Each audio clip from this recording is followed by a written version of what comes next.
You're okay. My voice is tired. I haven't done 3 12s in a row in a bit, my dudes. Ooh, voice is voicing. She feels achy breaky heart today. Cool. Good morning, everyone. Happy Thursday. You know what day it is. It's the day where we fucking get pissed about shit. Can I complain? Thanks. Being female is so fucked up. Cause like, we're so pretty and we look so good naked. And then you get your period at 2 a.m. and your whole body feels like it's trying to roll itself into a paper ball, but you're not paper and you can't roll into a ball. And you're just like,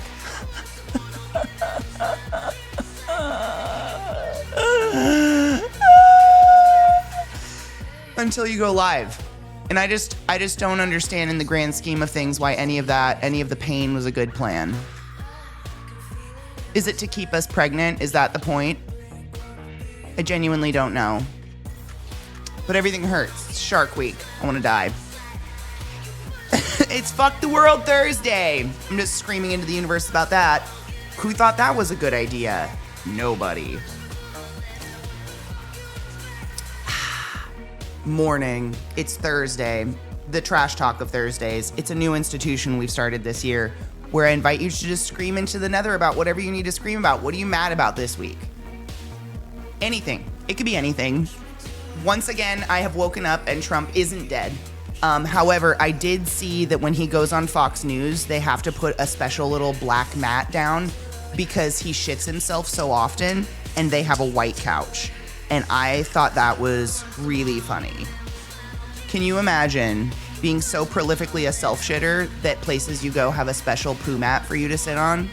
Oh my God, it's fucking Mishy's birthday also today. That's not a complaint, but it's Mishy's birthday. I'm taking pen colors. Is that a complaint? Mish, I don't feel punished by this, but I'm so down to just get inordinately high on a Thursday with you for your birthday. Fuck yeah. I don't know if you answered me yesterday. I don't know when you're doing your birthday movies. But if they're tonight, I won't be able to make them because I'll be doing my fucking sponsor. But I'm excited to see your birthday movies. I hope I learn about them anyways and I'll just watch them on the side. What are you gonna do for your birthday? What are you eating for breakfast, lunch, and dinner? How are you treating yourself? I wanna know while I think about Trump dying. And excuse my voice first thing in the morning. We're gonna do our best here. Happy birthday, happy birthday. This is your day to have a lot of fun. We're waiting for the celebrating. This is your day. So happy birthday to you. She's voicing today. It's fine. We're gonna be fine. We're gonna be fine. Happy fucking birthday, and I hope you have wonderful plans to be chill. Or whatever the fuck. If it's not chill, whatever you want to do. Thank you for streaking knives. Carmelo Anthony, who defended himself and stood his ground, got 35 years last week, and I'm still mad about it. Yeah, that was pretty fucked up. Yeah. Yes, I'm mad. I think we should be mad about stuff like that more often, to be honest. I started my period, and since getting my tubes removed, the cramps have felt so much worse.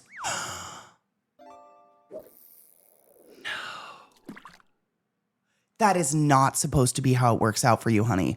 It's supposed to, that's fucked. What? Oh, I'm so sorry.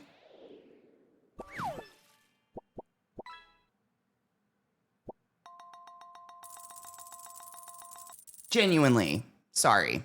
It happened in Texas, so I will say with my whole chest, fuck Texas. To be fair, you have to say fuck planet Earth, fuck America, fuck North America, fuck Baltimore for Freddie Gray. Like, how far are we gonna go? And how far are we gonna go to say, like, that person's special and no one else is? Like, how far? It's all fucked. Everything's fucked. But like, how far do we go? You know what I mean? I don't know. I could grievance on that all day. How far do we go? Yeah, literally, we'll go as far back as a white folk stood on this continent, but like, Evil's before that too. We just can't fucking conceptualize it. Think about all the bodies probably built into the walls of the pyramids. Did you know that Cleopatra is closer to you and I in time than she was the pyramids? That's how old the pyramids and how long humanity has been going on. It doesn't justify any of the evil whatsoever in any way, shape, or form. Where I get pissed off is saying things like, fuck Texas or fuck Baltimore. It's the worst city in the world. Watch The Wire, whatever. It doesn't help anything and it doesn't do anything. It just makes people villainize an area.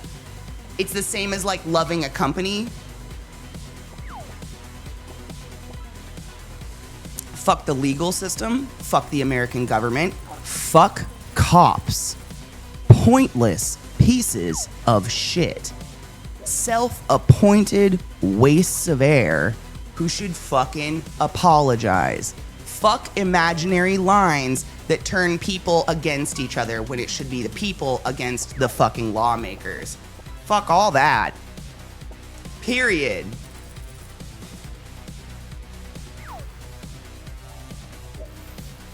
Good morning, Val. How are you?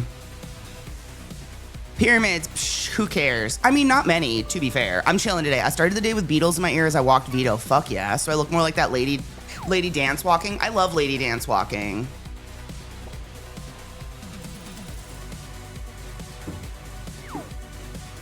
No, saying fuck Texas, there's nothing wrong with that. You can say fuck whatever you want, but it doesn't centralize it. It generalizes it. It didn't centralize it at all. It just generalized it into the biggest state, second biggest state in the union. Now what? That's all. There's a lot of good cops.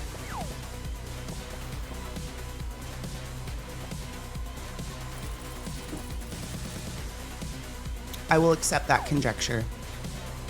It could happen. I haven't met one. And considering the vast majority of evil ones, I don't know how you can stay a part of that system and consider yourself good still. It's like being a part of the American government and considering yourself good. I don't know how you do it.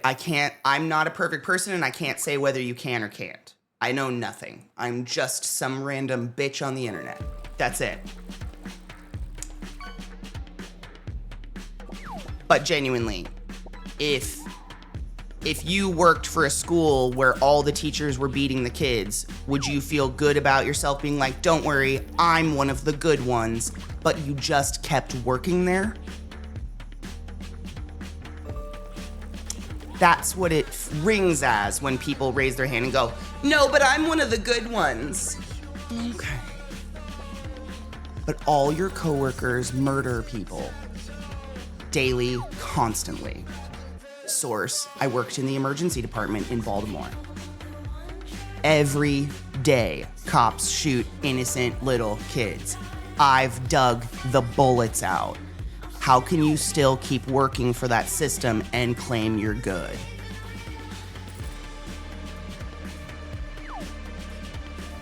That's a level of narcissism I can't even wrap my head around. I can't even begin to wrap my head around that level of narcissism. Of just like, I'm the glowing beacon in this police department, even though police in general are just murdering people and carrying guns. Like, prove it. What have you done? What did you do? Did you pull over someone speeding on the freeway? Oh, fuck. I feel safer now. I don't know. I can't say there's not. There's probably good people who are trying to be cops. But a good cop?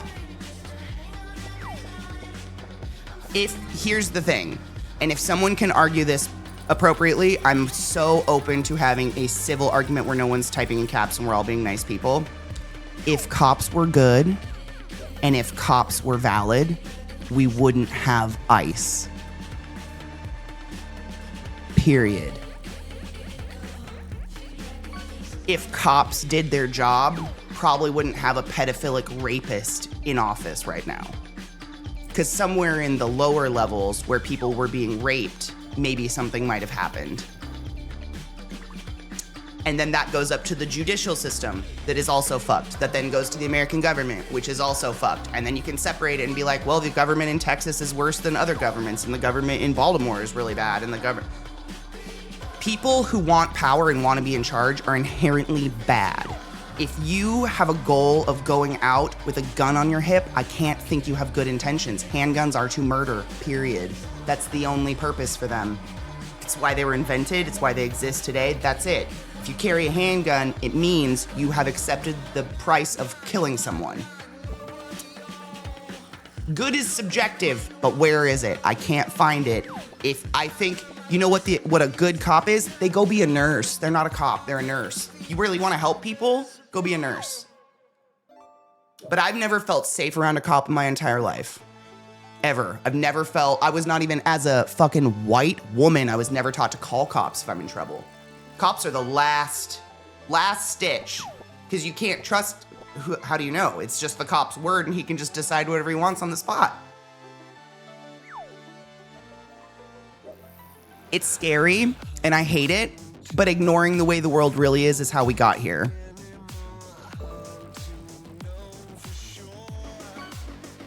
I know, there's a really good, oh God, I can't remember who, it was a conversation I read. And it was hilarious because this person was like, well, they're taking cops out of the neighborhoods because the budget went down. And people were like, oh my God, but what's the neighborhood gonna look like without a police force? And very flat affect, the person in charge was like, a white suburb, you fucking moron. What do you mean?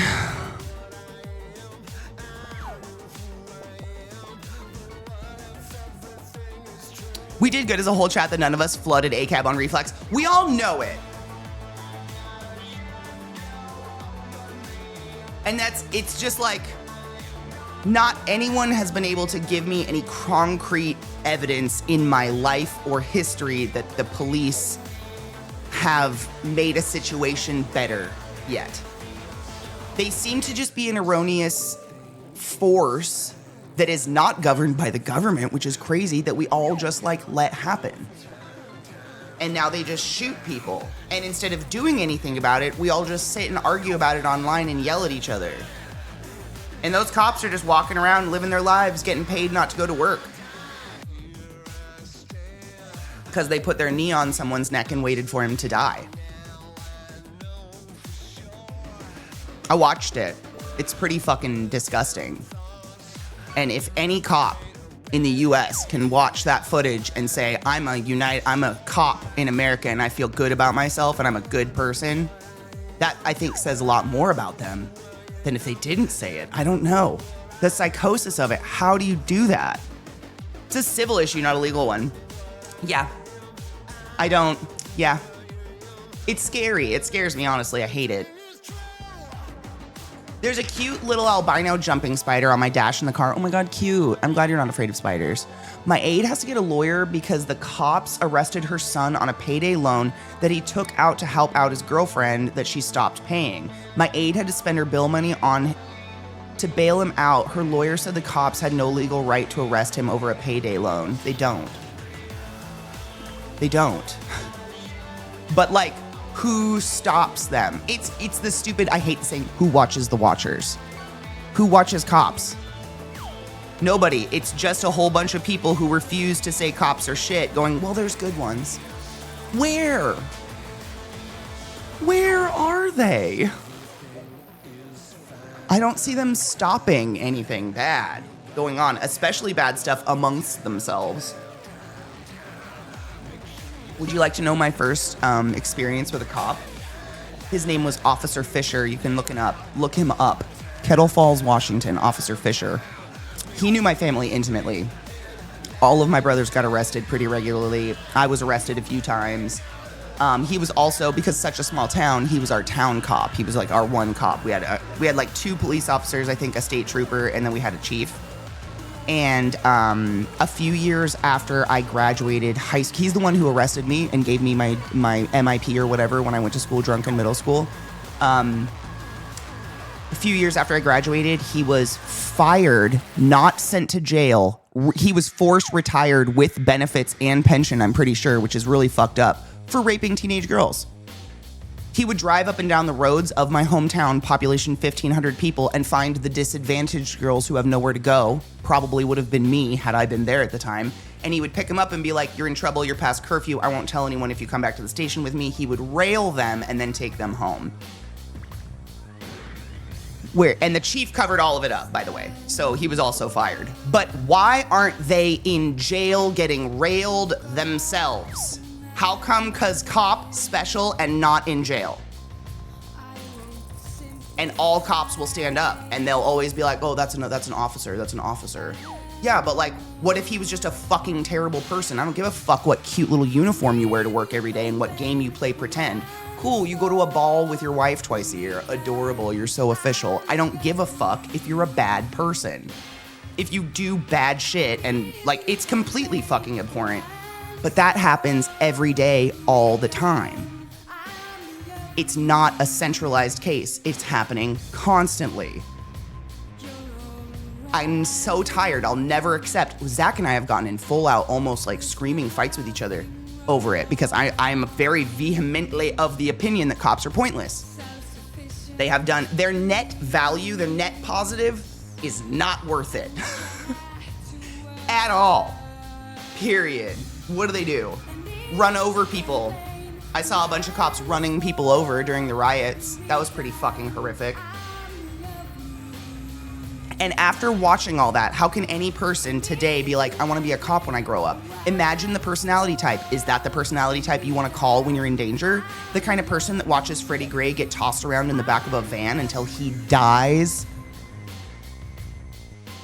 They watched that joyride and went, that's the kind of power I want when I grow up, with a gun on my hip. Who feels good around that person? That's crazy. That's actually a sociopath.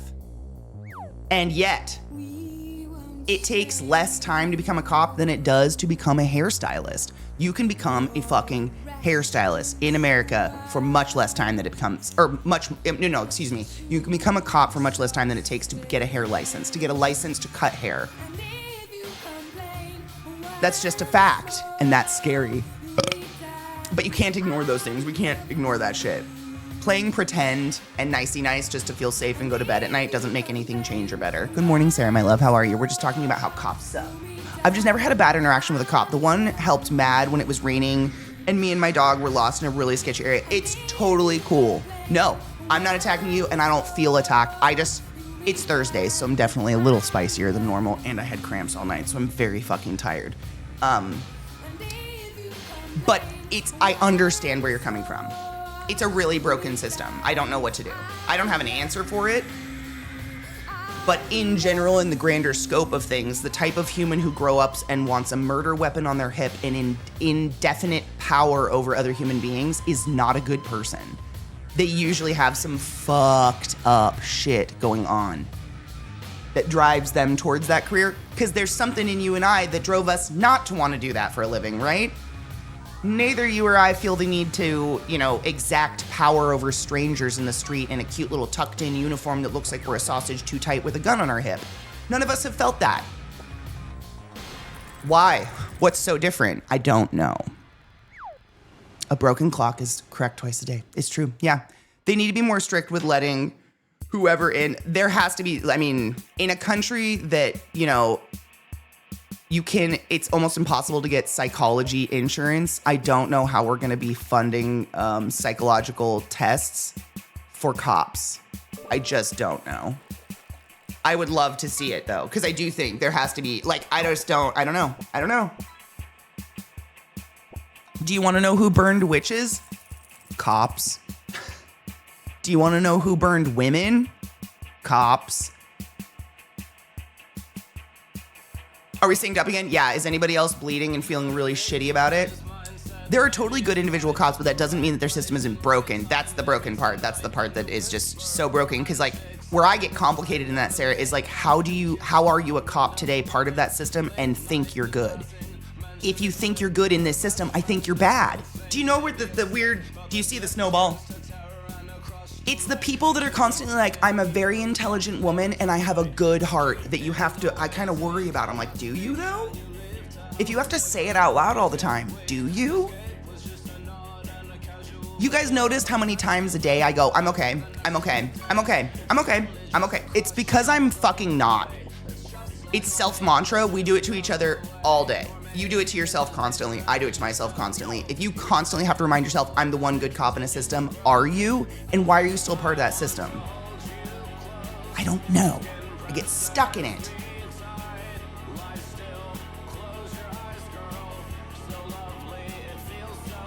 I've never had a good, I look like a hoodlum, therefore I have never had a positive interaction with a cop in my entire life.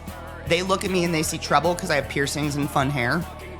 Cops immediately look for things to get me in trouble. I'm scared to call a cop if I'm in trouble because I feel they will look at me and go, well, you've done this wrong, and this wrong, and they will ignore the thing I called them about because it's more money to get me on the other things. Because at the end of the day, a police department is just making money. It's a business.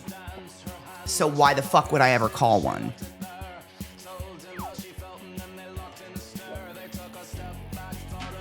Hold on. I almost. Piece of candy. We have something called the Anchor Program in Ottawa, Alternate Neighborhood Crisis Response. Instead of calling 911, you call 211. They send crisis response workers when someone's experiencing mental health or substance abuse crisis. It was Central City initially, but it has expanded to reach. It's reached this year, and our mayor voted against it. I hope your mayor has a Lego stuck in his foreskin and it causes a really terminal infection that makes it so they have to debride his penis, and he doesn't have one anymore, and he just squats to pee out of a little hole between his legs from now on until the end of time. Are you kidding? That's exactly what should be happening. We should have a level of mental health response.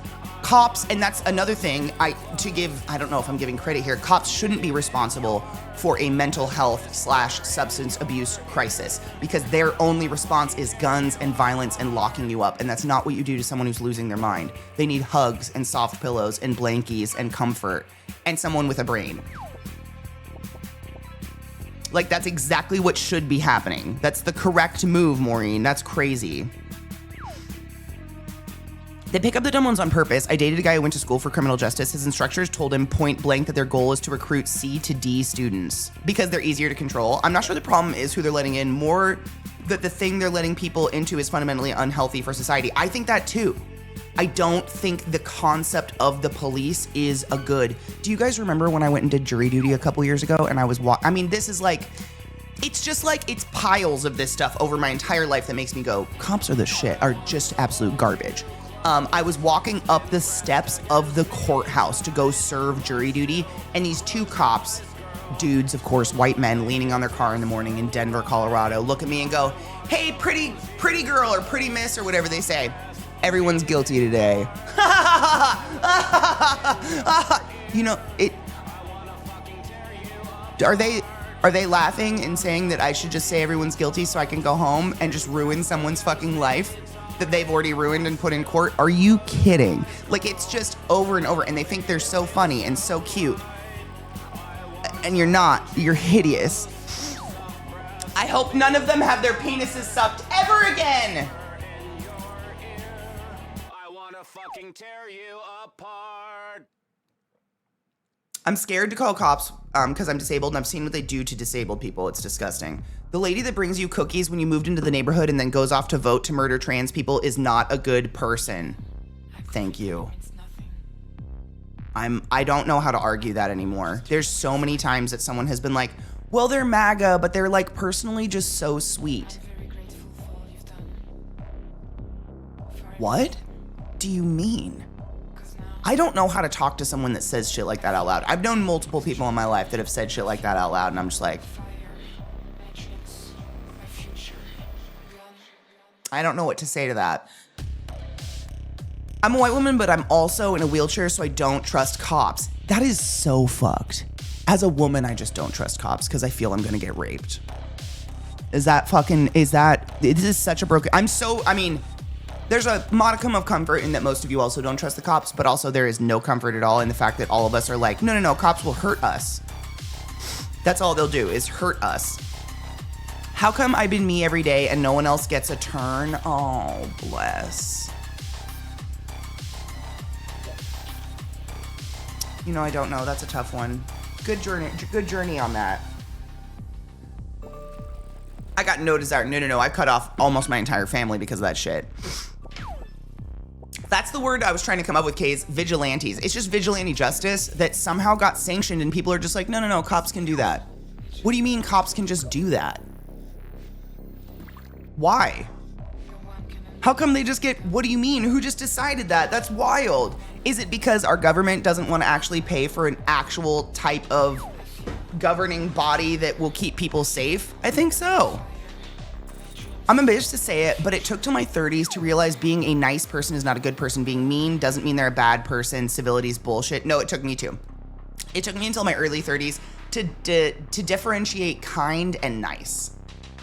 That was a big one for me. Kind and nice are very, very, very, very, very, very, very different. Very different. Some of the meanest people I've ever known have been the kindest I'll ever meet, and that's very unfortunate. I wish you would clean up your attitude. You make me sad.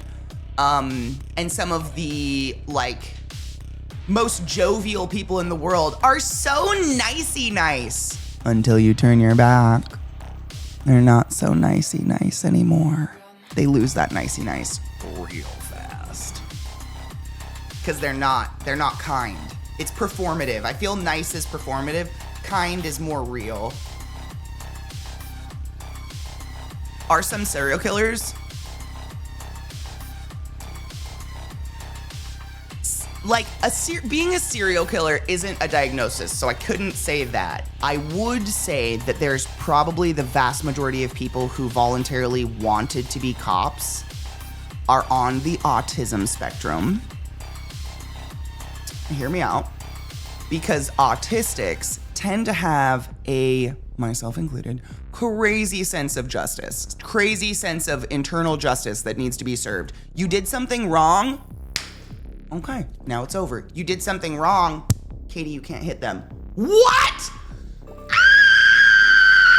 You know? Unfortunately, you put that spectrum personality in a heavily traumatized person who wants to put a gun on their hip, and you get the American police force.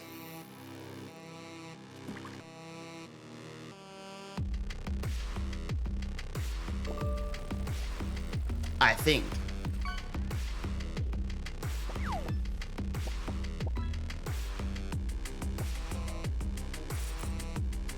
Huge difference between respect, civility, and obedience. Dude, I am not obedient. It all comes down to empathy. A trait the orange turd and his minions do not have or understand. No, they do not. The justice system is just run by people who have no patience to be civil and just rather use force because that's the best option in their minds. Very much so, yes. Yeah.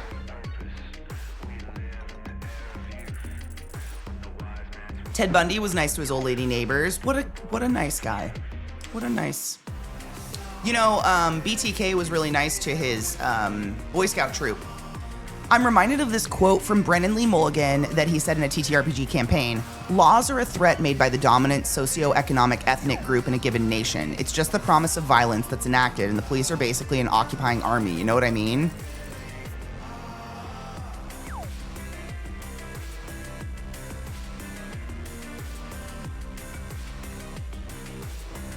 Yes, that's fucking nail on head. Yeah. Yep. Head on nail. What do you say? That one. That's pretty, yeah. Yep. There's a tendency for people to view personal politics and religion as being somehow separate from your identity. Like we're all supposed to compartmentalize and get along at work, etc., without touching the third rail. So, quote, she's MAGA but so sweet makes kind of sense when it's coming from that angle. It's not healthy, but it can be misunderstood.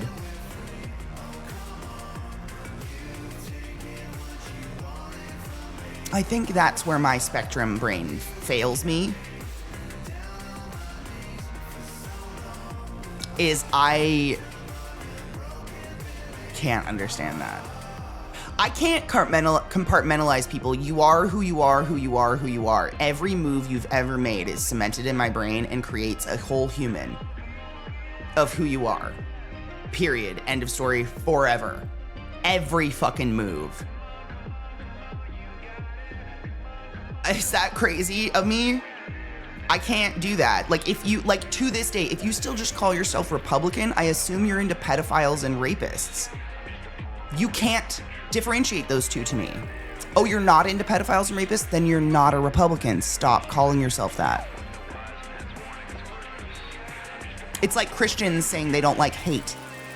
Well, no, I've read the book you were into, you're obsessed with. I read the entire thing on stream with witnesses. All it is hate and murder. Love and God, those two words are not in the same sentence until 17 pages before the end of the Bible. Source, I read it. So when people are like, it's a loving God. No, it's not. Well, it's how it's interpreted. No, it's not. You can blabble your dumb mouth all you want. It is what it is, and you are who you are. I hate that I am that way, but I never forget anything.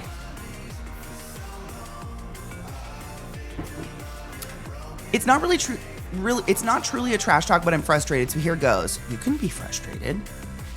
Wait, I lost it. I'm jealous of anyone that can crochet. I'm learning via YouTube and I'm ready to fucking scream.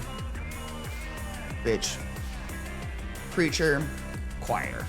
Let me tell you, the fiber arts are baffling. And people like, there's a couple people, Cocky and Sarah, I know right now are working on crochet projects in chat. They can just crochet a fucking animal. Like they're just talented. They just sit down with a recipe or whatever, the instructions, the pattern, and they're like, oh yeah, no, that makes sense. KN359KN, 359KN, 359KN, 359, and they just figure it out. And I'm like, those are hieroglyphs. What do you mean? Oh, just do the magic circle. What do you mean? What do you mean? What do you mean? I need someone to literally, I was just talking about this yesterday. I need someone to stand behind me and hold my hands and like do it. So I can see it from my view, exactly what the fuck I'm supposed to be doing. Because my God, is it confusing. It's so confusing. Every angle looks different. Ugh. I feel that. So I get that way. I get frustrated if any craft I can't dive into because it fucking pisses me off. When police are armed and immune from consequences, Brennan is spot on. Police are armed and immune from consequences. What do you mean, Spencer? You know the cops that laid their knee down on that innocent man's neck and watched him stop breathing, got full pay pension, and just like, that's it. They just get to go on vacations and live off of a fucking income they just passively get forever. What do you mean? They are armed with no consequences. A cop is more likely to face consequences for incorrectly filed paperwork than they are for murdering a citizen of the United States of America. That's crazy. That's real, though. Do you see prisons full of cops? Or do you see prisons full of people for minor marijuana offenses? 40 million as of the beginning of this year. 40 million people are incarcerated in the United States of America for minor marijuana offenses, meaning they had under an ounce on their person and did not have a weapon on their person. 40 million. 40 million. Human beings' lives are destroyed for under an ounce of weed and no firearm on their person. What do you mean? Where are the consequences? Where's the... You know what I mean? I don't know. Photographic memory is a blessing and a curse. It's a fucking curse and I hate it so much. I hate it. I'm friends with a MAGA extremist and sometimes I can't do it. I couldn't do it. I couldn't be friends. Start with a magic circle. Okay, next pattern. I'm over it. Literally. Yeah, that's exactly it though. It's so annoying. When I was growing up, it was hammered into me that I shouldn't judge people based on their religion or politics. And now I'm like, fuck that shit. Hard same. Hard same. But you and I were taught that by the same people who, don't worry about your grandparents. They're not actually racist. They just talk that way because it's of their time. That's who taught us that. So like when you look at the source of the information, we're still trying to wonder why it's not working out today. It makes more sense. Because to this day, do you know what my mom says? I'm not gonna do the they, them stuff. Me. First off, why are we attacking trans people randomly while we're in traffic? But okay, I'll bite. Why are you not gonna do the they, them thing? My mom, with a smirk, because she thinks she's so smart. It's not proper English.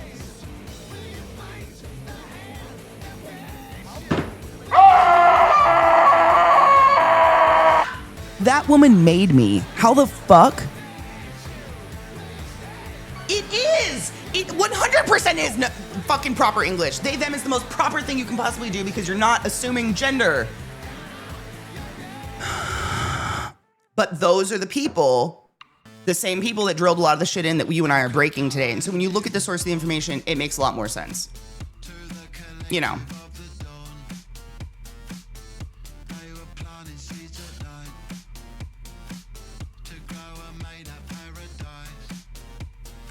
It's insane. Tolerance doesn't mean tolerating everything, and people who weaponize that word need to understand the difference. When someone holds a belief that actively harms or dehumanizing others, demanding that others tolerate it is manipulation tactic, not a principled argument. Thank you. That was really eloquently said. So hard, yes. Yep. Yeah. Like, if your religion makes it so a couple times a day you put a little rug on the ground and you pray to your God, I think that's actually really magical. That, to me, looks like you get a couple moments a day to meditate and have a few affirmations, talk to your God, do whatever you want. Beautiful. If your religion drives you to hate and cut up people's genitals, I'm going to judge you. Yep. I'm going to judge the fuck out of you. I'm going to hope you probably go away soon. Drakus, thank you so much for summoning the class, keeping the class alive, and giving any swings. I fucking appreciate you. Thank you for that. I agree that the compartmentalization is unreal and unhealthy. From a social perspective, though, there are all kinds of powerful outside influences that push people to disconnect who they are from what they do. Capitalism is basically built on the ability of powerful people to preserve that disconnect. Leave work at work, leave home at home. I hate it. Got people sitting in prison for something that's legal now. Yeah. Yeah, cops don't need guns. If you can't be a cop without a gun, I don't think you should be a cop.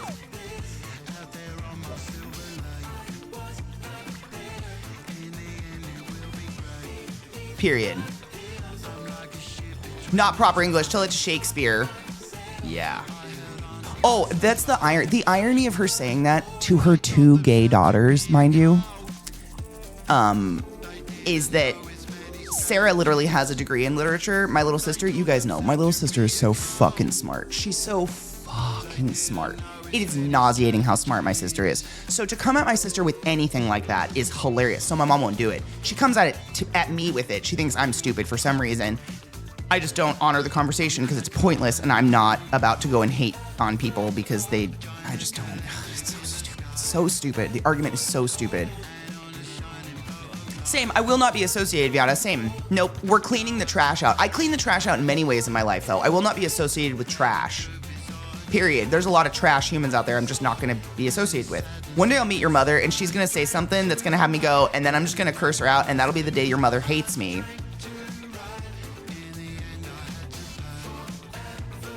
How do I say this, Knives? I think my mom's actually racist. So the way that she, I'm trying to think of a way to say it. You, outperform your internal racism by being extra nice to black people. Like, you could straight up shave her head and she'd probably be like, oh my God, Knives, it looks great. You're so good at everything you've ever done in your whole life, and I love you. Would you like all of my money? Do you know what I'm saying?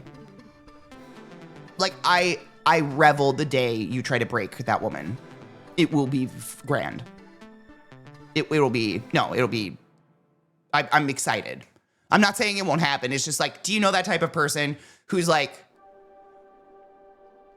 they won't take their turn at a 4-way because the 3 other people are black, and they're like, I'm a white person in reparations, because they probably got some nasty racism, and then they're trying to...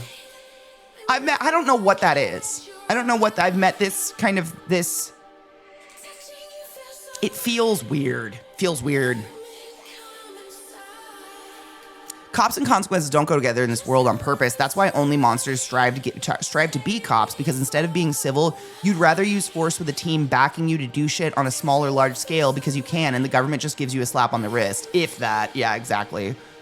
My kids will just casually remind each other to use they, them if they don't know for sure. Sarah, do you ever have a moment where you just mentally high-five yourself like, oh, fuck? We all know. If you have kids, Sarah's a teacher. She super knows. Kids are going to end up a little fucked up no matter what. That's just the cycle of having children. That's inevitable. It's impossible to do a perfect job. But do you ever have moments where you just we did it. Oh my God, we did it. With your husband. Do you ever have oh my God. Oh God, we did it. We fucking did it. They're little people that are being good people. You made good little people. It's very exciting. I'm excited for you. It's like someone that used to be my mom's friend. She refused to correct how she referred to transgender people because, quote, that's how people from her generation say things. Nope, I would cut them out. I hate that so much, and I'm so glad my mom no longer talks to her. Good. Yeah, fuck that. What up, John? Good morning. Nope. I think the prayer rugs are beautiful. I think it's beautiful if people want to have a personal worship in a public space. You do you. I think that's awesome. That's like meditating. You talk to your gods. I hug trees in the woods. How's that any different? But I don't go about saying like, sorry, the trees said your red hair means you're going to hell. Which about is just as valid as some Christian coming at you with a book and being like, God says you go to hell because of the way you were born. That's just as fucking stupid sounding. So, you know, it sounds crazy.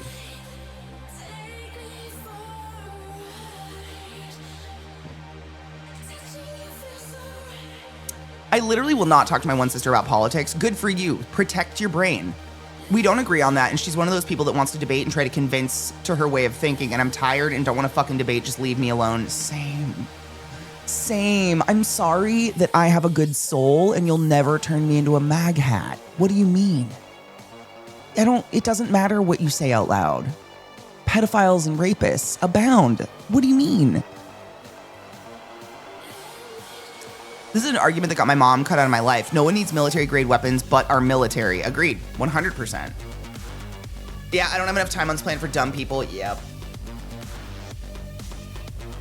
She'll mask for knives heavily. Oh, yeah. Oh, yeah. That is the way. Oh, 100%. I need to push back on the only monsters want to be cops sentiment. You absolutely can. I know 2 former cops personally, and even though both lean right, I just am going to point out your statement, former cops. Both lean right on their beliefs. Both of them became cops to help each other, and both of them go out of their way to help anyone at any time. I can call either of them at 3 a.m. and they would travel any distance to come help me, no questions asked. Do they have their prejudices? For sure, but they're not even close to being monsters. Should someone with prejudices that you know about be a cop and have a firearm? Then this is, I bounce back. So cops like that, I know a lot of people who have this exact same argument, and I don't discount it. Everybody gets into the police force to exact their personal form of justice, what they believe is justice, their personal bias, gossamers, everything, no matter what. And at this exact time, today in 2026, our Lord's year, if you say you lean right and you're a Republican still, I can't think you're anything but a monster. What human would even remotely align with that side right now? Pedophiles, rapists, Epstein files, and then be like, but I had good intentions. Like, how? How?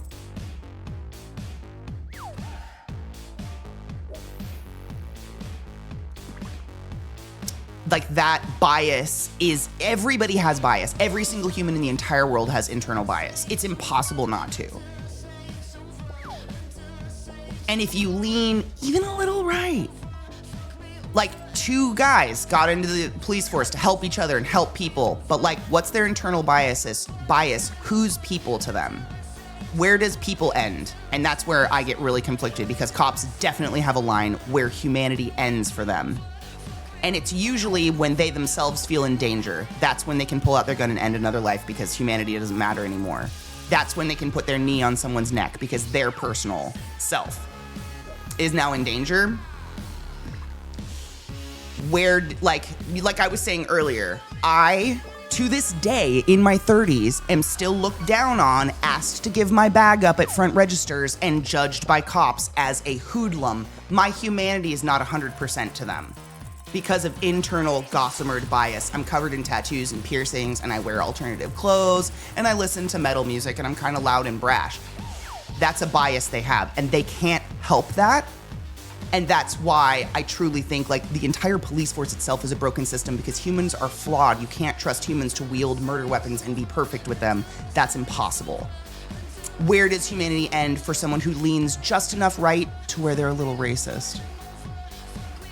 You know, like I could say my Nana was a really, really good person. She loved me deeply. She would literally, if I brought a friend over who just happened to mention that they were in some financial trouble, she would have written them a check for 10 grand on the spot and been like, you don't deserve to suffer, honey.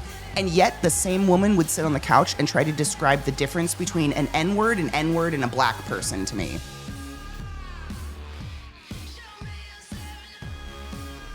The same woman that would literally give you her Cadillac if you needed it, no questions asked, unconditionally, would turn off Love and Basketball while chanting, salt and pepper, salt and pepper, salt and pepper, because it was a mixed race relationship and that was not okay.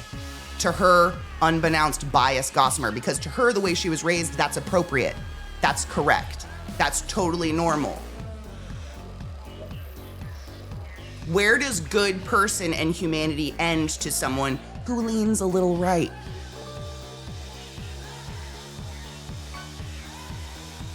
I don't fucking know, and there's not enough evidence for me to trust a fucking one of them on that.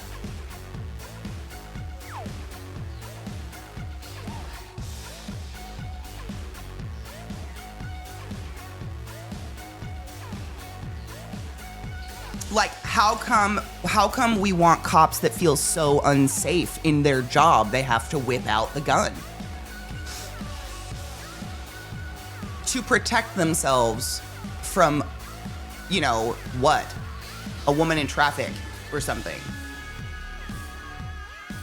Sure, I'm not going to discount that you knew two men who were not monsters, who were part of a police force. I still don't feel good being part of a nurse force that hires anti-vax nurses. That feels gross, and I will talk shit about that system, and I left that system because it felt like a business. The ICU is turning tables in a restaurant. That's all that is. Get them out so we can fill this room with another body we're gonna make money off of. That's it. So I left. Nobody's perfect. I'm not perfect. Everybody has bias. You can't help it. But there's definitely a personality type that goes, you know what? I need a gun to protect people. Why? Where's the bias? Where does humanity end in that person's eyes? Like, for a cop, it doesn't matter if you're perpetrating a crime. You're still supposed to be a human. They're supposed to protect everyone, not just an innocent party. And yet, there's always going to be a bias. There's always going to be a gossamer of them trying to judge the situation. Who's the innocent party? Who are we actually protecting? Let's use domestic violence as a great example. Has anyone here had a domestic violence call on them and immediately been taken to jail because you had a penis? That's it? And did the cops say one thing or another along the lines of, sorry, bro, we just have to take one of you. We just have to take one of you. And put this on your record for all time and ruin your fucking life. Even though you're covered in cat scratches and your bitch is on the couch lighting a cigarette giggling about how you're going to jail, they will take the penis. I could go on. There's just a million examples in the world where there's not a cop stopping them. There's not one cop standing up and going, hey, maybe we should reform. Because if they did that, then the rest of the world would see that weak chink in the chain and go for them, and police cannot have that. So the moment you show yourself to be a weak chain link, i.e. you have any empathy whatsoever for humanity and you kind of want to reform, they fire you. They force you out of the force immediately, or they kill you, or they plant drugs on you. It's happened so many fucking times.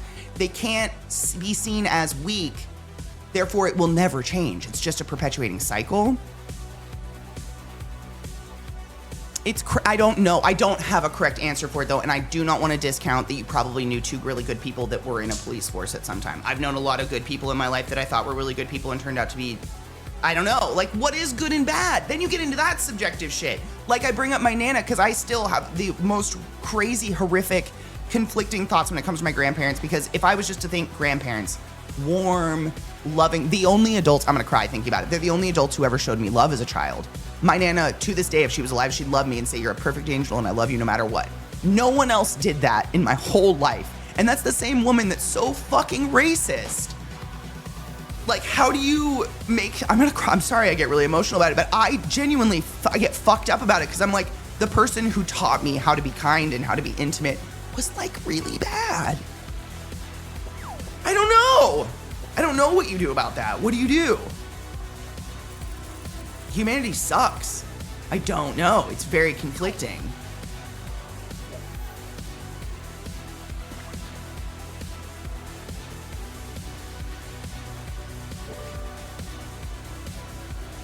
I think you need that to actually want the job, and then they live in an echo chamber that are told the Democrats want to defund them. And that's the biggest problem. Oh my God, you're hitting it literally nail on head. The biggest problem is I think the government does this thing systematically over since the dawn of America. They turned us into teams, and they do it with sports, and they do it, who was saying it earlier? I think Tech was saying it. You leave your work at work, you leave your home at home. It's compartmentalizing your life into these weird chunks. They teach us how to do that, and they make it so natural. In kindergarten, we were put into pods, teams, and then we were fighting against other teams to like race to finish our books first. Constantly, it is pitting you against people who are exactly like you and have everything in common with you, but someone has convinced you you have nothing in common, and therefore you're now pitted against each other, when really we should all be together, pitted against the fucking government, going, what the fuck are you doing? But they have systematically over so long made it so normal for us to be mean to each other and to be hateful, and not to look at like, hey, maybe let's look at the fucking source of all of our information and let's be mad at that. But look at every country on the planet that is infinitely older than the US, they're still just as fucked up. Like Sweden is LZT still here? Sweden just had to institute this crazy new law that's like the good behavior law, because they have so many Syrian refugees causing so many problems because the homelessness is off the charts and shit like that, that they're now having to fucking deport people who have nowhere to go. There's no perfect governing body. So it leads me to think like, if no governing body on the planet that's exponentially older than the US, because we're the baby country, can figure it out, can we ever figure it out? Probably not. I don't know. No one else is. Like, how many prime ministers has the UK gone through in 6 years? Good morning, Joseph. 6? Is it 6? Not judging. You're a mirror. I always look at the UK because that's our source, you know? That's our mirror. That's what we took our scraps from. It's like the Lutheran Bible from the King James or whatever. That's the, and it's just, we're just doing that over and over again. It's my time of the month too, Sir Lynn. Thank you so much for subbing to the class, keeping the classy alive and giving any swings for 61 months. It's a really long time and I appreciate you. Thank you. That's the first prize I've ever had for subscribing. You got a prize? Not that time of the month, bummer. My cop friends have told me their training is explicit. If someone's threatening your life or the lives of innocent bystanders, you empty the clip into center mass. No warning shot, no shooting them in the leg. The rationale is straightforward. If someone is wielding a gun in a crowd, you tell them to drop it, and if they don't comply, you open fire, because if that person gets a shot off and kills an innocent bystander, the outcome's simply not acceptable.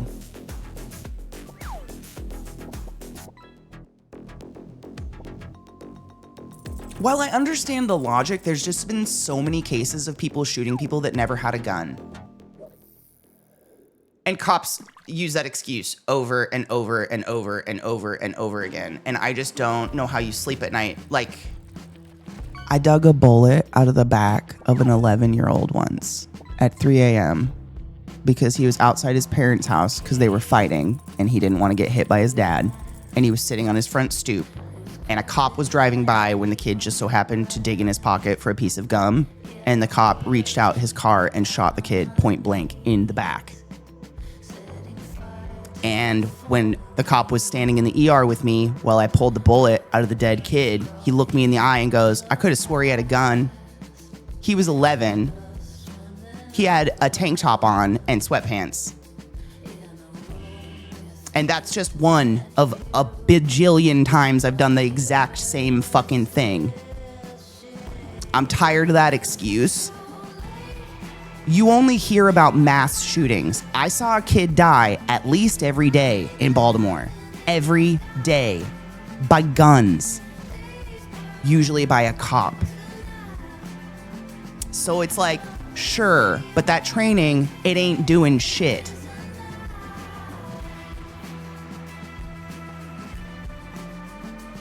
It's just killing people.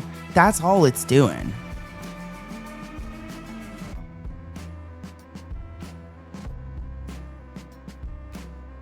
I don't know. I feel like maybe if more police officers acknowledged these stories as facts and actually, like, you know, I don't know how, like, shoot your pride down and just accept that a lot of your coworkers are assholes. Read this shit. Do you still want to be a cop? Do you still feel your training is adequate? I don't know. I don't think so. I wouldn't go for that job, probably. This is what I'm saying. If you want to help people, be a nurse. Because genuinely, do you want to know what our training is? In a very similar situation. So similar situation, if you are dying and I don't know what your advanced directive is, do you want to know what I do? I save you, no matter what. It might be to the behest of the hospital. We might actually have to take on every single bit of your medical payments after that point because I didn't do the due diligence to look up your advanced directive, but I'll save you because in that second, I can't go back and save you once you're dead. Right? I can't go back. So I will always save you first, and then I will apologize later for not letting you die. If you love immediate danger and you want to work in the second and you actually want to help people, go into medicine. No one gave me a gun. You can help people in a different environment that has nothing to do with walking around in a tucked in little outfit and a gun. And it's the same horrible situation of immediacy. You must act. There is no going back in this moment, but someone chooses a gun and someone chooses a scalpel. Why the gun? I don't feel protected by people with guns. I never will. And I hope cops know that. Like every time I see one, I look them in the eyes and go, you make me feel bad and I don't do anything wrong. I never do anything wrong. I'm so perpetually fucking fucked up scared to be in trouble. I don't do anything wrong.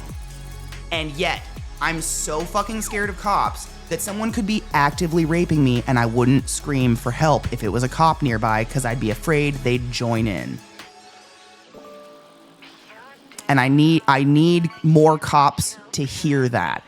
Hear it, not just hear it. Hear that fear and acknowledge it. Acknowledge the problem with cops is that vast majority of women feel like me about you.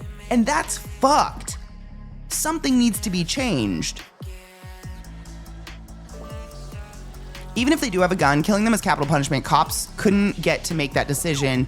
We have the right to trial for reason, yeah.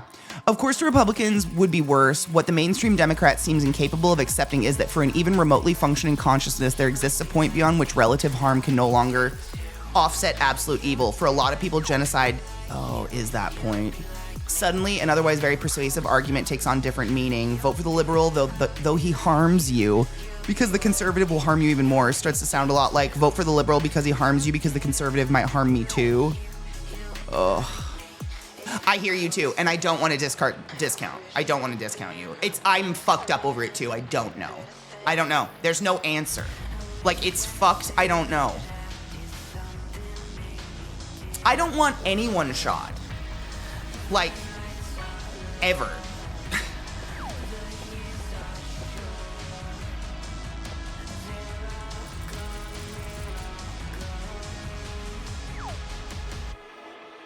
It's guilty until proven innocent. So if there's someone shooting something up, they should be taken down with the least amount of force and then taken in, and then take them in.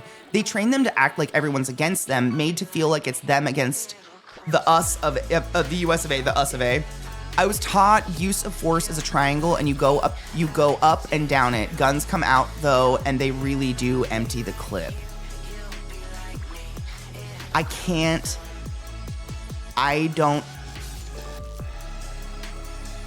Just very personal honesty. This is not like a general opinion over the world. I don't want to hang out with anyone that feels good about that.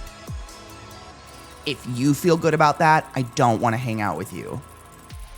If there's any person in the world that feels good about emptying a clip into the dead center of a crowd of people because they had an inkling there was a gun, I'd like to bring up Exhibit A of that cop who swears to God he saw the girl texting in her right hand, and she didn't have a right hand.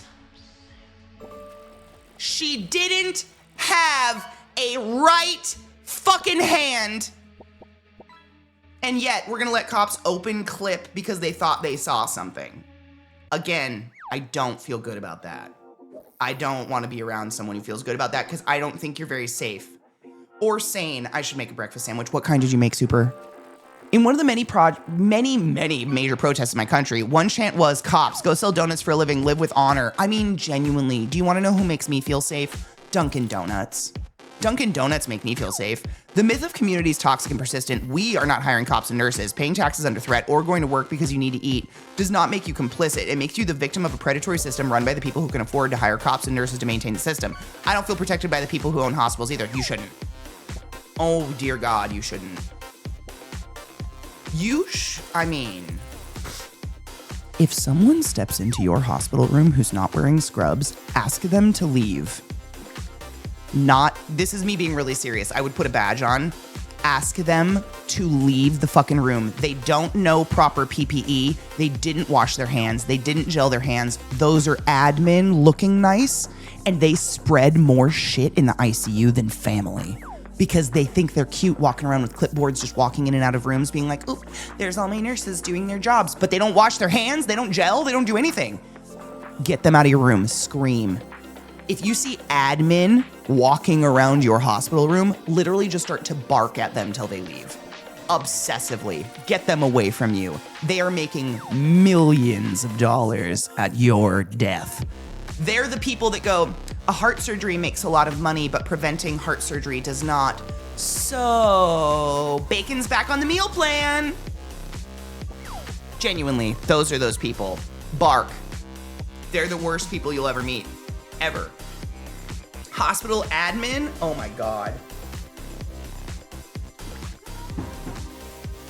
Hospital admin will buy treats for the cops that come into your hospital. That's who hospital admin is. They've never bought donuts for the nurses, but they'll buy them for the cops that bring in their death patients that they've just, literally, did you know if you're a cop, you have to walk your death patient in? You have to bring in the person you just killed on your own. And I get to hang out with you while I dig shit out of them. And they just sit on there. I had a cop one time ask me, where's the Pokemon tournament thing in this hospital? He was playing the Pokemon game on his phone while I was digging shit out of a dead kid. I know it's a whole lot of personal anecdotes here, but man, have I had a lot of experiences with cops. Whole lot. Not a good one. Not one fucking good one in the book. I got some of the sourdough English muffins and that brand said, oh my God, are they so good? And did turkey sausage, fried egg, and cheddar cheese. What do you think? What did you think of just those the English muffins when you toasted them? They smell so good. Fucking admin. BDO, have you ever walked near a patient's room? You know who I'm talking about. The ones that can afford to wear Jimmy Choos walking through the ED. You've seen them. The admin's insane. They're all making six figures. Every single one of them, big six figures. They're making really, really nice money. Raking it. And they wear, I can't remember what her actual position. She was like infectious disease or something. She had to come to every single rounds in the morning. And she had a diamond on her hand that was so comically large, it was double her finger width up. That's these people. They're just it's fucking, medicine is big money. Big money. Oh my God. There's chain hospitals now. Kaiser. Kaiser is the McDonald's of hospitals. Run away. Cheers.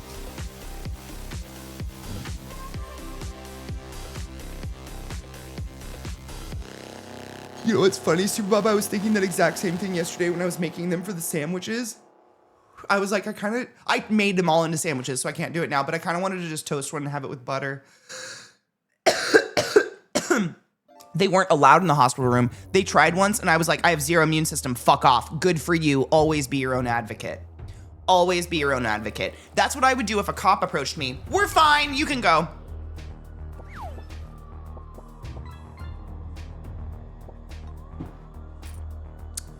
I got medical trauma, and they still haven't figured out what's wrong with me. I mean, this is the worst I can ever tell you. As a medical professional, as nationally board certified, they may never tell you. Live the best life you possibly can while you can. Don't waste your life trying to figure out. Like, I know so many people who have wasted the better years of their life just trying to get a diagnosis, and it never comes. It never comes. The vast majority of people, we don't know what's wrong with you yet. We're guessing. Like, we're still creating, like, not creating, we're naming diseases today, constantly. Like, we are finding new diseases in you all the time, and it fucking sucks. Don't let it get in the way of you living. For real. Let's say they took guns away from cops. They respond to a situation, and there's a gun involved. They can't shoot that person, but he shoots a bunch of cops and innocent people. That would be outrage, right? So I think cops need guns, but yeah, I'm not smart enough to know how they should be trained to use them. Same. It's like... So use that example, but then look at, which school was it? I just blanked on the name. One of the more recent school shootings, I believe it was last year, where all the kids were actively being shot and all of the cops just stood on the outside of the building with guns because they were quote unquote afraid to go in. Like, kids were actively texting their parents being like, we're being shot at, and the cops just stood outside and did fuck all. Uvalde. So giving cops guns didn't solve shit. They're just pussy-ass, fat-ass white boys who did nothing. Nothing. They stood outside of school while children were shot. And that's, like, you look at that, like, how can any cop be like, I'm really proud to be a part of that? You are. If you're a cop today, you are a part of the Uvalde cop force. They are a force. If you're a cop, you're part of them. Those are your brothers in arms. Are you proud? Because these aren't isolated. These are just the instances we hear about because the media was able to show us. Think about all the instances we don't. Every day I pulled bullets out of babies. Kids, they're being shot every day. It's just because they're black and in a sad, poor city that everybody's like, The Wire, you've heard about Baltimore, that you don't hear about it. It doesn't make news. Nobody cares. Nobody wants to face the reality that innocent people get shot every single day. Because if you face that reality, you'd also have to face the reality that cops are a broken system nobody's willing to deal with. And guns are bad. Handguns are bad. They're murder weapons. Hey, so like, gun laws maybe? Crazy concepts. Crazy concepts.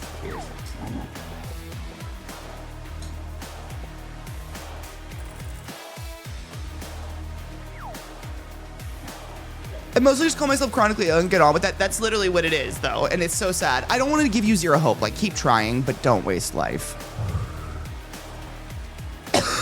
I feel like sometimes doctors also do that thing where they're like, well, we're still figuring it out, and they're constantly looking for a new diagnosis or something because at the end of the day, we are research to doctors. Every single one of you are. Most doctors are writing about you if you're seeing a doctor. We're research constantly. And so if they can see a unique, different avenue to go down that they can then describe you with, they will try to. And even though it doesn't necessarily age your life, it doesn't make your life any easier in any way, shape, or form. It doesn't like teach you how to live better. It doesn't make you have access to a new medication. It doesn't do anything. It's kind of like how my doctor throws around autism on me every once in a while. My therapist, like, we joked about it, and I was like, do you think I should go, like, look for a diagnosis? And she goes, no, there's no point. Like, what's the point in that? There's no point. There's no, like, it won't lead to, like, just having a mystical diagnosis on a piece of paper doesn't lead to alternative treatment or anything as an adult. It's nothing. There's no point. It's just like, I'm aware. I'm probably spectrum-y. I'm a little fucking weird. Whatever. Cops don't protect people. They protect capital. They protect themselves. That's what I'm learning. A cop will protect themselves at all costs. Open up, empty a clip into the dead center of a crowd of people if you think you saw a gun. That's what I hear. That's crazy. In kind of a really sad way. Gun control makes Jackpot Jesus feel sad. Can't have that. I'm not even, like, there's no answer. I agree. I'm not smart enough to answer any of it. I don't know what to do. But I think we can all agree that violence never behests. Violence does not solve violence. I have the day off, getting close to maxing. Oh my God. Should I go see Backrooms? Yes. I've heard it's really good. I really want to go see it. You should. Go see it and tell me how it is. I've heard good things. I want to see it. I've heard, yeah. It's supposed to be creepy because unloading 5 bullets into a dog that is just excited. Fucking cops. Exactly. Or what was it recently? Someone called because they thought a woman was shoplifting, and so a cop shot her baby in through her.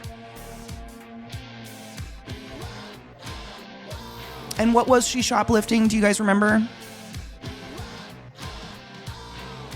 Or she wasn't shoplifting. That was the most horrible part of the entire thing.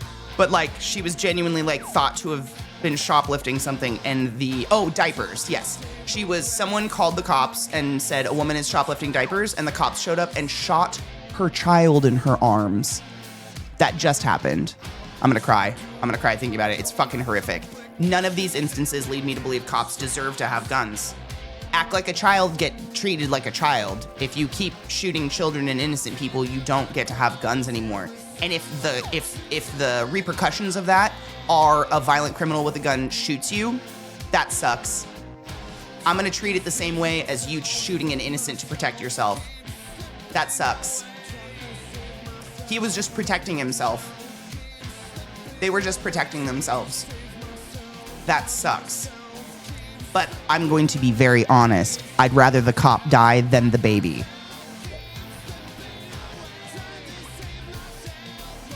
Don't care.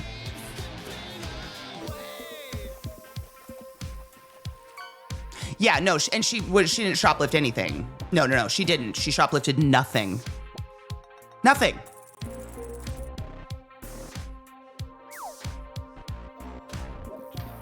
I've asked cops that I know what they would do if they had to fight me. They said, I wouldn't fight, I'd just shoot you twice in the chest, and if that doesn't drop you, I'm going for the head. Wow, that's gross. The cop that had disciplinary issues and overuse of force in different counties and moved, tale as old as fucking time. It's what they do with priests who molest little kids. They don't fire them, they just move them. It's weird how they feel unsafe while someone's actively fleeing them. Isn't that crazy? When women with children run away, cops feel so unsafe, they unload clips into them. Like that's what they're training. That's what cop training taught them. Unload a clip into a newborn. And the consequence is cops go on like nothing happened. People still stand up for them. There's good cops out there. People still justify cops. People will still praise cops and, one blue line, whatever. And that woman goes forward with her life without her baby because a cop shot it. And that's just the way life keeps going. And I'm really fucking tired of it. And that's why I think a lot of us need to stop saying there's good cops. How can you say that? I think because we keep saying that is why this shit persists. Yeah, you know what stops cops with a gun? Babies with baby guns. I sure wish that baby had been trained in the arts in combat. I don't like that person's voice. It's very strange. I still want to know how cops have a union if government employee unions are banned. They're not of the government. Isn't that crazy? Literally, it's a vigilante justice system. The police are not of the government. The government just sanctions this vigilante system, and that's it. It's fucking crazy.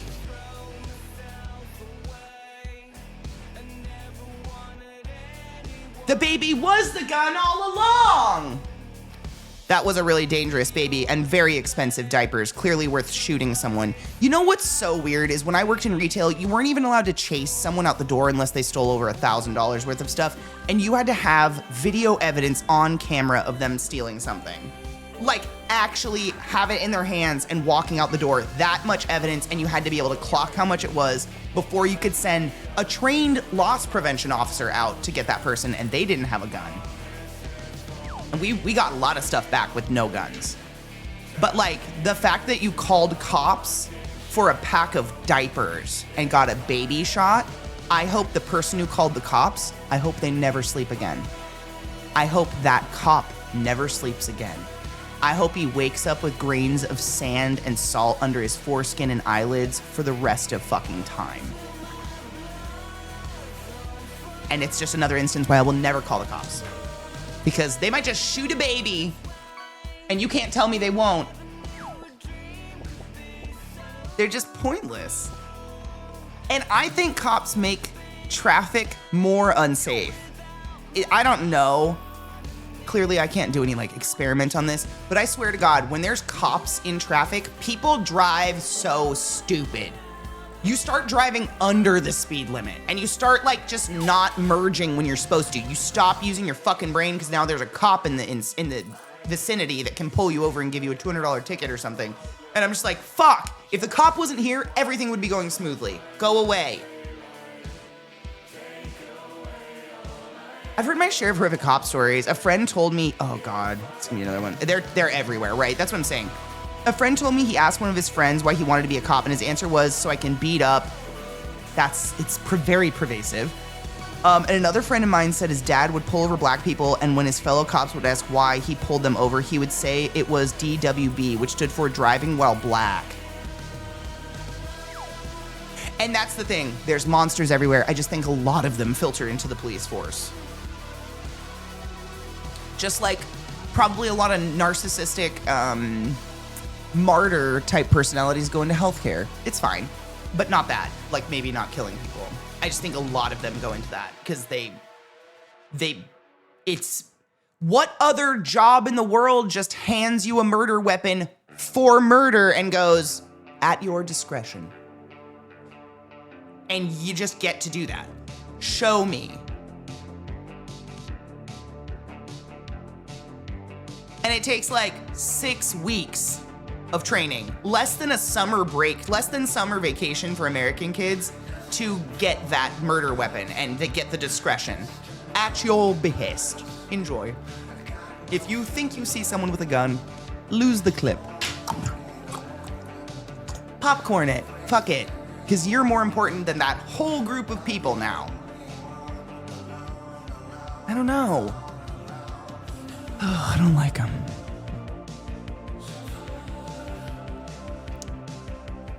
I saw someone steal at the grocery store a couple weeks ago. I felt tempted to say something because they were playing in the face of my favorite cashier, but then I remembered you saw someone stealing food. No, you didn't. Right? Same. Shoplifting doesn't hurt anyone worth worrying about. Mind your business. Amen. That's how I feel about these fucking $400 kennels I have now. I feel like I shoplifted kinda, but also I'm like, fuck these fucking companies. What do you mean? They owe me. Probably. That's probably neurotic, but you know what I mean. Thank you for the streaking, Ichiban. I appreciate you. Good morning, Ren. How are you? I got pulled over with Junior in the backseat 4-ish because I didn't come to a complete stop at a stop sign, but I have literally nothing on my record and I must have looked terrified because he just gave me a warning. Lucky you. I've only been pulled over once or twice in my whole life, and they're assholes. I hate them. You guys remember my dramatic story. Even security gives you a tough time before giving you a firearm, and you're forbidden to use any type of force.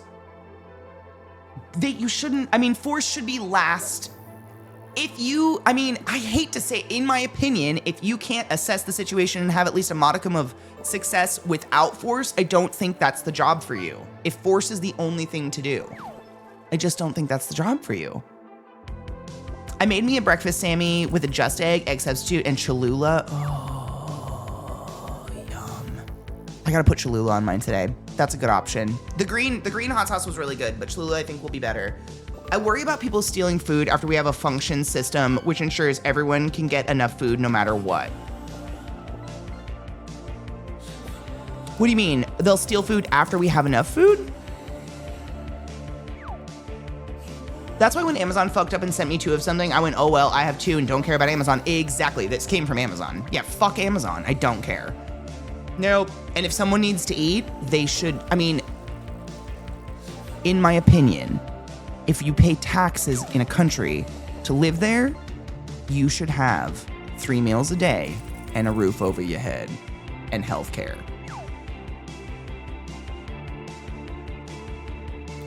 Them's the beats. I pay you, you provide safety and comfort for my kids to grow up, and America doesn't do that at all. If you steal from rich people, you go to prison. If you steal from poor people, you get rich. That's facts. That's like every Like, it was at Lowe's, and I saw it somewhere else recently in another bathroom for some reason. But when the Lowe's I was working for, there was a carving in one of the wall doors that said, Lowe's makes $1 million and I make a dime. That's why I shit on company time. And I've never forgot it. It was very poignant. When I get pulled over, 7 out of 10 times I get the ticket because I'm hostile towards them. I don't think I'm hostile, but maybe my face is. My face could be hostile. In the military, the escalation looks like this. Shout, shove, show, your weapon, shoot.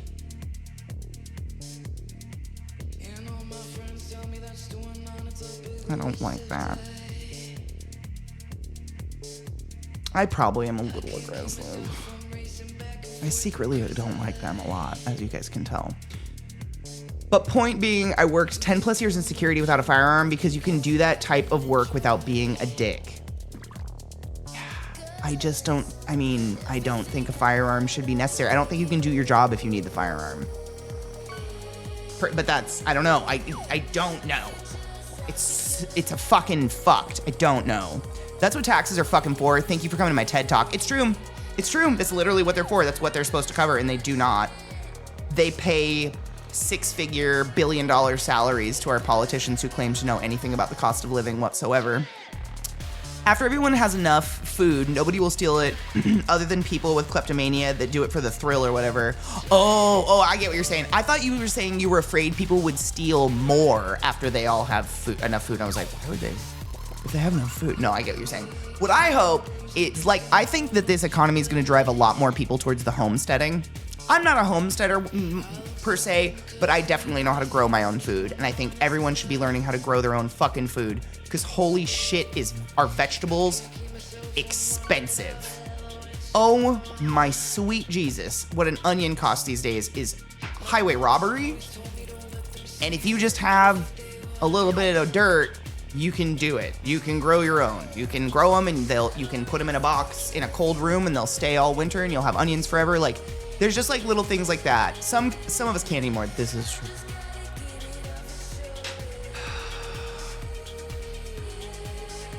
You become the livestock. I don't even buy them. I don't even buy berries unless they're like on super sale. Berries and cherries and stuff like that. Holy crap, they're so expensive.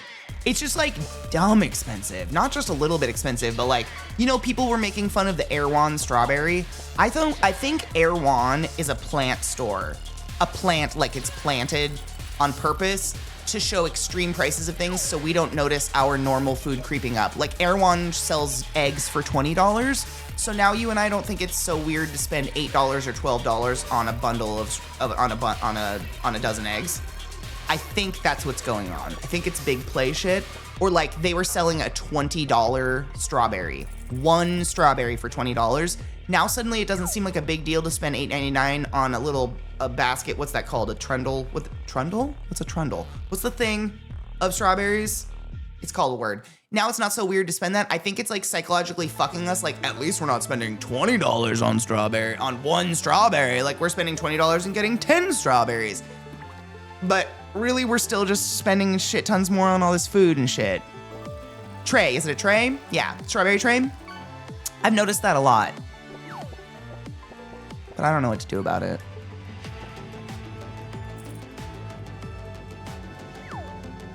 When the warehouse arson started, my mom was like, you laugh, but all those people are out of a job now. And I replied, there will be jobs in rebuilding the warehouse too.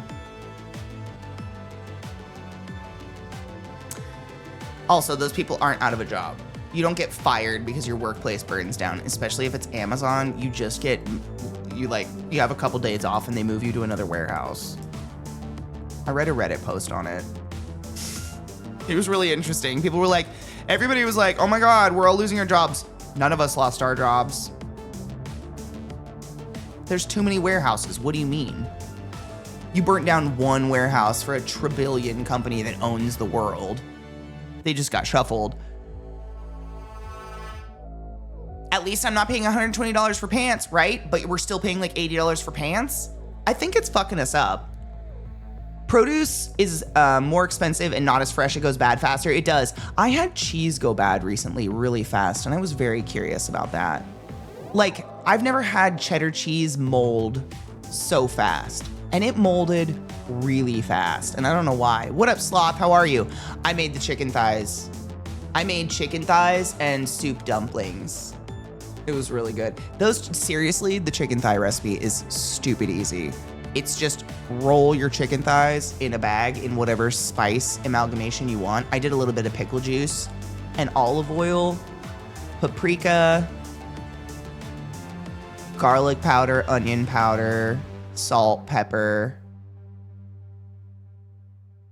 and a little bit of dill, fresh dill. And then I put all the chicken thighs in there and just give them like, and then you lay them out, skin down for 10 minutes, skin up for 13 minutes in the air fryer at 400. Perfect fucking chicken thighs every time. I've done it 3 times now. They're perfect. Perfectly cooked, perfectly crisp. Fuck, they're really, really good. And it's just so easy because I don't really have to think about it because I was tired. The fact that we prioritize property over human life is fucking dystopian. It's insane. Fucking sane. I agree. What up, Hemo? How are you, love? They don't set a building on fire if there's still people inside. That's still fucked up. They didn't do that. Yeah, they made sure no one was in the building. I'm pretty positive everybody was okay. Cheese was a higher moisture content now, so it molds faster. Is that what it is? I was very sad. It made my heart. I was like a nice block of Tillamook cheddar. I cut the moldy bits off, but it still felt like wasteful. Damn, you can talk. And real produce without any preservatives goes bad fast. I usually buy produce and eat it pretty fast. Chicken thighs, they're just the best. They're just so good. What will happen is you'll be more like an Eastern European, Middle Eastern European country where people live in apartments with many floors. Economics of scale will rule. No car for everyone. Take the fucking bus. I wish we had public transportation, trust me. Healthcare will deteriorate or be subsidized. The guitar you have in the background will be replaced by one that costs $50. Growing your own stuff en masse is much more expensive. I'm not gonna grow it en masse. I'm just growing it for me. Fuck you all.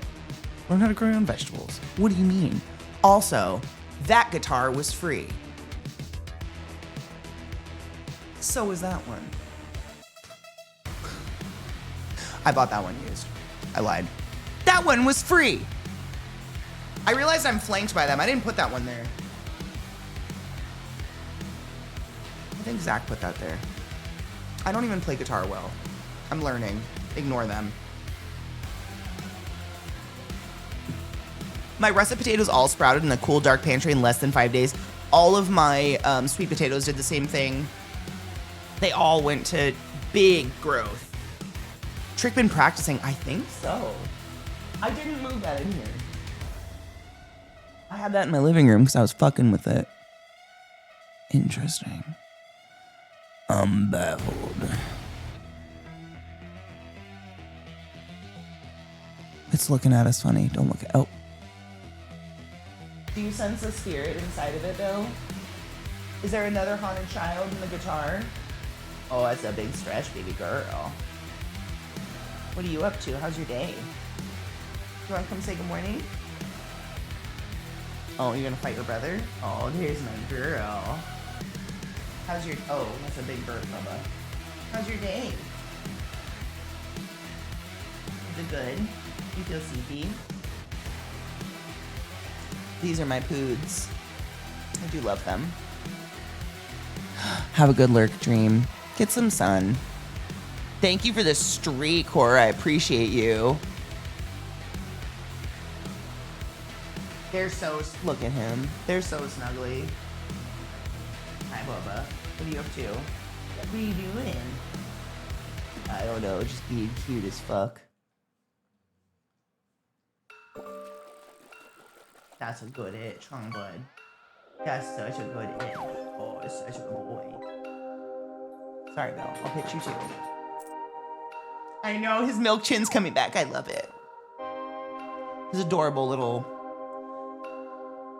Have a good dip. I'll be here again all day. This is the last day of all day. For now. You know.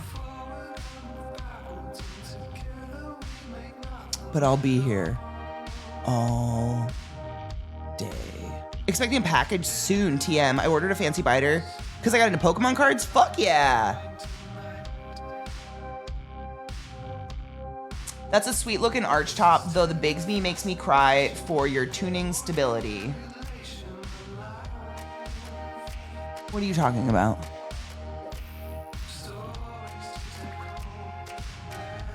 Tuning stability?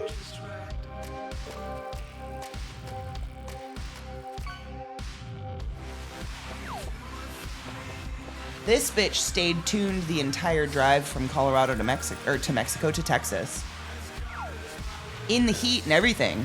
It's crazy. This one, Beth said stayed tuned through her move as well. I thought maybe you were talking about this one because Beth, but she teched this one. Beth is a guitar tech and she teched the fuck out of it. So maybe it's just awesome because of her. I thought maybe we were talking about the other one because this one's so hardcore, but that one stayed tuned, which is insane. Hi. A tremolo, the arm by the bridge, is a cool effect, but when you use it, the type you have is notorious for making the strings go out of tune. Oh. I'm learning things every day.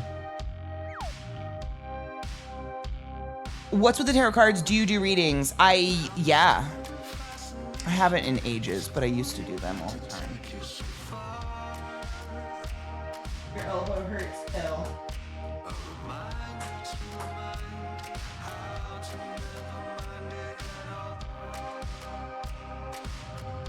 What?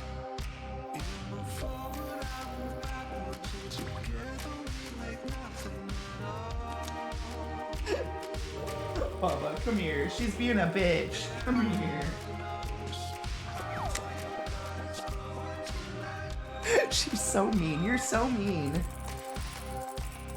He can snuggle.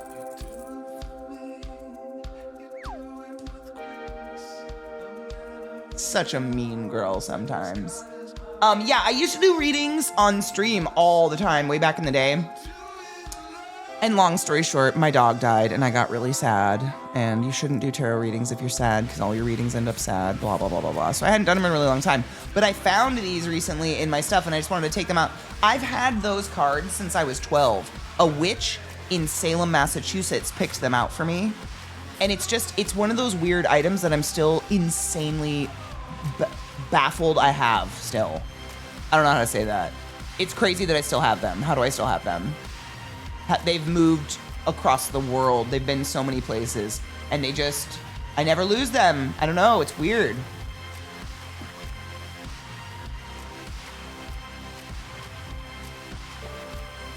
Is this good for you, Miss Ma'am?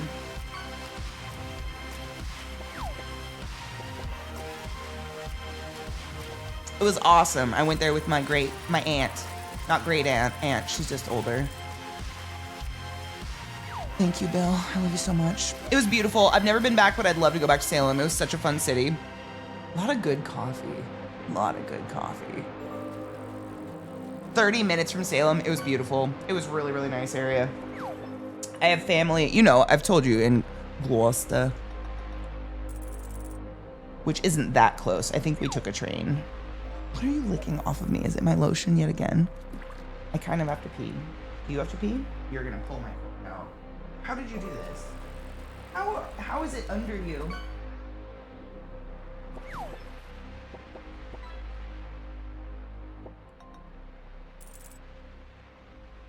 Hey, my girl.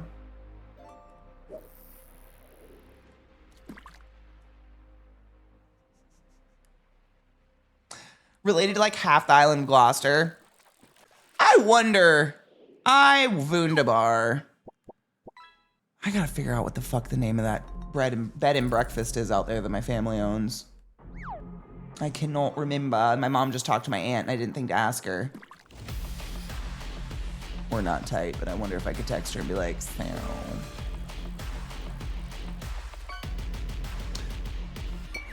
I wonder. With all the Irish heritage as possible. I really wish I could remember the name of the bed and breakfast. I have pictures of it. I'll have to look. Bill, I have to pee. Oh, that got her. Okay. Are we gonna pee together? Okay. Quick break every couple of hours. I encourage you to take a break, stretch your legs. Oh, God, trick. No, let's not noose ourselves. Oh my God. Stretch your legs, do what you need to do. Maybe make a breakfast sandwich, make some tea, get a snack. I don't know. Stretch your dicks. I'll be back in a few minutes. Stop. Period stomach is. It's crazy. It's like your womb turns into this rock hard being. Is this what pregnancy is like? We hates is it. Oh, I love this song. I remember when this dropped, I was in high school.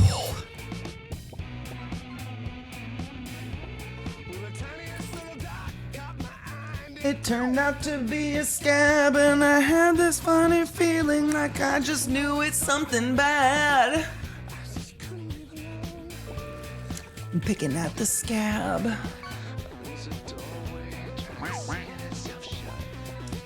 So 7 years ago, exactly.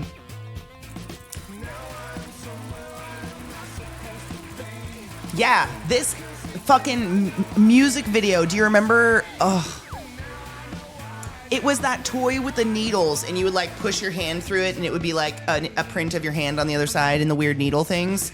The whole music video is that, but it's Trent's face in it. It's really cool.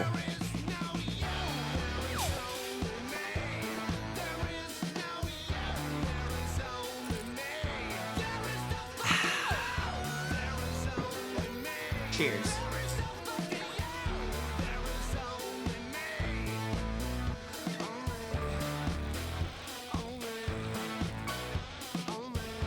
Rachel, I'm a girl's girl. Let's go. Rachel said something just upset me and I need someone to agree with me to make me feel better. What's up? Let's go. I'm ready. Shut up. You actually got the 20-year high school reunion? I called it. That's why they were looking at you. I called it. I don't think my school will because there's literally only 20 of us there left, I think.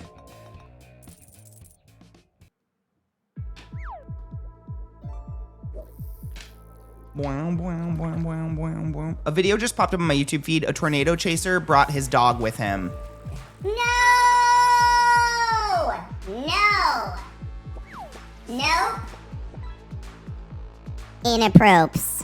Super inappropriate. Yeah? Is that our opinion? Because that feels crazy.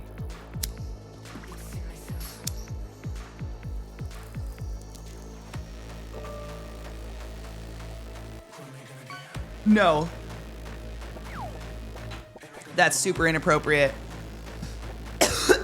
That's akin to someone bringing a child to chase tornadoes. What the fuck is wrong with you? That's crazy. That's psycho. No, I think that's psycho. That's cruel. Yeah, leave your fucking animals at home. What are you doing? That's crazy. No, I'm fucking mad. I bought new speakers for my wife's car and the instructions clearly stated, quote, snap the scored tabs of the mounted bracket off. So I did, only to later learn that those tabs were necessary. And the instructions were blatantly wrong, so now I have to wait for new brackets to come in, which will take however long. I'm so sorry, but hey, at least you didn't do anything wrong. That's 100% fucked. Did you tell them that their instructions are literally, I mean, they must know, right? They have to know. That's crazy. No one in their comments was saying that and I felt crazy. Nope. No, I am so on point with you. That's, no. How do you say that's a no? That's inappropriate. Nope. Nope. You don't take your animals. What's the animal gonna do? If you get taken out, if a rock hits you in the head and your car drives off the road, how fast can tornadoes move? Isn't it like miles an hour? They can be miles wide and they can move up to like 60 miles an hour. And now your dog's just trapped by a tornado, which, mind you, wildlife runs from tornadoes. You don't see dogs chilling to watch tornadoes, right? Am I wrong? That's crazy. Hey, I'm gonna present a thing to you real quick. How do you feel about someone taking their dog tornado chasing? Fucking awful. Literally, he goes, fucking awful. So that was his exact facial. So now you have two people and an entire chat, so it's fine. You know what I think, Rachel, is that person deleted all the comments that are making them feel bad about taking their dog storm chasing. You think, maybe? Maybe they're the type to be like, if I delete all these people calling me out on my shitty behavior, it's not real. Don't fucking do such a thing. I agree.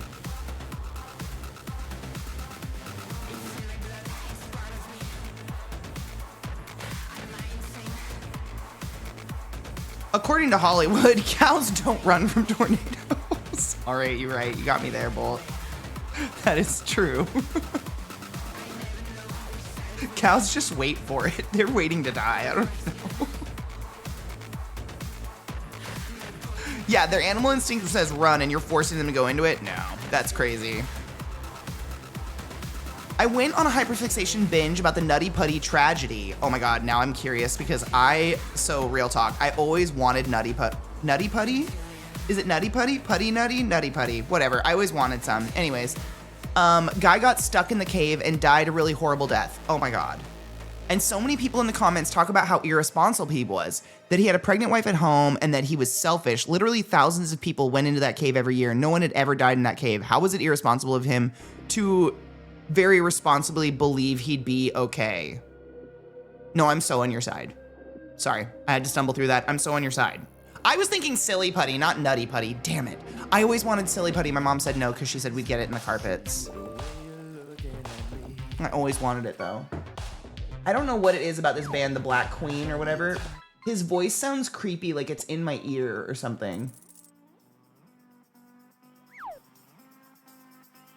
Yeah, fuck that Storm Chaser. I was just cuddling my dog. Can you imagine? Yeah, no.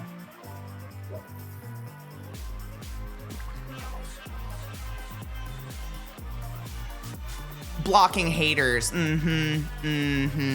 Yeah, sounds a lot like that. The comment section is where common sense and empathy go to die. It is entertaining. I do go there sometimes. Just to look. It's entertaining.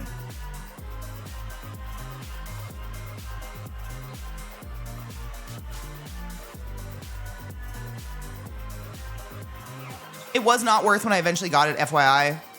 That's the way everything was, but man, did I want it. You could apparently pick up a comic on it, and then you'd have the comic strip on your Silly Putty to go walk away and read. Backwards. And then stretch. It was so useful. It's definitely something I needed. What do you mean?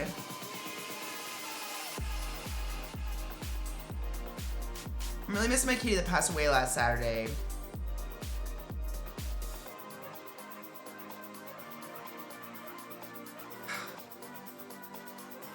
In my experience, you never get over it, and it's the worst. I think about...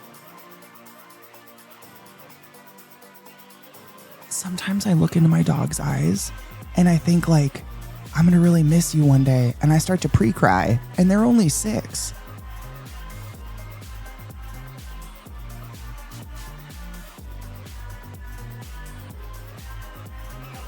Silly Putty Cave sounds either really silly, or really fun, or really terrifying. It does.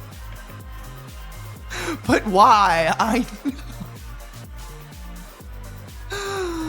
Oh, it's friggin' hot. My name is Cold. You know what's crazy? You guys are all going through this crazy heat wave. It's not that bad right now in Texas, of all places. All right, or maybe I think I might have adjusted.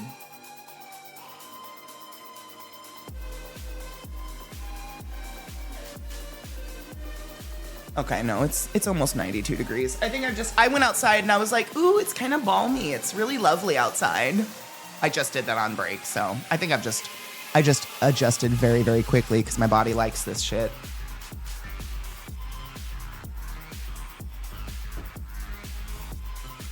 No shit, I pre-morn our cats for a minute or two, like 2 times a week. Okay, so I'm not the only one. Seriously, it was so random. Like, I just turned around and Lil was just following me down the hall. And when you turn around, Lil's like, have you ever seen those videos of cats? They're kind of stalking their owner, like play stalking, but they don't move when the owner looks at him. Lil does that. So if you turn around, she just... And sometimes she'll look behind her, like we're looking for someone together. It's fucking comical. And I just had this moment where I looked at her face and that weird doofy look she gives me, like... And I was like, I'm gonna fucking miss that stupid face one day so much. And it drives me to over-snuggle my dogs constantly. Like that whatever. Why else do you have a dog but to over-cuddle the fuck out of him? Mishy, you're the one that taught me the term. You said it about Vito a bit ago. You were like, I feel like I'm starting to pre-mourn Vito. And I was like, I think I'm pre-mourning my dogs. Same. I look them in the eyes and I go, so we're living to 20, yeah? Cool. You guys are going to be the coolest old poodles. My Void Boy's 11. You get 20 more years. I'm putting in the books now. 20 more for you and the Void. At least. At least. How the guy died in Nutty Putty, upside down, his arms trapped at his sides, blood pooling in his brain, the lower, heavier organs. Oh, that's terrible. You know what's crazy is a post came up on my Instagram today, Maureen, like this. Oh, wait, I did see this post recently. This guy. It's so weird why he was in that tunnel. I saw one recently about a young kid that went missing. And when they finally found him, he was in the exact same position, but in the chimney of a dilapidated abandoned house in the forests of Colorado. Like he was a 17-year-old kid, just found in a chimney, upside down, head first. I know. It was like the same diagram though. It was very creepy. I don't even know if he was from Colorado. That's the super creepy part. My dog makes walking fun when he goes. I worry you get another, I mean, I hate to say it. You don't replace Vito. You get Vito's son before Vito dies. If that's feasible for you in any way, shape, or form, you adopt Vito's son. When Vito's like 12. And then Vito trains his son how to be your new grandbaby. And then when Vito goes over the Rainbow Bridge, you have Vito's child. I hate to say it, it's so sick. It's never replacing. We do not replace our fur children, ever, ever, ever. But when Millie was 12, we got the poodles because I was like, oh God. And it's like, that was grandma to them. Like we still talk about Millie, like, you remember Nana? Like Nana was the poodle, was their weird grandma fucking pug creature that dragged her legs behind them, you know? Are you able to pay a trainer? Like, could you get a pre-trained? Because, I mean, seriously, Mish, I don't know if you were, like, super into Vito breed, if you want to adopt, like, what's your plan? These motherfuckers came pre-trained. 8 weeks and they were potty trained. So when I say they've never pottied in the house, I'm very serious about it. Since the day I got them, they've been potty trained. There are some crazy breeds out there and shit that come so trained. Because they're just smart. But it just depends on what you want. That's a big dog. I know. You know what my next dogs are gonna be? I already know. I'm gonna rescue pit bulls. Some sort of pitty little mix. There's too many, and they're rabid around here, dude. There's so many because I'm sure there's lots of shitheads who try doing dog fighting or something stupid like that. But there's like pit bulls. I love them. They are the house hippos. They are the true house hippos, and I'm going to adopt little house hippos, and God knows, they might be little troublesome fuckers, but I'm going to love them to death forever. They won't be pre-trained. I'll probably have problems. I don't care. Dogs deserve homes no matter what. I hope, if my body still works, I want to adopt special needs, because I can. Like, I think I'm in one of those really unique positions where I work from home with you guys. If you have a problem with me hanging out with a special needs animal, it's time to leave now, because that's definitely our future. Like, if we had to sit here and re-bandage a wound or something, or like do treatments for mange or something like that some precious little puppy we're rehabilitating to foster or something like that, like, who would be sad? It would just, I think that's something that would be really, really cool to do. I'd like to do that one day, because there's so many. There's so fucking many. Pet owner responsibilities is a foreign concept to Texans. It's everywhere. You know what was a really sad phenomenon that happened in Colorado, Spence? The reason we have the poodles is because we got them during COVID. You know that. And Zach and I we're adopt hoes too. Like, all of my dogs growing up had been mutts. I've never bought a dog. Like, all my dogs were rescues. Millie was a rescue. All of our dogs, like rescues, came from neighbors who accidentally had puppies. You know what I mean? Like, that's where all my dogs came growing up. I love a mutt. Give me a mutt any fucking day. But during COVID, everybody was bored. So everybody went and adopted dogs, which I say with a sneer. Very excited they adopted dogs. But once COVID was over and everyone had to go back to work, you want to know what happened? The shelters were overrun. Literally overflowing with abandoned dogs. Once people realized how much work it is to deal with a dog when you have a 9 to 5, they fucking abandoned them. It's horrible. It's disgusting.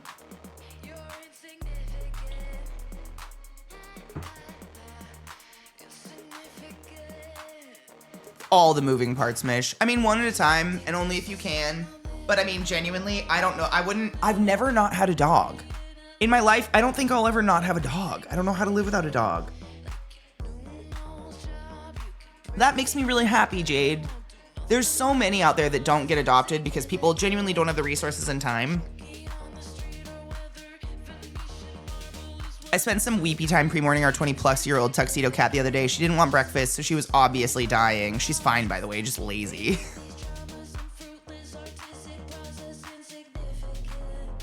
Me, every time Trick gets a bellyache, every time he gets a tummy ache, and I'm like, sorry guys, we're gonna be an hour late stream. I gotta make pumpkin mush for my dogs. I'm actively crying the whole time. He's got cancer.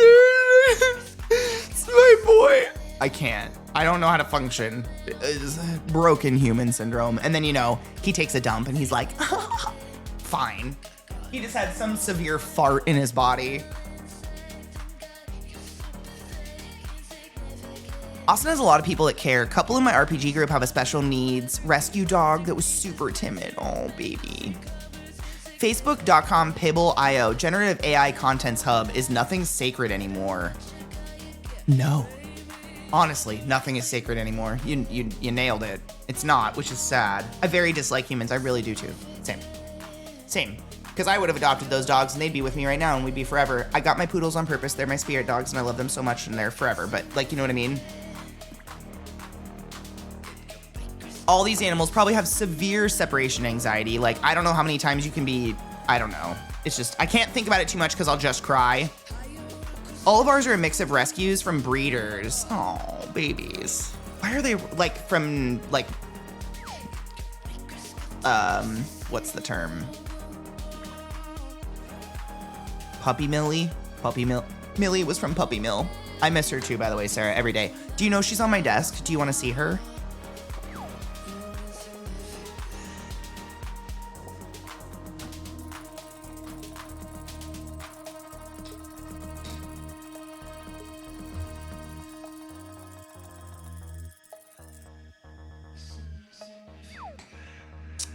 This is Moose. She lives in this now. And there's her little Tootsie.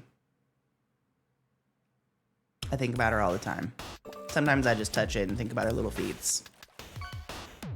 But I keep her on my desk, so now she's just, it's, you know, instead of being in a little couch behind me with her little broken legs, she's with me forever. I miss that little fool every day.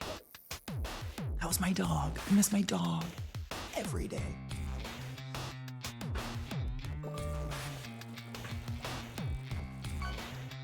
Our two boys were for sure discarded from breeder. That's what Millie was. I kind of forgot the term, but exactly that, Spence. Millie, the pug, you remember Millie. Moose, really she was Zach's pug. She became Zach's dog. Millie was a rescue from a puppy mill. And the reason she was discarded from the puppy mill breeder situation was because her little feet turned out like a ballerina. So normally, you know, a dog, pugs especially, they're supposed to be very, and like ballerina toes. So their feet should be like this, basically. And hers did this. Like, I don't know how to explain that. They perfectly turned out like little ballerina feet. And apparently that made her, and her ears didn't create a perfect box when her ears got perky. And that made her imperfect, and so they just cast her off. She was our queen. She was perfect. Perfect for all her years. I never understood it. I meant some of them were rescues, some of them we bought from breeders. Oh my god, I was gonna say, what evil breeders do we need to kill? That was my next question. Go on. Every one of our cats have been rescues. Every one we got from out in the wild. You mean the neighbors? Oh, from an animal hoarder. You gave him a good life then. Queen Millicent the Powerful. Queen Moomy, first of her name. It's true. My moose. Forever my moose. I'll miss that little fucker forever. I've had multiple inbred dogs or dogs who went through some sort of drug poisoning and it treated lifelong issues like seizures. Oh, that's so sad. It created lifelong issues, yeah. I miss my first dog every day. I got him from the Humane Society when I first moved out. It's been over 10 years. Hey, can I say a universal bitch for today, for Thursday? Dogs don't last long enough. It's our Lord's year 2026. I know I say that a lot, but genuinely, it's 2026. And rich people go to the moon for fun, or go to the space for fun, or whatever. And we haven't elongated dogs' lives. I think I deserve to keep my dog for at least 85 years. At least in full perfect health. So.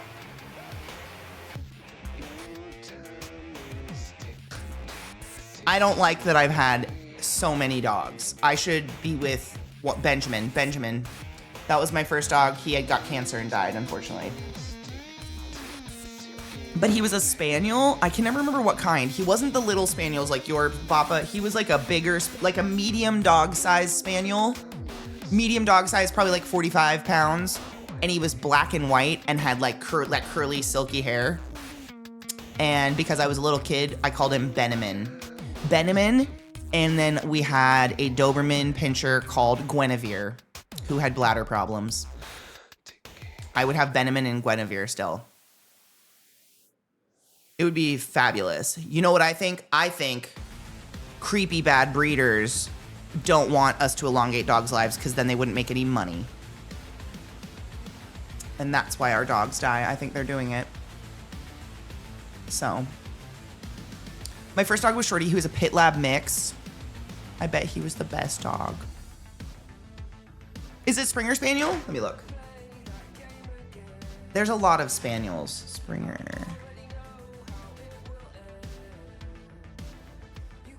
Yes, he looked like that, but black and white. Do they come in the ones? Yeah, I think that was him. Yeah. Oh, that's weird what a visceral response that emitted in me, and I haven't seen him since I was like 5. But I remember Benjamin. Just couldn't say his name because I was 4. The universal cat distribution system definitely works. We will only ever be without cats if we make a concerted effort to do so. I really, really hope I can have a cat one day, but I have to get like a hypoallergenic one. Otherwise, I'll have pus in my eyes and I'll die. And I hate that because I want to just adopt. Pretzel has radio hypoplasia and is not a flame point. Pigeon is a flame point, but caught bad feline herpes. Oh. So whoever was breeding flame points just gave them up?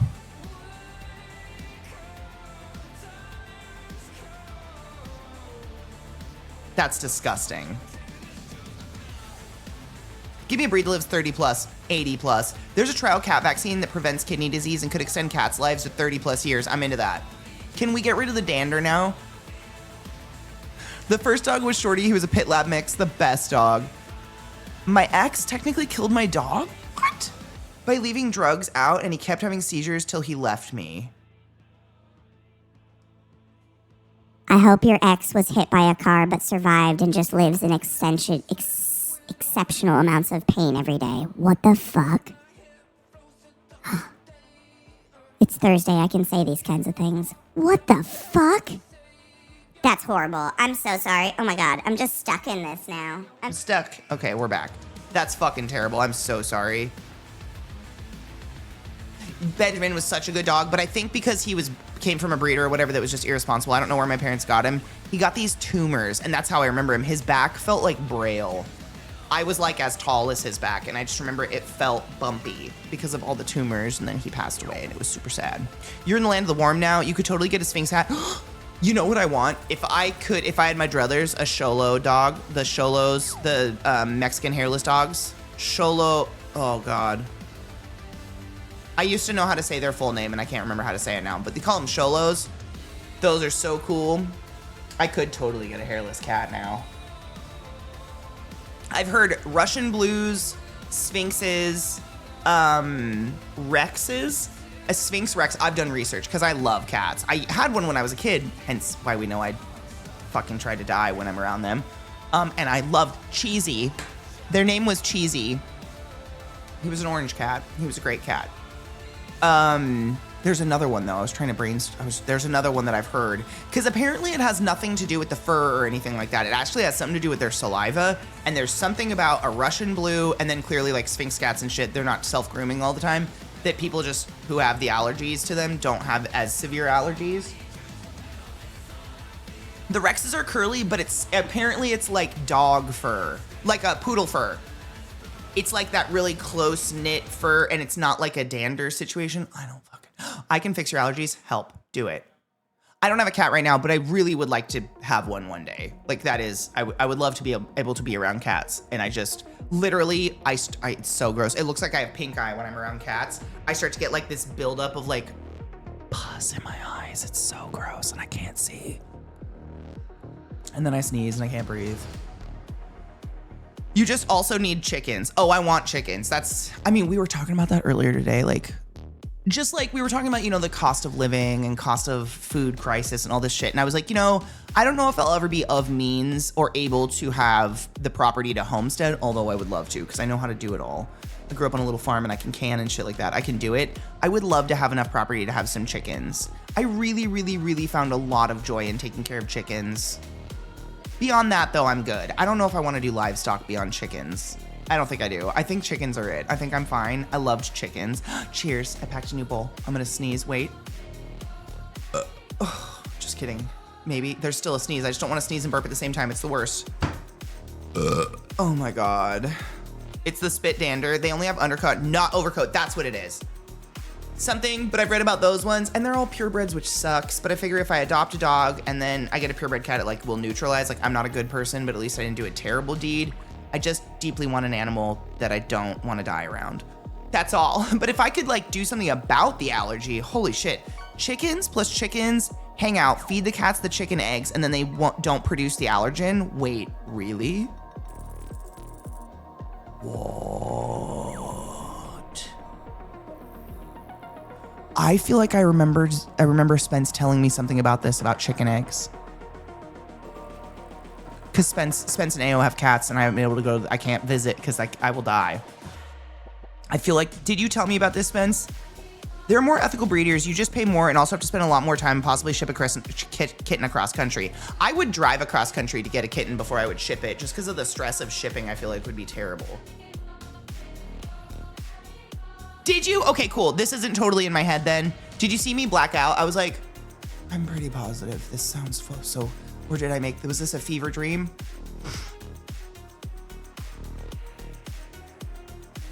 Do you still have the allergy to cats? I haven't been around one in a while.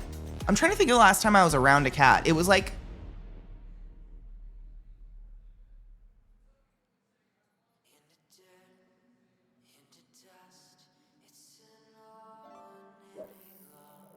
I fucking can't remember the last time I was around a cat. I look at them on the internet a lot because I love them. I genuinely cannot remember the last time I was around a cat. Really. I have some cat allergies still, but I also grew up with them. But for myself, I figured out how I just have to vacuum my floors every other day and wash my hands anytime petting them. It's so extra. I want them to be able to lick my face and I don't die. Trouble, right? It's really just our limitation is internet. As long as we have internet, we're fine. But literally, I haven't found an area outside of the city in any direction around Austin that doesn't have internet. Mars got a Devon Rex kitty because of allergies. That's exactly what I was saying. There's the Devon Rexes, there's the Sphinxes, and the Russian Blues. Those I've heard are really, really good for allergies. And I've desperately if you've been around my channel for years, I've talked about it. I want a naked cat really bad. I love Sphinx kitties. I think they're really cute. I know you have to wash them down, whatever, blah, blah, blah. I've taken care of old people. Are you kidding? I used to take care of humans for money. I can wash down a cat with a wet wipe. I think they look like little ball sacks with teeth, and you put them in a sweater, and they look like a little ball sack in a sweater with teeth. I love them. Yeah, I love them in sweaters. They're so cute. They're I just kind of love them. I would take a funny looking one. I don't care. True crime fans are natural cat people, I think. They're happy to kill for fun in between snuggle sessions. A lot of them killed during the snuggle sessions, Tech. It's part of it.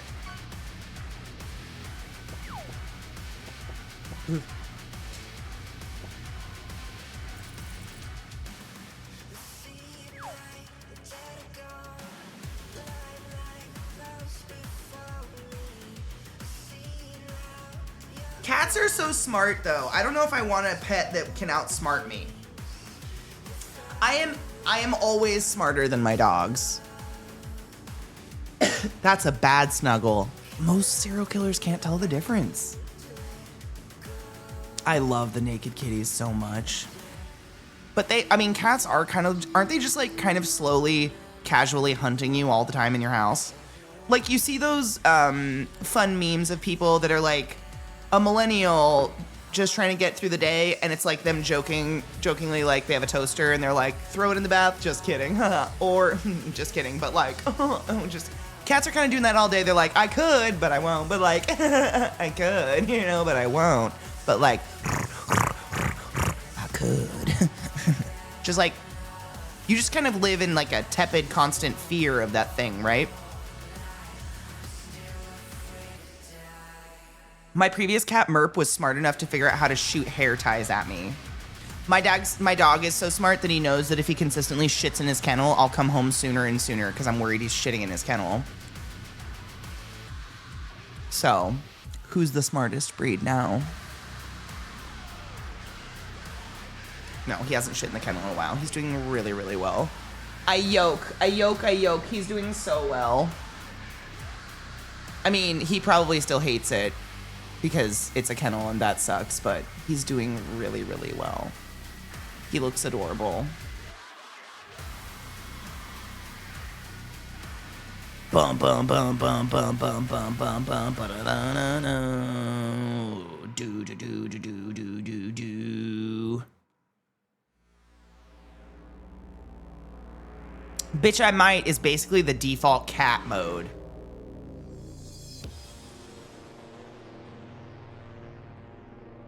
I'm trying to think what would be the default dog mode. Bitch, okay. Okay. Mike, did you give me Solar Punk? What is Solar Punk? I've heard so much about this game. Bitch, thank you. What is it? I've heard a ton about this game. A lot of people are playing Solar Punk. Thank you for gifting me a game, you generous hoe. Don't autoplay. Solar Punk is a survival game in a technology advanced world of floating islands. Alone or together with your friends, you can construct buildings, grow food, craft gadgets, and hop on your airship to explore distant islands in the sky. Okay, that's cute as fuck. I've never heard the term solar punk before. Is it like cyberpunk? But the sunshine? Is it because their power is the sunshine? It looks super cute. There is chickens in it. There are chickens in the game. Oh my god, you can raise chickens in the sky. It's adorable, dude. What a fucking cute game. Is this the one you were playing the other day that you were asking us to name your world? Chickens, statement.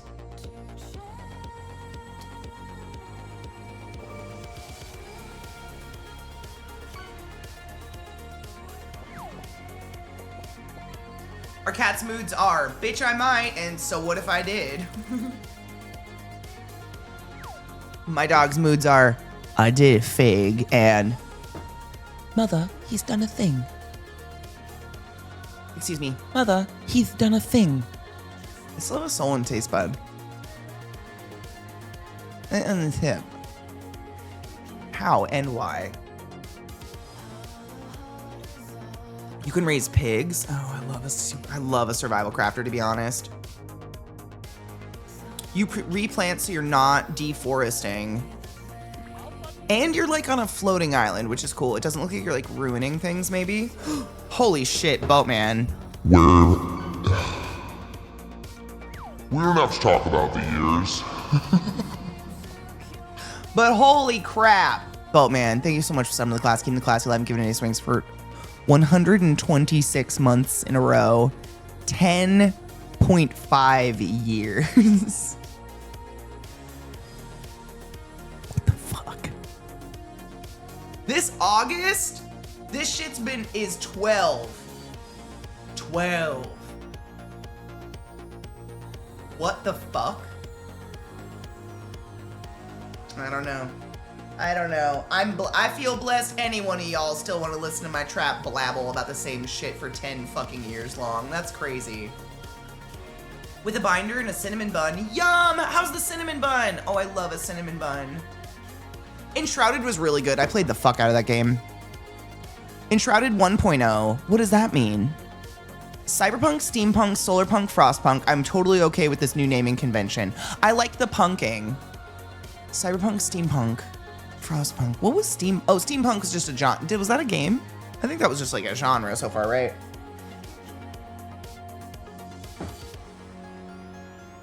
How many times can this game be released, though? Good morning, Ray. How are you, love? How, like, I've been playing Enshrouded since, I can't even tell you, like for 3 years. What, how is it? Oops.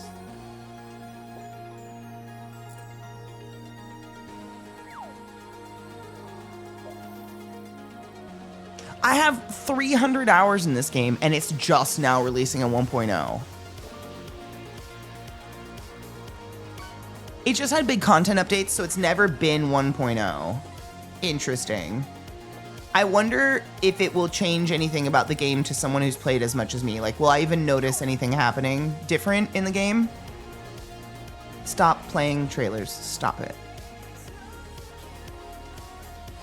I really want to play Mecha Chameleon. I just need to get a group of people together. And of course that game dropped the 3 days that I have a sponsor gig. So I can't really do it this week because we have sponsor, and then tomorrow is Faded Friday. And then I'm toying with taking one of these days off this weekend because this is my third 12-hour stream in a row. And holy crap, my brain is tired. Like I can feel it in my voice and my brain. Like if I just keep going like this, I won't have anything to talk to you guys about because I will not have any moments of life not on camera. So all I'll be talking about is like yesterday's stream and no one wants to hear about that. That'll be so boring. I have to like go experience sunshine or something. I don't know. So I'm toying with that. I don't know though. I don't have anything to do. So I don't really have a point. Like I would just sit around and be anxious. I don't know. We'll see. But I do want to play Mecha Chameleon. I just said I need to put together a group of people to play. Because it's a group game. Enshrouded isn't fully out. The full release will be in October. Damn. Please take a day off. I'm thinking about it, but like if I have nothing to do, I guess I could read. I got a new book. It's not new though. It's just House of Leaves. I've never read it and I've heard it's good. And it's horror. Apparently it's scary. I reinstalled Fire Emblem 4 Houses or whatever onto Zach's little the Switch one. This old and busted little guy. So I have that I could do, but and then I have that. The guitar, I guess. But other than that, I don't know. Maybe. We'll think about it.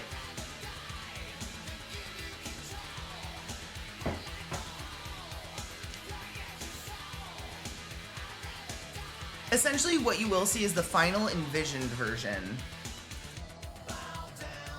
You know what I wish they would do? Change the starting zone. Because they've done this a couple times where they do massive updates to the game, and so I just go in and I start, and it's the same starting zone, it's the exact same setup, and I'm just like, I'm bored immediately, and I'm like, nope, and I stop playing. Give me a fresh start. I think that would make me get back into Enshrouded. It was really good. I just played the fuck out of it. Quality of life things, no shit.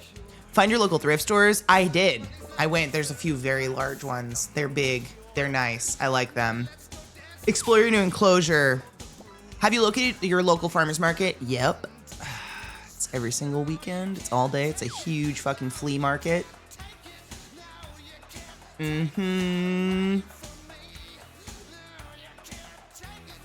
Jess. I could do those things.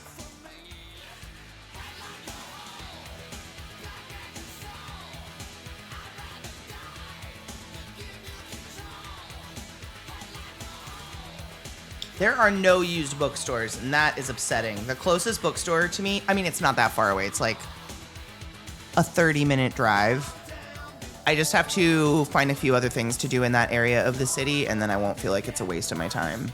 But like the closest, like even not used bookstore was like 30 minutes away. Bookstores are dying. It's a really sad thing that bookstores are just kind of dead now. I don't know why.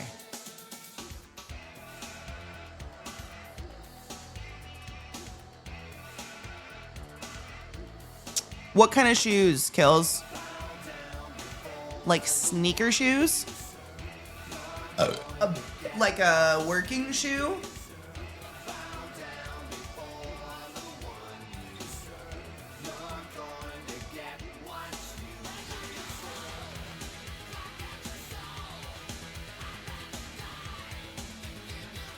Trying to think what the fuck is that brand Zach wears. He fucking swears by them. And they're not dad New Balances. There's the Feiyu ones. Feiyus are great. I can't stand Hoka's personally. Too much of this. Like there's literally oftentimes like 2 inches of foam on Hoka's and I trip. I actually tripped and fell over. It was very embarrassing. I can't do Hoka's. Brooks are amazing. I love Brooks. They're so comfortable. I have like these Nike classic court ones somewhere. Those are, but the Feiyu ones, and then there's another brand that's really decent, and they last forever.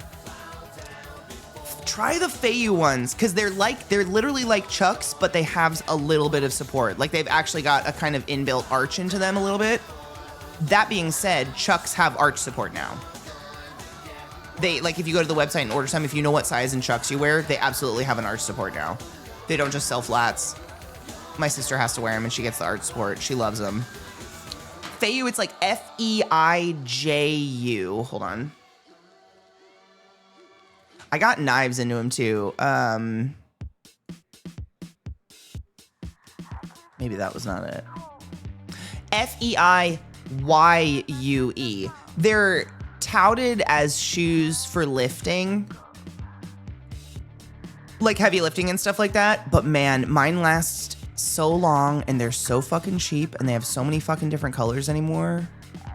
But they look just like a Chuck. But I don't know how to describe them. Website's under construction? Oh, I'm on the UK website, that's why. Oh, weird. Their website's under construction? What's happening to Feiyu? Did I just try to sell their shoes and they're not even up anymore? They're like advertised, marketed as martial arts shoes, but I have actually and literally walked the earth in them. Like I walked all of London in them, Hyde Park, festivals. What was the other trip I did in between there? I went somewhere else. I walked all of DC in them, like a 3-day trip in DC in them. They just hold the fuck up. Those shoes are incredible. I'm so impressed by them.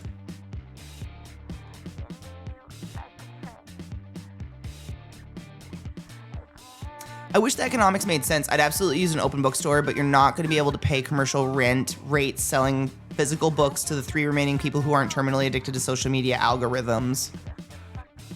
I know.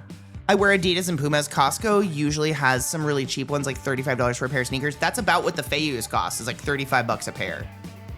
When I get them off their website, I usually get a couple pairs at a time in a couple different colors, but they're just like a solid sneaker. I don't know. They're really basic.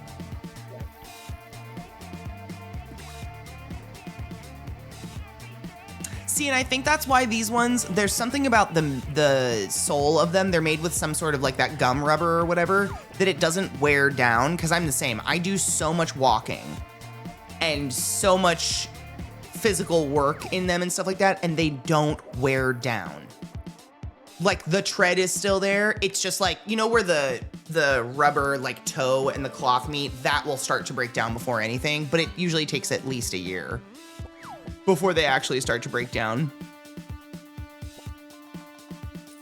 Trucks are the only shoe I can wear now. I swear it's like muscle memory, as in I know how they should feel, so my brain fills in the rest. You know, the perfect shoe is when you just don't need to think about.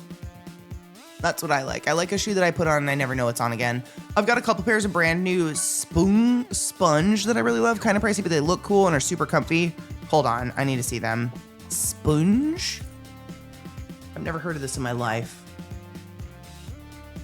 There's a band called Sponge. Oh my God, they look so cool. What the fuck? Dude, fuck Hoka's. Sponge look cool. And you can say it like sponge. What the fuck? They look like something out of Nickelodeon. I want these. When you step, do they actually splooge out the sides, little bubbles?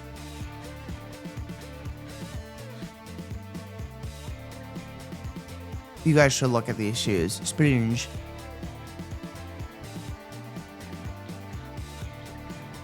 They don't? Damn it.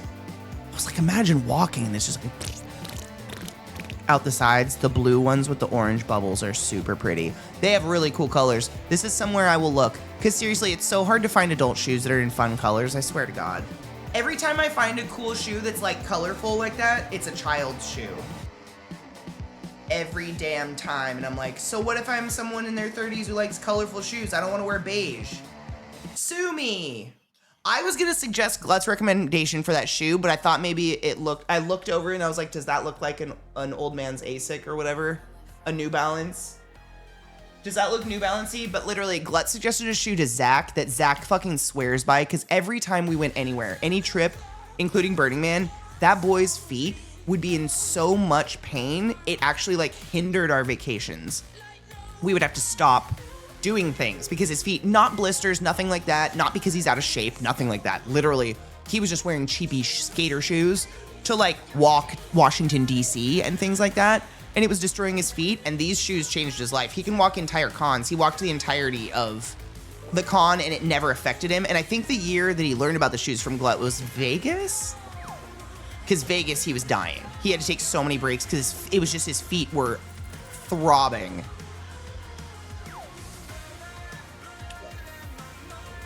Wait, all I did was click it, Maureen. Are you about to say you love these? I bought these last year. Shut the fuck up. You can walk in these and not fall over. Are you fucking with me? I thought they were a joke. Like I would fall over and die in those. They're so high.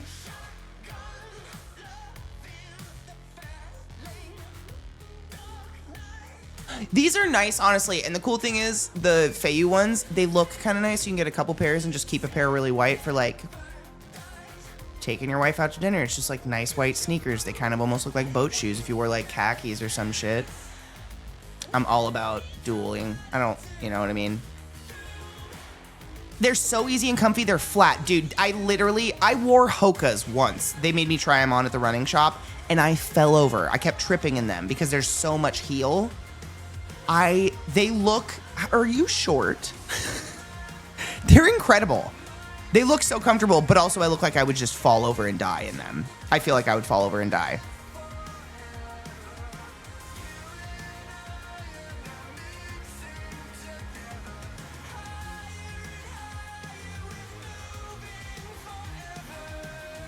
I don't know. Those sponge ones are my favorite. I actually think I owned a pair of Ugg slippers for a few years. Were they Uggs? They were like the tan leather with a sheep fur. Sheep fur? That's not the word. Sheep wool. My wife loves them. She said her knees have never felt better. Really? Muy interesante.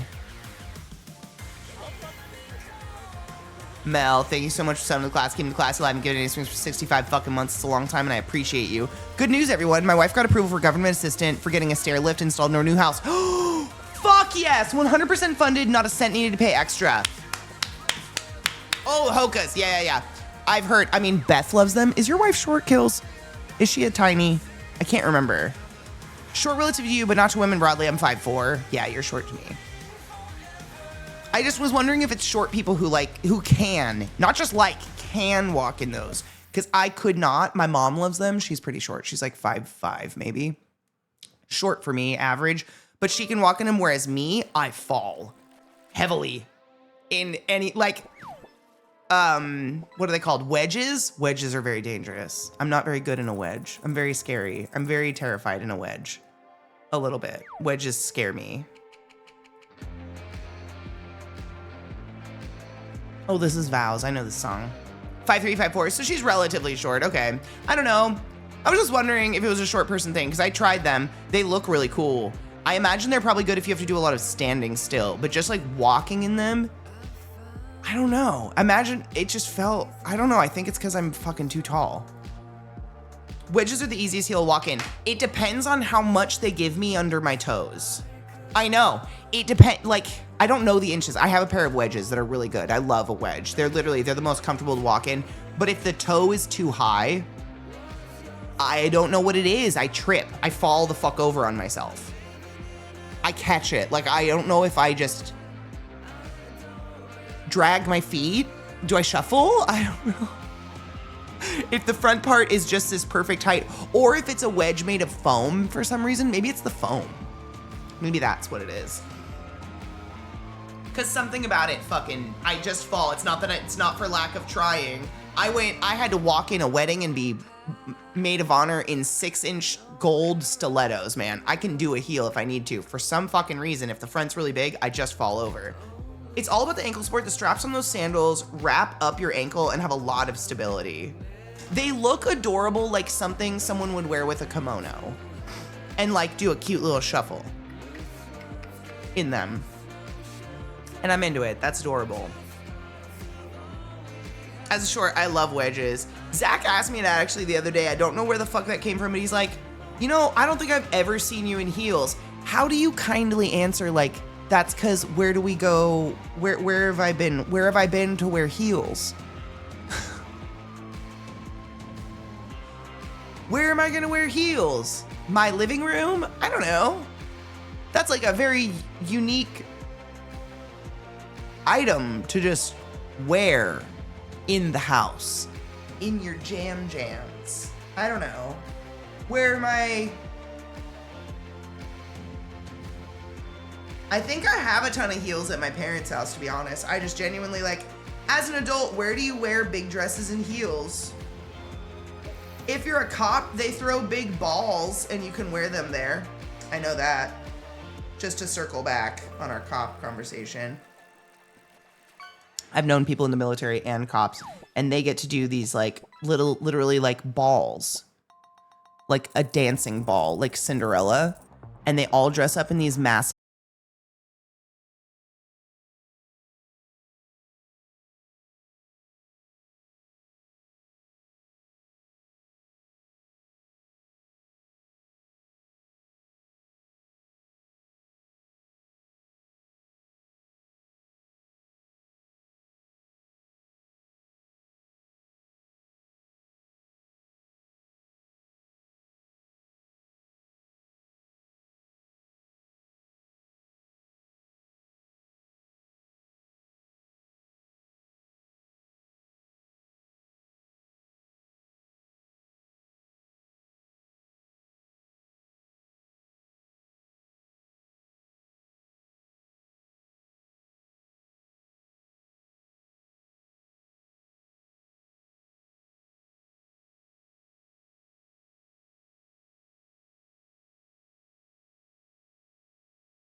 That little guy in the back of my throat. It was fucking gnarly, dude. I thought I was puking blood, honestly. I was like, oh no. Like, I thought I burst something in my esophagus or something. I got really scared. I'm actually glad that's what it was. But I was just like, projectile. I was just puking and dry heaving because there wasn't anything in me. And it was like like that horrible dry heaving thing you do where you just cough really fucking hard with the back of your throat. My uvula got stuck. I don't want to be super graphic about it. It's Thursday, I guess. Fuck it. It got stuck like on my fucking epiglottis.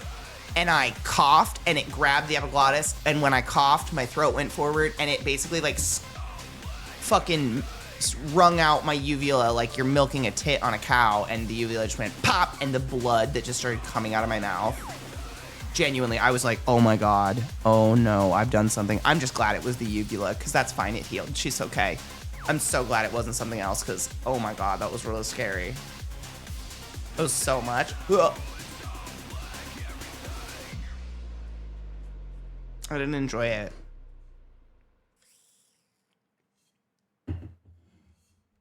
Me too, and I have Zofran, so if I travel, I don't get so fucking nauseous. I don't know what it is, if it's anxiety.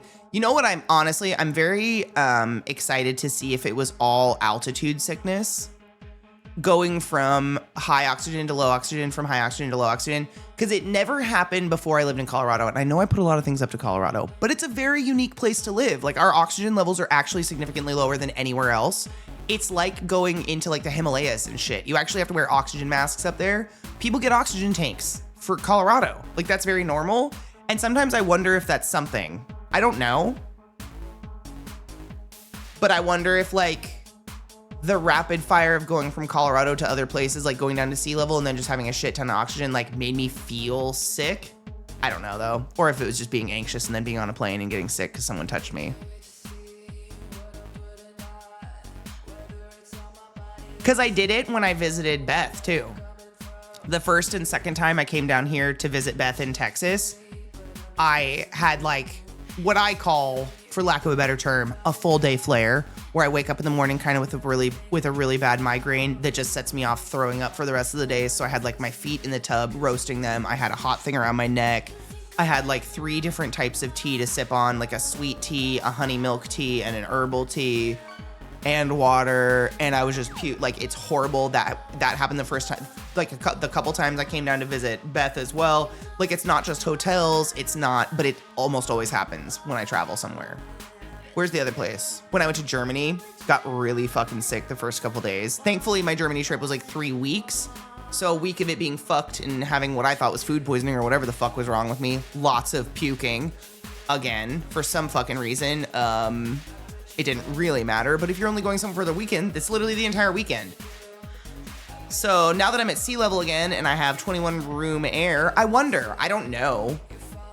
There's not enough research on any of it. But I do wonder. The altitude in CO really bothered my father-in-law. I believe it. It's bad. It's very intense. Like, that usually makes most people sick. Most people I tell, like, bring antihistamines. I guess taking an antihistamine before you go to bed can help with alleviating, like, the symptoms of the oxygen deprivation that you're going through. It reminds me of when I woke up one morning when I had an ear infection. I'm gonna burp, hold on. And being like, oh wow, it doesn't hurt so much today. And then seeing the blood on my pillow and realizing my eardrum had ruptured.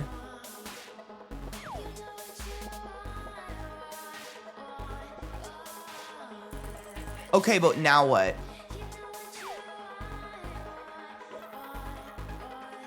You got a stick? Yay! Watch out, Papa, here I come.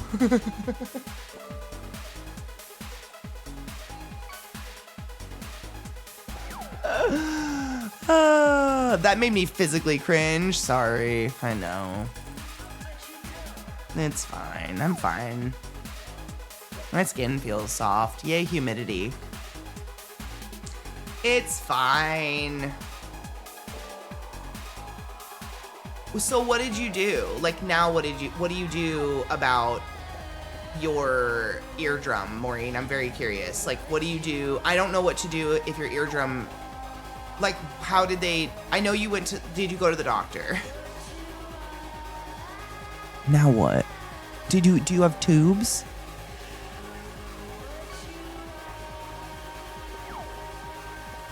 A tire, oh yay.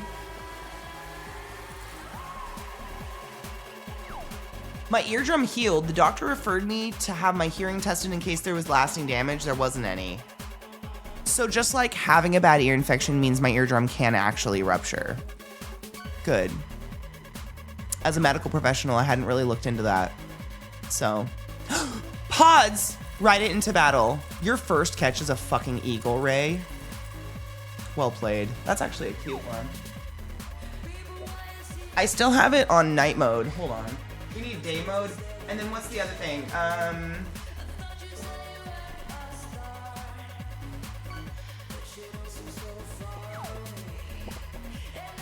Have some day mode. Oh yeah, it's still on Halloween mode if you guys care. I don't know if you do, but it's on Halloween mode. I'm done forever. I can't beat that. No, you can. You can actually catch a blue whale. Or a diamond. I think this is always the view, unfortunately. They don't have a lot of variants to it yet, which is crazy. They should add more.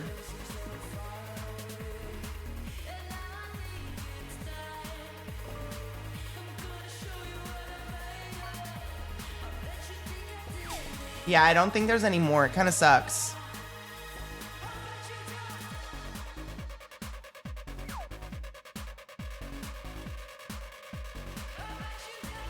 The pressure builds and pop. I feel it could be scary, but a relief. Yeah. That fucking freaks me out, actually, thinking about my ear popping.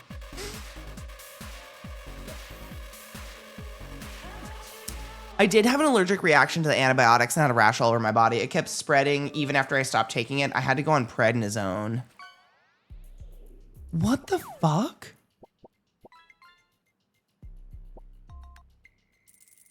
That's just really bad luck, and I'm sorry that happened to you. That sucks. That's a lot. I can't. I'm so glad I'm not allergic to any antibiotics. I was trying to think where the fuck my leave is. Because my uterus is trying to kill me again. Where is it? I'm gonna go on the hunt for some painkillers real quick. Manage the pond. That's my favorite fish. One of them. It's not worth a ton, but I love that one. I'll make some tea. You want a cup? Okay. Hey, bud.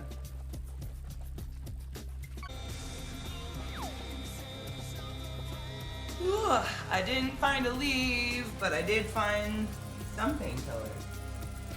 Where's my, oh, water. What did you catch? A duck ghoul. I love the duck ghoul. I don't know why it always gets my attention. Here. Welcome back. I hope you've fished. My everything hurts. Holy shit. Oh, oh, oh, oh, ooh. Ow.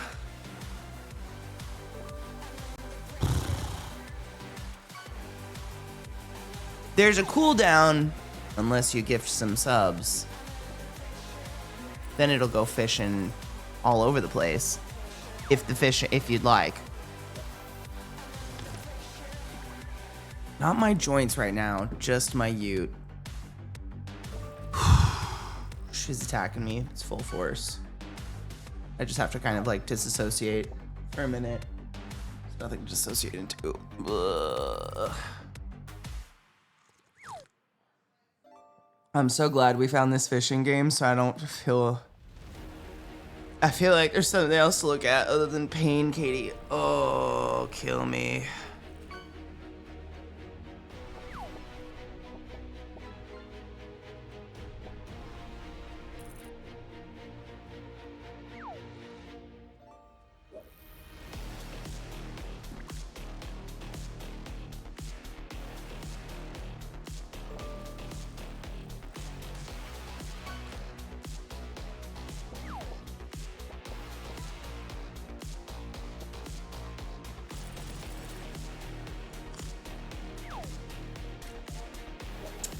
Thank you, Super. It's better than the alternative. I missed the last day of trivia, so you may get top 10 again. I hope so. Honestly, I don't, it's okay. I do really good the first round, and then the other rounds, I don't know anything. I don't know any of that trivia at all. I don't know where they get their trivia from. Good Lord, Katie, what did you do to yourself? Nothing this time. I'm being attacked by the curse of my own femininity. Oh, I'm allergic to sulfa drugs and penicillin. Turns out when you're allergic to mold, you might be allergic to penicillin too. Oh, absolutely. They are one in the same. It's really rare if you're not allergic to both, honestly. A shark? Maureen just caught a fucking whale shark, so there you go.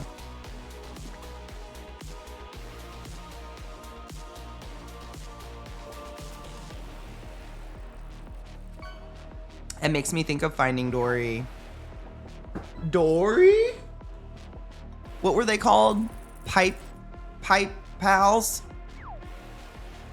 I want to catch Nana's merkin. I don't think we've found that in the pond yet. Working on it, but not yet.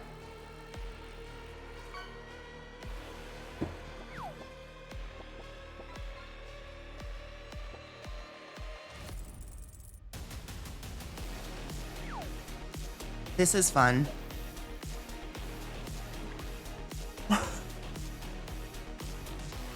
A whale, that's nice. Did you see the stick I got?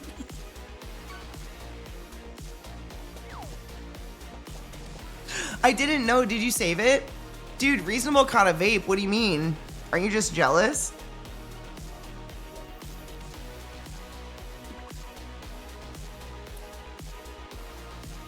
You literally just caught junk. That's all it said. Just like junk.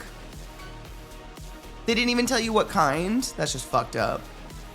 How'd the whale fit in that pond though? It's very deep. It's like the Loch Ness. Right? In that one. Ooh, is this a merkin?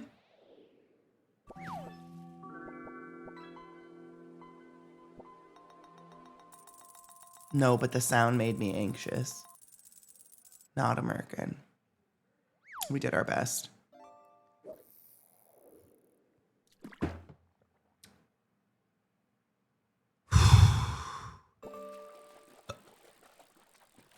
I'm fine. This too will pass. Holy fucking shit on a dick. Holy fucking shit on a dick. We've pulled a blue whale out of it before. What are we fishing with? A tractor beam? I don't know why you have to be so judgmental of the pond. I stocked this for you. All I have to say is you're welcome. What?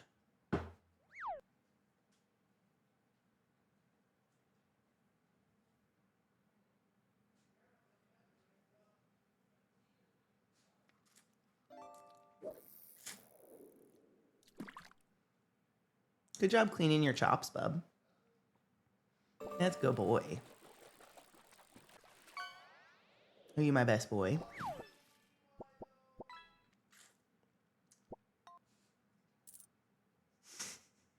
I wasn't talking to you. I was talking about you. Come hither, my child. Hello. How are you? Such a good boy. Soggy fish crackers? How do you know they're soggy? What if they were waterproof? Oh, your breath's great. It smells like dog food. That's so good. I love it. You smell so pretty. Yeah.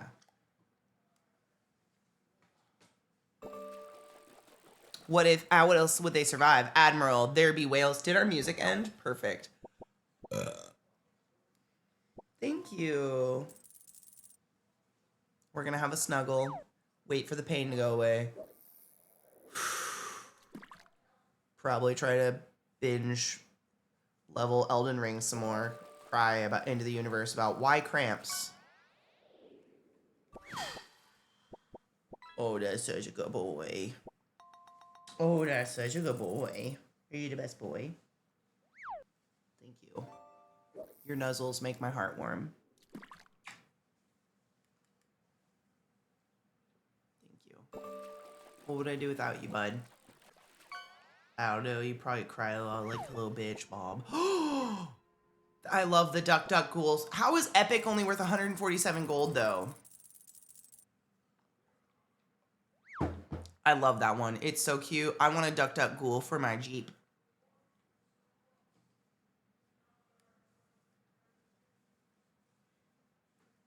How's your day today, child? Is it good? Your fingernails, though, need to be trimmed. We should trim those. We should trim them. Chase?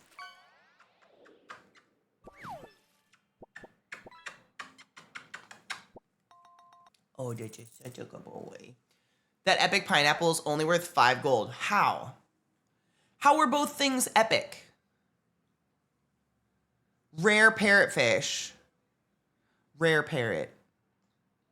Wait, like rare parrot? Like rare parrot? Is that the joke? I think I caught the joke. Fuck this, bud. Thank you. Thank you. Your breath, though. Party parrot. Oh, that's party parrot. What's rare parrot?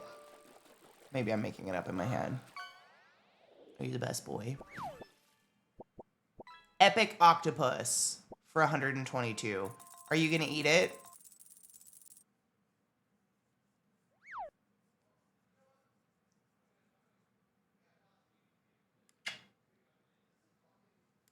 You're just such a good boy. Okay.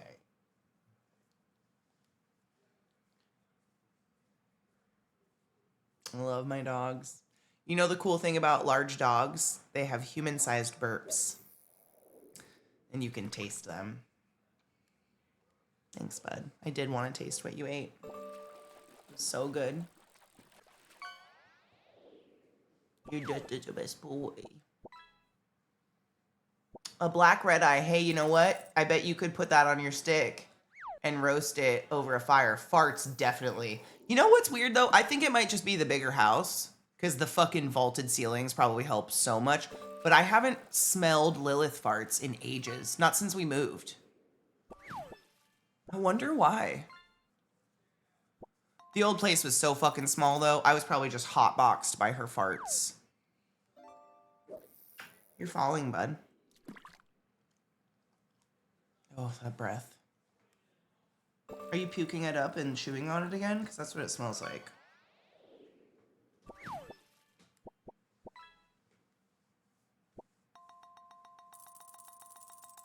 You're such a gentleman.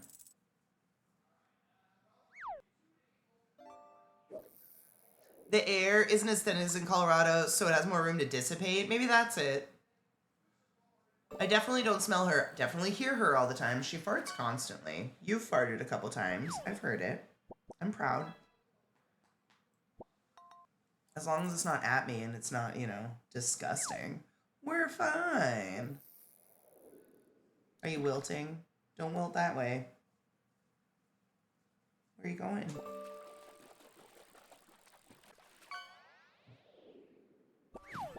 We don't have to do that, Lilith. Don't be a cunt. Where are you? She's such a bitch. She'll bait him off my lap by barking at something that's not there, and then he'll go chase after it, and she'll come jump on my lap and be like, look who won now, bitch. Ma'am. I'll lock you out again. Thank you, bud. Thanks for licking me. Thanks for fishing, guys. I do have plans to play games today. Just have really, really bad cramps. And I'm just sitting through the waves of them right now. Trying to pretend they're not real.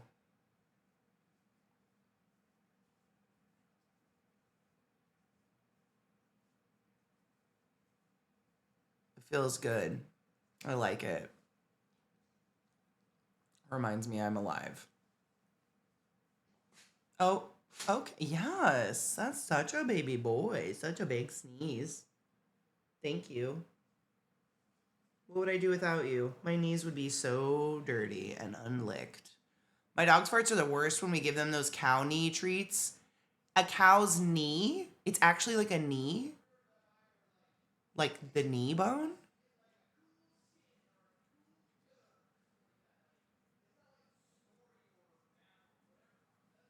A knee bone. That's fucking metal.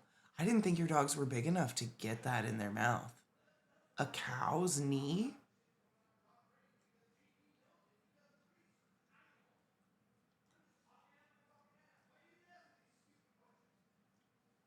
You're just such a baby boy.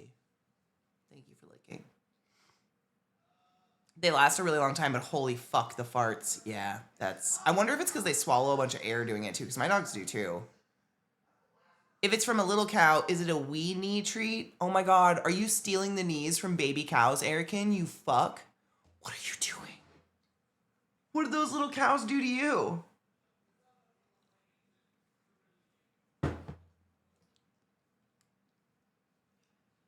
I feed my dogs cow penises, so I'm not much better. What if it was a wee cow wee? Do they do that too? Because I don't want my dogs to have wee cow wees. That being said, when we get a bag of wees, some of them are exponentially longer and fatter than the other ones. Also, for this being Trash Talk Thursday, we're all being really cordial. I'm just in so much pain right now. It's crazy. If you guys give me something, I'll scream about it. I want to scream that being female sucks. And all I want to do is chill and play a video game. And my abdomen screams, no, at me. It hurts. That's what I want to scream about. Hey, I was hella mean earlier. I basically said cops are useless people and should regret all their decisions in life, blah, blah, blah. I probably alienated a lot of people from my chat with those conversations, but I can't lie. Cheers. That shit is crazy. We did. We kind of fucking went off a little. When the drugs kick in, I'll go off again. That one, that's the one Beth gave me to practice on. I'm very excited. I had it out in the living room last night and I was fucking around on it. It feels quite nice. It's a good heavy guitar to lay on your lap and I just want to sit there and fiddle around and practice chords and stuff like that. Whereas what I have is my beautiful bitch over here, my Epiphone. She's an acoustic electric, so she's just really loud. And I want to be able to fuck around and not like interrupt whatever the hell is going on in the room. So it's going to be really nice. And Beth is a guitar tech by trade. She was a guitar tech for Fender for a while. And so she teched it all out for me, and she gave me a capo, and she gave me a pick and stuff, so I'm going to be able to play on it.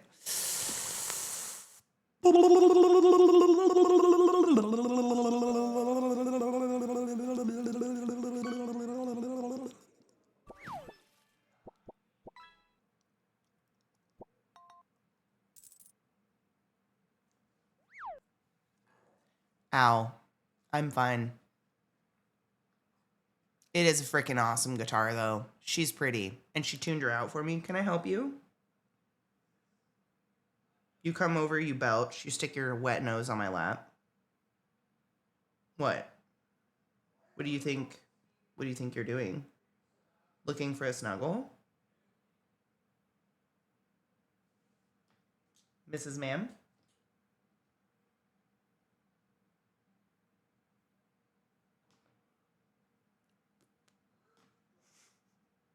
Come hither.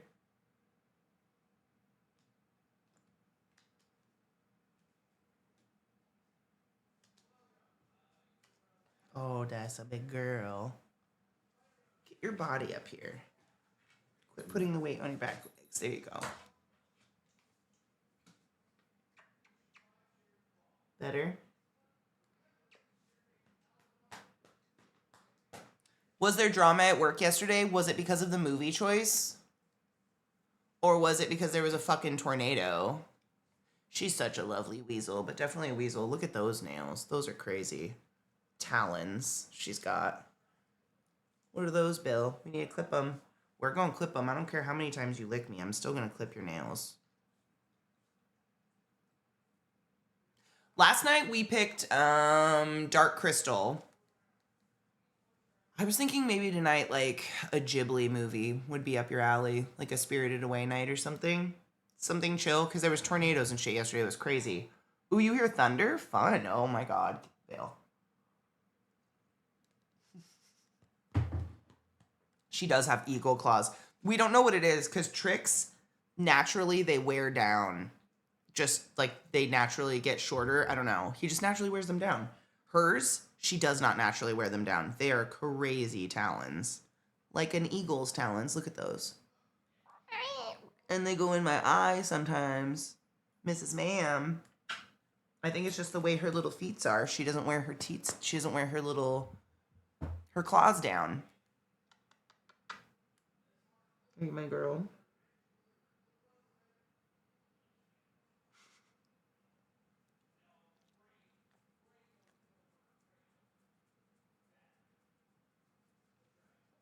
Okay. I forgot to turn the music back on again. Damn it. Oh, no. I was asking Jade Jade plays a movie at her work. Oh, no. Our movie night hasn't happened. Knives put it on postpone because I'm doing these night streams. Well, these 12-hour day streams that turn into night streams. So Knives has been putting them on hold until then. Yes. Oh my god, I didn't mean to be confusing. I'm sorry. You're very licky. Thank you. You feel better?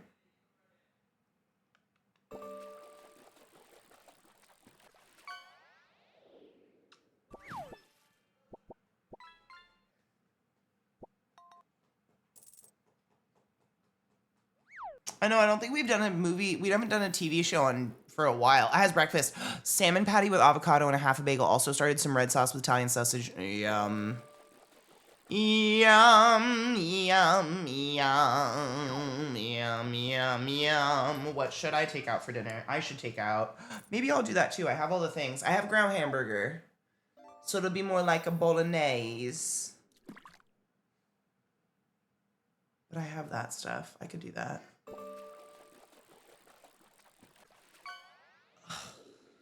I am in pain. And I hates it.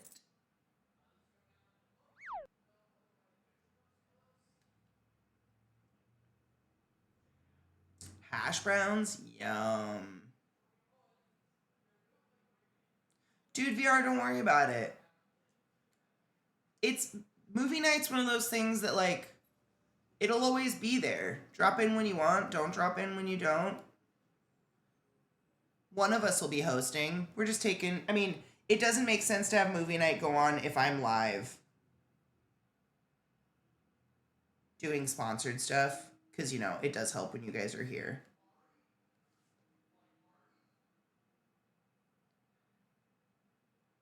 My pups are telling me it's potty time. Go do. I always struggle with breakfast, so I usually just eat leftovers from the previous night.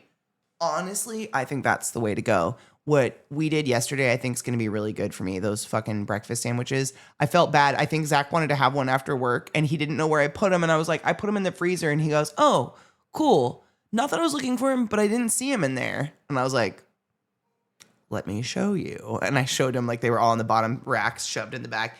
And he goes, oh, sick. Awesome. That's what's up. And I was like, those are going to be gone. Those are going to be gone so fast. Yes. I hate to say it. The man look is so real, though. Sometimes I think y'all man look because you just want us involved in the activity. So you do like I didn't see it anywhere. And we walk in and we're just like, and you're like, oh shit, thanks, babe. Where would I be without you? Like, you just want us part of the activity, I think, half the time.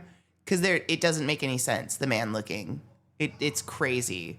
And I hate to be the dick about it, but I'll be like, where's that thing you're looking for? And I'll have it in my hand, and he'll look me straight in the eye and be like, I can't find it anywhere. It's fucking crazy. And I'm just like,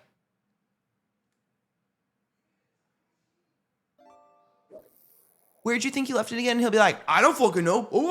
And I'm like, it's It's crazy. It's wild. I don't know. I don't know what's going on. Final approval. Yeah, something like that. She's also tattooing people out of her home with zero training and doesn't even have the basic knowledge of bloodborne pathogens. She's gonna get someone killed. She sounds fun. She sounds fun.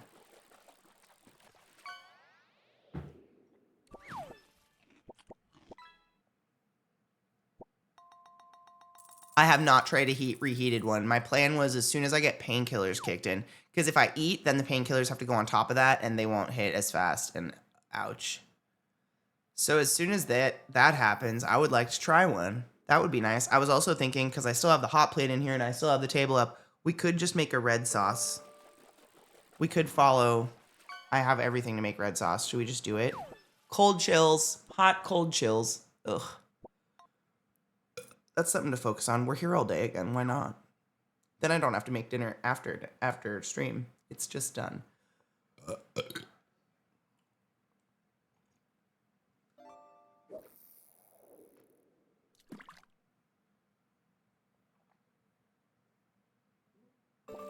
As someone who retail, women definitely do that shit too. I think with women it's different. It's still something similar, but it's different. It's not a woman look.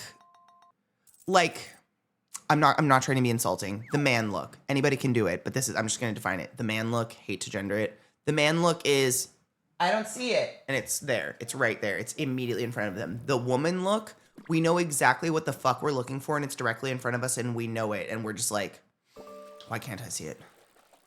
I smell it. Like blood in the water. Where is it? Why can't I see it? And it's right the fuck there. So sometimes you just have to be like, bitch, can you just... And they'll be like, oh, do you mean this? And you're like, fuck, yes! Do you know what I'm saying? It's invisible. It's different. But it's a similar breakdown in our head. Because I've done that. I hate asking for help in a store. But the amount of times I've had to do it, and the thing I was looking for is literally 5 feet in front of my face, or 5 inches in front of my face. Like, if it were a snake, it could have bit me. And that person stares at me and looks, and I'm like, I'm so sorry. I don't know why I couldn't see that. I'm such a moron. I cried through my Lexapro, which was very concerning. Hey, you should be able to feel through your Lexapro. Just an FYI. You should still be able to feel stuff. It's just, are you still crying?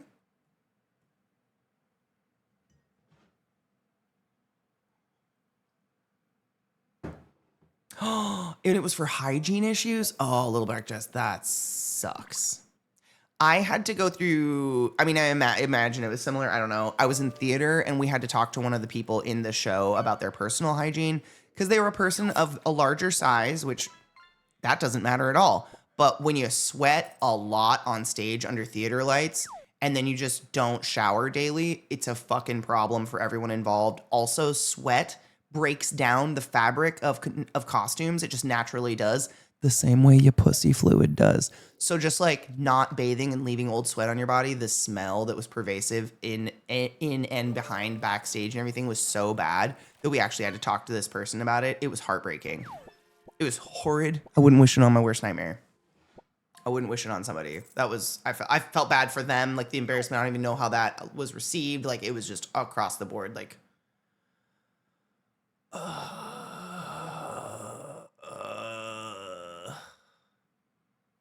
I guess I have to teach hygiene.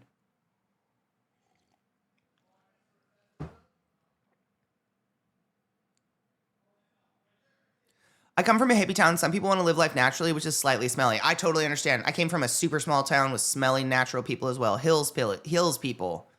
Yep. And it's just like, it's in a different environment. And when you're trying to be professional, that's just something that like, it sucks to have to explain to a grown adult. You know what I mean? T-Rex can't see moving ass shit.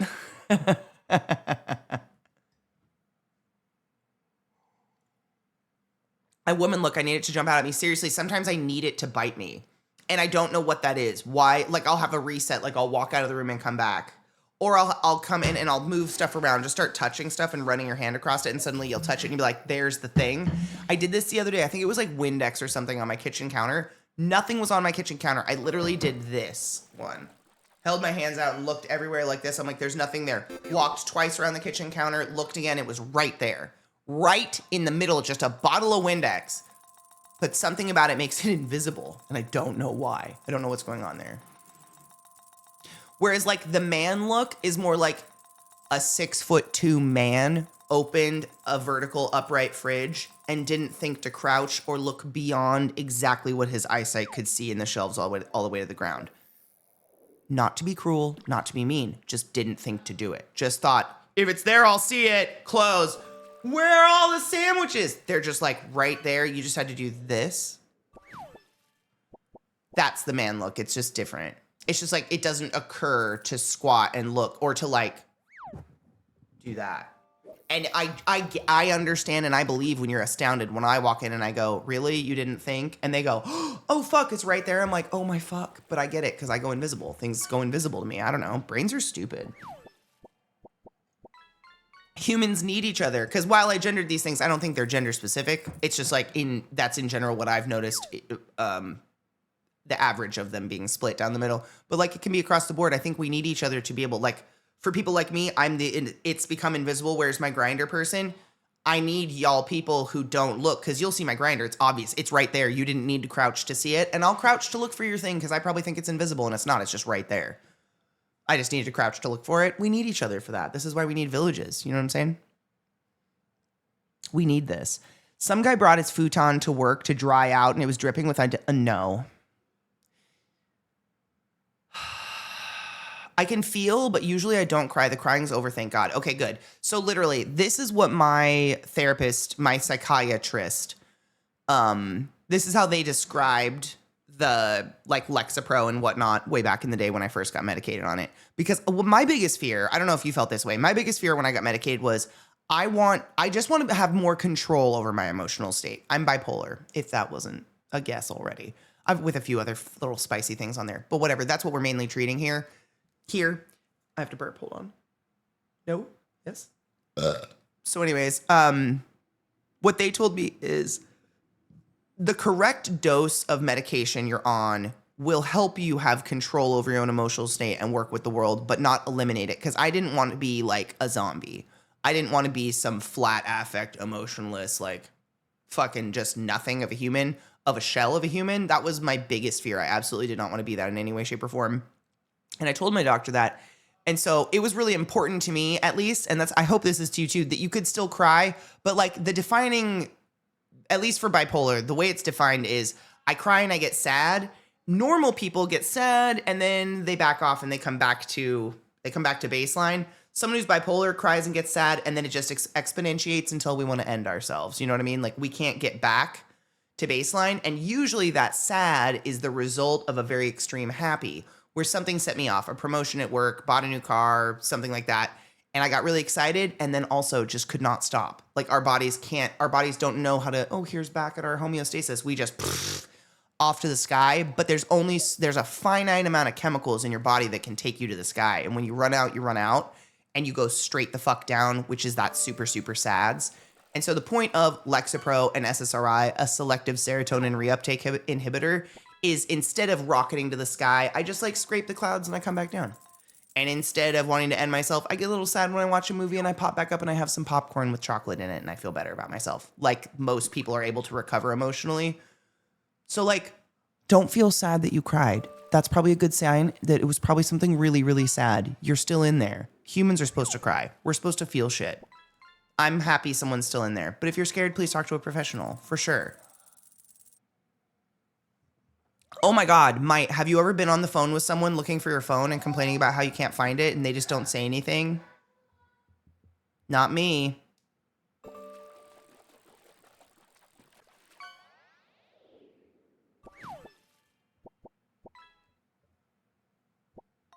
My favorite one the other day was I had my sunglasses, I had Zach's sunglasses on and mine on my head, and he was looking at me and around me and talking to me and everyone in our vicinity before we got on our inner tubes to get into the water. Where are my sunglasses? Where are my sunglasses? Oh no, I've lost my sunglasses.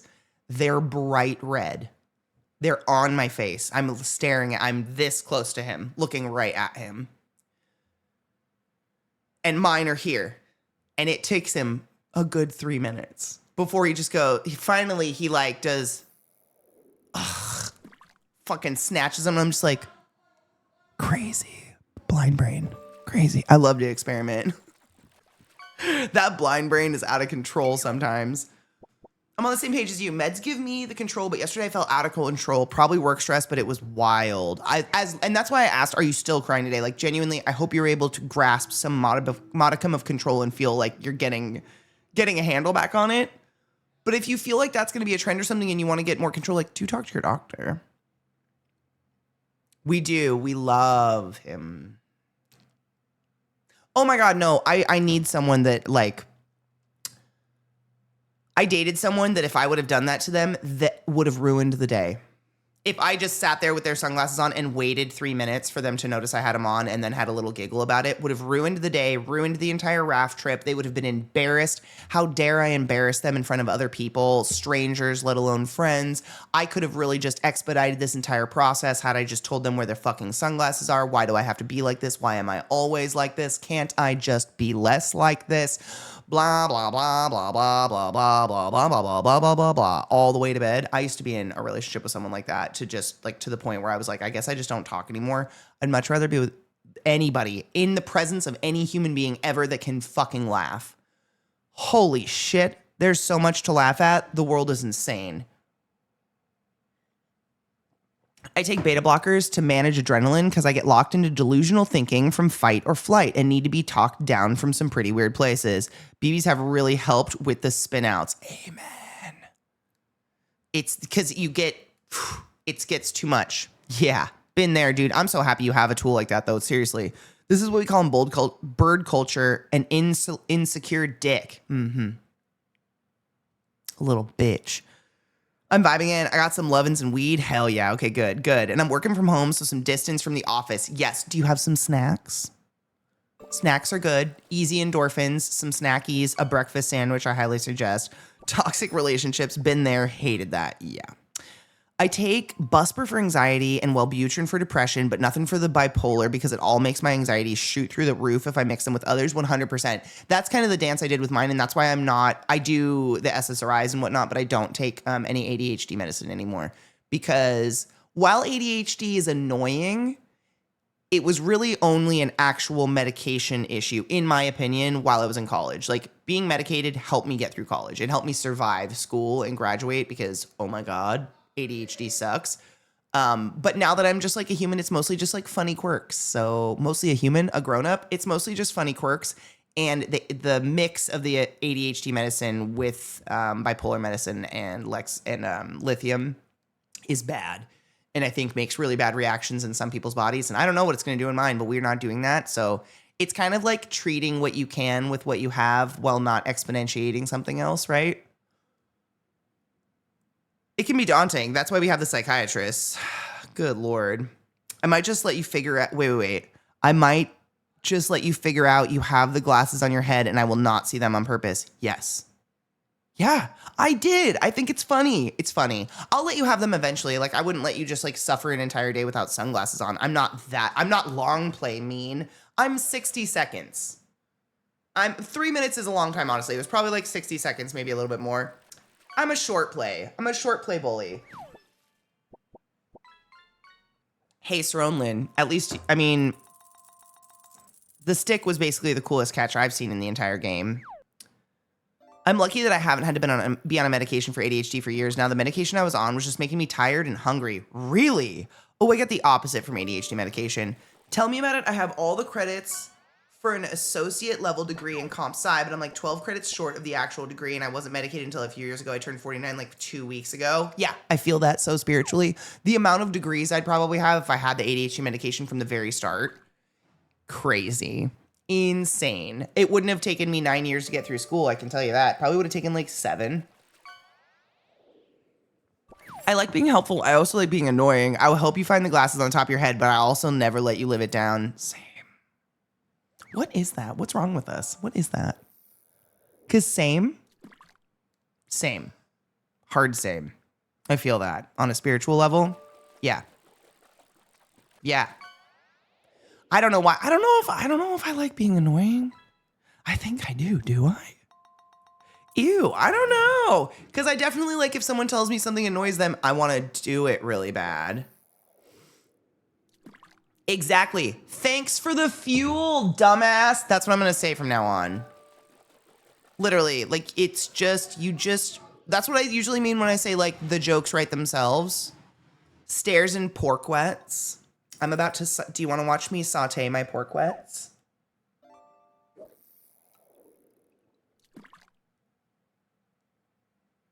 What kind of friend doesn't laugh at your fuck ups? I don't want those people around me. I need people that laugh at me at all times. People that laugh at me, and when I'm sad, I want them to make me laugh. Yeah, we'll look at little kids basically laughing about Komodo dragons and loving them and how they eat people. That's what we'll watch. TikToks about little kids loving Komodo dragons eating people. That's friendship. Yep. I started dabbing when it became cringe because their tears keep me young. Oh my God. The drip. You mean your drip? Your drip, no cap.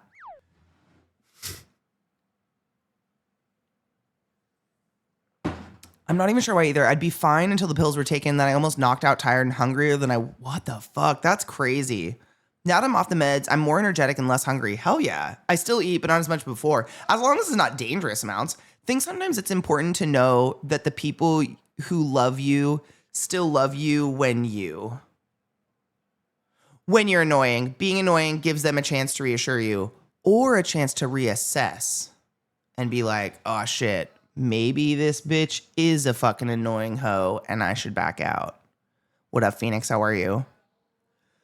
I've had friends not let me live down certain things. Not a fan. They get very bullyish about it. Bullying is weird. There's bullying and then there's having fun times. Like if we didn't laugh together, I'm socially conscious enough to get that. Does that make sense?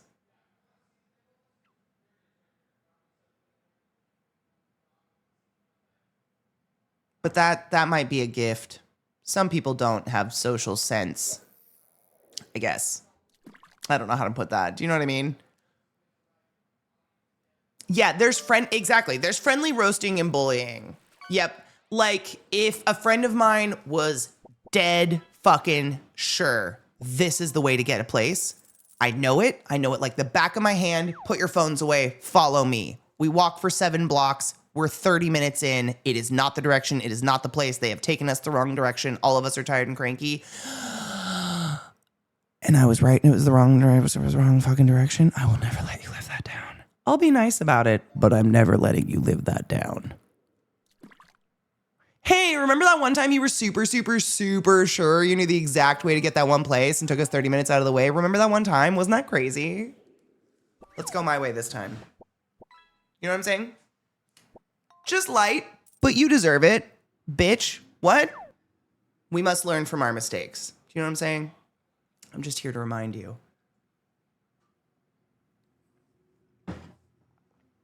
I used to work with guys that would give each other shit all day. I eventually just got tired out of it. If y'all roast each other all the time, that's fine. I can only take so much before I get annoyed.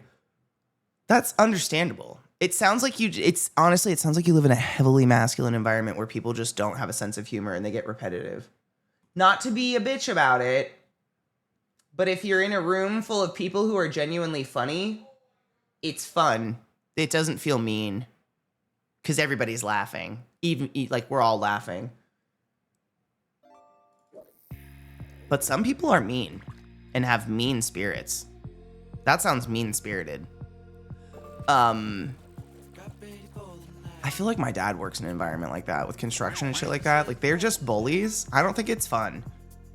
Like they specifically like pick out shit that's like weaknesses in each other and pick at it. It's weird. Whereas like that seems pointless. It's not funny. I love the pink rubber ducky and it's legendary, whatever the fuck that means. And I'm just here to work all, yeah. That's just, it's boring and it's not funny, honestly. But like, for instance, I had a coworker, I don't know what the fuck was going on with their dryer, but their underwear would get static clung to the inside of their scrubs. And more than one shift in a row, they came to work and like a thong would roll out of their scrub bottoms. Like one that what they weren't wearing, one that was just stuck inside their pants. Or like all of a sudden they'd like reach up a pant leg and pull out a spare sock and be like, oh my God, this was just stuck inside my clothes all day. I'm gonna make jokes about that. Be like, have you checked for spare panties lately? That's funny. We're laughing. That's harmless. That's hilarious. I think people still make jokes about it. Like, don't worry, check Trevor's scrubs. There's probably something in there. We'll find something. Do you need gloves, an extra top? I don't know, a child, a puppy? Check the pant leg. That's funny. That stuff's just funny. But I don't feel like that's mean though. Mean-spirited. I don't want to be around mean-spirited people either. Dryer sheets constantly, yeah. I started looking for them.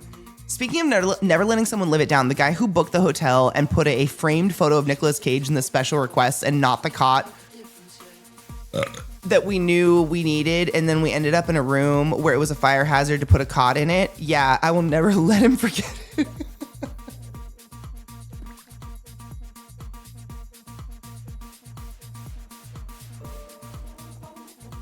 That's funny, though. I have played with the dildo bat. Yeah, it was fantastic. I've been burned a few too many times by being friends with people outside of work. People who were friends from work, not friends. Oh, my God. I don't know if I've been burned, but, like, you learn weird shit about people outside of work that they don't talk about at work, and you know exactly why they don't talk about it at work really quickly. Like, I was invited out with a group of respiratory therapists when I first started working at the hospital. And I was like, yay, like adult friends, we're going to go do something outside of work. Cokeheads, all of them, massive cokeheads. They were just railing cocaine all night long. That's all they do. And I was like, oh my God, no wonder you don't talk about this at work. Your life's crazy. This is your hobby. Like, this is all you do. Shit, no wonder you're thin. Insane. That was one of them. Like, one of them, she invited me to her house to hang out with her and her kids and her husband for like a barbecue. And she got her 4-year-old a rifle. And they were like literally putting the 4-year-old's finger on the trigger and trying to get him to pull it and shit. And I was just like, oh my God, no wonder you don't talk about this at work. It is wild how people compartmentalize that shit. And it makes you like internally reflect, like, what about me made you think we should be friends? Do I radiate, put a gun in a 4-year-old's hand? What do you mean? It's happened so many times, dude. Nah, you gotta dig deeper. Dig deeper.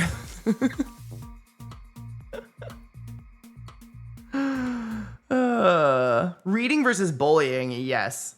It's always best not to be outside friends with people you work with. You just don't know. It sucks, man. The things you find out. If I was friends with you before work, that's usually fine. That's because you knew their outside persona. Work persona is always going to be pleasant because people want to keep a job, right? I just work and go home. I work from home. My coworkers are dogs.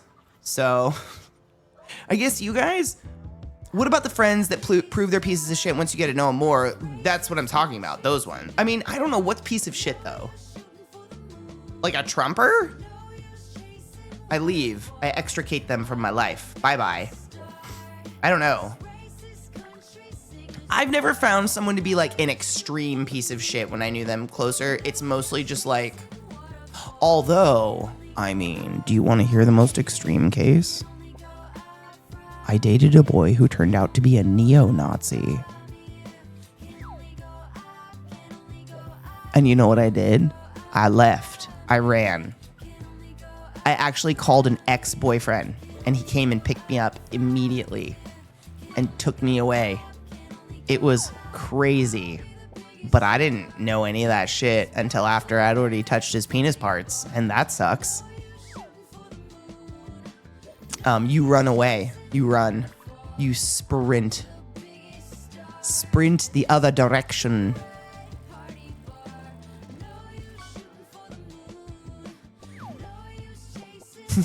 Oh, him. Yeah. It's literally grounds for immediate fleeing. It was crazy. Fucking crazy. Thank fuck we can all come together from our crazy collapsing personal lives to create shareholder value. I'm having a good time. You don't know until you know. It's very true. It's super true. It's so weird. Neo-Nazi peen, I know. I didn't know. It's not like he had anything up. I dated him because he was beautiful and had thick black eyelashes, and seafoam green eyes. Some of the most stunning eyes I've ever seen in my, like literally almost the color of my hair, but with black eyelashes, just thick, like crazy, unreal. And he liked metal, and he could play a lot of Primus on bass, which is not easy. And I was like, oh, that's very attractive. And then after a few months, I went and hung out with him and a buddy in like a weird attic apartment over their garage, and they decided to put in a tape into a boombox that started playing down chicka down chicka down chicka down now n-word down chicka n-word down chicka down chicka n-word down chicka n-word, everything you can think of n-word. And I was like, old Nokia brick, where are you in my bag? Please work. Old Nokia brick. Oh my god. Oh my fucking help, SOS, pick up at Jeff. And I was picked up swiftly. It was very scary. I hate the fingers. People are fucking crazy. We were so young. It's insane. It was so scary and so weird. And it was a run. I ran. I'm running. Glad your ex was there for you though. I mean, he's a decent dude regardless. Yeah, I mean, same. I messaged my boss about the bullshit, so I'm not alone in this. And I hate this is all. Probably smart to message the boss though. We actually punch our Nazis here until they can no longer speak. I wouldn't touch them. Diseases. Oh. Don't touch them. Wear gloves. Imagine being a Primus fan and a Nazi. I don't even know if they knew what. No, I don't know. It was fucking crazy. Who wants to know? I ran. I didn't know. We were so young that I tried to like not give the benefit of the doubt, but I'm like, I don't even think they knew what the fuck. I think they just like learned the N-word and thought it was funny or something. I don't know. It's so fucking weird. Dystopian to think about, honestly.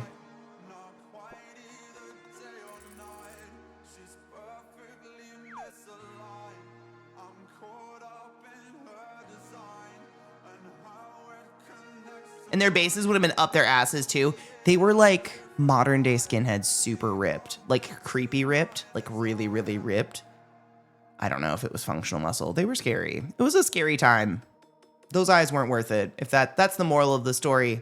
Don't date for the eyes. You know, the Nazi parts aren't worth it. Fucking what?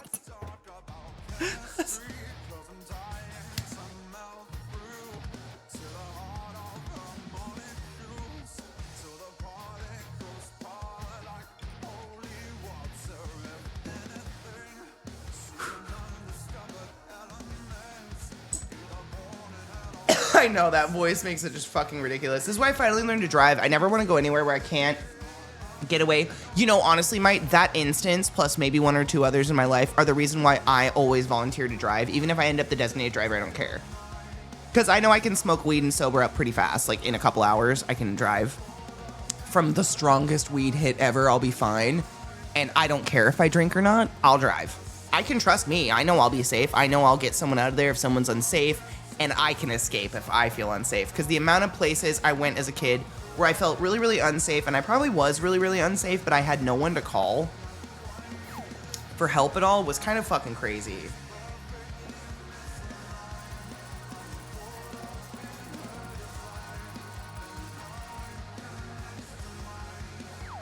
He asked me to come in 2 hours early to deal with this. What the fuck does that mean?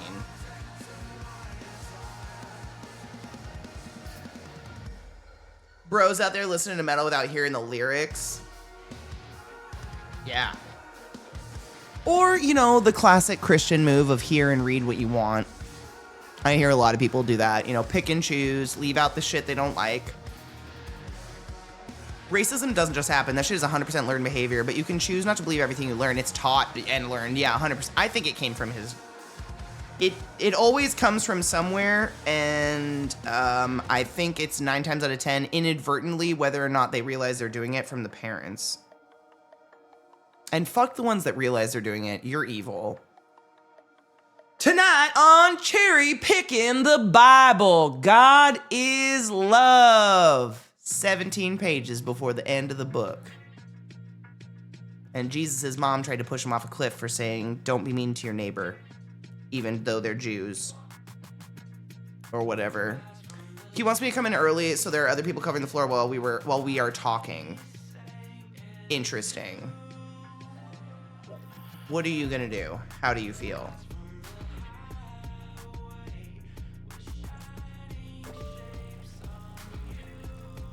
It does suck, Phoenix, but it's like, I think a lot of us here have done a lot of relearning. And while I don't know if it sucks, it's just like humbling. And it's a little, I get angry about it. I get angry thinking like how I was very lied to about the world and just like how things work and stuff like that. And growing up, I think getting disillusioned I think that's just part of becoming an adult. God's love, but also send you to a lake of fire for whacking it. Whacking the piece he gave you, that he made for you, that feels nice to whack. It's so confusing. And it all goes back to that fucking trite thing. If God is all-knowing, he can't be loving, and if God is loving, he can't be all-knowing. Or all-powerful. Is it all-powerful? And if he is, he's evil. Like, that's, I don't know. I don't know, and the people who wield that shit sometimes are just so fucking mean about it.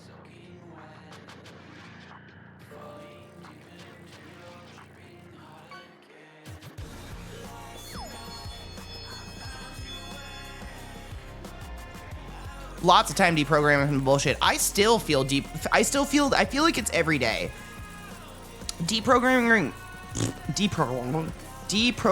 from religion in general, I think, is for a lot of us that were raised either in Catholic or fundamentalism or Baptist or any of those that are big and strong and very all-encompassing in our life. I think it's deprogramming for the rest of our life, because to this day, I still get this weird pang of like, not guilt. I think it's guilt. It's weird. It's when I call myself an atheist. When I say atheist, it means I do not believe in a Christian God. Like, I don't believe in that stuff. I'm out on that one. Other stuff, I don't know. I'm not really interested in it, so I'm cool. I'm good. I'm fine. But it's like, if my Nana heard me, I don't know. I don't think I could say that in front of my Nana if she was alive today.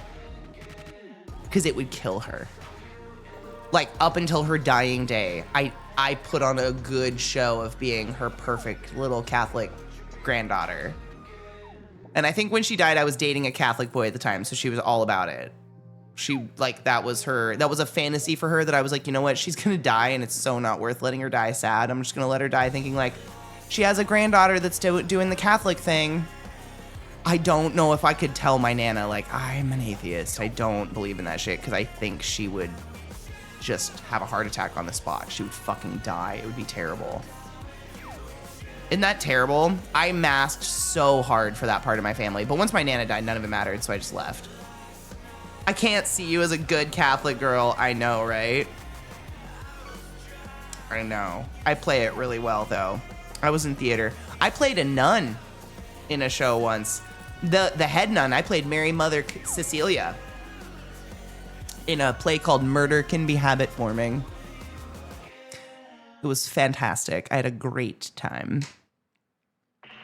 I don't believe there's a God like in the Bible. I think there's actually like Mother Nature and intelligent design. Me too. Me too. I say atheist because like I'm not really looking for a spiritual counsel or a greater power in any way, shape, or form, and I don't really want to dedicate any of my life to that. But like when I go walking on in the woods on hikes or whatever, and just the majesty of the forest and trees, I can just sometimes cry in that. That, if there is a God for me, that's it. The thick, like literally, and this is so corny, but like I can crouch down in my yard and just sit still for a while. And if you sit still long enough, things start to come back to life. And these itty bitty frogs are everywhere around here. They're like this big, the tiniest little toads. And then there's a more medium toad, and then there's the big mama toads. And if you just crouch down and wait for long enough, everything starts to come alive around you. That for me, I'm trying not to be gay about it. It's so gaily God for me though. If that's a concept. It's the grand scheme of things. It's the order of just like everything is bacteria to something else. Ants are tiny to us. We're ants to something. There's bacteria to ants that is ants to them to blah, blah, blah, blah. Not just stoner thoughts. That's the shit that gets me. And that, you know, the mysteries of the universe and us being the only planet like this that we can see so far, et cetera, et cetera. Like, those things are fantastical and just crazy. And I get spiritual about that stuff. But, like, a white man from the Middle East who lives in the clouds with little lambs and shit and loves virgins and wrote some rules on rocks for people? I don't think so. Hates the gays? I don't fucking think so. I don't know about that one. That one seems like a douche. Was I Mary Catherine Gallagher? No. Cheers.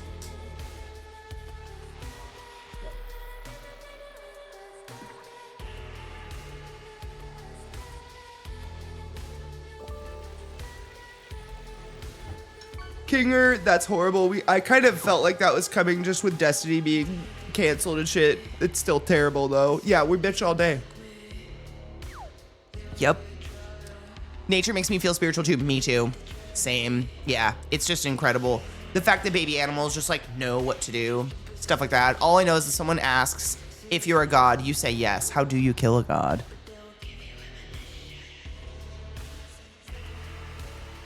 I have that tarot deck forever ago. It never worked for me though because someone stole it and gave it to me. Mine was chosen by a witch for me in Salem. I've kept it around. I got it when I was like 12. I've kept it around forever. And she's still in really good condition. Like, this is the original case pack. I've never had an actual deck box. I should probably get one because this thing is... She's antique status. It's a good little deck, though.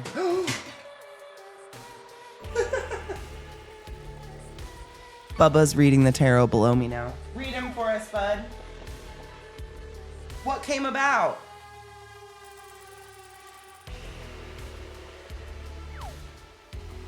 He didn't give a fuck. He just laid down in them again. Bubba, I gotta get the cards out from under you. That's crazy.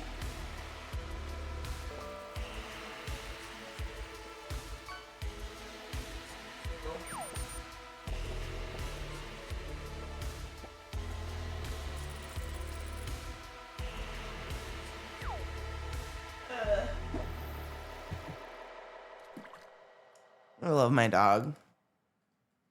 He doesn't give a shit. What a grand and intoxicating innocence. Thank you. I needed someone to say it. It's in my head anytime someone says that. How do you kill a god? What a grand and intoxicating innocence. I need to get a tarot box. This is crazy. It's literally just the saddest little box sack.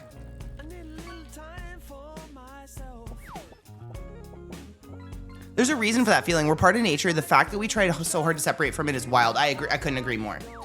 Could not fucking agree more. I think, like, that's why I think grounding is, you know, people say, like, it's a crazy concept. I don't think grounding is that crazy of a concept. The idea that putting your feet down into the soil, into the grass, brings you back in tune with the planet, when, like, we know for a fact that the moon affects the tides, the oceans, and our menstrual cycles. How come we can acknowledge all of that and be like, yeah, that totally makes sense, but like all of this other stuff is just bullshit? Why? Make that make sense to me. It's very much, again, a case of like compartmentalizing what's convenient and what's not. Just silly pants to me, personally. Okay, my drugs have kicked in, so I can finally play some. I'm just gonna try to zone out to Elden Ring. I have crazy cramps today, but we're hanging. It's fine. It's a fun Thursday. It's still bitching Thursday all day. Please bring your grievances, but I have to pee, and I'm out of tea.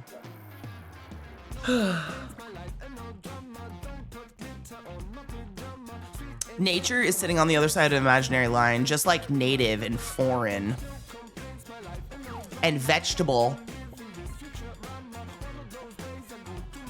Herb. Don't forget.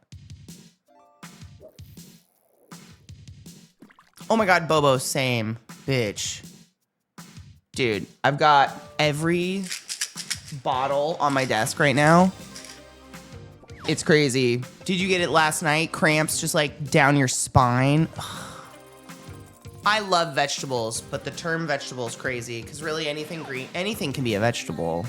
Herbs, never forget herbs. Okay, quick break. Pee, stretch your legs, do what you need to do. Fish. You guys aggressively slapping your ears at me doesn't make this move faster.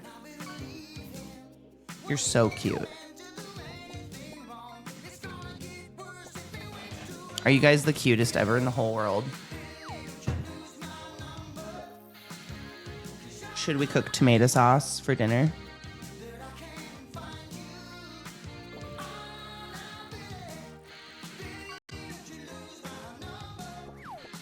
They're so attentive. Okay, break time. Sorry.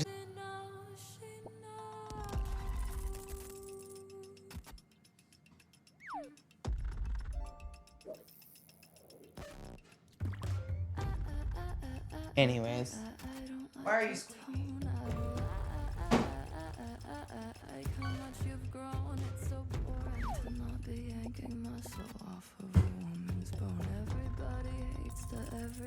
Oh, it's crazy. Wow. Anyways. Hello, everyone. We're gonna cook dinner and then chill and relax. Because we're live forever. And that way I don't have to cook after dinner. But it'll just sit and simmer all day.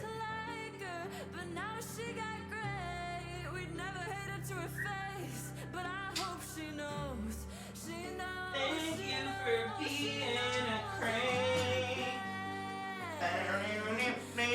Thank you for being a crank. I feel bloated and fat today.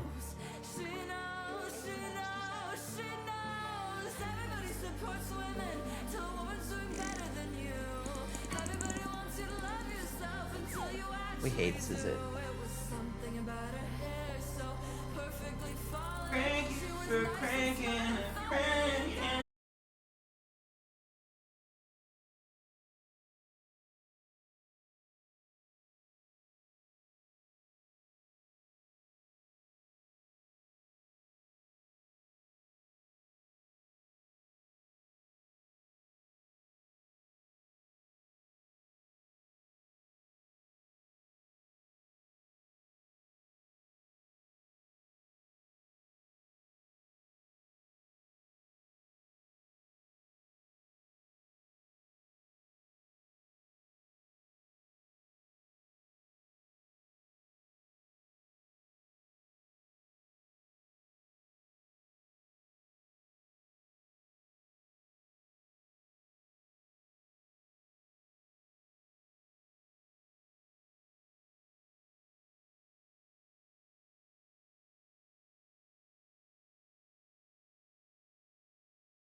I should do a feeding stream.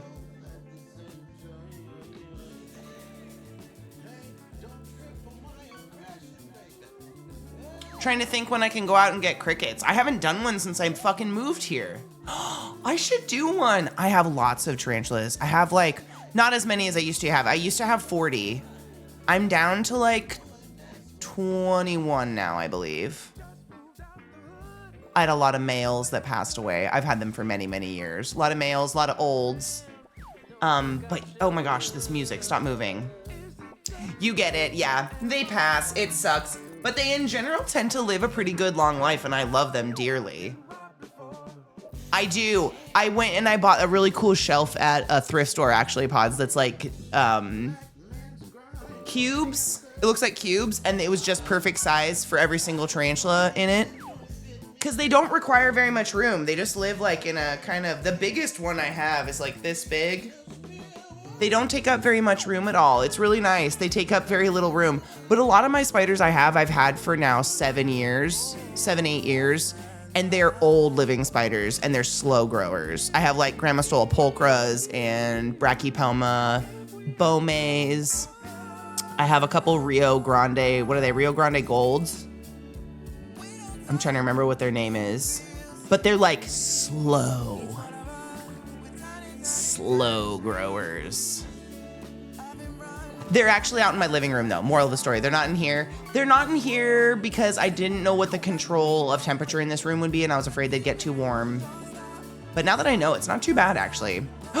Mexican Rose Gray is one of my literal dreams. It's supposedly male, no! Okay, so I have a spider that did the same thing to me though. I have a Bome, the Mexican Fireleg. Literally, Rose Gray is one of my dream spiders, and I've never found one. I know, I'm very jelly, and I hope she's a girl, so you have her literally forever. I bought a pair. I bought a mated pair. I bought a sexed confirmed pair that had never been bred before of male Bomes, which are the Mexican Firelegs. And one of them was a big old I still have her. One's a huge female. We called her Azula because she's kind of a nutcase, and she kicks hairs at me no matter what. And then her male counterpart was just like a smaller, scrawnier version. And we just named him Lunch because you know how it goes if you breed them. I didn't think he'd live that long. He's outlived every single spider I've had. I think he's a she, but I got him for free. So that means I got two $600 spiders for the price of one, which is incredible because they'll live up to like 35 years and shit like that. I deeply hope yours is also a female. I know, it's the biggest win. I hate saying it whenever I used to like unbox when I get my forever home, I'm gonna get some more spiders because I miss getting the little babies and raising them. It's one of my favorite parts. Even if they turn out to be boys and pass away, I still really enjoy it. The Mexican Rose Gray is definitely one I want to get really, really, really, really bad. I think they're just so elegant and pretty. My other spooder is a Dominican purple. Oh, pretty. I have mostly dwarf ones right now, actually. Like most of my big species, I had a bird eater. He turned into a he. So I actually have him dried. I have him to mount, which is dark, but you know how it goes. It was a boy, but so big, like, you know, enormous. And I have all of these. I have a couple Brazilian blue dwarfs. And then I have...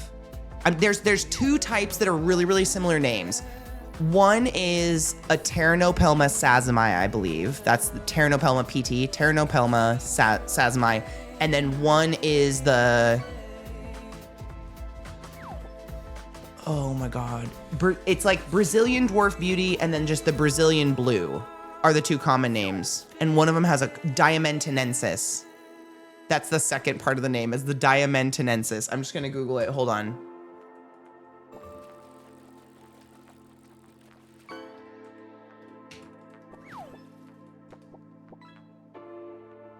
I found it. Dolichothele diamantinensis. Yep, I have two of these. The Brazilian Blue Dwarf Beauty. So there's the Brazilian Blue Dwarf Beauty, and then there's just the Brazilian Beauty or something like that. I have both, but they're both dwarf varieties, and they only get like this big. But oh, I can't tell you, I've never seen a more beautiful spider. I took a bunch of pictures recently. I have a spood Instagram that I didn't keep up. I need to update it a lot. But she just molted. And she is the most stunning royal blue purple color I've ever seen in a spider. Up close, in personal. Holy shit. Sorry, there was a trash can at my feet and I immediately was like, is that a dog getting near me in food?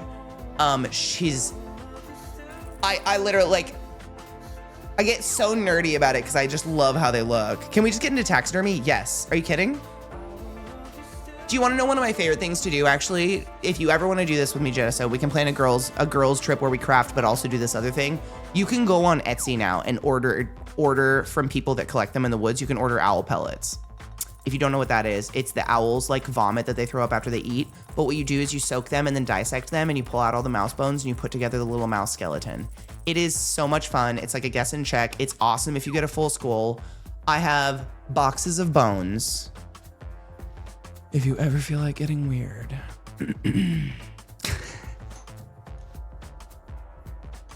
Come dissect bones with me. It's super fun. I named him Schmurda and I call him Schmurd the bird. That's amazing. I'm getting my Mexican gray tattooed on me. That makes me really happy. My first tarantula's name was Nana and she was a rescued Arizona blonde. Yeah.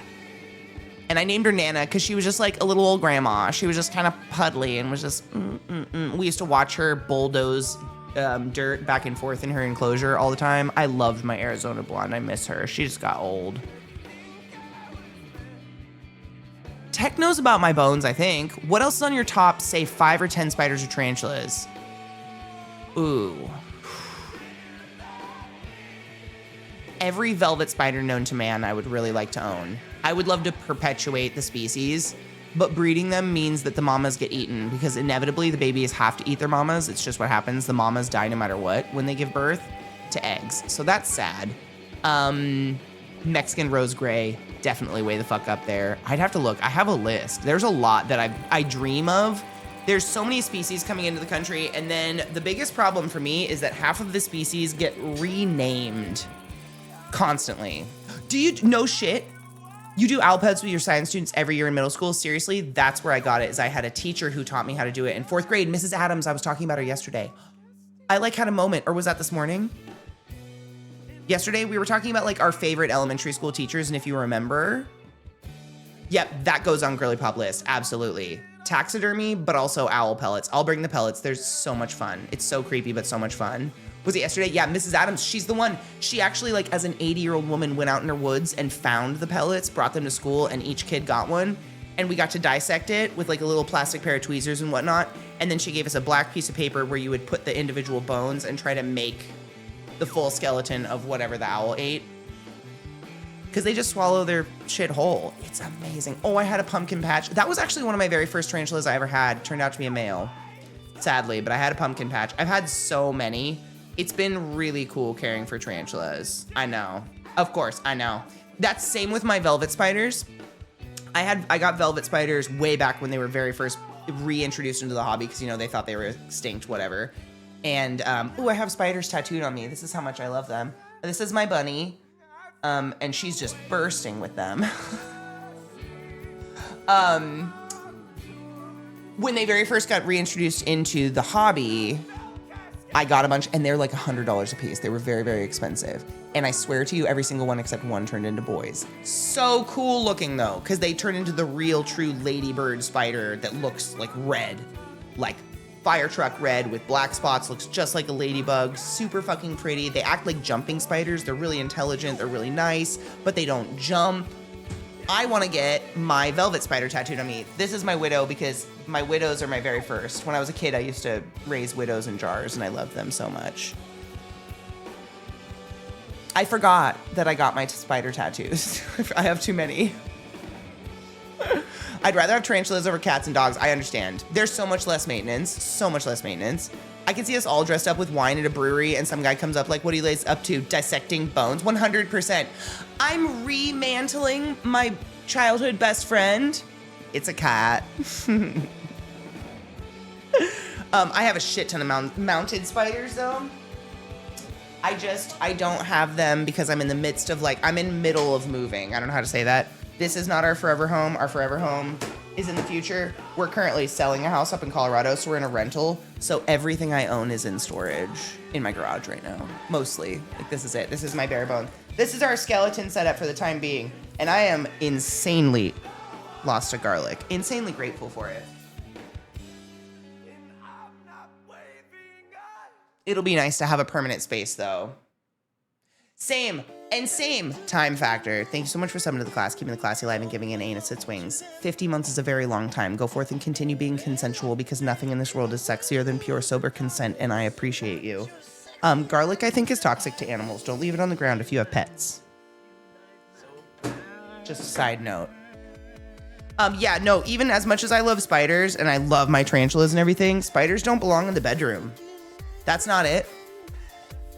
Nope. We've got actually a really interesting variety. Trouble, you might be able to tell me if you're still listening. There's a type of spider I see running around. It runs on the ground. It's very fast. It's very small, like the size of your pinky nail. All black legs, bright red abdomen. Not a red spot on its abdomen. It is not a widow. Trust me. The abdomen is just bright red, though.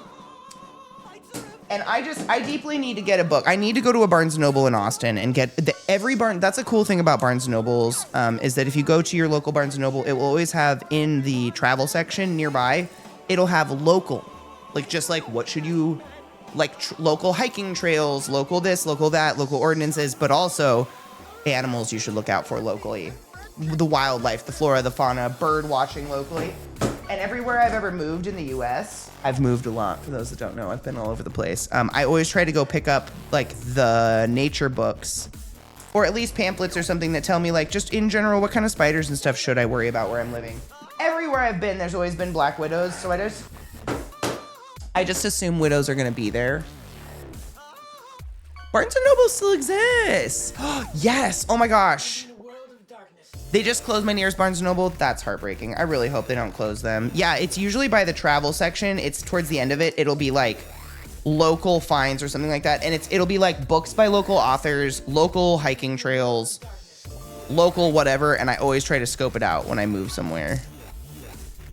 Because it's just good to have that shit. You don't know what's going to be around your house. And if you've never dealt with widows, it's good to know that they're not aggressive and just move them out of your way. Move them to your least favorite neighbor's yard. No, don't do that. They'll probably kill them. Local library is great for that too. The only thing that I'm not a huge... It's harder at a local library because it's not the most up-to-date information. Usually because they're based on donated books and stuff like that. But that's not worst case scenario if you're looking for species of animals to look out for. I'm just skinning garlic. Eat skis, yes, love.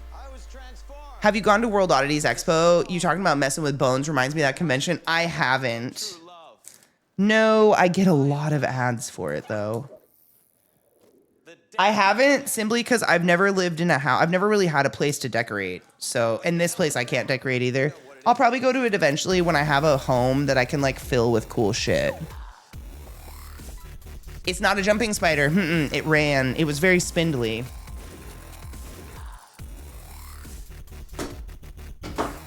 Just a bright red ass. And I've seen a couple of them and I'm like, red usually means bad stuff, so I'm not gonna touch that one. I just escort it out. Literally, when Beth was at my house the other day, it was running very quick and she got a paper under it and flung it the fuck out my door in a millisecond. It was incredible. It was ninja moves. Red stripe spider. Okay, hold on, I'm gonna look it up. I'd know it if I saw it. It was creepy. Garlic finger. What's a clean finger? My pinkies are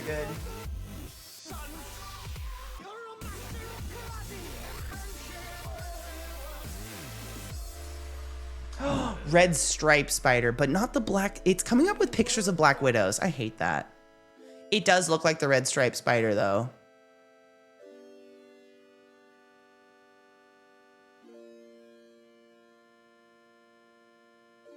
He was a skinny guy and he ran real fast. I'm going to smack everyone into tiny little pieces.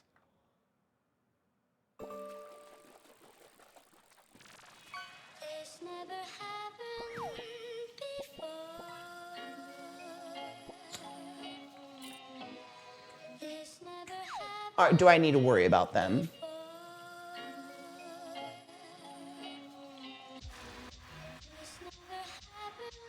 Not redback. That's Australian. Not redback. Every time I look it up, it says redback.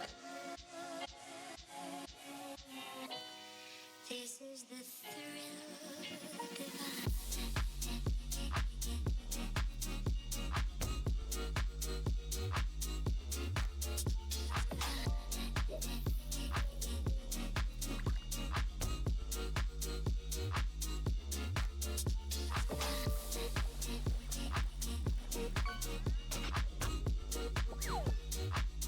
Are you venomous? Not the redback though. Don't be stupid.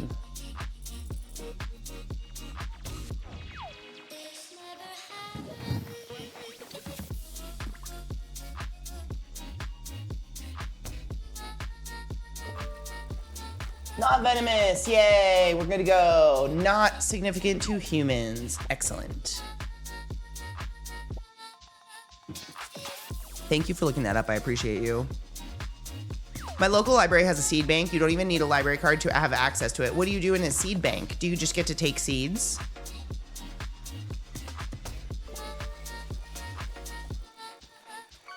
That's what the coolest seed that honestly, I am worried. I'll just walk through it and be like, I'm gonna make everything here. And it's gonna end up in a lot of hot glue gun supplies.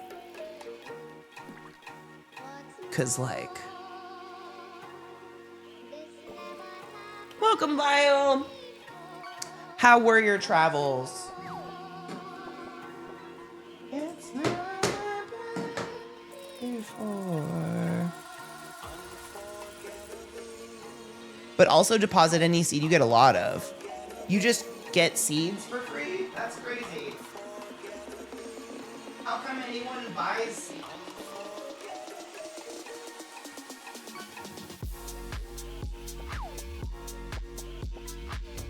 Like, actually, though. Dangerously fun, yeah. I have a lot of phones. Like, really. Boxes. You want to know what's frightening? You want to know what's really fucked up? So, you remember a couple years ago when I got really high and I bought human teeth on the internet? And then I got shy about it and I tried to hide them? I never found them. In the move. Like, where are they? Are they in the basement there or something? Like, who's gonna find them? Someone would be like, murder, right? But they're gonna find, they showed up in my fog loader. Is that why Tech was in my basement for so long? Fuck, that makes sense. Things click together better.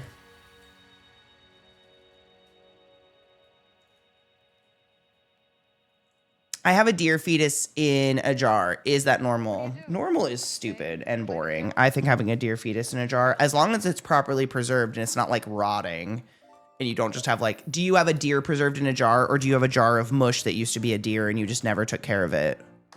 You didn't take care of your wet specimen. Tell me which one, because I think that's really cool. But I grew up in a hunting family where people go shoot things and then mount them and hang them on the wall to show everyone what they killed. So, like, my SKU's off. You know how you would pull weird stuff? Oh, no.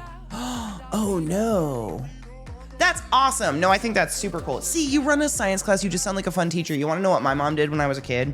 She brought to my science class a bucket of smoker's lungs versus non-smoker's lungs, a human heart, a liver, and something else. I can't remember. Was it like part of a brain or something like that? But she brought all of that into class. It was fucking amazing. It was life-altering getting to see the valves. And the heart was so cool. It was a human heart, whole, but it was like, how would you say, not bisected, sliced, but the very bottom, the apex was held together. So it was slices like this, so it could kind of fold out like a book, so you could literally see into the actual like ventricles and atria, and you could see the valves. You could see like It was like a bloomin' onion, kind of, a little bit, but just slices. More like a slice, like a bread, like a loaf of bread, but if you kept the bottom together, so you could just do that.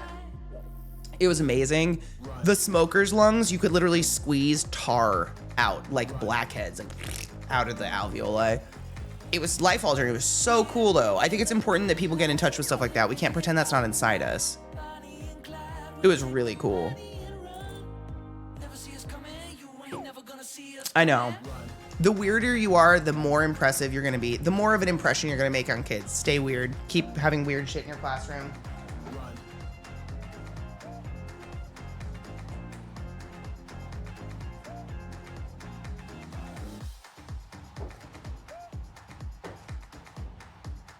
Garlic smell. Smells like garlic. I love garlic so much. I don't know. I didn't count how many cloves. So remember how I had a whole bulb? That's all that's left. What do you think? Like 10 cloves? I don't know. It don't matter.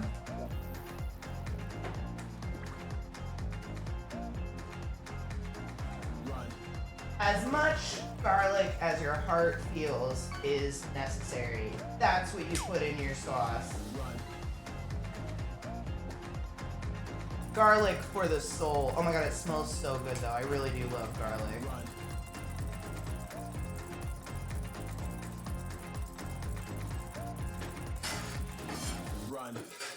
It smells spicy, but not. Should have grabbed a receptacle for this.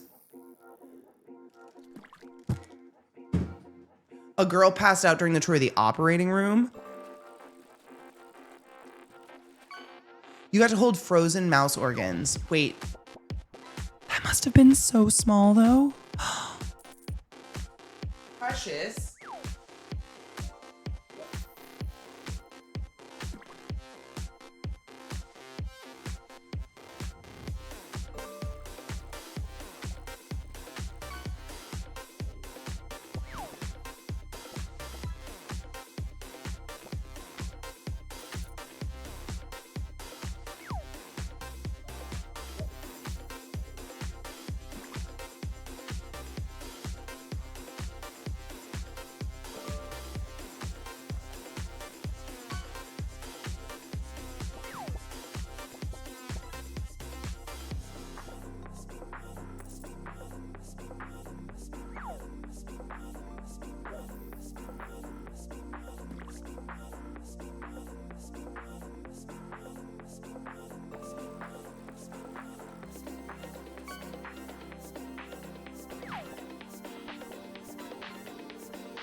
Pasta sauce on a... What is today? Thursday? This is not gravy day. My ear itches. This is not gravy day, and yet I'm eating leftover Alamo. You come home with pizza. Oh my god, Zach gets a pizza at the Alamo and he fucking obliterates it. I would too, honestly. It's not that big. You crazy. I would try.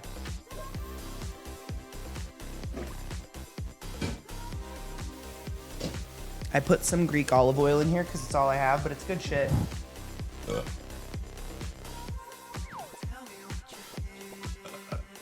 That's disgusting. Excuse me.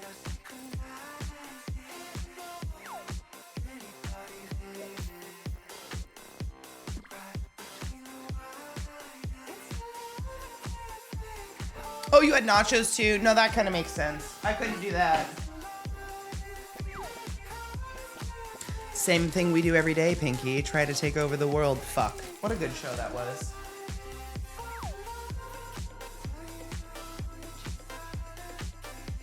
Weirdest thing about cooking for only 2 people is not using a whole onion in a recipe. Or like, I had a recipe the other day that actually let you like recalculate it for how many portions you wanted. And it was like, dice a quarter of a carrot. What the fuck do I do with 3/4 of a carrot? Eat it? I just ate it. And then I felt weird eating the whole meal. I was like, why did this require a quarter of a carrot? I don't know, so I just make food for an army now, I guess. It was weird. I felt weird.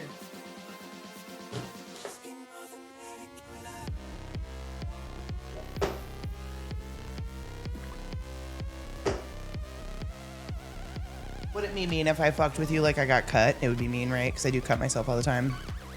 Do you love the world market? Man, I went to one recently and I was kind of underwhelmed.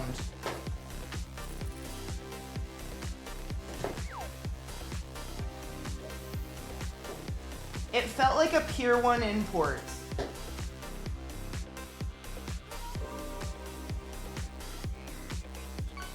Gotta get that onion saver silicone holder. They have a silicone onion saver? I would love to not waste. I reuse these. I wash Ziplocs. Is that crazy? I hate wasting plastic. And I hate throwing plastic into fucking landfills. That's what I hate.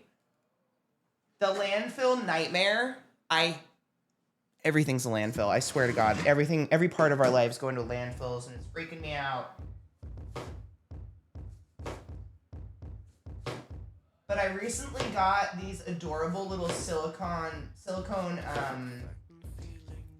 they're like sauce cups, but they're square and they're stackable and they have little lids that actually like, kind of like you wheedle them on, but they're silicone, so you know they're wiggly, but they actually create like enough of a seal to where I used them to keep like a little, you know how when you get like goat's cheese or whatever, it comes in that little log that's like that big or whatever. I put half of that in there and it keeps it so fucking fresh. But it's not getting like, you know how sometimes cheese can like condense and recondense and it gets gross, it gets like sweaty? It doesn't do that. Did World Market like go down? See, and that's the World Market I went to. Literally the food section was an end cap in the front of the store. There was no food section. I thought it was gonna be like a cool worldly grocery store.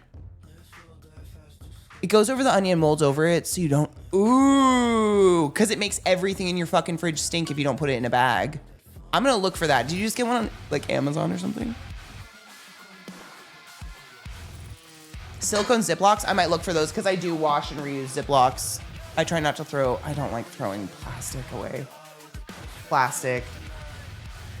I could go on, I'm such a hippie about it. And it doesn't help that my little sister's boyfriend works for the people that build landfills. Like he's one of the scientists behind the landfill science. And he's told me the facts about it. And I'm like, oh fuck, they're bombs. Landfills are bombs. We put parks on them. It's crazy. There's too much shit in them. I keep feeling like I'm gonna hit my headphone cords and cut it. You can stay there for now.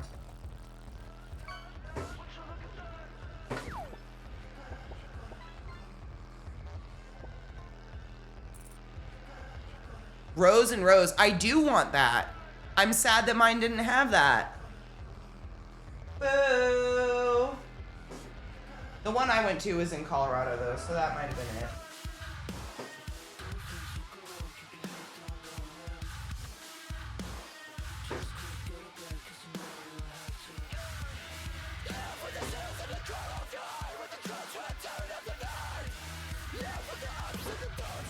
Tiny cutting board.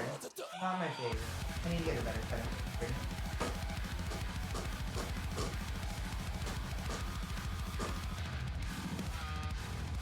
I didn't use it today, but my cutest kitchen contraption is like a garlic grinder, but it looks like Count Dracula's. And it's like his mouth. You put the garlic in his mouth and you spin it and his little fangs go around. It's really cute. I love cute shit. Not so much into mono tools, but cute stuff. Like a silicone onion cover. 100 bits to throw that knife into the wall like a ninja. Offer expires in 5 minutes. Let's go. No, I'm good. I rent this place. Now, a hot mill, we'll think about it, because then I can fix it.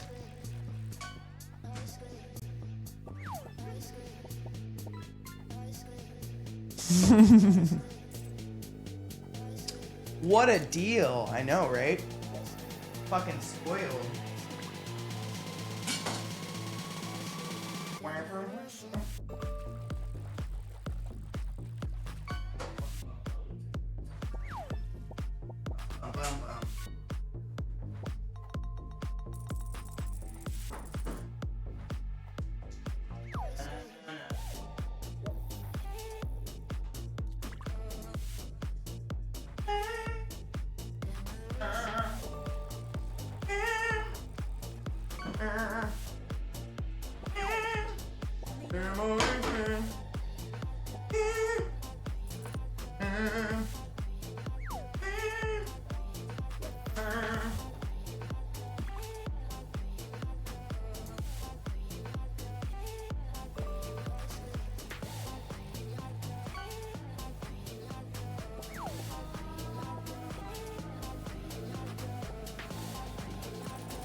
Follow you through palatable ways, alive and royal, freedom far from your part. I pray for me. I pray for morning love. I feel you there. I almost forgot to take the meat out and thaw it.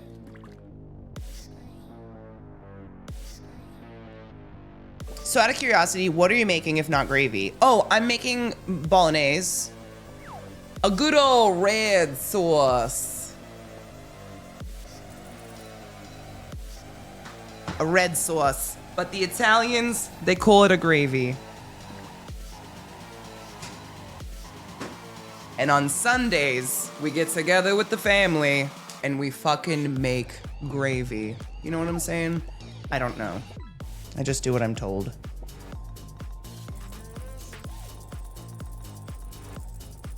Italian gravy needs to be made with at least 3 kinds of meat. I have heard that. I only have 2 today. It's what we're gonna have to put up with. I know.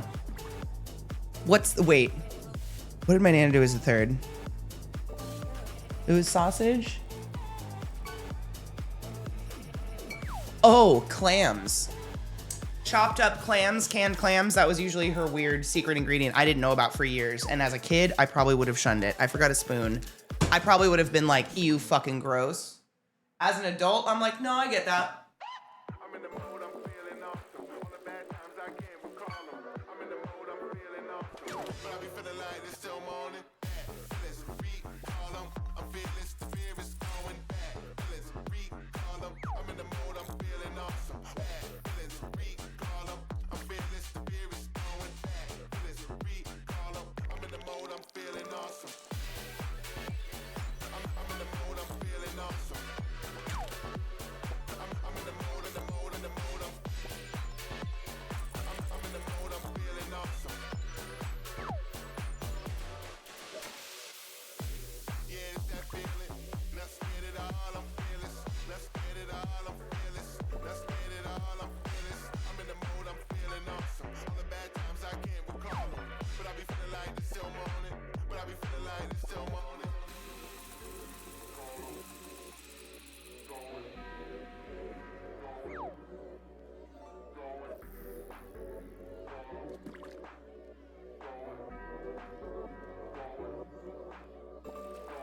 Let's get it all, I'm fearless. Get it all, I'm fearless. Yeah, it's that feeling. Yeah, it's that feeling. Let's get it all, I'm fearless. Get it all, I'm fearless. Get it all, I'm fearless. I'm in the mode, I'm feeling awesome.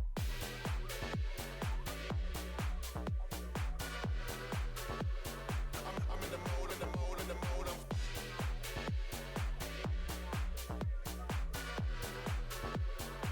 I'm in the mode, in the mode, in the mode.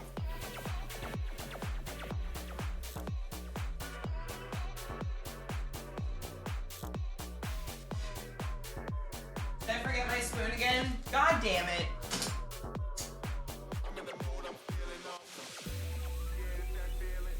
Let's get it all, I'm feeling. Let's get it all, I'm feeling.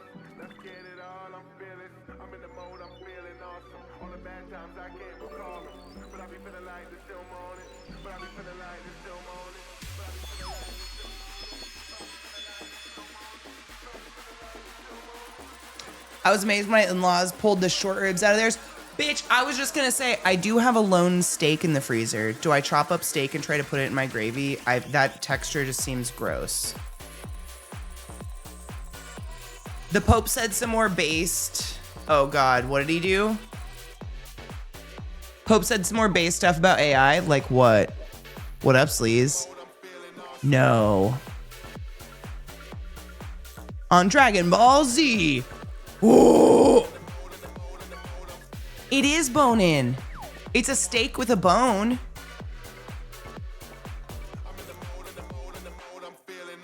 It's not really a spoon. What would you call it? A paddle? It's good for scraping because it's the onions. I love it because it's good for that motion. That's my favorite.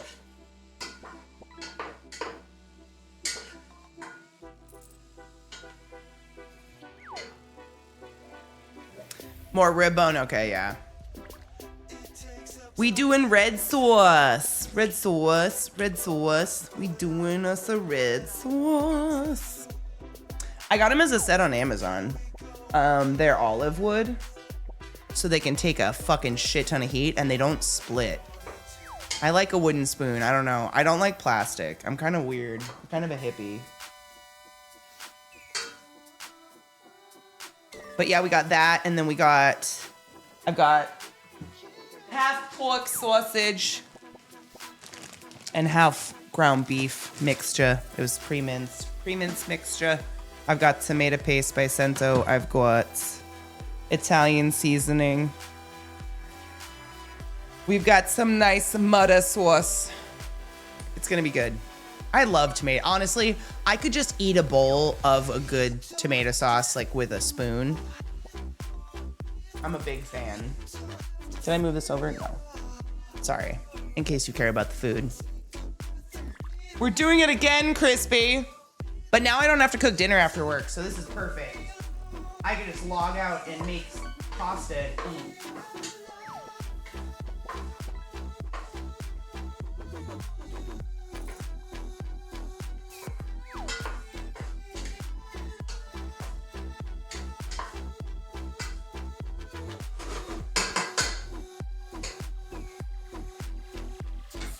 It's gonna be good. I looked for carrots. I didn't have any. I like adding them too, especially if I don't have enough meat. I feel like it really beefs out a recipe, no pun intended. It makes it feel meatier if you don't have enough meat. So real talk, the best pasta sauce I've ever made in my entire life was with fresh tomatoes. It was with tomatoes that were picked green and then left on a countertop just to ripen on their own, of their own accord. And then I threw all of them, kit and caboodle, into a pan. I didn't skin none of them. They were cherry tomatoes, all sorts of sizes and variations and colors. Threw them into a pan and pan fried them with olive oil and just started like crushing them with a fucking like potato masher. Added some salt and pepper.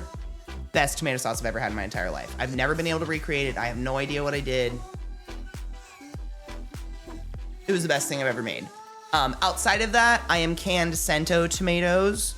But Muda is pretty decent too. That's what we're using today because they had them on sale.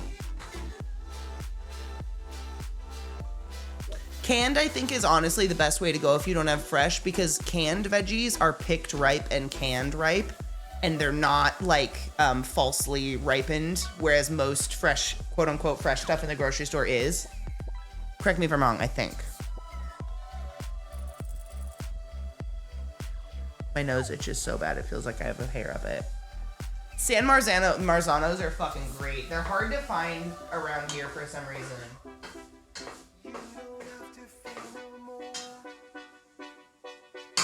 I'll show you the ones I'm gonna use.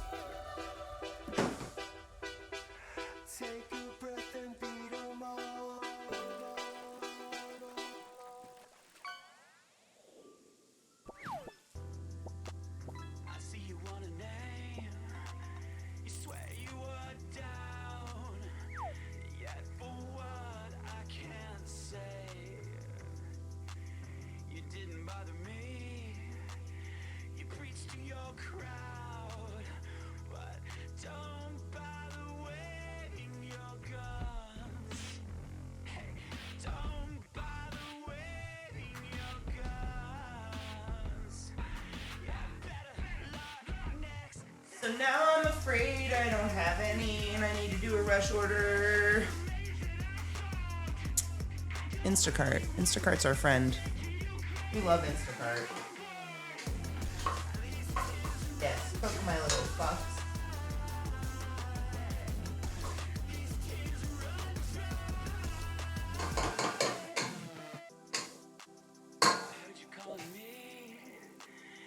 Let me see that thong,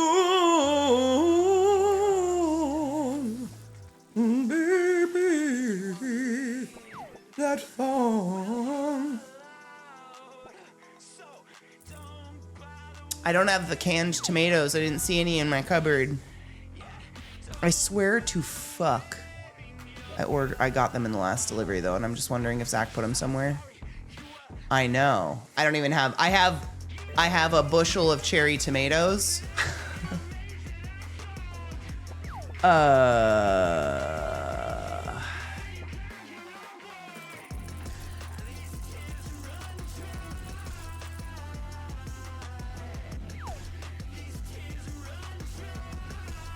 Yeah.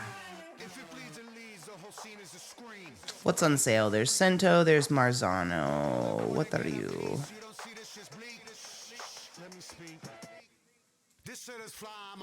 Oh, Cento on sale today. Dude, some of these are crazy expensive though. People need to get off their ass with their tomato prices.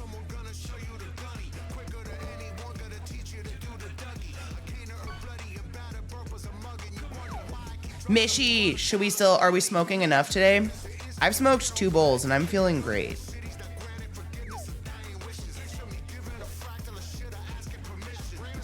Genuinely. Lovely. Ooh, I should get, I know, hold on. You're fine. Bolt House Farm smoothies? No. Are they good? I like chewing my food, I find. Smoothies felt weird. Felt like I was pre-masticating stuff.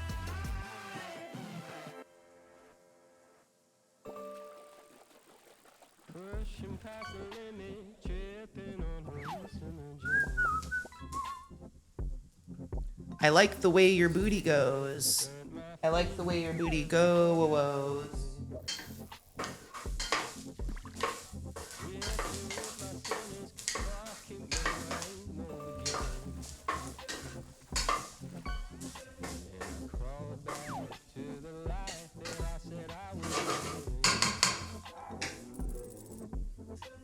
We're cooking tomato sauce. I'm just doing an emergency order for the tomatoes because I thought I had them. I swear I had them.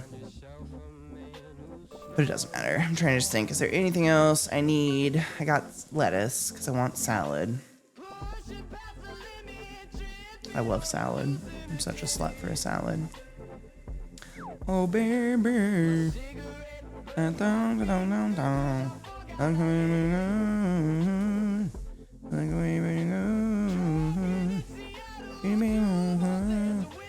Nope, I got lots of garlic. I keep stocked. But thank you. Why is the thong song stuck in my head?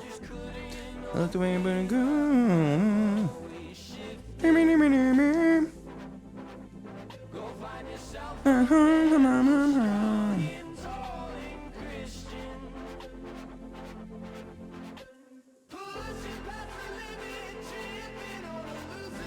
That's my girl. And she knows what I'm talking about her, sadly. I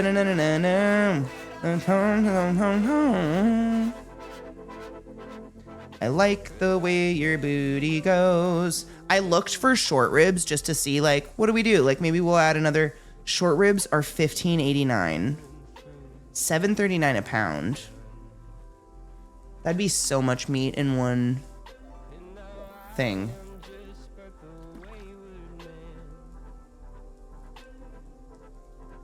She's always putting her puss up to the sky. She likes to show Jesus who's boss. Same, I did a juice cleanse too, and I super missed chewing. Beef is just really fucking expensive right now. Cool. Why? Did they get a disease, or are they just trying to convince us it's expensive?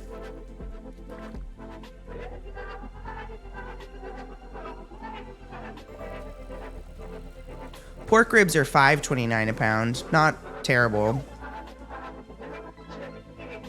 Pork butt, country style ribs, bone in, $3.19 a pound. It's not terrible, but it's not impressive. I could split it into two and get two out of it. What's a pork riblet? Does it have bones in it? Doesn't look like it has bones in it.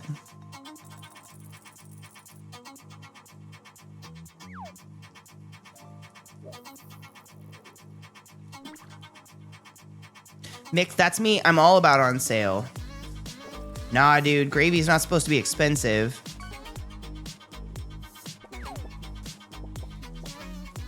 And the meat is not on sale this week. It's crazy. I could throw clams in it. Wonder what pork sausage costs right now.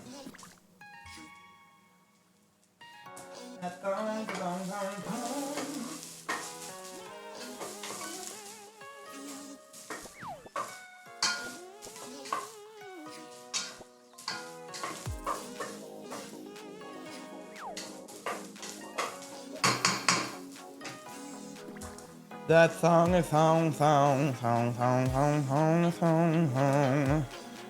Thong, thong, thong, thong, thong, thong, thong. Thong, thong, girl. Oh. Turn down, motherfucker. Thong, thong, thong, thong. Gravy should be only $3 at most. What kind of bucks?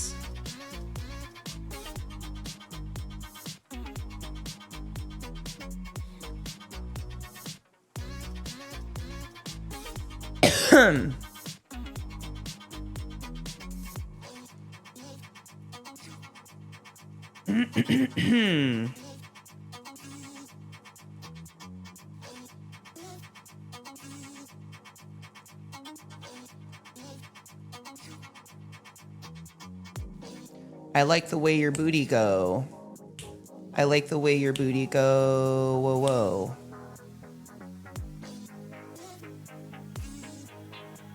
My order is confirmed. I love me some fucking quick ordering groceries. That's great.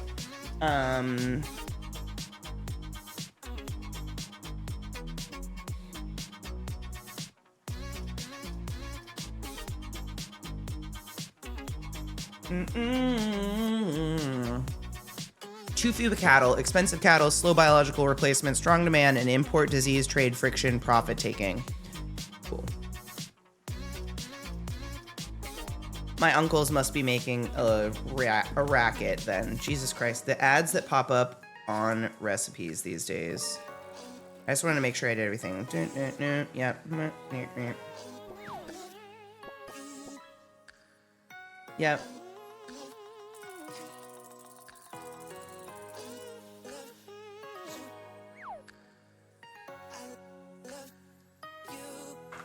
I like the way your booty goes. I like the way your booty goes. Hi, bud.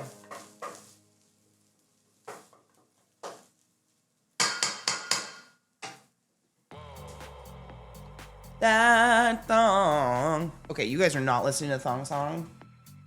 I have to stop. What are we listening to? Turn it up, Katie. Get into something else. It's not the thong song. Cheers.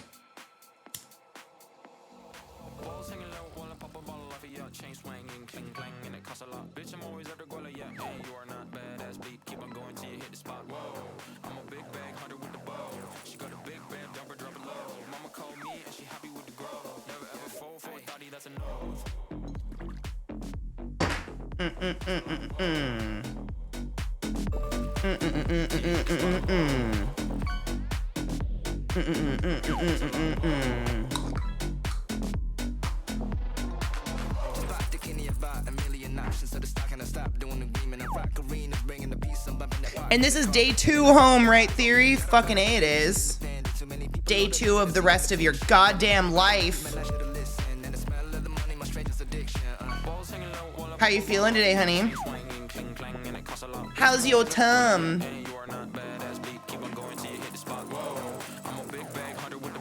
I don't cook a lot of beef either because it's just expensive.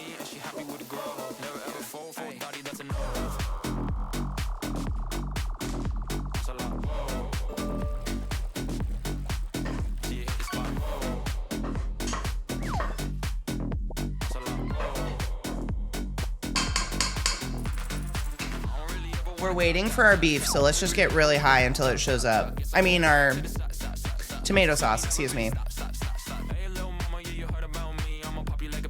Aw, poor little guy. We're making tomato sauce. Bolognese. A bolognese? A bowl of nays.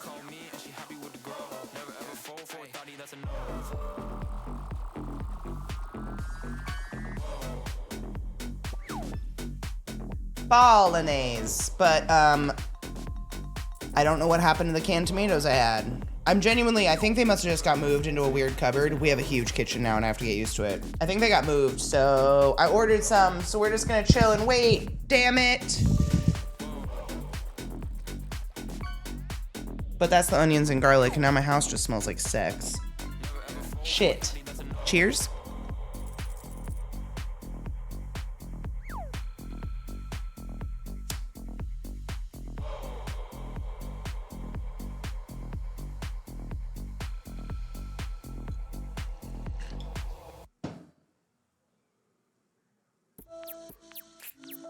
You know what, Sarah?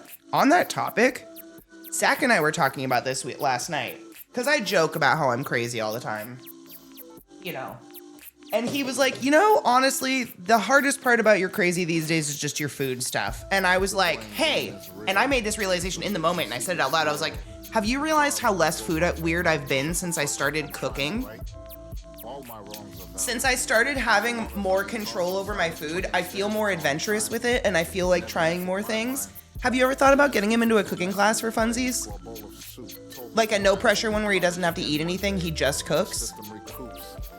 I don't know if he's even vaguely interested in that. Something about knowing the ins and outs and how it's all made, I'm not grossed out by it, and I wasn't grossed out by it, but it makes me feel safer about it. Like, I learned how to make my own sushi, now I feel better about sushi. I don't know. It might be something.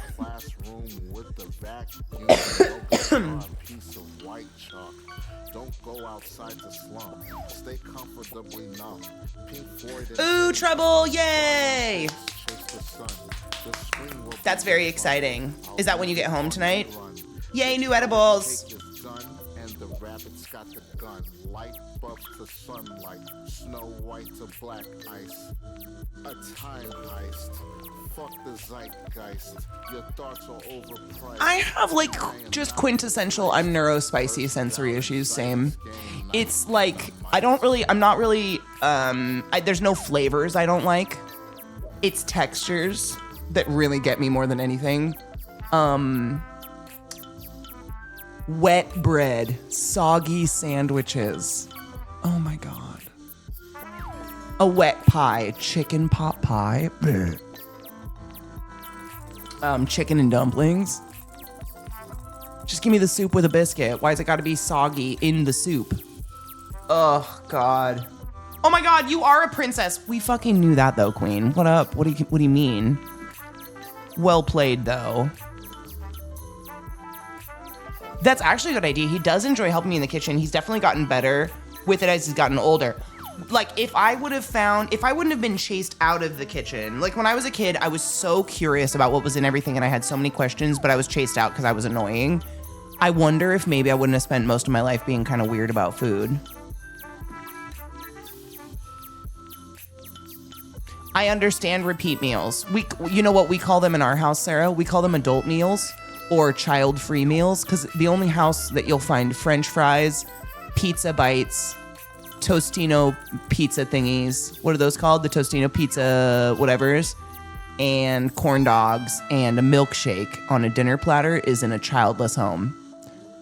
And we love that night. That's a high stress night. That's been a bad day. Pizza rolls. Thank you. Pizza rolls. Tostino pizza rolls. Bagel bites, Tostino pizza rolls, corn dogs, French fries, maybe some tater tots. A quesadilla is always a possibility. Kraft macaroni and cheese. Big on those menus. Those are hard days. Ooh. Toss your pizza rolls before or after you cook them. Because that sounds delightful. I would fuck that up. Finding bone cartilage in the meat makes me lose my appetite. Oh my God, you know what gets me that I was dealing with yesterday making the egg stuff? If there's eggshell in the eggs. If that grit hits my tooth, I cannot eat eggs for like 8 months. Is that crazy? Like, I'm actually fucking nastily grossed out by eggs for the next 6 months. I watch eggshells like a hawk. I can't, because it's just my mouth goes, whoop. That's same thing with like chicken. If I get a piece of chicken in my mouth that doesn't taste as done as the other chicken or something, it's like kind of gummy. I'm like, well, can't eat chicken for a year now. I hate it. Just that stuff. I muscle my way into most kitchens. I love that. Now what I find is like I just offer to bring something, and most people I know, they just know me. They're like, Katie, do you want to cook in the kitchen and take over? I'm like, yes, I do. And I'll also clean. Like, I like to clean, I like to cook, but it really helped after cooking. Okay, I'm gonna do that. Parm sauce. Garlic parm sauce tossed on any of those things sounds really good, to be honest.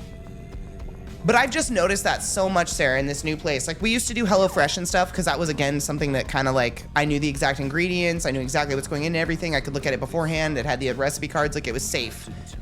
And now that I'm doing this, I don't know. I just feel like it's more fun. That's my goal, Trouble, is to be the best guest. Not to be the best, but like, to be up there. Now I just keep the cook company, but I know where not to be. I don't know what it was. The women in my family just weren't like that nurturing type, like come to the kitchen and learn with me. It was come to the kitchen, why aren't you being useful? Get out of my way. And it was just like, oh, okay, well. So I had to kind of learn to love it on my own, which is fine. I have.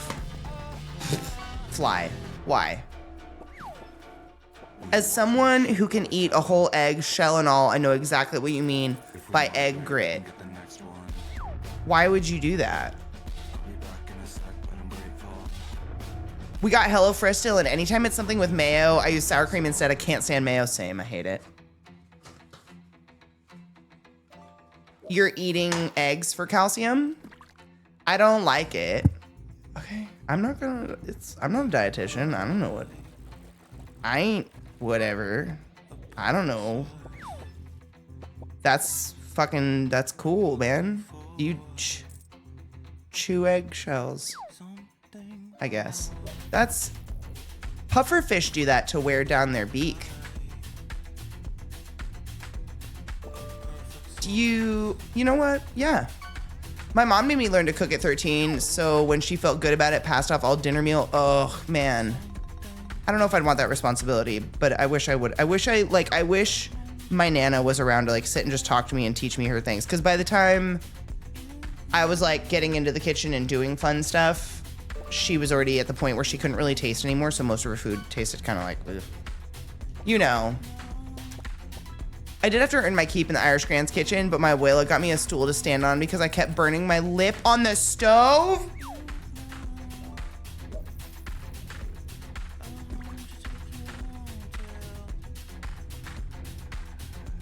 Girl.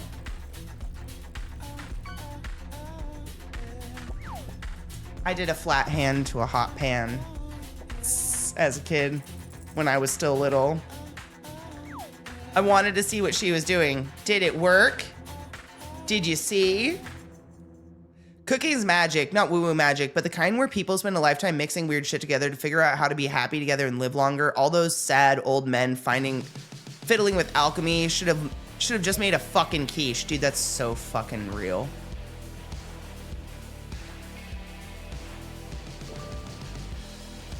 Dude, that's so real. I mean, fuck, if they're looking at if they're watching their carbs, a frittata at the very least. Yeah, I feel like everybody has a moment. I didn't accidentally. I was like too shorter than the actual stove. And I guess I reached up. I was like 4 and just onto a hot pan. I think I'm okay. My hands aren't different colors, right? Wouldn't that be weird?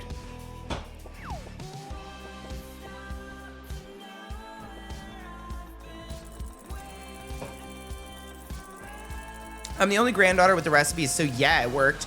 You don't want to know what's sad being the granddaughter of just like American whites? The recipes are overcook these pork chops and throw some applesauce on them. Or it's like cook these bones for a couple days and then take the bone out and put all the liquid into this Jello mold and put it in your fridge and then flip it upside down and slice it and serve it to people. It's not good. Fucking Betty Crocker recipes, man. What the fuck, though? The amount of Jello and, like, what's the, Cool Whip? Everything is Cool Whip. It's insane. Cheers, everyone. It's Mishy's birthday. Wish her happy birthday. She's high as fuck. I had an itch. I'm always worried it's gonna be a fucking, like, fire ant biting my thigh.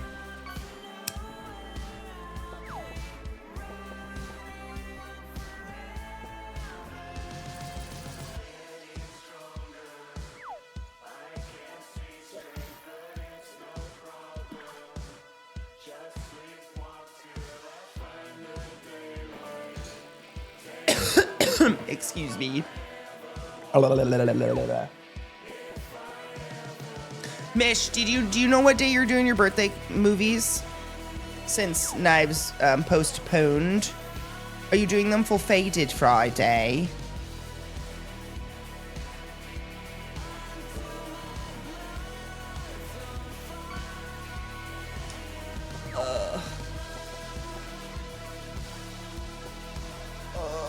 She feels this big.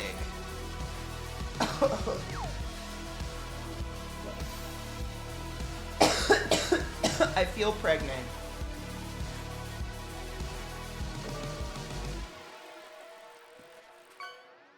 Empty yourself. I will milk you of your pork wets.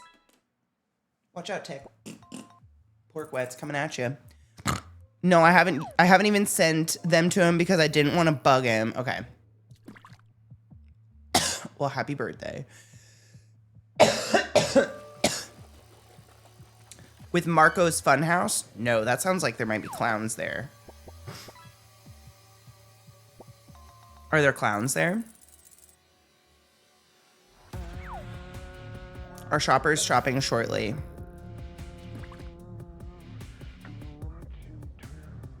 And our shopper's a platinum shopper, so I have really big hopes for them. It's 1, 2, 3, 4, 5, 6, 7. It's 7 items, right? Oh my god! A Funhouse makes old-timey Jello recipes and makes them, oh god, makes them fun. Oh, and makes fun of them. Oh my god, I read that dyslexically. We're fine. I love a platinum shopper too. They're fast, they're efficient, and they always find your shit. Fuck, I love a platinum shopper. They know what's up. I'm gonna keep the app up and even be a kind person and check to see if they message me sometime. We're making tomato sauce bolognese, I think.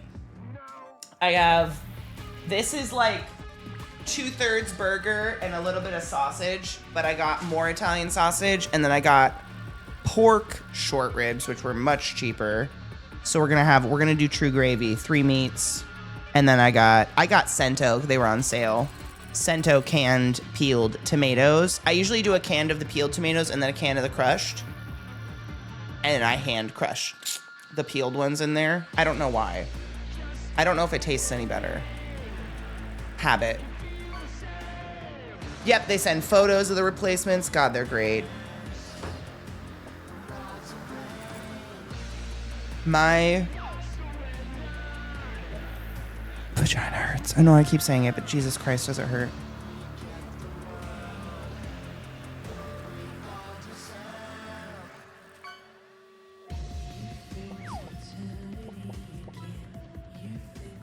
I made lazy grazy, 1 pound of Italian sausage, and a bunch of spices. Dude, it's gonna taste just as fucking good though. That's the killer. If we weren't leaving this to simmer all day, like it doesn't matter because we're gonna be here for at least like 7 more hours or whatever. Yeah, we've got plenty of time. I wouldn't do it, but because we have so much time, I figure why not throw it all in there and just let it slow simmer on this bitch. Why not? It'll be fun. Let me see your Jello stuff. We follow, oh my God, I do follow him. See, okay, Katie's biggest flaw. I follow people for years and never know their name. I do, he's so fucking funny. All of his shorts and everything. He tries them and literally like vomits. Hold on, let me put it over here so I can show everybody.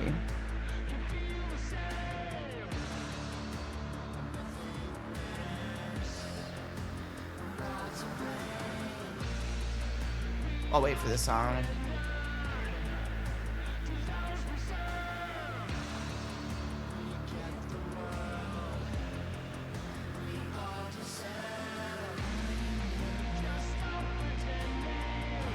Ooh, I love cooking TV.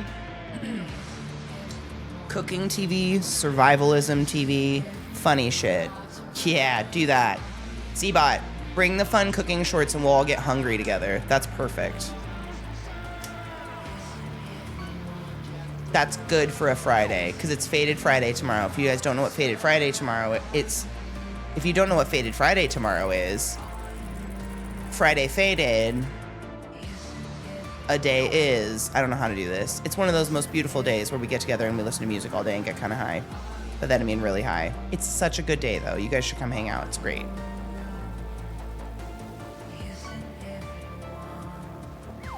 I made really fancy red sauce, and to be honest, it didn't spend long enough in my mouth to justify the effort. I'm just gonna inhale it either way. You know what? I know you're not on Instagram and shit like that, but my Instagram algorithm is full of right now is someone usually at a stove like this, doing whatever, and it's some random text across the screen, but it usually says something along the lines of like, what if my hobby is just spending, 5 hours making dinner? And that's me. Is that fucking toothpaste? Ugh, did I drool? Hey, you know what? At least I brush my teeth. That's toothpaste. We're not gonna, it looks like part of the shirt, doesn't it? Okay. But yeah, I kind of just fucking like standing around cooking forever. It's just something to do. It's fun. It does feel like witchcraft / alchemy, kind of. Like I was considering, I know I've talked a lot of shit about it. I know, I'm eating my words here. I've considered fucking around with a risotto recently, just cause like, why not? Cooking, excuse me, spending 5 hours cooking makes me want to crawl out of my skin. Attention, we do not advise crawling out of your skin. Stay classy. I do that when we have people coming over. I'll cook all day, the day before and the day of. I love doing that shit so much. The way it makes me feel. Infection. Smells like garlic and onions. Who'da thunk? Smells good though. Ooh, salt and pepper we need. Shopper, can you shop?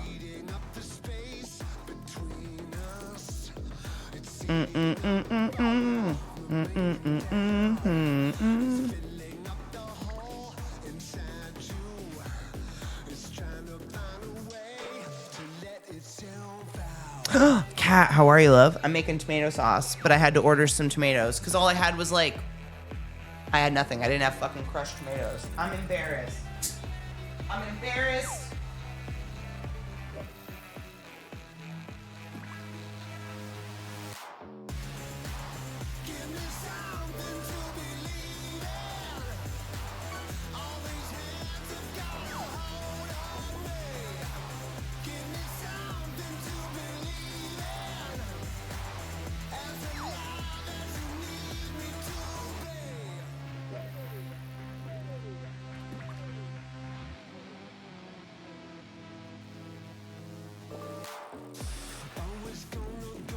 How are you doing? My wife found this baller fucking chicken and dumplings recipe. Yes, send it to me.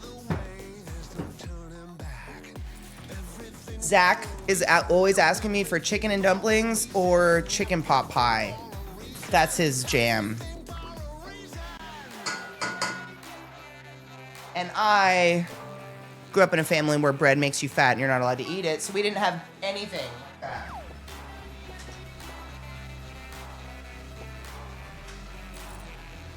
At all.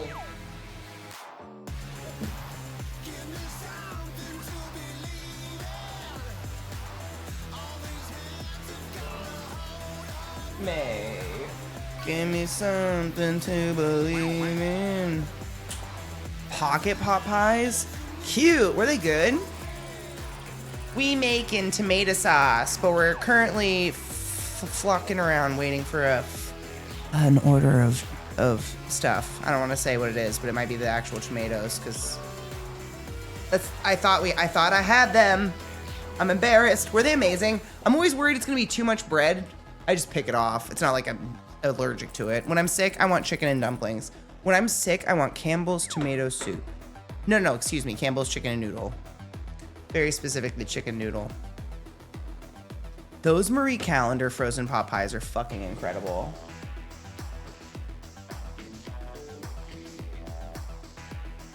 Do you see him back there? Is he hunting me?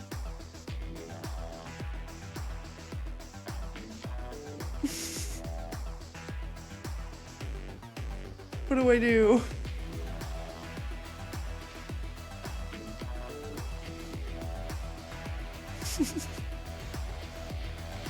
Hi, Bubba. Were you looking at me? Hello, my sweetness. You're just being weird? Okay. That's my sweet boy. He's definitely imagining what you taste like. He goes still like that, and I'm like, You're just my buddy, and you like to hang out when I cook, huh? We can hang out. I love you. You best boy. Yeah, but I want to know what your flesh tastes like, Bob. Does it taste like ham or chicken? Or are you like a steak? Look at that little soul patch, your milk chin.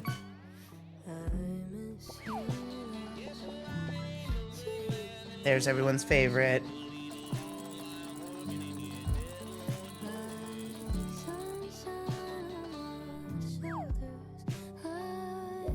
You're just my favorite boy in the whole world. You're such a good boy. Don't tell Riker. He would be heartbroken.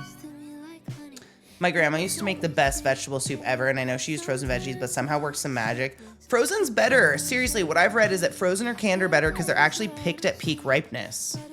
So you're getting like the maximum payout of flavor and nutritional value. There's a fly in here. We're gonna have to murder or smoke away. You have to die. I'm sorry.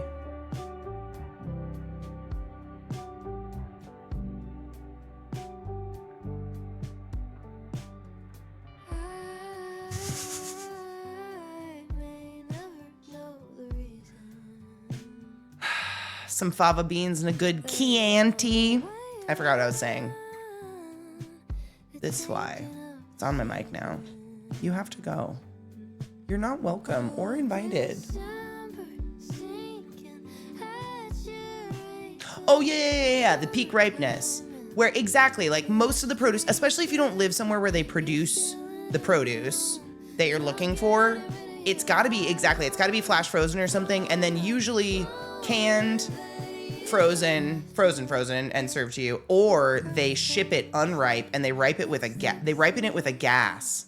And I can't remember what the gas is, but I learned about it in school. It's been a bit. Everything.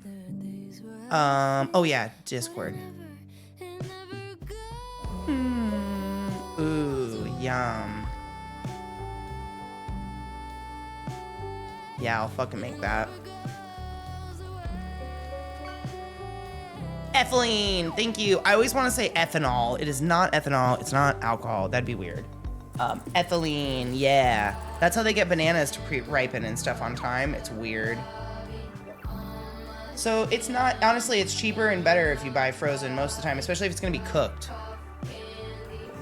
I have gas. I cook with fucking fire now, except in here. But in general out there, I cook with fire. The flash freezing process can improve the consistency of food when cooking from frozen. No shit. It's why frozen French fries are better than fresh fried potatoes. Huh. That's kind of fascinating. Actually, I didn't know that.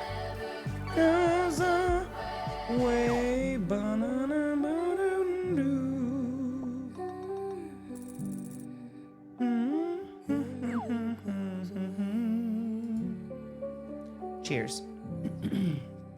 Nope.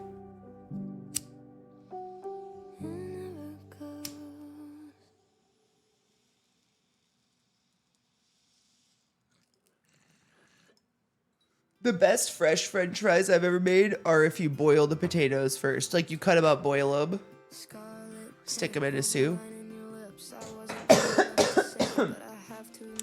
Those are the best in my opinion. Best texture.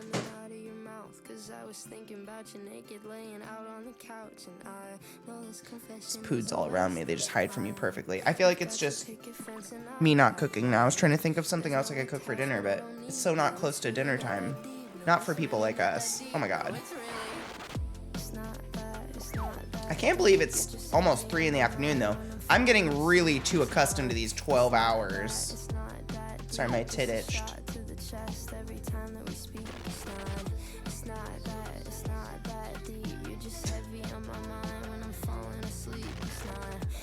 Is that the onion saver? Rome's round pie iron with steel and wood handles? What the fuck would I use that for? On a campfire? That looks so cool though. Ooh, is that like bread? Is it camp bread? That looks fucking sick. Who's gonna give me their fire?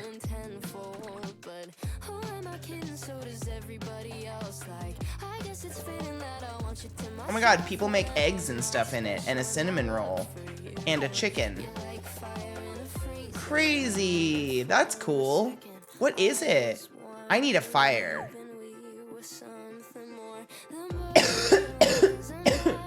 Not a tit itch. It's happening, it's fine. You made the best clip, apparently, Vile. It's probably me imitating your dad. I'm sorry about that. Thank you for giving me some of my best material by just letting me imitate your father. Oh my god, I could totally use that on your dragon, V. We could make breads of all kinds. No, File's dad's nuts. No, dude. Nope. I don't feel bad. He's a nut. No offense. File's cool. File would probably take no offense. It's me. My dad uses his to make tiny apple pies. On your range?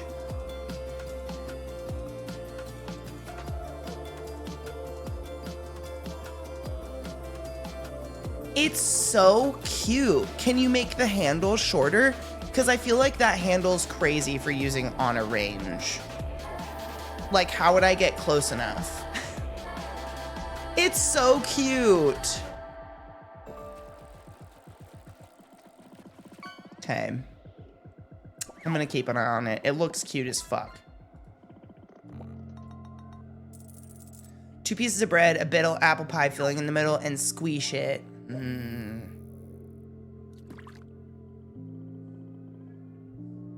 Is that? I didn't hear him going, I need an outdoor kitchen so I can have such cute little brown, same. I almost said a little brown maker. What's a little brown maker? Oh my god. Kiss my little brown maker. Anyways, that's gross, Katie. I'd love to have a fire pit again. I miss having my fire pit. We couldn't bring it because it didn't fit. It didn't fit in the U-Haul. Uncommon starfish. Oh my god. Did I ever tell you the story of when my grandpa found my Limp Bizkit CD?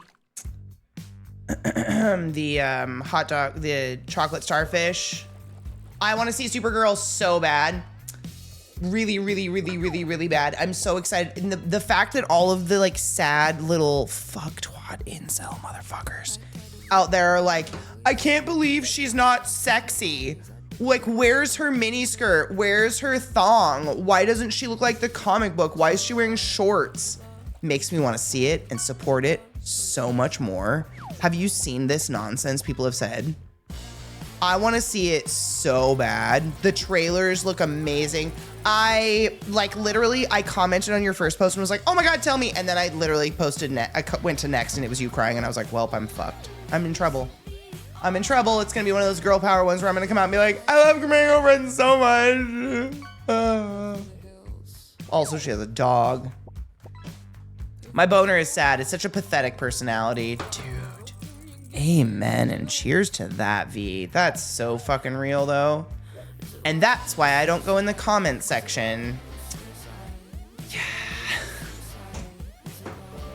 It's not great. She is wearing pants and shorts in the comics now. They probably just ignore that and they look for the one version. It was some post I saw where people were like, what we want and what we got. And what they want was literally like one piece of thread going up the front of a young girl's vagina. It's crazy. And what they got was shorts under a skirt or whatever. And I was just like, you're sick. You're sick, right? They'll complain about anything. Exactly. No matter what. I can't remember what it was. Was it Horizon Zero Dawn? The girl from Horizon Zero Dawn. They thought she looked mannish or something because she didn't have fucking makeup on. Yeah, she didn't have makeup on and she wasn't full of fillers. Like,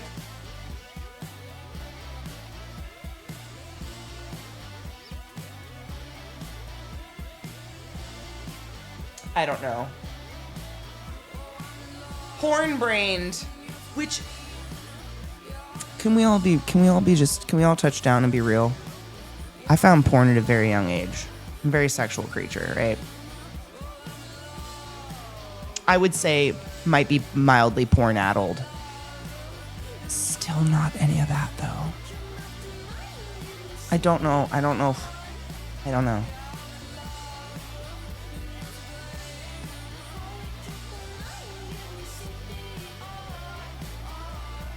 Maybe because I've actually had sex before. Maybe that's it.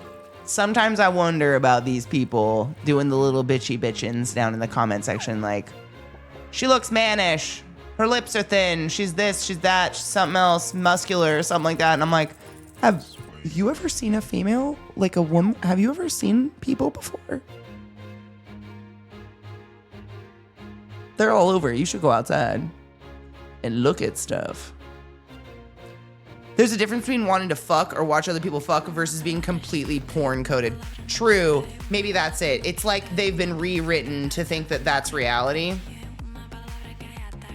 Ugh. It's tragic. It's very embarrassing for them. You found porn and thought, damn, I love women, and they definitely did not. Oh my God. Fucking nailed it.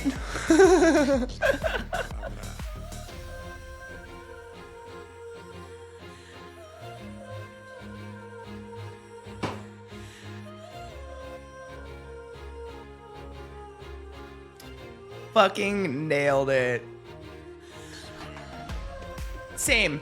I've been consuming porn like since the moment I figured out you could torrent. I was like, oh, well, there we go.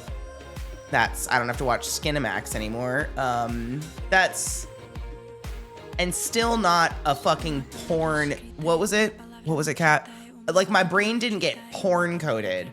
Like, I'm not out here like grossed out by body hair or adult bodies with a little bit of padding on their womb, God forbid. I'm not grossed out by these features. I find them very endearing, actually, and I like people. I don't know. It's something happens, though. You're right. There's something different in the brain that breaks that makes people fucking, like, porn-addled. Ugh. I love that term, though. Oh no shit, did you put it in the main one, Hikaru? I want to see this. Because I haven't seen the comics in ages. I'm curious, because all these complaints are so unfounded and so silly.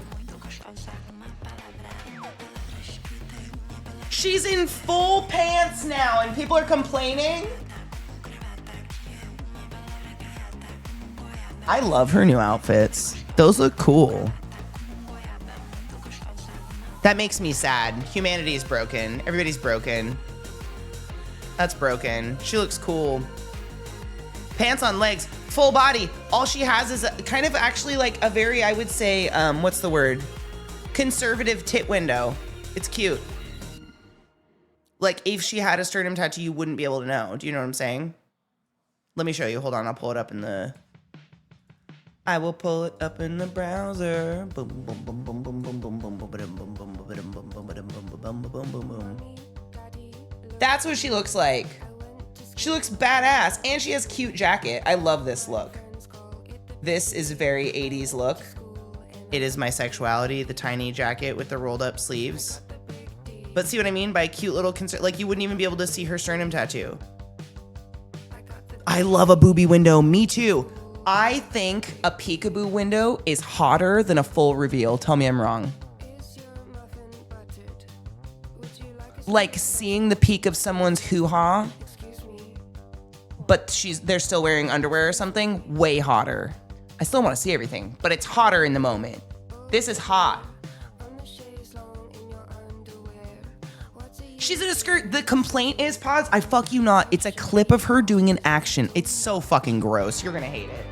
It's a clip. Sorry, there's a dog at my foot. I'm trying not to step on him. It's a clip. It's like a blurry clip of someone took in the movie where she's doing some action like kick.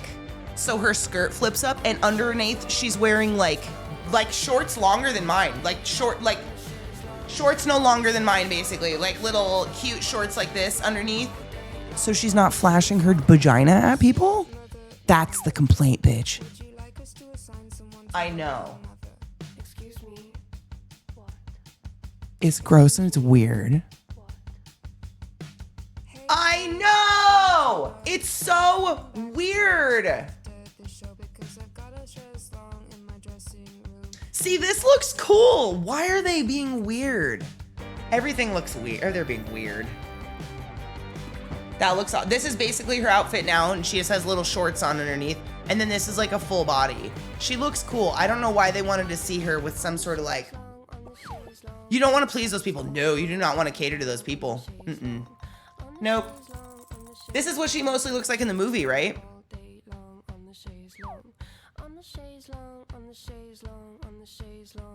Honestly, I like this look. I love the like, it's like what would you call it? A belly shirt? It's not a belly shirt. What do you call it? A crop top. It's like crop top length, but with long sleeves. I think is a very, very cute look.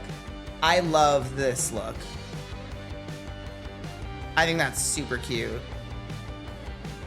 I don't know, Katie. If I can't see a superhero's taint, it's not a superhero movie.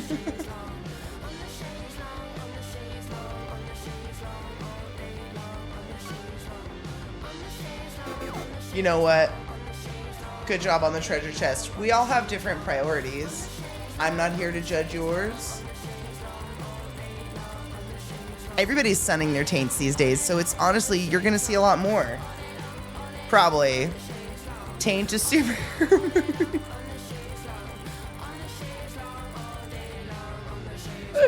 Have you met comic nerds IRL? Yes, I'm friends with so many comic nerds. And you know what kills me? Is there's bodies of comic nerds, right? There's too many comic nerds. You can't generalize all of them.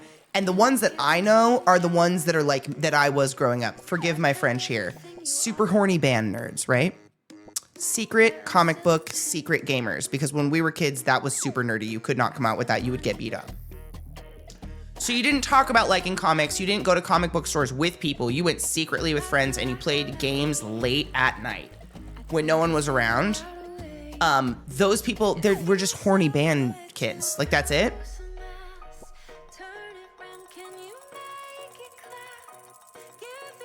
No, I cannot make it clap. But do you know what I'm saying? And then there's a class of them that I never met, and I don't know what happened there, that turned hateful and spiteful and weird. And those are the ones that are like, you know, like women have to look like superheroes. I don't know what's happening with thongs up their vaginas. Oh my God, speaking of a word I can't stop saying wrong because I made fun of it, vagina. Vagina. It's not even the vagina, it's the outside. Vagina is on the inside parts. Vagina. It's vagina now. I don't know why. Remember when capital G gamers got mad when they tried to look up character skirts in Genshin Impact and the game faded the characters out? Yes. Yes, I do. Yep.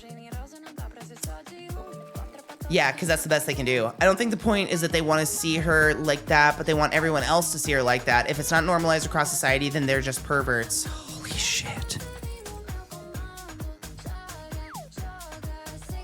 I think you nailed it, Nanikira. It made me feel gross, though. Can you be more gentle with it?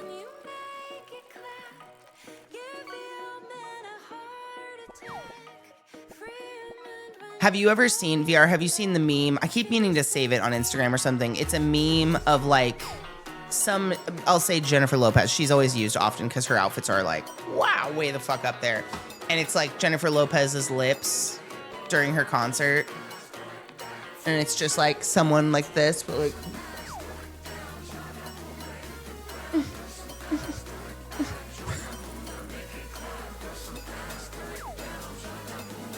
and I wheeze every time I see it. It's...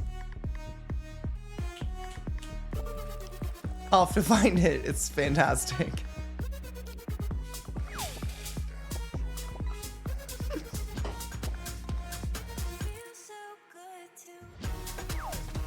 Sorry, pervert whisperer wasn't what the guidance counselor had in mind. I love comic book characters to be hot. There's just levels of being hot, and I don't think it always has everything. It's not the be-all, end-all, the state of undress of a human being. And there's a population of people that are like, if she's not naked enough, she can't be sexy. And I'm just like, what do you mean? Like, we were just saying, like, all of us jumped on that immediately before even having this conversation. We were like, ooh, boob window. Like, sometimes it's hotter to be completely covered up and just have a little hint of cleave. Look at my adorable little, ooh, she's out, but she's not, but she's out, but she's... That's hot. Imagine, like, a shaft window where it's, like, it's not at the base. It's just, like, from cap to base. You just show off your shaft. Wouldn't that be hot? A baby echidna is called a puggle. Oh my God, yeah. Yep. We watched, there's a, Yeetskis. If you want to remind me tomorrow, there is a, oh my God, what's his name? What's his name? Oh, he's a nightmare. I love him so much. Zafrank. Zafrank has a video on them. I'll play it. It's worth it. Yeah. Yes, it's so fucking funny. Oh my God. It's amazing. You know, it's all factual. It's all educational, but oh Jesus, are they nightmare? They're, how do you say, like, adorable little balls of nightmare. I love them. I'm not mad at it, but like also, dear sweet Jesus, who did this? Look at it. Speaking of sentient nutsack. But also, I think I love them. Did you know they eat people?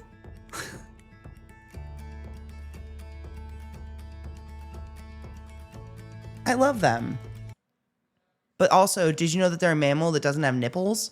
So they just like ooze milk out of all of their belly skin, and their babies just have to be like all over. So imagine your baby just being like and just being fed by that action. Basically. I would definitely, most definitely, absolutely like to see them eat a people. Yes. It's like a scrotum with googly eyes. They are, but I love them. Hold on, wasn't there? Oh, this is that guy we were talking about. He's really funny because I can tell, I think he genuinely gives these recipes a good, like, what's the term? He gives them the old college try, but they are gross and they taste disgusting.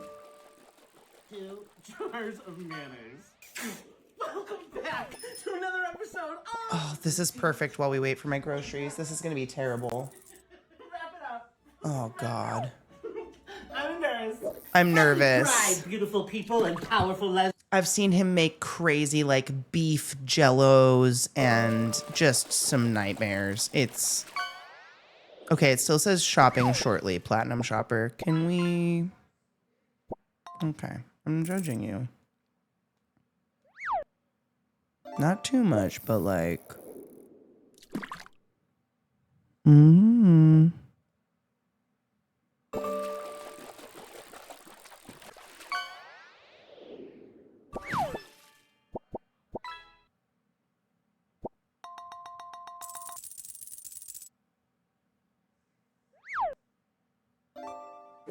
Okay.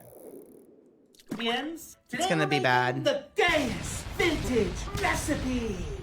Lesbians? Rainbow egg salad loaf with rain. Who's that?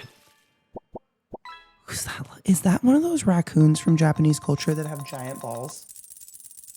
Is that a giant ball, man? Sorry to pause again, but is it? I need to know. A tanuki. Tanuki? Is that a tanuki? Sure does fucking look like one. So mayonnaise frosting. Panda, not a panda. What is it? A raccoon? Let's get cooking. I'm already sweating. I gotta take this off. Oh. Okay, call me a genius, but I pre-boiled the eggs. Wow, you're a genius. Step one. You're gonna What peel a sexual lot of master. eggs. Oh my god, this is gonna take 800 years. If I could pay someone to peel these eggs for me, I would. Oh, I love getting a good peel on an egg. I'm gonna mash them up.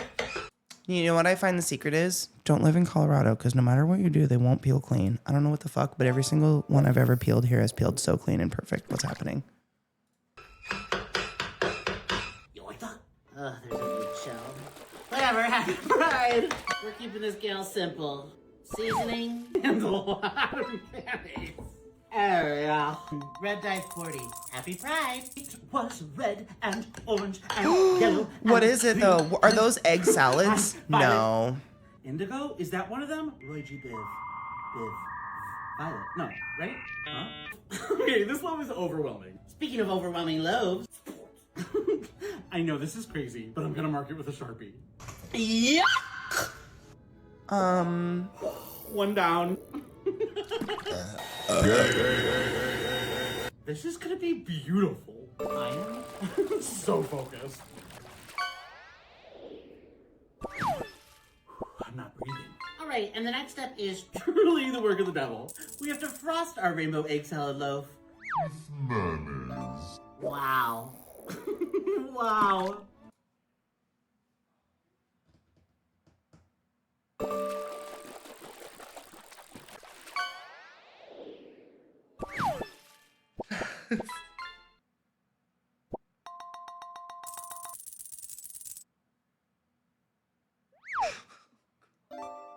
Please no.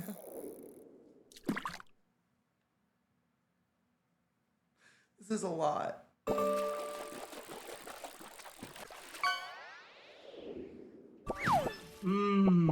Doesn't that look good? I've gone through 2 jars of mayonnaise. Yep. Okay.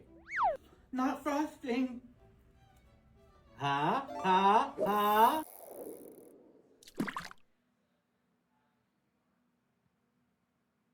I don't know. I don't think you could pay me. I don't think you could pay me. Shut the fuck up. This is my new sleep paralysis. Demon, hey, it is Thursday. Wait, it's Mishy's birthday though.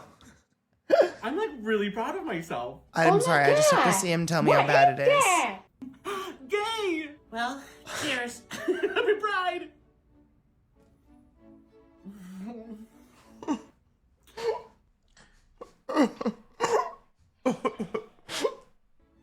It's so much mayonnaise.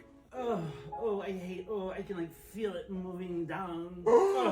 They didn't throw a brick at Stonewall, they threw this. Happy Pride, my Papa Rose!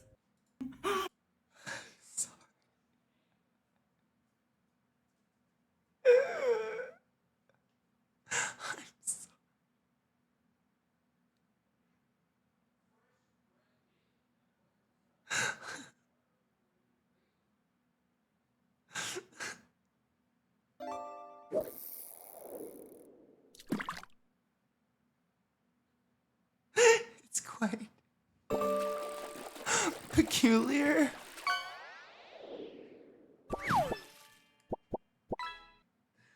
I don't feel good about it. I don't know how to make it better.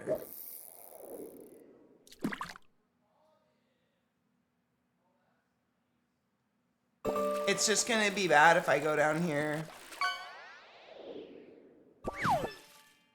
Oh, it just looks like he's being cute and gay. Okay. Okay. So he's not always making nightmares. Okay. Cool. He looks like SpongeBob if they were human. Holy shit.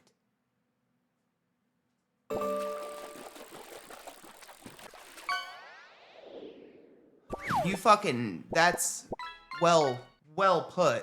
That, yeah, you're right though. Mm-hmm.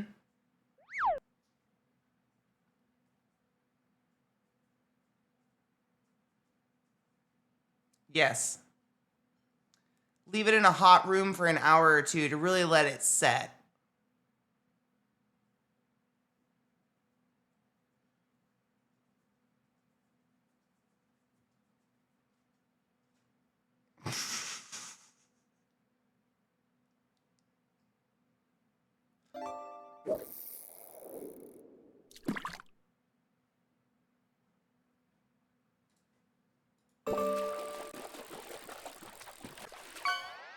Oh, piece of shit. Why?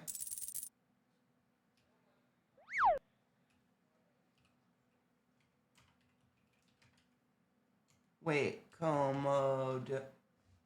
What is happening? Komodo dragons. What's being touched? Who's touching something? Don't touch things. This will cleanse our souls. Talk to Komodo dragons. What do you think you'd say to them? I love you. You're so nice. What do you think love they'd say to you. You're I so think they'd nice. just say thank you. Thank Do you think you. they'd say I love you back? Oh, yeah. Oh, maybe. yeah. Maybe. What would you do if you went to Panija? I would just ride on all the Komodo dragons, but I know that Komodo dragons eat people. Wait, What? what? They eat people. What? This special animal eats people. Are you afraid of them? Nuh-uh. Not at all? Definitely not. Real talk, I Googled what is the Komodo dragon kid up to? His parents are keeping his life secret and off the internet and has kept him off the internet and he doesn't care for social media. Literally, this kid was protected at all costs, and the cost was we don't get to see their adorable face anymore, but like the kid just is living a normal life with their parents and I'm just like,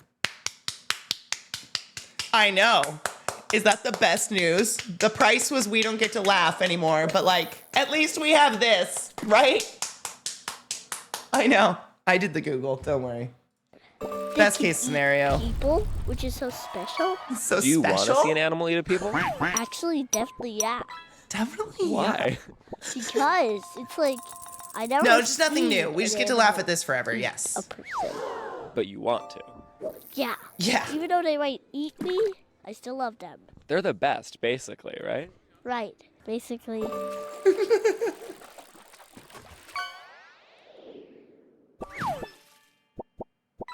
I'm so happy for this child. They're so special. I never put my spot on socials either, even when I was active. Fuck yeah. No kid can consent to the consequences of becoming content. You know, I've often said I'm very, very glad none of this existed when I was a wee, because I think I might have been a kid on TikTok. Like a product. Like I probably would have been. Like, my mom loved to film everything we did and take pictures of everything ever. It would have been on the internet somewhere, especially if someone applauded it. And, there's a lot of freaks out there. You know what I'm saying? One more time? Okay. Really like Komodo dragons. If you could talk to Komodo dragons, what do you think you'd say to them? I love you. You're so nice. What do you think they'd say to you? I think they would just say thank you. Do you think they'd say I love you back? Oh, yeah, maybe. What would you Yeah. do if you went to Panija? Maybe. I would just ride on all the Komodo dragons, but I know that Komodo dragons eat people. Wait, what? They eat people. What? This special animal eats people. Are you afraid of them? Nuh-uh. Not at all? Definitely not. They can eat people, which is so special. Do you So want to see an animal eat a people? Actually, definitely, yeah. Why? Because it's like, I never seen an animal eat a person. But you want to. Yeah. Even though they might eat me, I still love them. They're the best, basically, right? Right. Basically. There's where our emo came from. Actually, definitely, yeah. I know. To be frank, TBF, it's safest for the world. The charisma just ends in a fleet of Komodo riding true believers overthrowing the government. Is there a GoFundMe for that? Because I would wholeheartedly donate to that. Donate.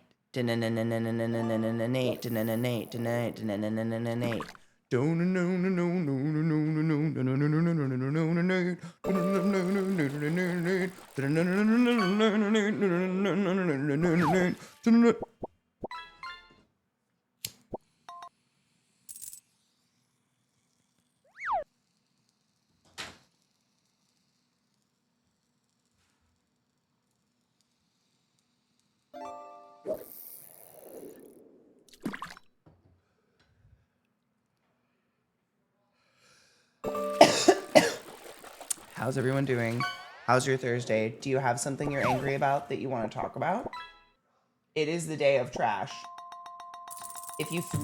That's so loud and I'm so sorry. If you feel you have some to take out. But it's also Mishy's birthday, so feel free to just be very high while I wait for my grocer. My platinum grocer, they're shopping officially. I don't want to say efficiently because I don't know what that means and that feels weird and judgy. But someday we're going to have some really dope sauce just like buzzling away in here because buzzling's a word. You got real sick and then I tried to fix you, discarding my pain and then hiding my issues. I got so scared of the thought of you being alone.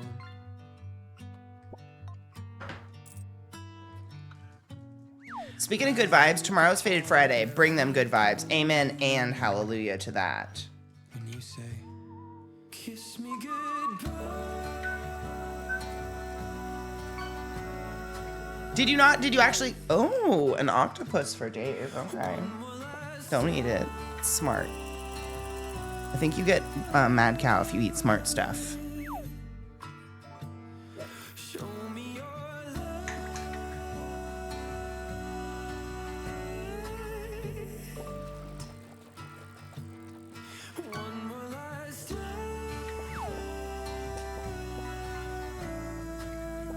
I helped someone with a job application. They did nothing I said, didn't get the job, and now they're not talking to me. I'm moderately irritated about it. No, that's irritating.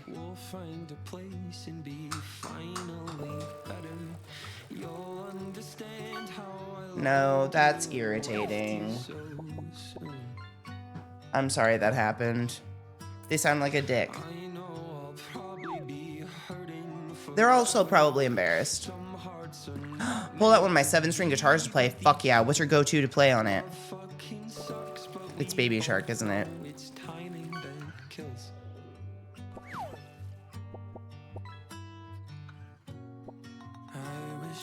Octopus is just texture, really. What the fuck?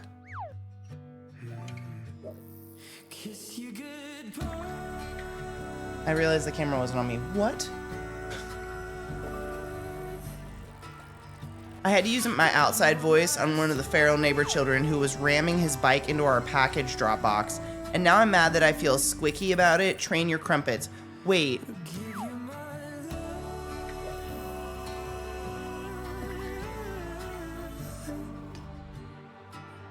Why were they near... I have so many questions. Why were they near your post box? What? Why were they bike feraling into it? What's happening? No, I would have done the same. Time to become the witches. Give them a reason to fear the woods. Bark. Bark. Bark, bark, bark. Definitely Baby Shark. I knew it.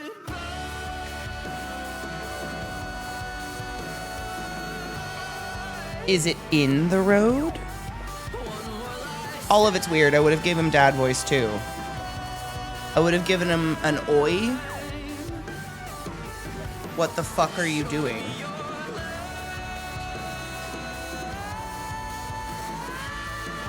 I don't know. Good, give him a scare. Then bark. It just popped out. Oh, so you, oh fuck. I dropped, it's fine, everything's fine. So you're like, oh my god, what's his name?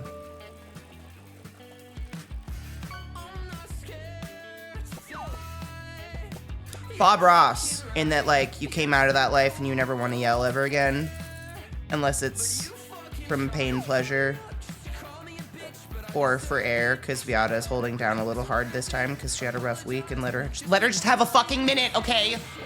Just give her this, fuck. Sorry, I don't know where that came from.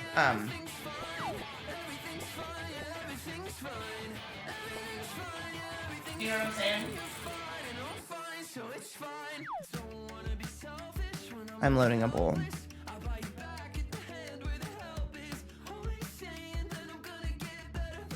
We live on a dead-end road. Would you give them a crikey? Yes, absolutely. We live on a dead-end road. Our mailbox and parcel box is at the end of our driveway. When the children of the corn ride bikes, they're always down here by our house. Gross. Children of the corn. Can you set a speaker inside of it to like growl or cackle or wheeze or breathe heavy when they get near? Warn the postman. That would be nice.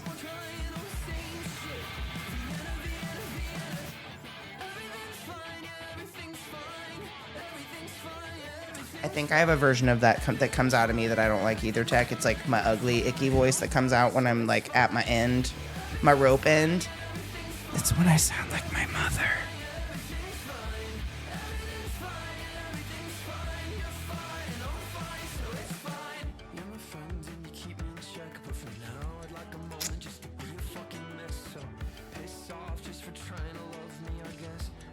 No, I wouldn't put bees' nests in it. That feels weird to do out loud.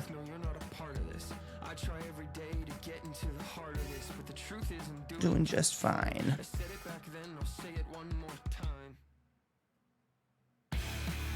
Mm-hmm. When you sound like your mother. Mm-hmm. I know. I hate when I hear my mom's voice come from within me. It's so real, though. I hear it in my laugh sometimes, or my gasp, or just like when I'm like enjoying myself, it comes out so naturally, and I'm like, my Thursday complaint. I bought my friend and I matching electric guitar amps right after his wife left him. Several years later, he asked to borrow mine since I wasn't using it, so his guitar teacher didn't have to bring his. I said, sure. A few minutes later, he called to tell me how smart he is for giving that old extra guitar I had to a girl he was trying to screw so he could auction it for some cause. So she could auction it.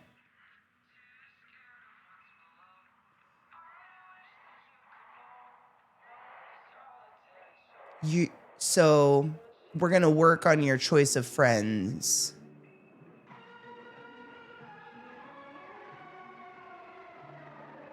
I'm too high to be alone, too scared of what's below.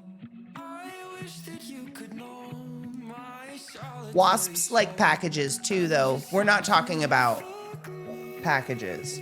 We're talking about like brown paper packages tied up with string.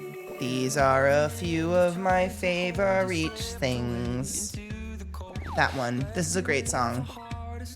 My parents were definitely not yellers. I never once heard them raise voices in anger. Wow. 5 years in the Army being taught to be yelled at was eye-opening. My house is only yellers. It's the calm, collected communicators that freak me out. The ones that are like, oh no, we just talked it out. You did what? That's weird and gross. Figure it out. He's been downgraded to that dude I occasionally ignore texts from in the years since. Okay, yeah. Mom screeched, Dad went silent and ignored you. That's gross. I'm sorry that ever happened to you. Kids shouldn't. The silent treatment's not okay. It's inappropriate.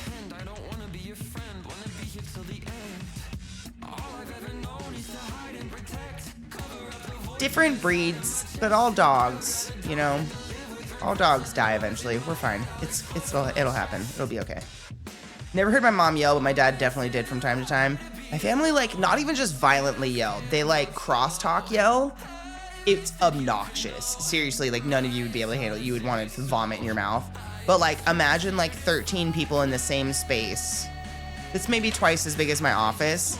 And they yell across the room, though. Like, the person on the other side of the room is who I'm having a conversation with. And everybody's doing the same thing. So it's across the room. It's cross-talking. You're talking across someone else's conversation. And it's whoever's the loudest person, like, wins. Their conversation wins. It's so much. It's a lot. It's a lot of yelling.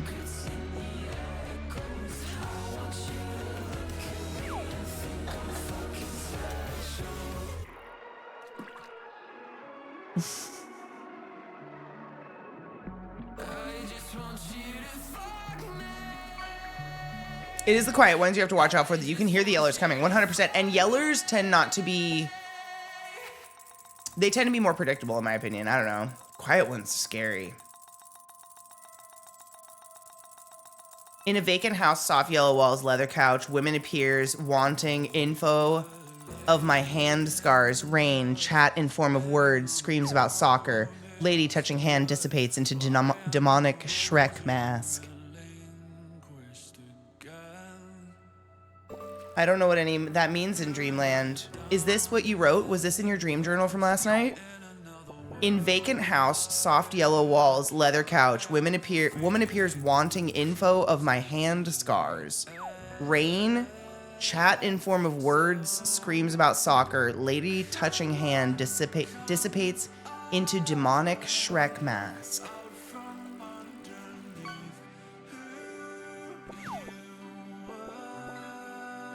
I'm aroused. I don't know about you guys.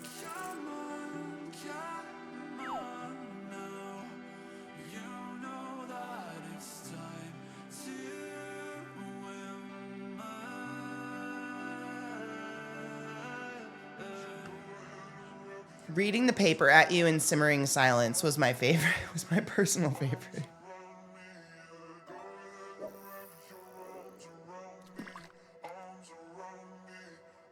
The simmering silence is so real. For my dad, it was the little nickel, or the pickle, which I think are like local.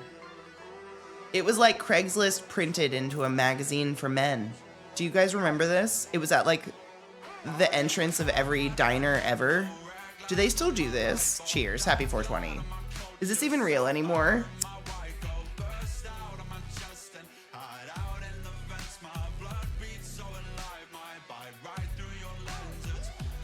I was thinking the soccer trivia too, but the rest of it? I gotta read it again, hold on. Vacant house, soft yellow walls. That makes me think of the yellow wallpaper, but I doubt you've ever read that before. Leather couch. Woman appears wanting info of my hand scars? Does that mean like a psychic wants to read your palm? In the rain? Lady touching hand dissipates into demonic Shrek mask vial. Literally same, Sarah. Yellow wallpaper's my favorite. Short story. More reasons we're friends and we didn't even know. This isn't right. Imagine if Vial was like, oh no, this happened at work today. Woman dissipates into mist and demonic Shrek mask.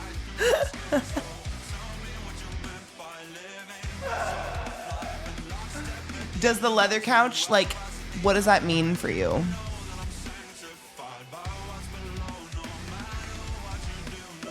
How do you feel about the leather couch? Is it like an opportunity to cast yourself in a new role in life? Shut up, Nico. That was my joke. Get out of here. Are you looking to cast yourself in a new role in life?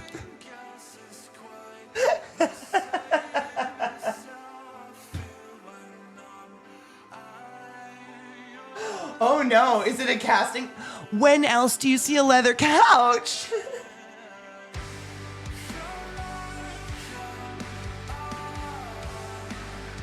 I'm joking. Yellow's a good wallpaper. Our basement playroom had them. It's the color of wallpaper of a woman who slowly loses her mind in a room she gets locked in because her husband thinks that's the answer to her psychosis.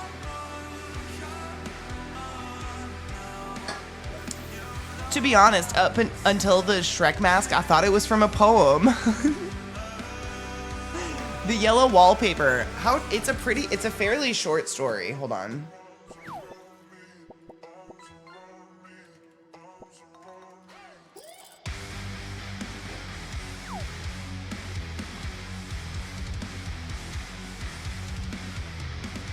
Yeah, you can go listen to it on YouTube. It's 36 minutes.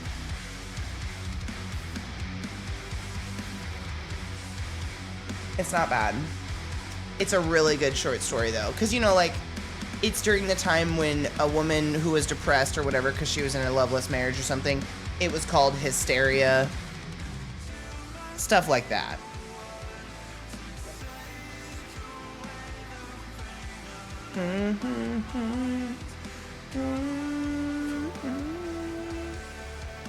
Leather couch is nice, just not white.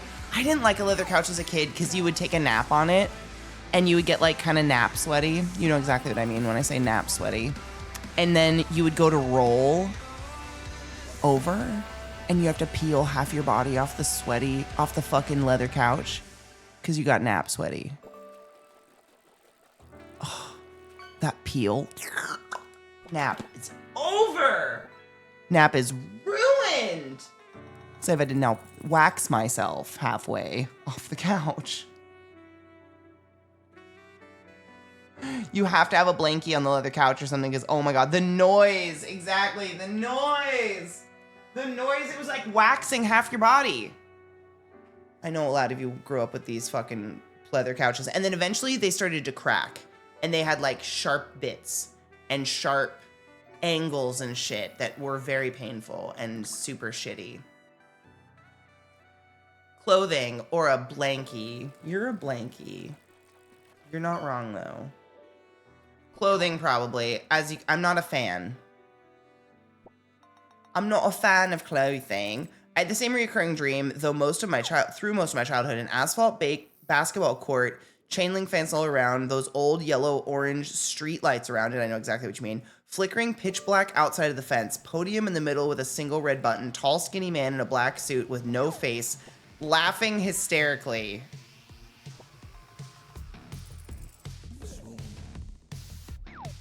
Nah. You gotta stop having that dream. You should talk to somebody. No.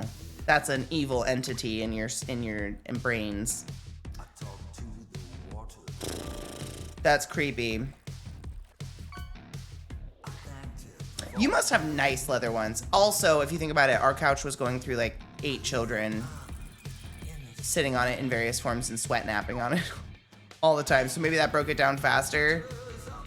But you probably have good shit. You know, actually, now that you say that, I've had the same leather recliner since I moved to Baltimore.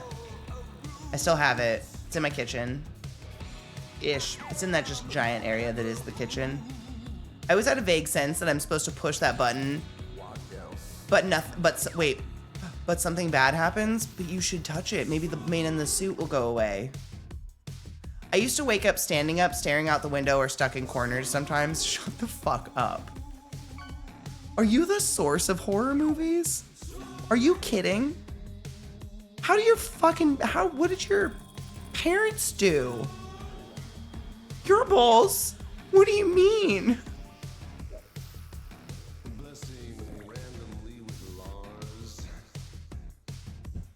They weren't thrilled. You don't fucking say. Are you the ring? 7 days. Oh, that little girl passed away recently. RIP. That was sad. I still have my first couch. That bitch took me forever to find. That's awesome. I have Max and Beth's old couch. It's the shit. I used to wake up standing up, staring out the window, or stuck in corners as a kid.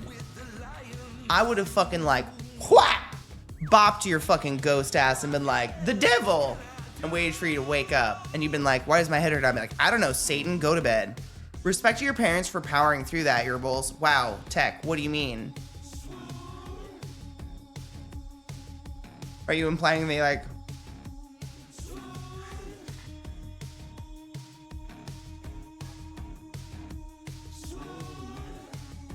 Is that what they did? Is that how you put someone to sleep again? Who's like fucking freaking out? What do you do? I tend to either get IKEA cheap or moderately expensive that last longer than I will. I do the same. I think about like what I'm looking for. Like for instance, I didn't know if I'd be happy with a sit stand desk if I would like use the features. Now I know I will. So when and if this thing ever breaks down, I will get a, like I have no problem. This might just last me forever, who knows? But if it broke down, I would look for something mildly more expensive that is nicer and made in probably bigger, wider a little bit, etc. because I know I'll use it. But when I don't know, I usually tend to go kind of cheapy-ish. I can't remember for a very short time when I was young, having night paralysis, night terrors. Fuck that. Waking up one time remembering a dream of something going around in a triangle, and at each point, numbers would count higher and higher. There was some terror that when the numbers got high enough, something bad would happen. Almost like a reverse countdown. Did it ever get there? That's scary shit. I can remember for a very short time when I was young having night paralysis, night terrors, and waking up one time remembering a dream of something going... Oh, wait. My shit jumped. A dream of something going around in a triangle, and at each point number... Wait. I feel like I've...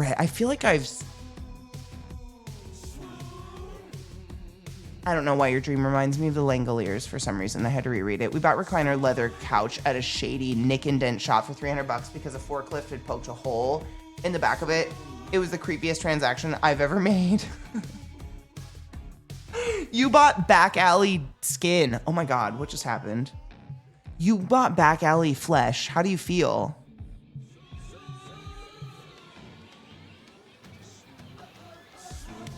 I continue to have a recurring dream since I was in high school. I'm in my high school, but it's a full open seafood market mixed with a hardware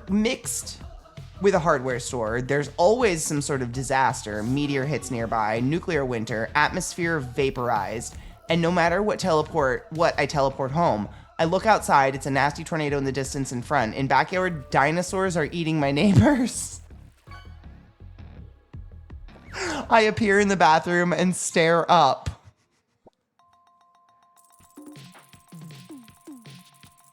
Your dreams are crazy, Vile. Like you're looking at the dinosaurs and then all of a sudden you're in the bathroom.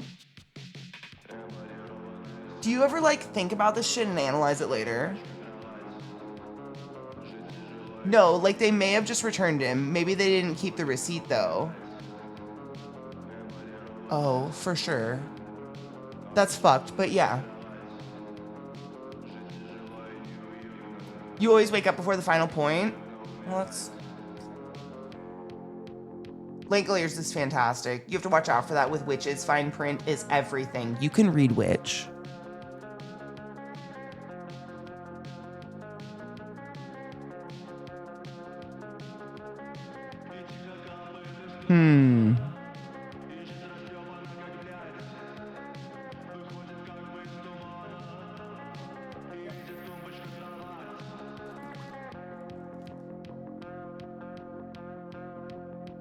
At your house, I do have an ice cream man that drives around my neighborhood.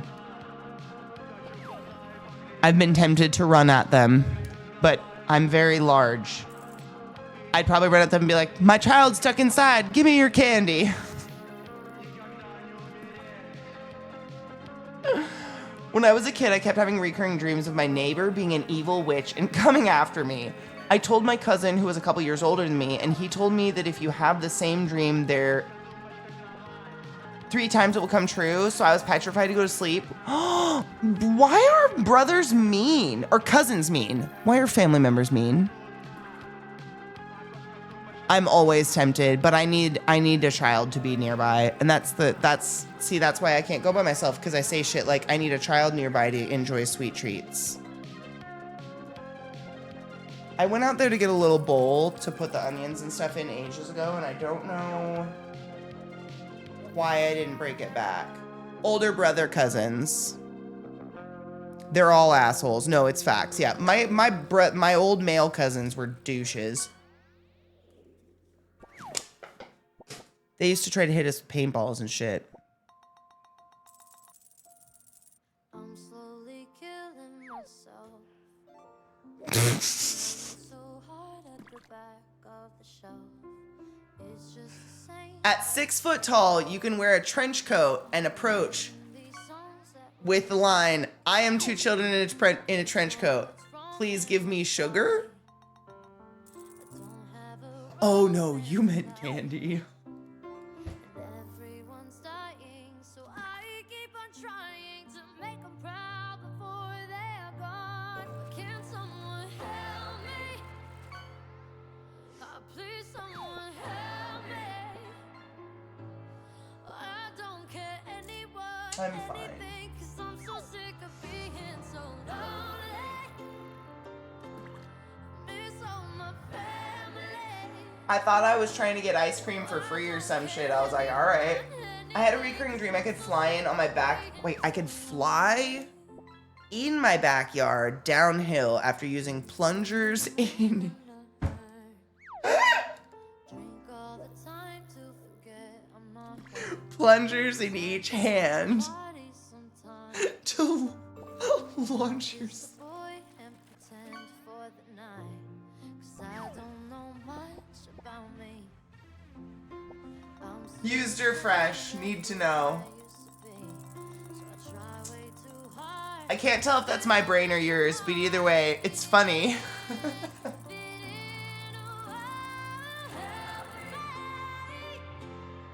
Please, someone help me. Probably a little bit of column A, a little bit of column B. It was, I just wanted to be skiing, and then I thought of like the, like, I don't know.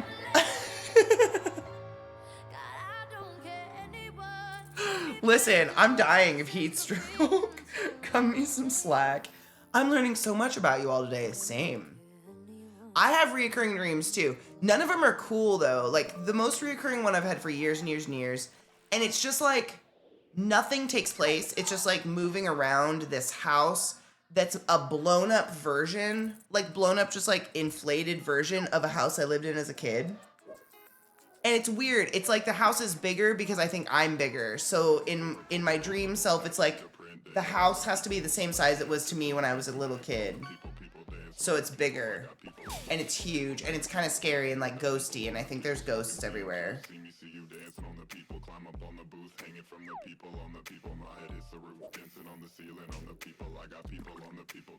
There's a dream that I used to have a lot in middle school where me and Kristen Bell would team up to fight miniaturized versions of Earth's real villains.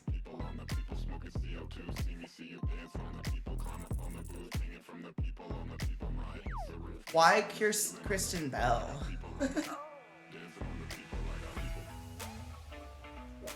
Why? You know what? That's not important. Why Kristen Bell?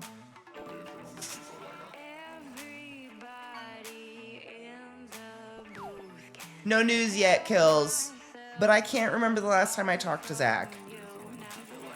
Because this is the last day we're doing the 12s. It's insane. I mean, yesterday was only 11.5. But like, I can't remember communicating with him last night at all.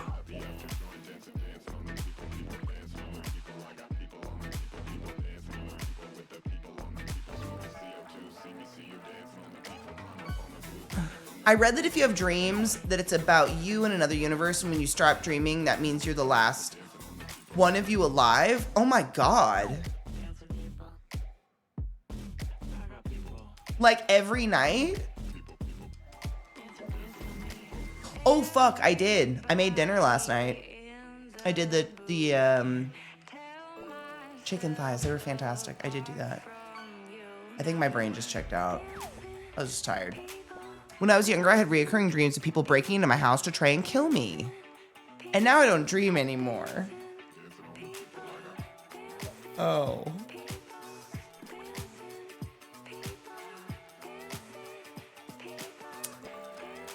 So.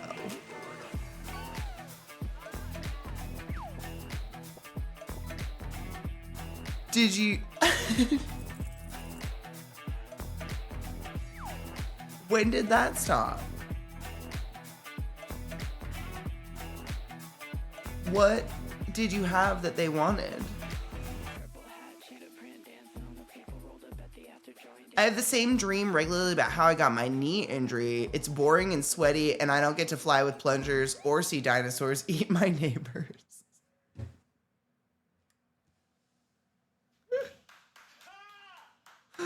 That's so real. The like coolest dream, it's cool but not cool. I have like a recurring dream where I know in my brain I can fly like a witch, i.e. mount a broom and ride it into space or whatever. But like in my dream, I have to mount it and kind of go and like I don't know what I'm doing. Bearing down like to take a shit, but I don't take a shit. Whatever that action is, I have to do that until I feel like my eyes are gonna pop out of my skull, and then all of a sudden I'll like be like, and I'll start hovering, and it starts happening, and then I'm like, and I start to like fly, but it's so slow and it's so sad, and I'm just like in my mind, I'm cognizant this is a dream, and I'm like, if only I could stay here long enough to practice this and stretch this muscle and get stronger so I could fly efficiently, because I can barely hover and I barely get anywhere. But like the elation of that feeling in the dream is fucking crazy, and I usually wake up and have an amazing day because I'm just like riding high off whatever that is. Whatever that like feeling is of like I can fly in my dream, but I don't really, but I kind of do. Fart powered broom, just like powered though.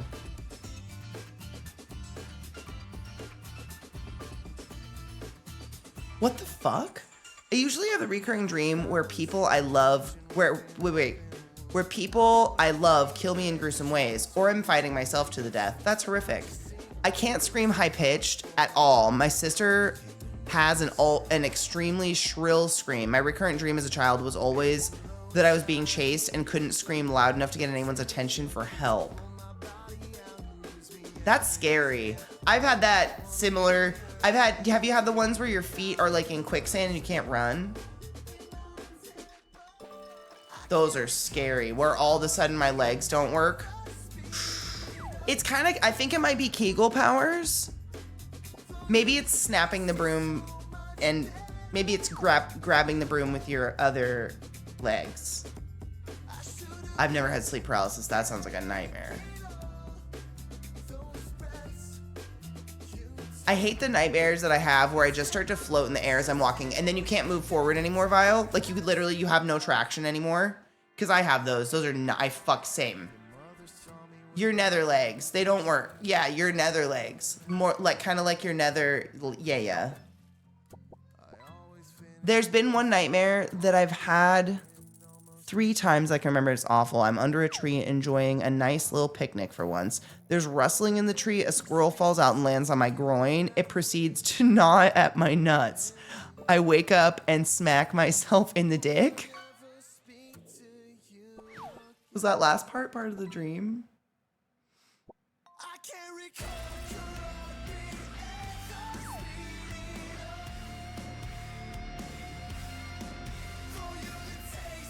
Ooh, Anubis. My phone does that sometimes after an update. It just starts to auto correct things. It feels so nice. I love it.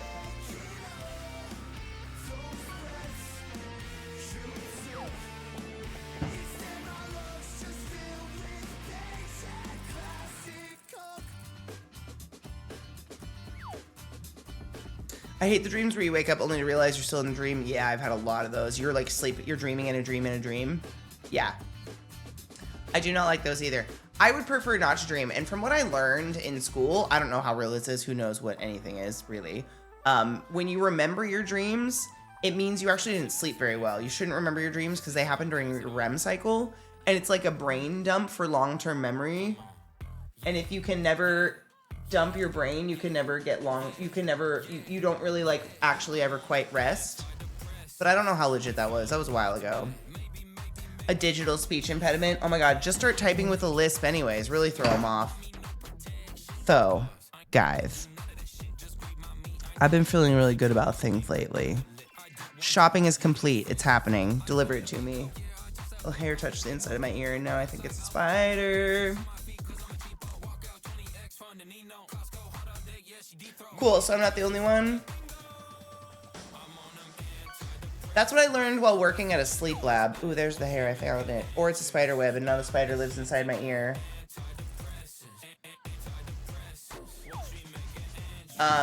If you remember your dreams consistently and you feel like you don't get very good sleep, ask yourself, do you snore? Has anyone complained about your snoring? Because that can be a big part of that. Why is there a blonde hair on my desk? Or is it white? We're not going to talk about it.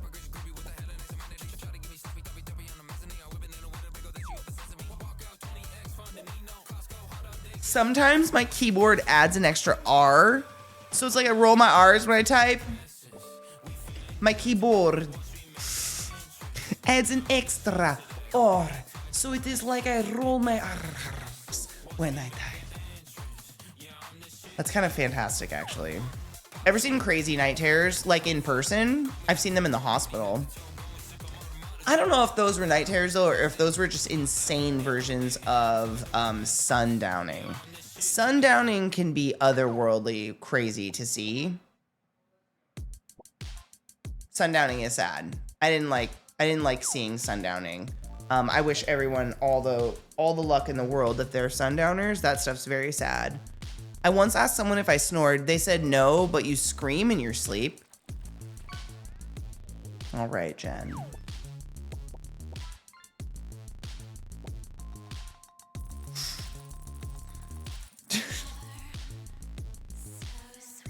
Do you want to talk about it?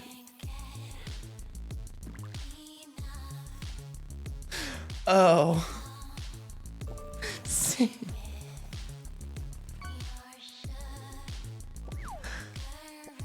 So. Bitch. Wait. Tell us more.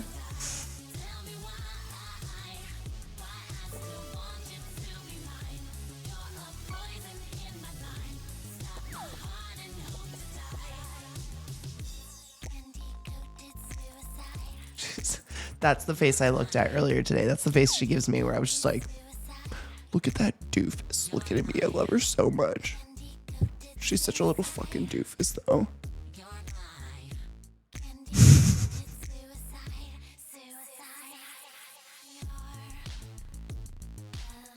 I love her.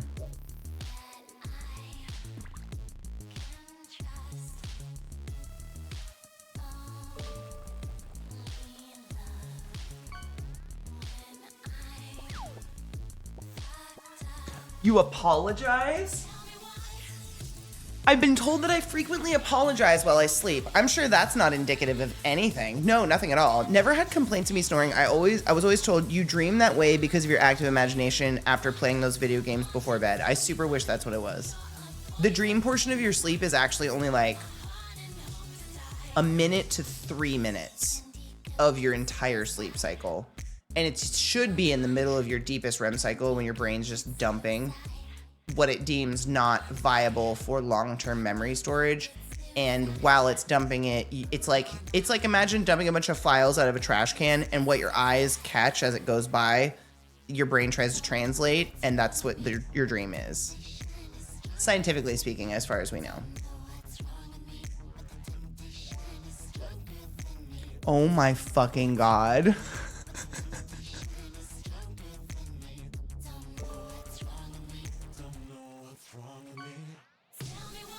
You're so scary. Hey. Have do I have lifetime dreams then? Your brain keeps interpreting things similarly. I don't know. I'm not a sleep scientist. I just worked at a sleep lab for a while. Look at those pretty teeth.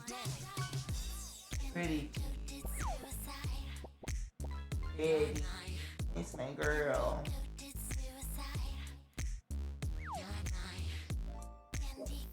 She is a weeping angel. Are you a weeping angel?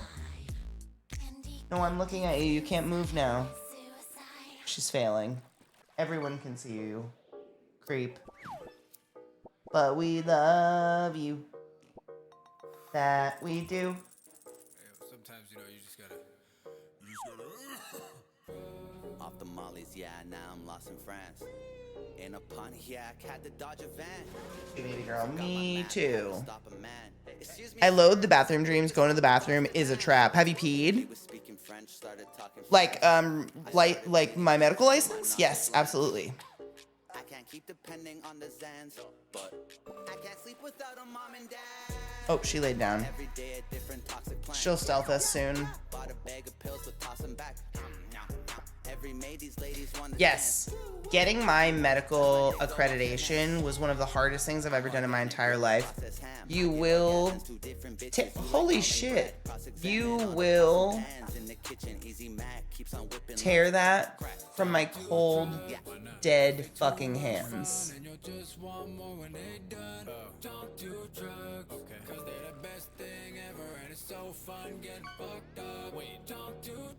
I don't think I've noticed, but does she do bork o'clock? No. She did go into a borking fit the other day. I can't remember what day it was, but it was because some dude knocked on my door and then just stood outside my front door on his phone with he was wearing a tucked in collared polo. I don't think you need to say collared, just a polo, which everyone has agreed he was definitely trying to sell something. Was that yesterday? Thank you. The streams are so fucking long. The days are just very fucked in my brain right now. Yeah, he just stood out there.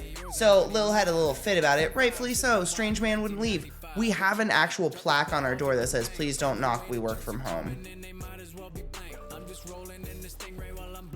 Which means if you're knocking, you can't speak English and I don't want to talk to you. I mean, not that you can't speak English, you can't read. If it's a language barrier, I'm more than happy to talk to you. But if you know English and you just can't read and you're just ignoring my nice little sign, you're an asshole. But it says it in English and Spanish. I'm sorry I don't have all the languages. That's probably on me. I could get... Russians are never gonna knock on your door. It's fine.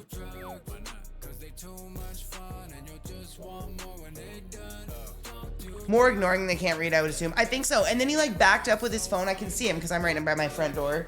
He like backed up with his phone like this, which is how I could see he had like belted khakis with a tucked in polo. And he was on his phone. It looked like he took a picture of my door. And I was like,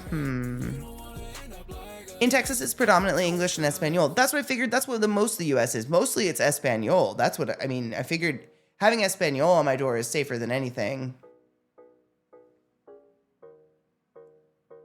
I wonder if we don't have ghosts here. It is a new build.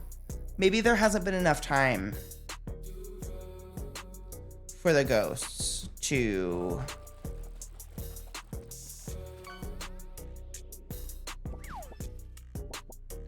How do you say develop? Oh my God, what if I'm the... No. Shut... Bugsy, I was just gonna say it! I was just gonna say, I could be the first ghost of this house. I could be the lead ghost. I just have to... do something about it.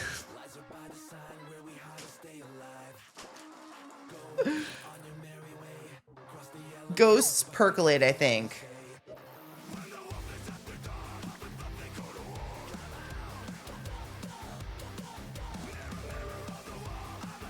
I haven't had a ghost or a voice talk to me here yet. It's been 7 months. I never had a ghost.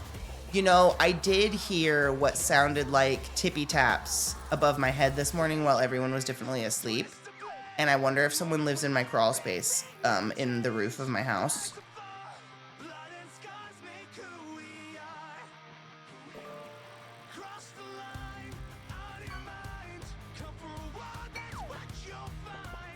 Gentrified, developed nowadays. Oh yeah, 100%. I hope it is. That'd be cool if a ghost, but they usually don't live upright. I checked now that you said it. I kind of forgot until now. That also sounds like a Zeke job. What if it is? What if it's a people?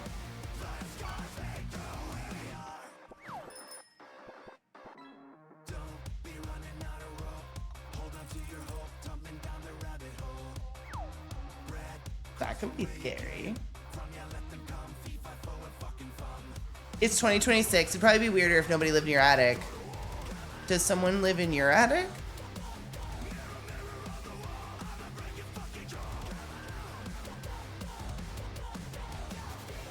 Do you want to talk about it? Is that where she keeps you?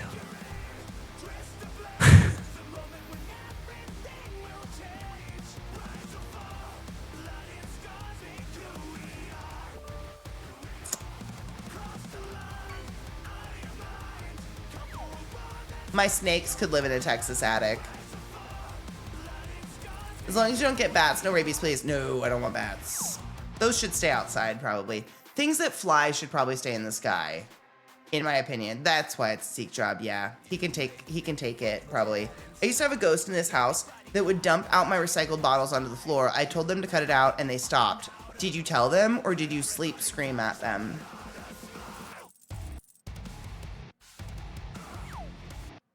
Zach sleep giggles, and it's the worst thing I've ever experienced in terms of being near someone else sleeping. I've been really lucky to not sleep around intense snoring, but the sleep giggling's he did it last night, he did it this morning. And it goes on too long because it's like stretched out, so it's like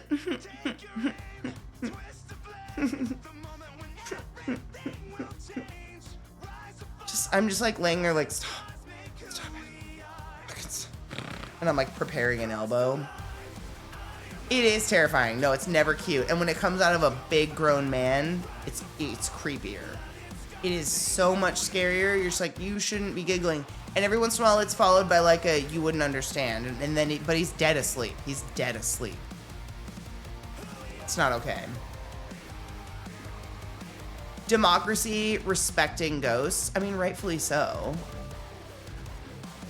That's me. My girlfriend hated it. It's so scary. You have to stop. Do you ooh. That should be worth more. The ones with the white and black striped spines are poisonous. Venomous. Is it on the borderline between giggling and weeping? Yeah. Oh my god, what if he's sleep crying and this whole time I'm like, you pussy, stop laughing. And he's like, and I'm like, stop laughing. Stop, look. Oh my god.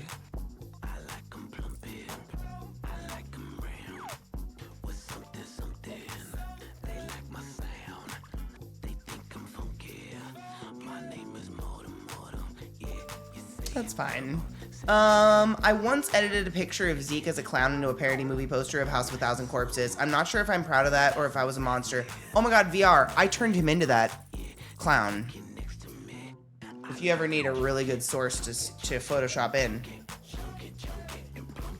That guy painted him like Captain Spaulding. Didn't I?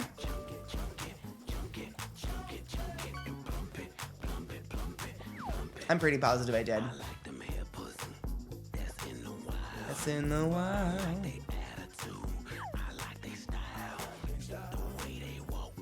You know what? I dream a lot of weird shit, but I'm pretty sure I did it. Hold up.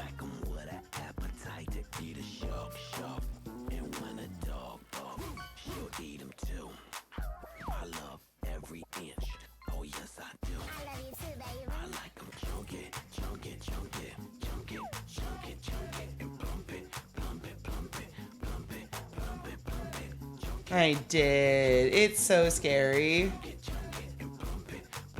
Look how upset I am in this fucking... Oh, the screen's off. Hold on.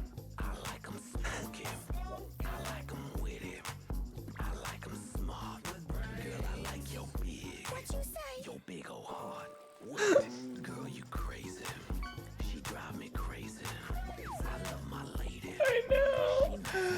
There's a video of it somewhere.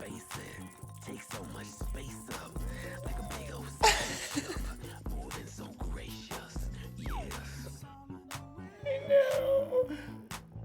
Oh, I could do it better. The whole beard should have been grayed out. I don't know why I just did that. Rip, what was his name?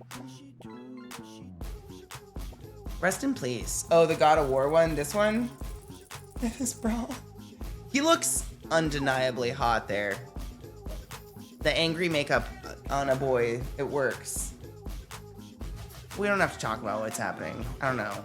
Honestly, I just don't know why. I think I'm like a Halloween accident, and that's candy stuck in my face.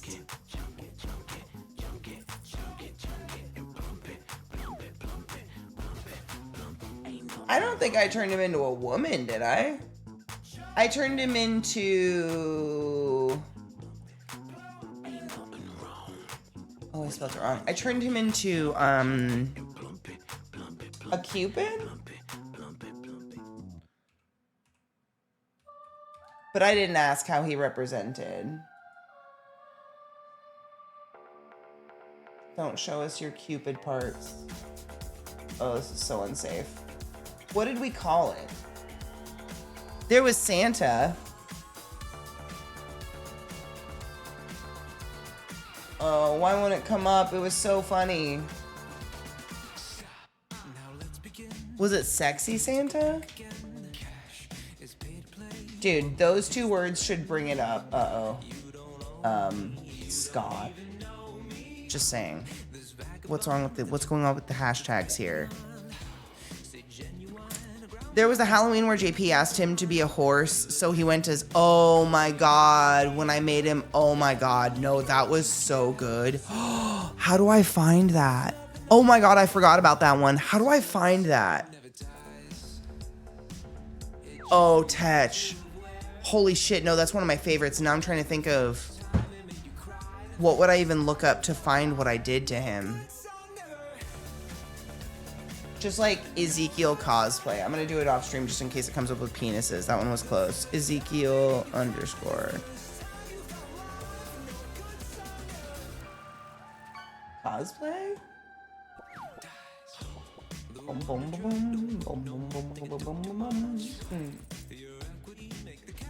I found him as a juggalo. Oh my god, what did I turn him into? A whore? Horse.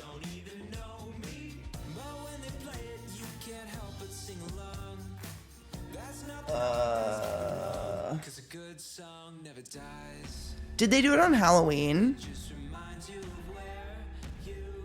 Is my Google just broken? Oh my god, I found the whore.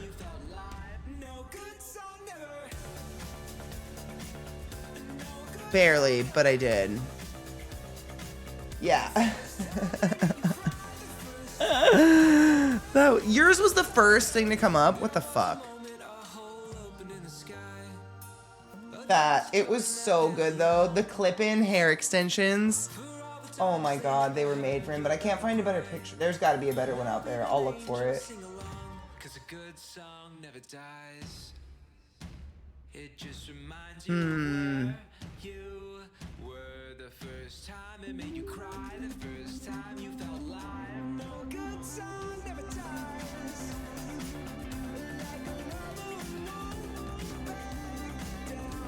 Oh yeah, he had like the arrow through his head.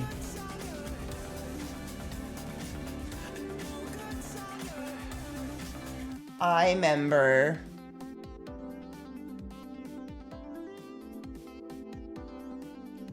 I know, I was noticing how dark my hair is, and I can't tell if it's the lack of gray, because you can see that big gray stripe in the middle. It's not that my hair's dyed. But there's, is it because, oh, who is she? Sisters, I'd let this person inject love into me. I'm blowing out the smoke from my crossbow.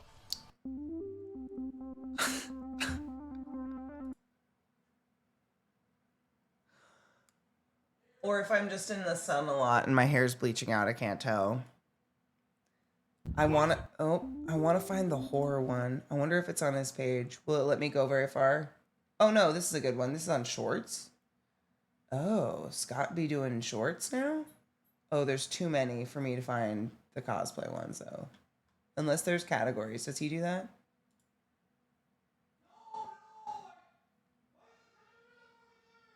You hear him? There he is. Do it again.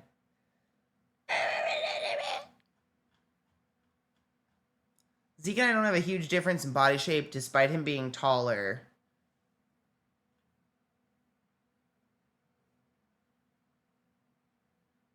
Is that... Yeah. Yes. Yep. They're almost here. Did you airbrush abs on him? I used a contour palette and just a brush, like a makeup brush. And did that over and over and over. I painted them on though, yeah. I did makeup. Corpse Cupid is a look, yeah. I really wish I could find the other one. I don't know what to look up other than horror, and I did. He looked so good though. I post too many pictures, it would be lost. I wish I had it. He looked, I mean, we put that pink wig on and then did like clip-ins on one side. Oh, it was hideous. Da-na-na-na-na-na-na-na. Deliver. All I needed was to...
You were the first time it made you cry, the first time you felt live.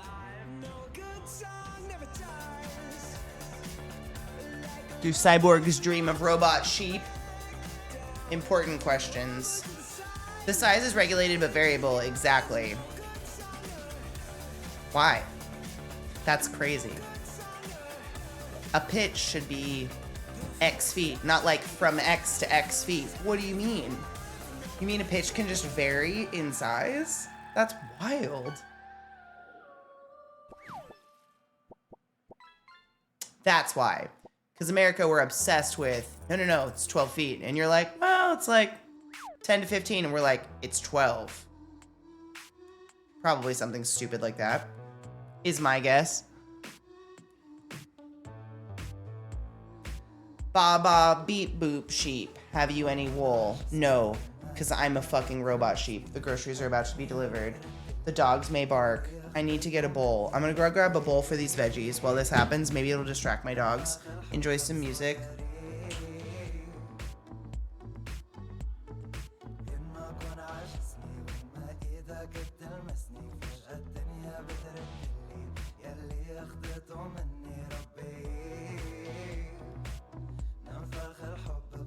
Stretch your legs and pee after sex and get a beverage.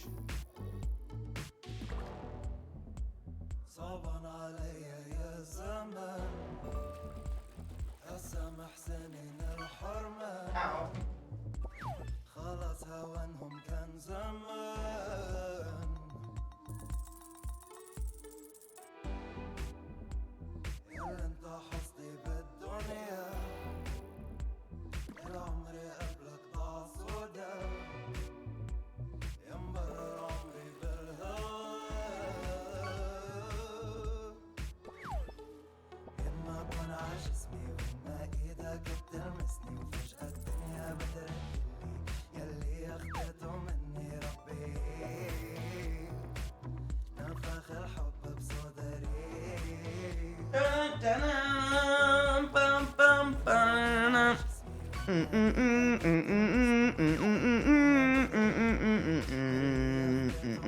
Only in America will use feet and not meters.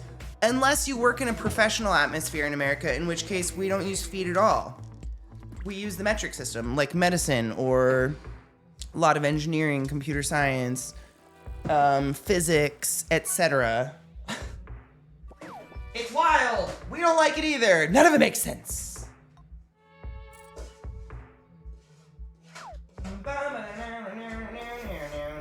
Singing 'cause there's a stranger outside and I don't want you to know about it.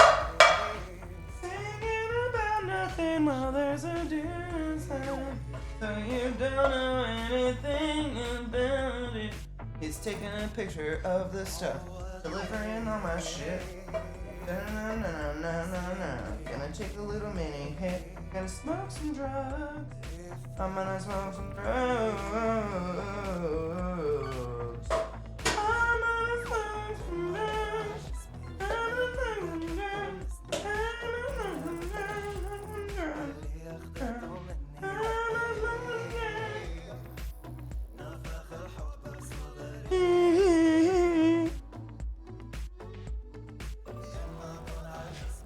Does anyone else wait for them to drive away before you go get your stuff? Because, like, what's the point of no contact delivery?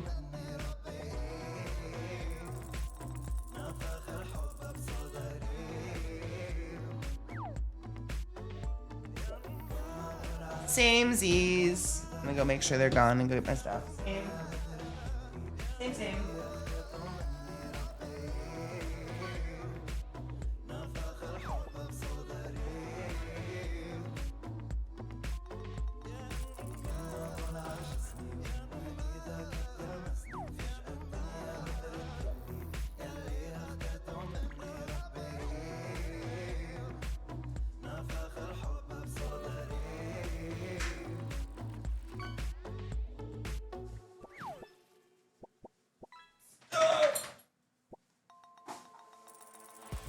What did we get? We got oatmeal. Got other stuff. Got yay and yay. Ugh.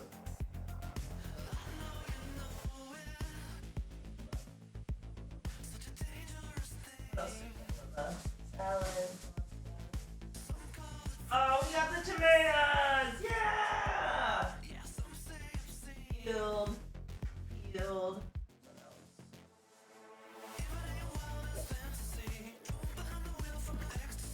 Do you guys go peeled or crushed? I know my son.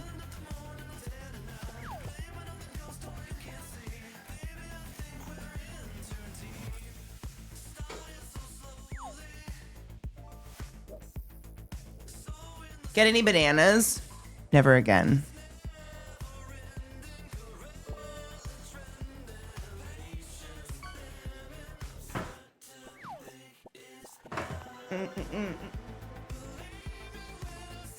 Okay, I'm gonna put this in the fridge. BRB.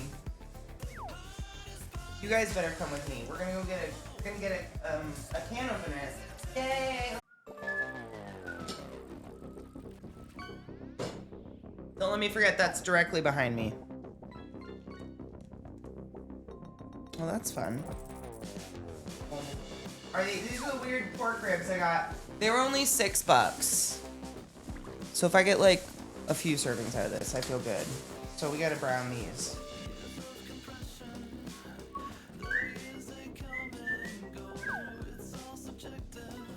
Those apples. Hi, bud.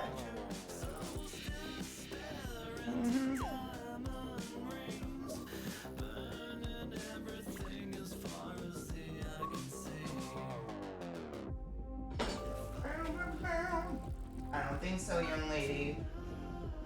You're looking off. You get to hang out if you're good. Okay. Are you being good? Look at those guilty little cunts.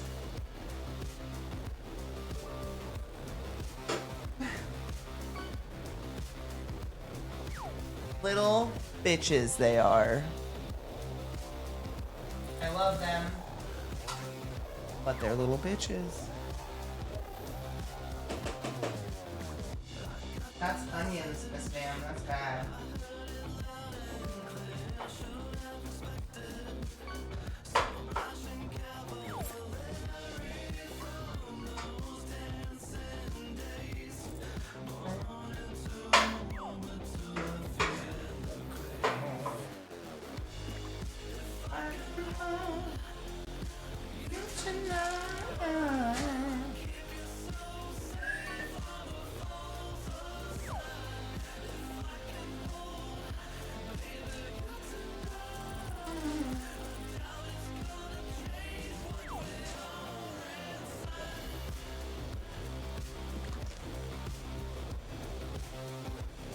I don't think so, youngsters. Not for thee.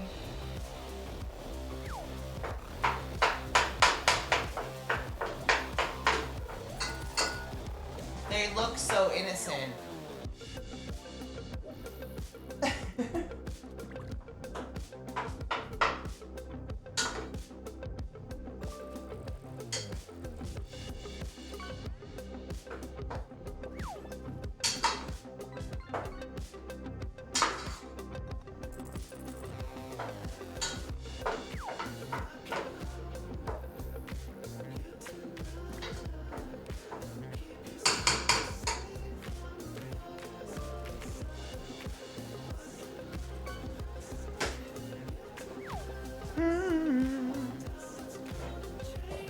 I've got an itch. Kind of like that.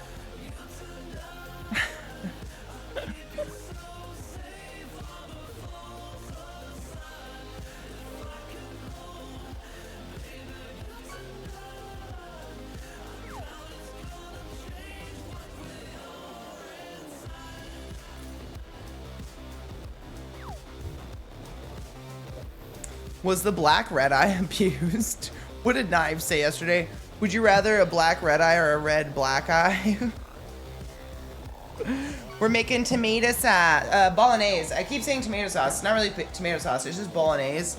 And then I've got big old cans of crushed tomatoes to put in there to put on pasta sauce or something. It shall be delightful. I do believe. I do believe in a thing called love. Ball and AIDS. How did you know? We watched a commercial recently about AIDS. What was it? It was fucking wild.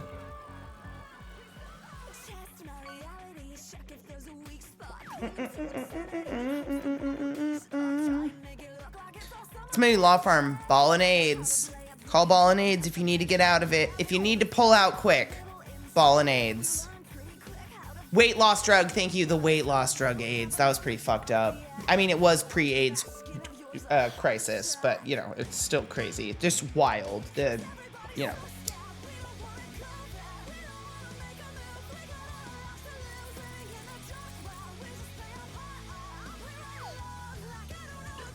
Would you eat a plate of spaghetti covered in salsa, Void? Because that's wild. More power to you, but also that's fucking crazy.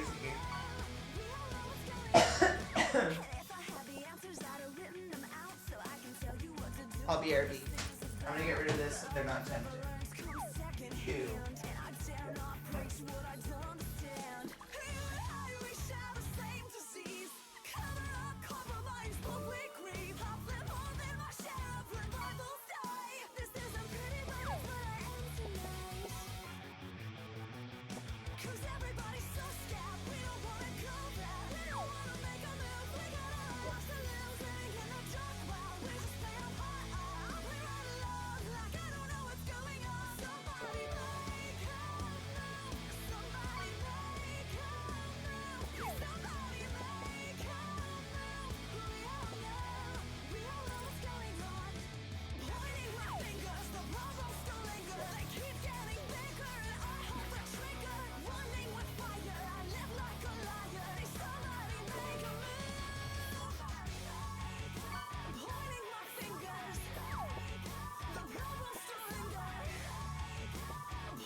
Phil, come in. Oh my god, I was like, did I leave you musicless again? No, it's just in that moment. Okay, we're cool. Are you sizzling? Pop and lock it, bitch. Pop and lock it. I always add extra fennel seeds to my meats because I love fennelly, really herby meat. In my bolognese, but that's just me. I love when it's herby as fuck and coughed on. That's my favorite. It's mine. Shut up. I'm a drinker. I like red wine. I hate that kind. But for cooking, I've never drank it. It's just cooking wine. Is it terrible? I'm gonna try it. Yeah, I told Zach just to get a cheap bottle last night for cooking. Oh no, I don't want to drink that at all. Nope. I trust you. I believe you.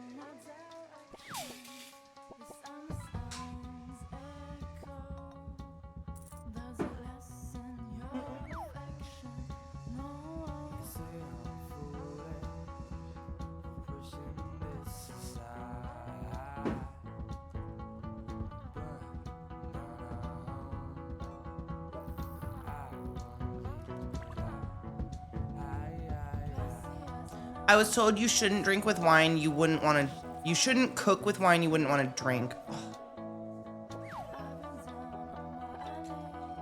Fine.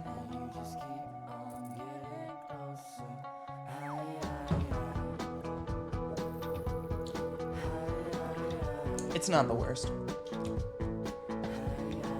It's pretty drinkable, honestly. Not the best thing I've ever drank, but it's not, like...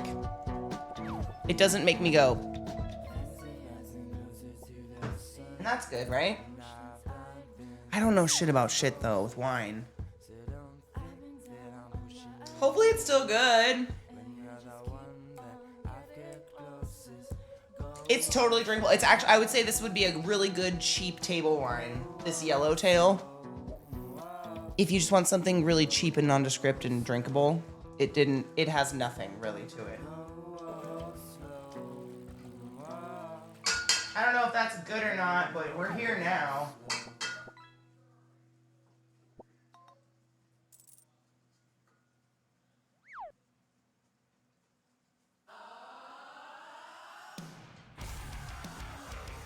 Trying to find the middle of the damn burner because it cooks really heavily in this quadrant up meal.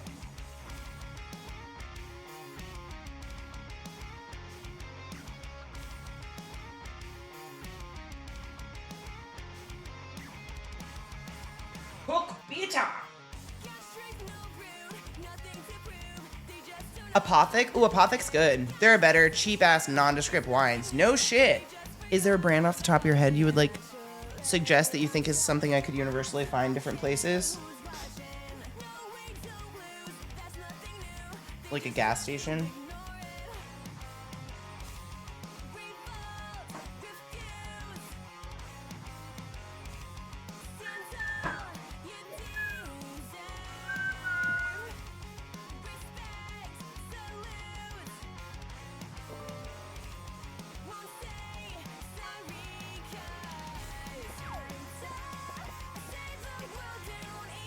I have cupcake in my fridge right now, but it's white. I do enjoy a cupcake.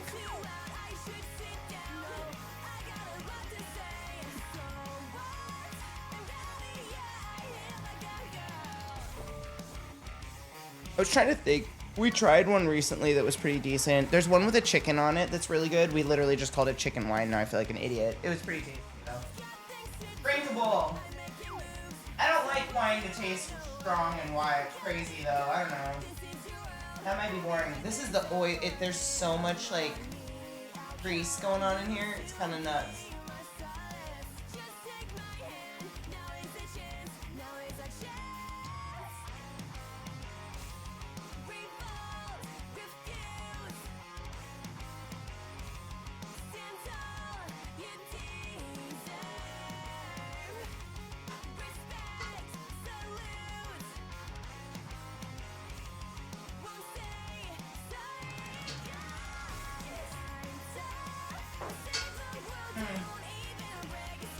It's so fatty.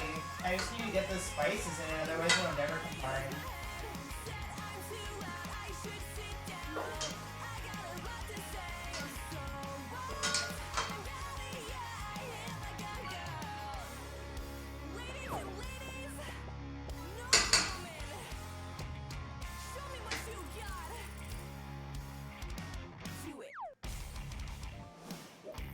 Cook, you son of a fuck. Ew.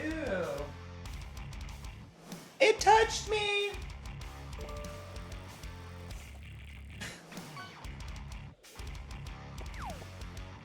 I need to go to a Costco. That would be a very good sign for me. Or very good sign, very good idea for me, honestly.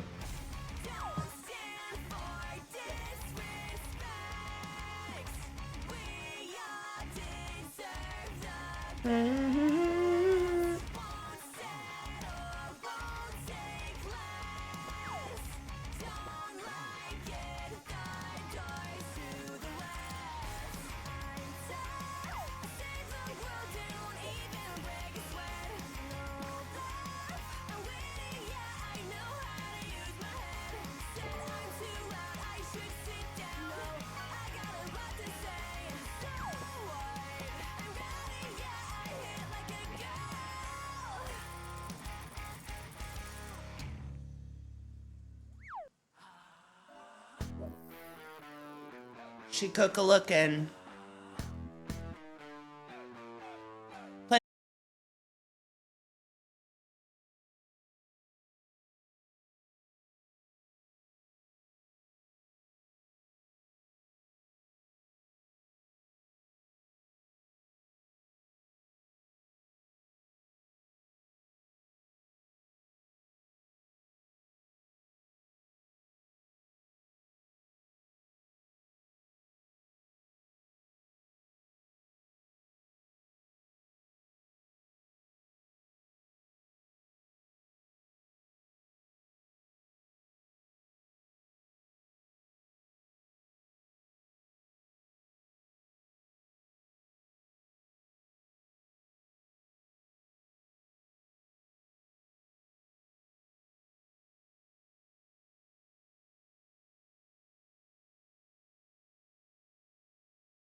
You don't even know, like, what is it called? Tamarind? It's like a weird sour flavor. There's some very interesting shit that might be setting off your taste buds. I learned about it when I was in Thailand / pretentious. There was some weird shit in that bad Thai, I'm telling you right now, bitch.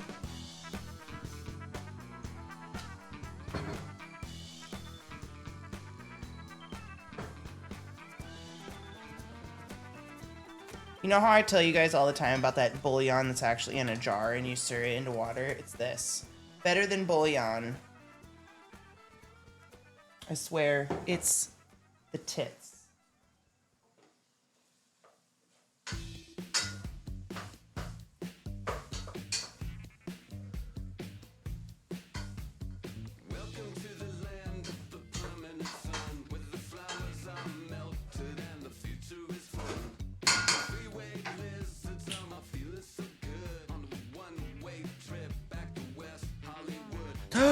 Dude, yeet skis. That's what I did last night.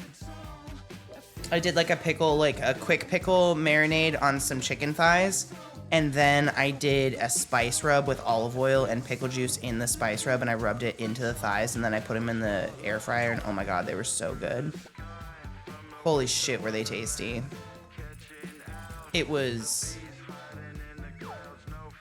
really, really, it literally produces the best chicken. And seriously, if you're like, I love Chick-fil-A, that homophobic chicken, let me tell you, all they do is they marinate it in pickle juice. So go home and make your own non-homophobic chicken. You'll love it. You will love it.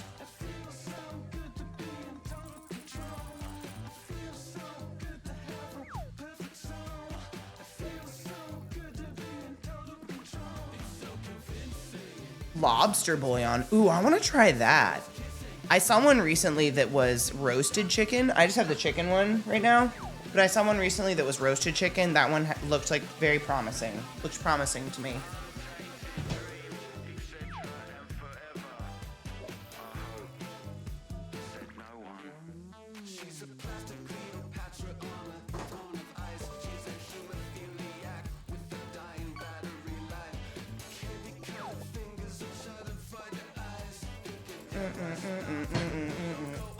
I think we should take that out with a slotted spoon and then brown the ribs in the grease. As long as there's not too much, we might pour some out. Brown these in there, then put the meat back. And then the wine. Yeah? I'm pretty sure I'm getting those order of operations correctly. Yeah.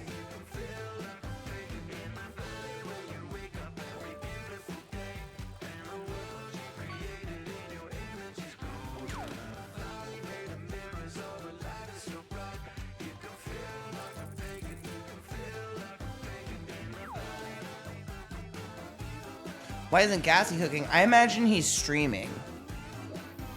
He usually goes live around this time. But I'm sure we'll have 5 million barbecues out at their place. They have a beautiful, beautiful yard.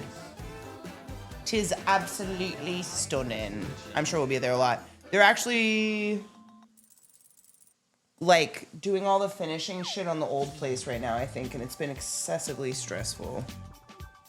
I've been trying not to bother them.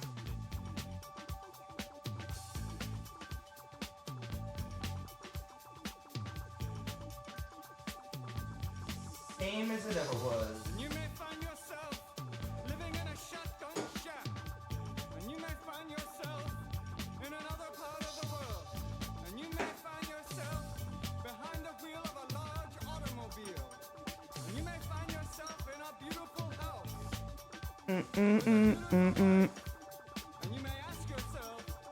Oh my god, when he broke his foot, Jesus Christ. I buy lower fat meats just so I don't have to drain sometimes. The lower fat meat was twice the price. It was insane. I know. I try not to drain it if I don't need to. I try to find a use for it or something because I don't think fat's evil. I just don't want to have fat. Like, I don't want to have so much. It's just like floating on the top of everything I eat.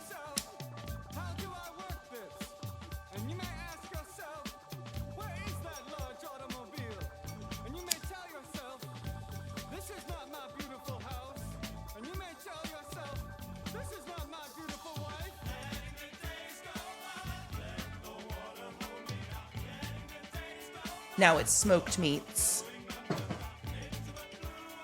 That's what I'm gonna try to do, is scoop the meat out with a slotted spoon into that bowl. Yeah, I try not to remove all the fat. I think fat's not bad, it's just too much isn't great. Exactly, yep, for flavor wise. But I try not to remove fat because I think that's where all the flavor and everything is. It makes food more satiating, you'll eat less. Tilt a bigger one, giggity hell. Hi, bitch, I see you.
fucking great.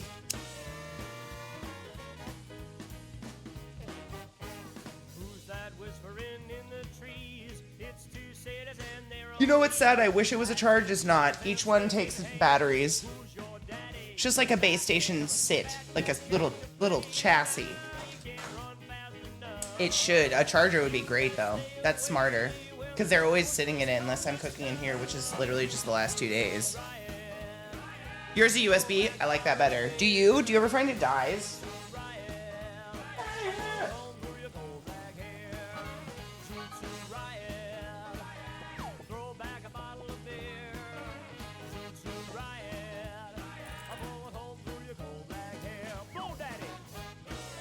A wee bit more.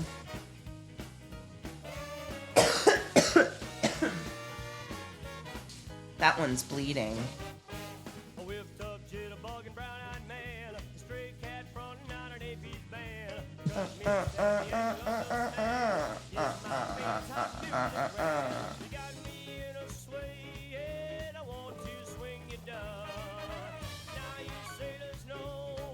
I was trying to get you a better angle of it. Not really better though.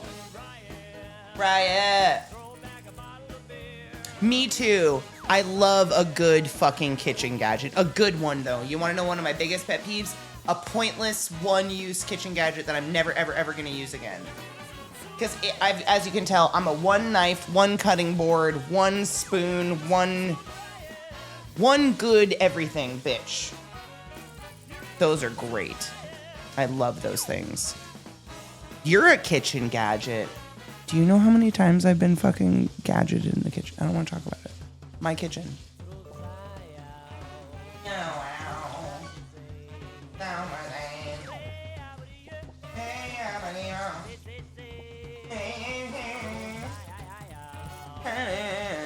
These are very slippy. I'm nervous. It's gonna be fine.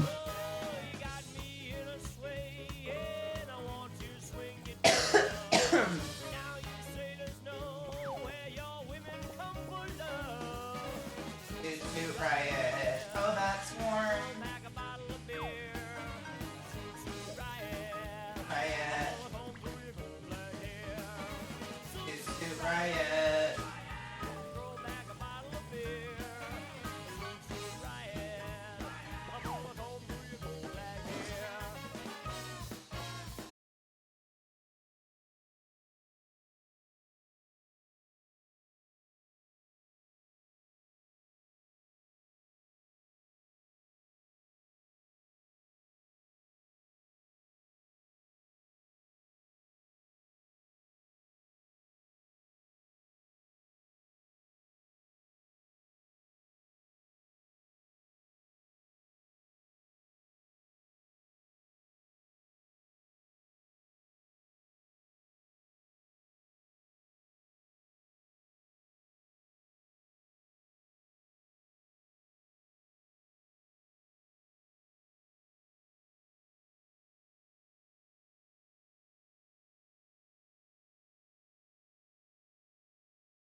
Smoked meats. Never heard of him. I think he's new. We should welcome him. He's really new to the platform, doesn't quite have a handle on it yet. Friend of Tom Cruise, exactly. I don't have my sunglasses to make the yolk, but yeah. Now it's smelling like fried pork fat. Delightful.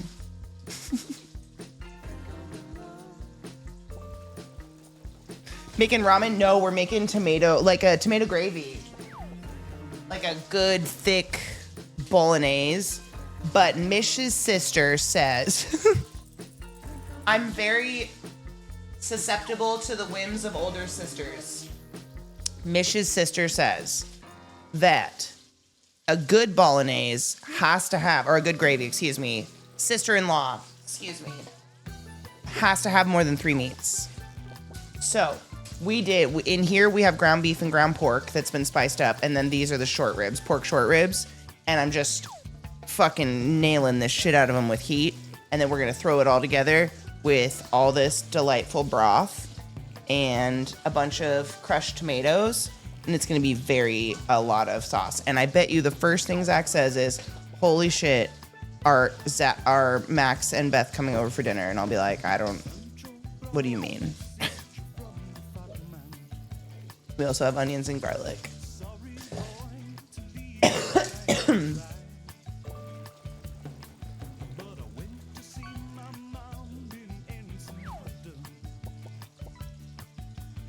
Takes 3 girthy chubs to make a good bolognese.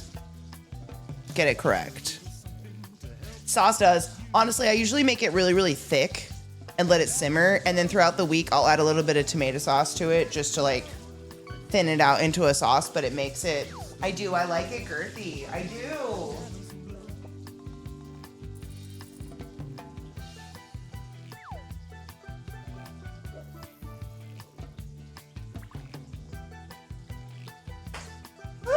Hello, it's fine.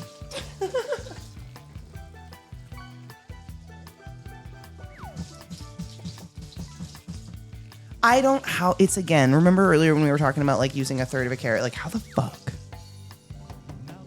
do you make a small pot of sauce? I genuinely don't know.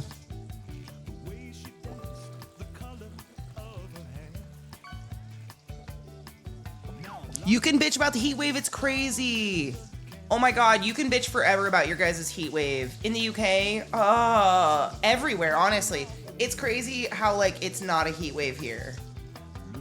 I mean, I guess it's always a heat wave here. No, you can bitch about that. That's terrible. You guys are going through hell. How do you spend all the time and effort for a small meal? That's what I'm saying. What's the point? I'd much rather just have leftovers. I'm gonna have leftover sauce that I can make a casserole with, or I can make lasagna with or something. Like, I'm just gonna have good bolognese. Same. I don't understand the point. 2 servings? Why? I love leftovers. Also, I'm a firm believer that sauce like this gets better after it sits in the fridge. Like, it's gonna be really good today, don't get me wrong, but something's gonna change overnight. It's gonna become better. Something. The acidity of the tomato and everything starts to break things down, I think. Yep. I mean, we've got caramelized onions and garlic going on in here, all reduced and ready to go. We're just getting this shit nice and crispy. That's important to me. I like when the fat gets a little crispy on the outside and then it rends down.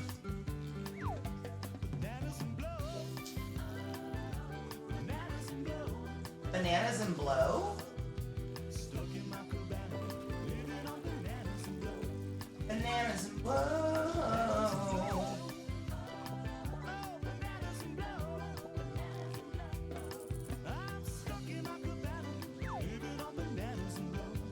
Like cocaine? That's awesome.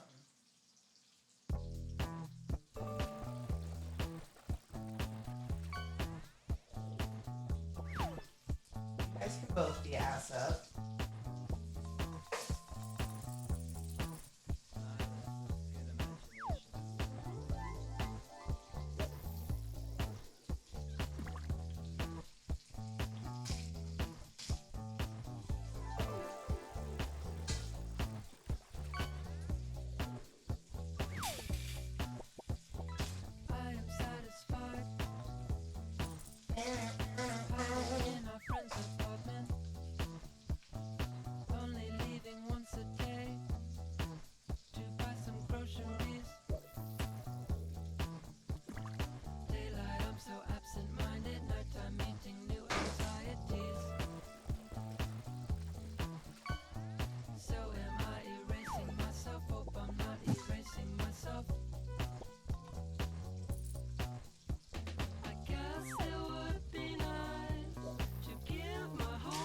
Hell yeah. You know, when I don't have an appetite, I've watched a lot of eating mukbangs. Do you know what mukbangs are, or mukbangs?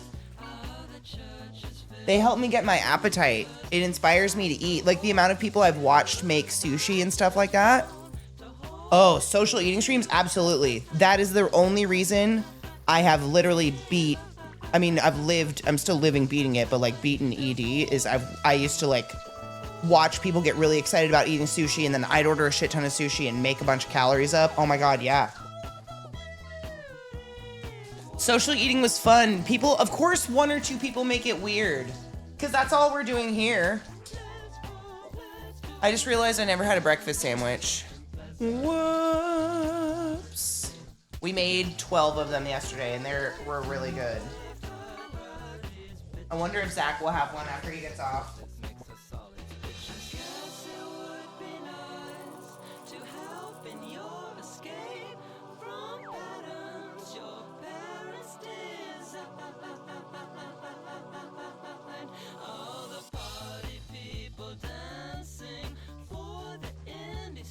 I don't want it to burn.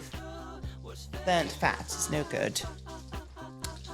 Toast and a ring pole tin of mackerel. Dude, I wish I loved stinky ass canned fish like that.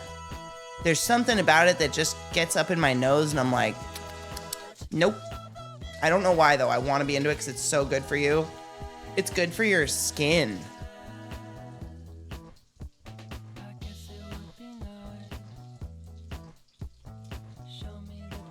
I've had the smoked tinned oysters, smoked tinned clams. I really liked both of those. It's just the mackerel, and maybe it's the American ones. The mackerel, and then there was one other one that was just kind of stinky to me. Was it sardines? No, I like sardines. It was some sort of canned fish that I wanted to like so bad, and I was like, fuck, this is stinky.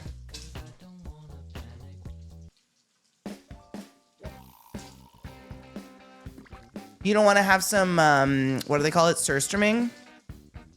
You don't like your fish, your canned fish looking like a booger? Num-num-nums. No, I love tuna. Tin tuna's great. I love tuna. I grew up on tuna. Tuna doesn't, I love fish. I like fishy too. That's the weird part. It's just one specific flavor. And I like anchovies. I have a jar of anchovies. I put them on things.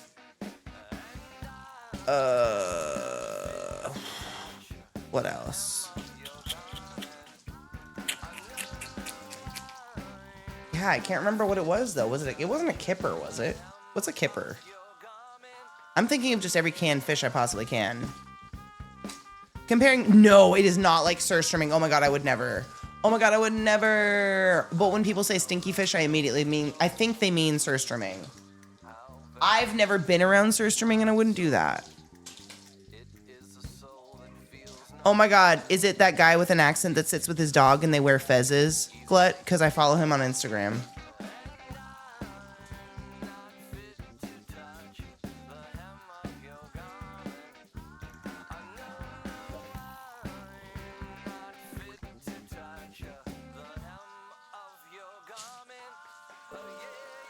The hem of your garment, yeah, yeah.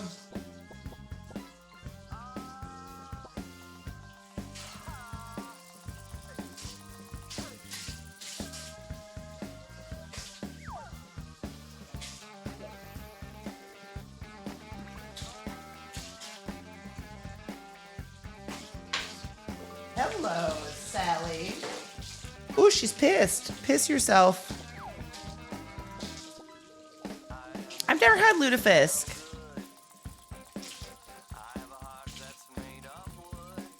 Wow, wow, wow.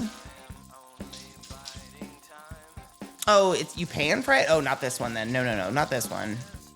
It wasn't lutefisk, because isn't lutefisk like in a jar or something? A blue whale, who got it? Dave! You son of a bitch. Did you see the whale? Pods, I don't know if you were watching, but Domestic Dave just got it. It just happened. The whale we've seen a whale. There's also a whale shark I've seen. The gummy sharks are adorable. Dave, you put that back this instant. That was my whale. I just desperately wanted you to see it. I'm so glad someone caught the whale. You know what? I'll be your whale. Did I do it? I squirted up my spout hole. You just can't see it because I can't show that on Twitch yet. Cheers, everybody.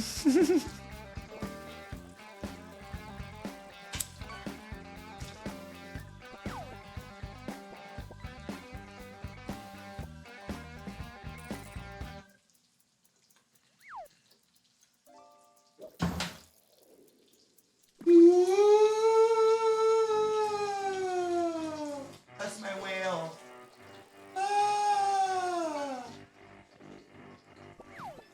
But I did it out my nose, like.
Classic.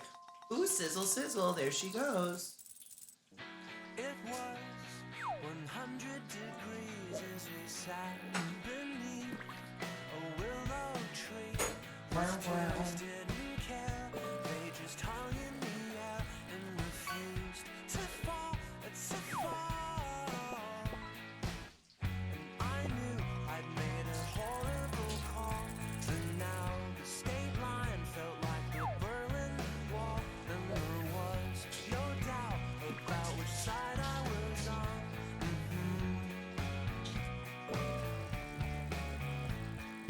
Cause I built you a home.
You must die, motherfucker! I saw a fucking fish.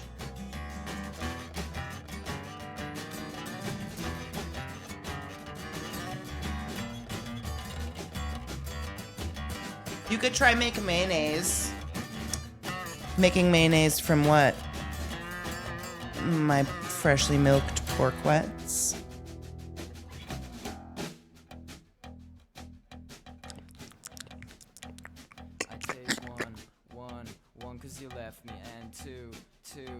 I think permanent record just means it's on your record as an adult. And it doesn't get it, like stuff I did before I turned 18 got deleted. But even then it's not really real, because according to my sister, everything you've ever done shows up no matter what. It's just like, it shows up as less serious maybe. Yeah, I don't think anyone cares. I think that's a big one. Yeah. These are the tomatoes we're using. Centro crushed. Where?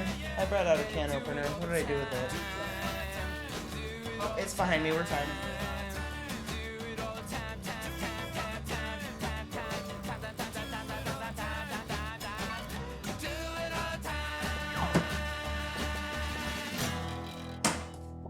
I am my boss.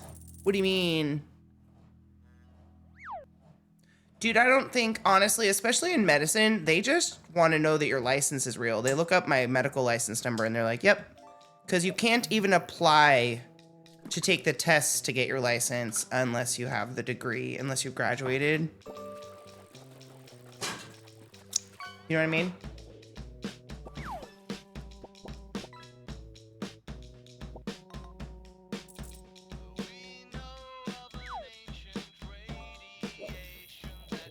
I like this song. The horror.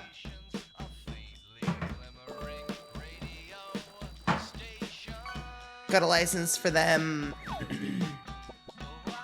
My tomatoes?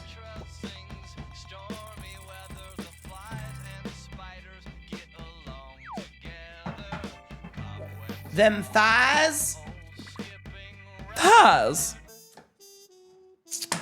No, I'm running illegally these days.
You can kind of feel your tongue loll around inside your mouth. It's kind of hilarious. It's so crunchy inside, but that's going to prevent us from cramping in our necks later.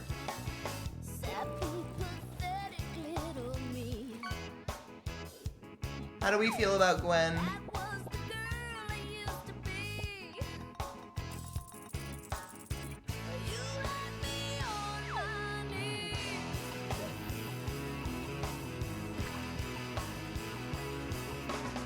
Okay, I feel better.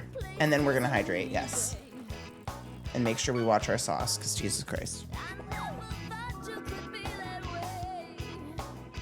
I know, same.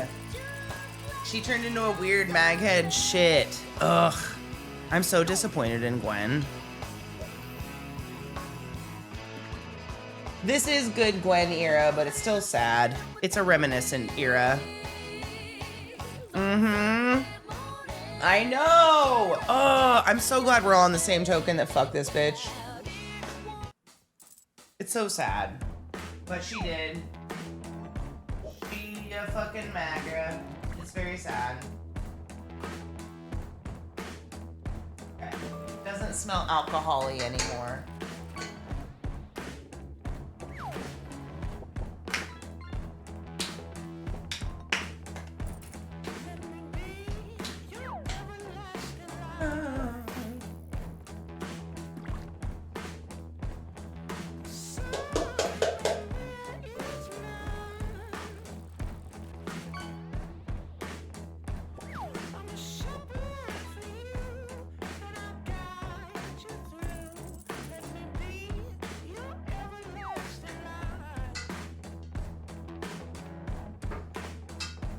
Oh my god, it smells so good. Holy fuck. It was smelling extra boozy. I think it's just, I had the heat down too low. Cheers. 426. Cheers. Did you giveth a rib to make man? No. By the time God got around to making man, I had 0 fucks, let alone ribs to give. I gave a clitoral wink.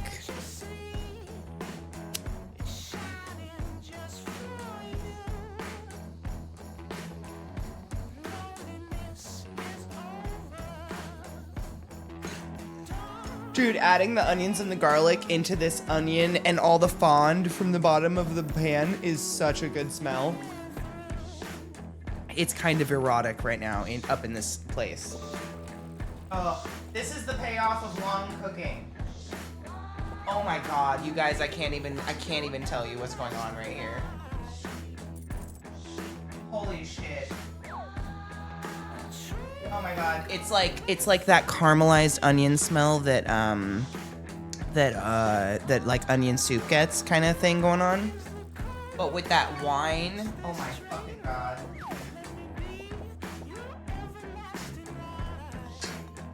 She smells so good. All right.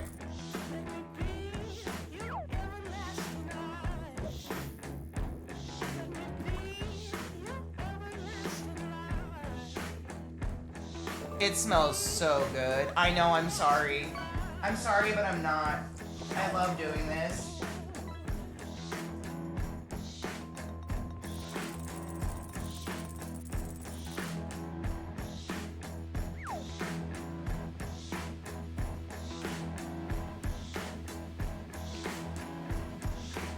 The burner's not super powerful, so I have to kind of wait between stages, get it hot again, broth, get it hot again, add the tomato, etc., etc. I have a big feeling it's going to be really great too. It's making my tum hunger. Do you want to know what it smells like right now? Nana's house on a weekend, on a summer weekend, when she has something in the crock pot and you don't get it till later, but you just get to bask in the smell of it all day. Holy shit, that smells good. Fuck. I love when cooking turns out nice.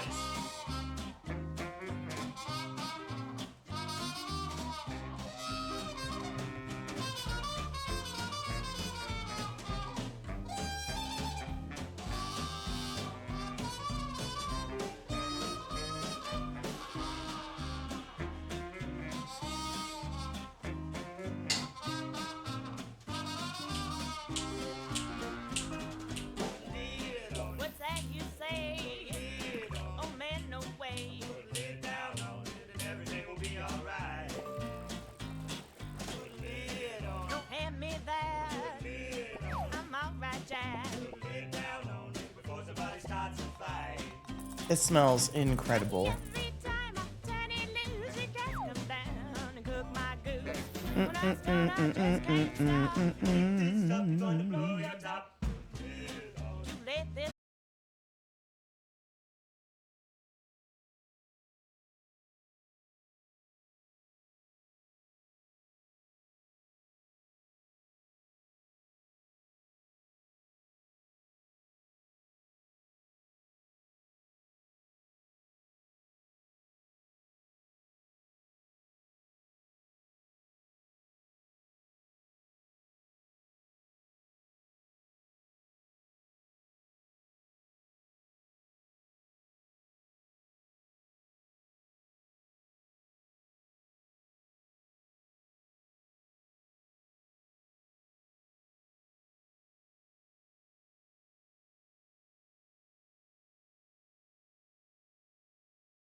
God damn, that smells good.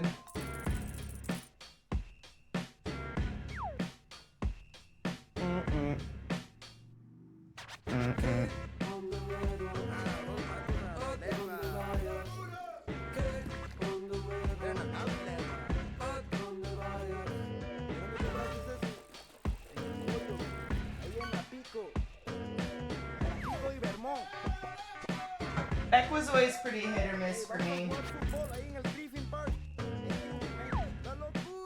Yeah, now I'm going to LACC, man. I'm taking a ceramics class. Sometimes big hits, sometimes...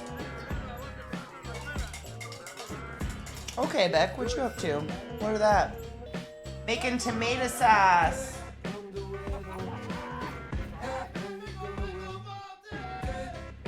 My Nana would have slayed me if I left sauce in that can.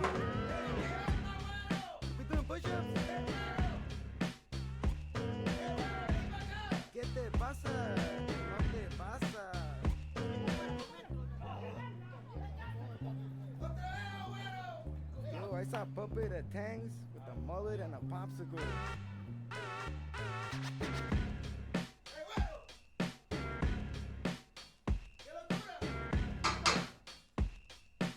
Smells so fucking good. Yeah, bro.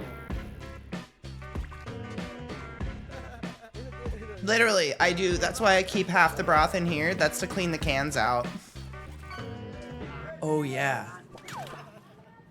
Because what are we? What are we, Mish? What are we, Mish? Are we made of money?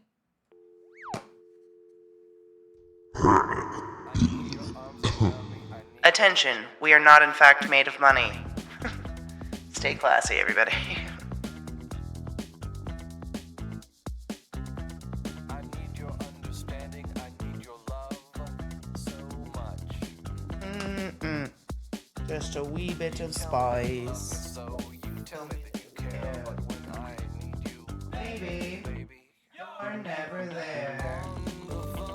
Long distance. always through such strong resistance. First you say you're too busy. I wonder if you even miss me. Never there. You're never there. You're never, ever, ever, ever there.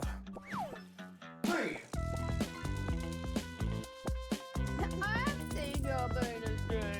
I've seen your bonus burn before. Classy, you kind hoe. Thank you so much for gifting 5 subs in the chat. Beyond generous. All 5 of you are but wizards of the highest order. Go forth and be consensual. I guess we're made of money now. Get out.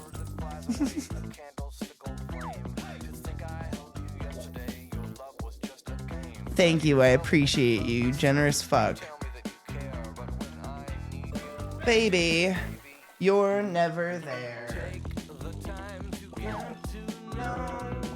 If you want me, why can't you just show me? We're always on this roller coaster. If you want me, why can't you get closer? Never there. You're never there. Smells fucking good. You're never, ever, Ever there. Bum, ba-da-dum, bum, bum. I'm hoping this will all fit.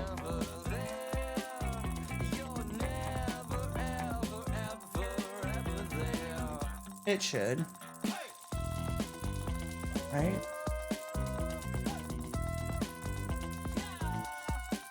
Yeah, it'll be fine.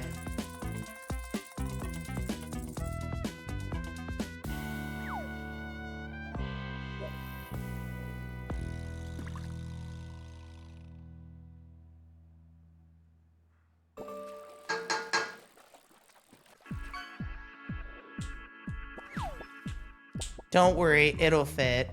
Ugh. Resist. Recreating videos from my childhood. Just kidding.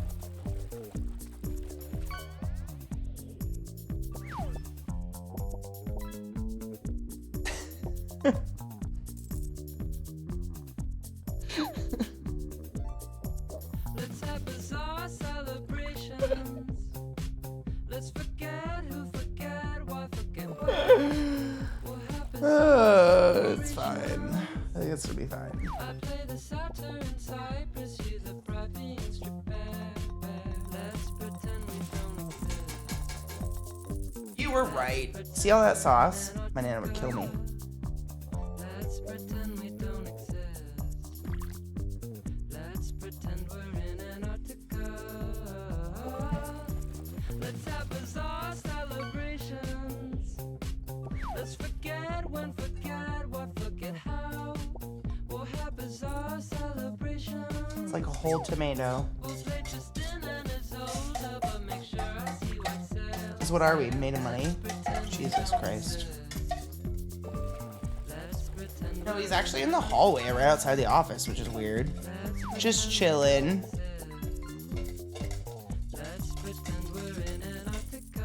In this economy, who would? Nope. You know what? He made a follow-up. He was fine. You'll grow younger too now. It seems too lovely to be true. as things always do. Let's pretend we don't exist. Oh my god, it smells so good. Let's pretend we don't exist. Let's pretend we're in Antarctica. Let's pretend we don't exist. Let's pretend we're in Antarctica. Let's pretend we don't exist. Let's pretend we're in Antarctica. Let's pretend we don't exist. Let's pretend we're in Antarctica. Let's pretend we don't exist. I wonder if Zeke can smell it. I'm sure he can. He has to. Let's pretend we don't exist. Let's pretend we're in Antarctica. Let's pretend we don't exist. He's like, literally, if you stepped out my office, immediately to the left. Up some stairs.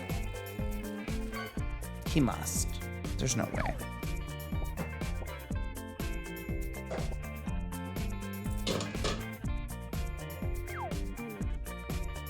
Dirty. Pork wets. Look at them. The pork wets are settling. That's the skin flakes from the milking. That's what that is. Yum. It's good when they're crispy. I had to say to 10 milligram, 1:1 to 1:1 CBG. Okay, so just 1:1 CBC, CBD, THC, dark chocolate. I'm excited. I hope you get super fucked up. Yay! Yay, marijuana. I'm sorry I showed you the pork wets in that minute. I didn't mean to do that. I apologize. I had just milked one. Sorry. I apologize for that.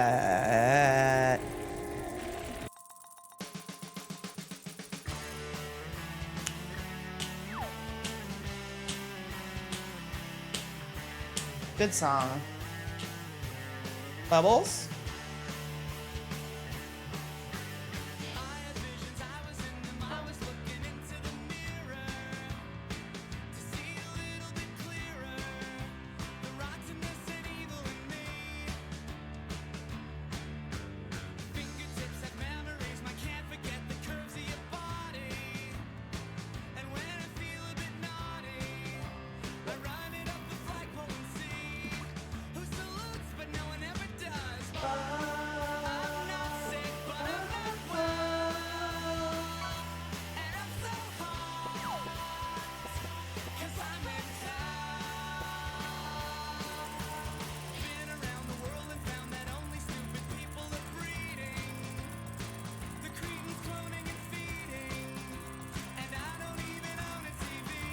Who did it? Who caught a whale shark? Nick.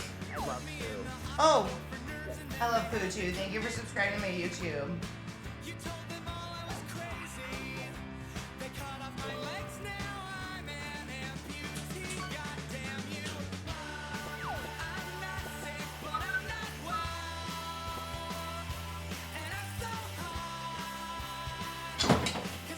Jesus Christ on a cross. Ba-da-ba-ba.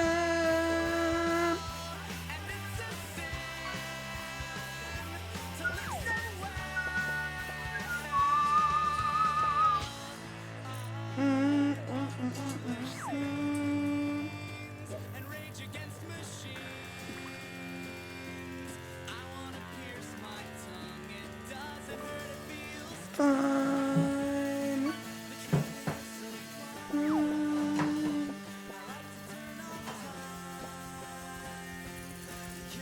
Just dinner.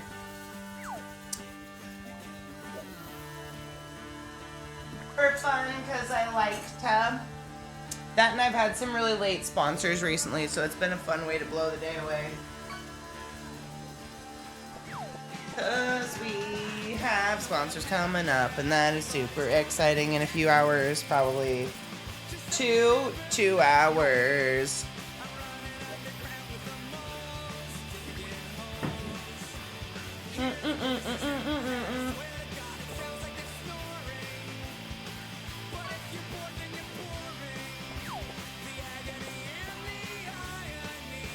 Have a good shower. I may suck at trivia when it comes. Oh, I'm terrible at the trivia anyways. It's fine.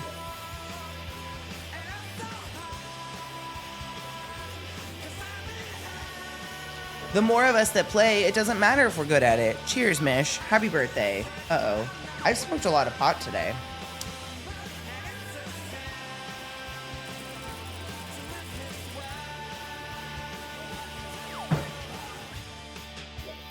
I see bubbles.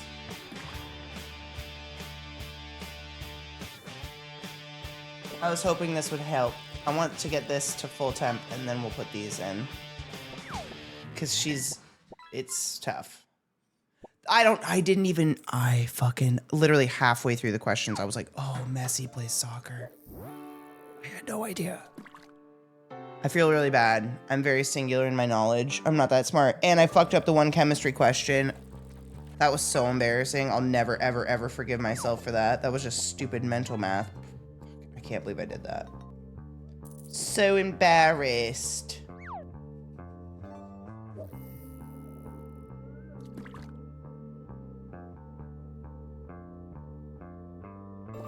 We deserve this. What's for dinner? Making some bolognese. Sunday gravy, even though it's Thursday. And that's it. And we're just waiting. This is the short ribs, and that's the mince, the ground beef and ground pork that we've already pre-cooked. Just trying to get this bitch up to temperature because she's a fat hoe, and my burner is not that strong.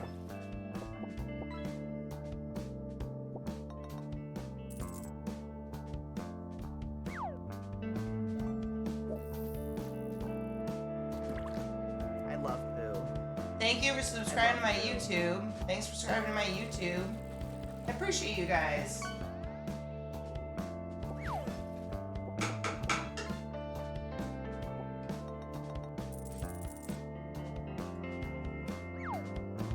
I may or may not love poo. Cheers. Oh, I packed me a bowl. Cheers. I was trying to think what tonight's special sponsor interest trivia from Duracell batteries with the Messi campaign.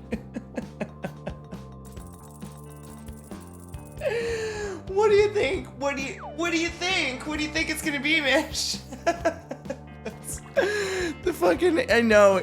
Again, thanks Duracell for the awesome sponsorship, but like,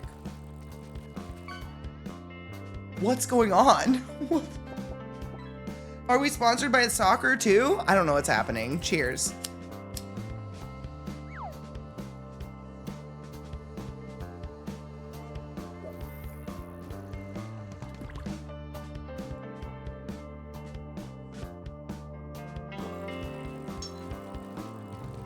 Now it's smoked tomatoes. That joke only works once.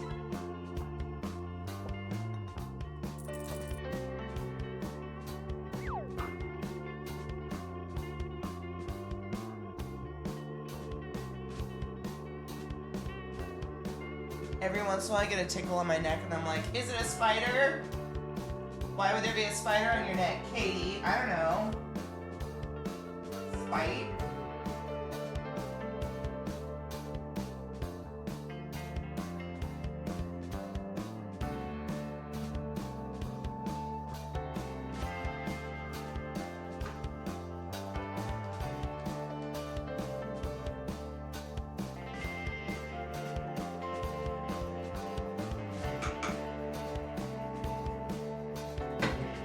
Come to a rolling bowl, please.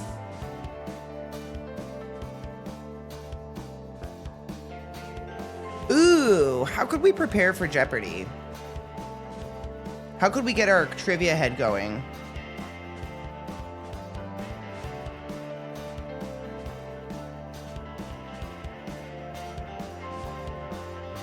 I'm free for evenings, ladies. Oh my god, for what? Do you like walk dogs?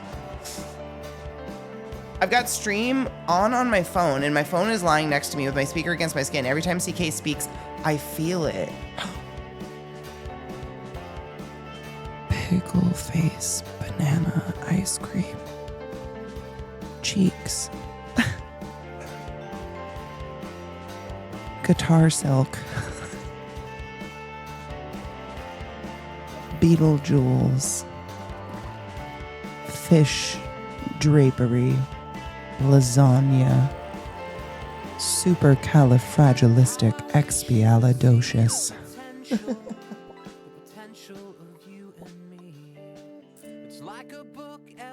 There once was a man from Nantucket.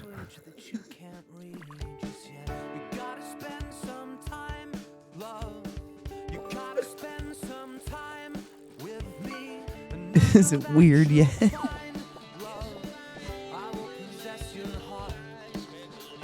Singing fish.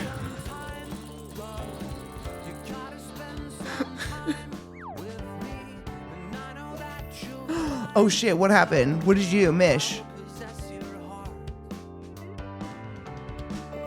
Japan's about to play Sweden. Fuck yeah, pulling for Japan, even though most of my ancestry is Swedish. Hey, you can pull.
I love her so bad, but she treats me like a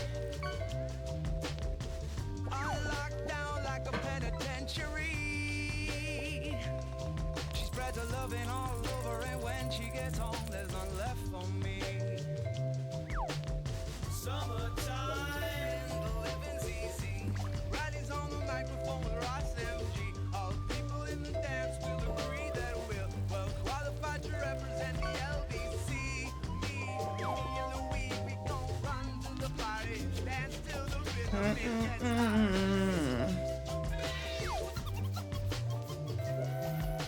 What's a pikefish?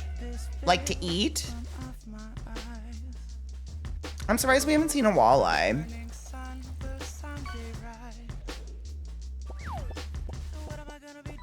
My dad was similar, big library of books, and would hand me books to read all the time. I love that. Then he had to get a Palm Pilot for work, and when he upgraded, I got his old one and used it to read ebooks. Ugh. I mean, the equivalent for me was my mom would take me to Barnes & Noble, which was pretty exciting. That was very eventful. But man, the fact that you had ebooks back then, I'm so jelly.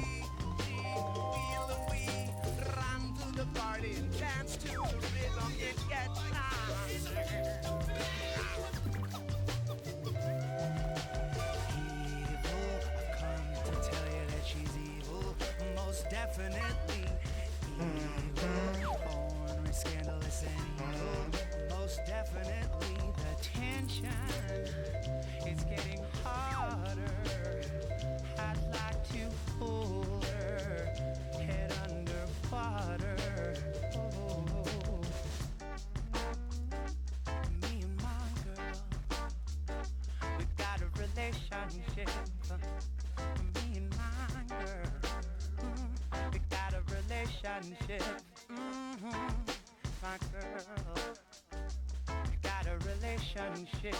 Oh, in my girl.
Or wear a bodysuit, exactly, and keep that shit together.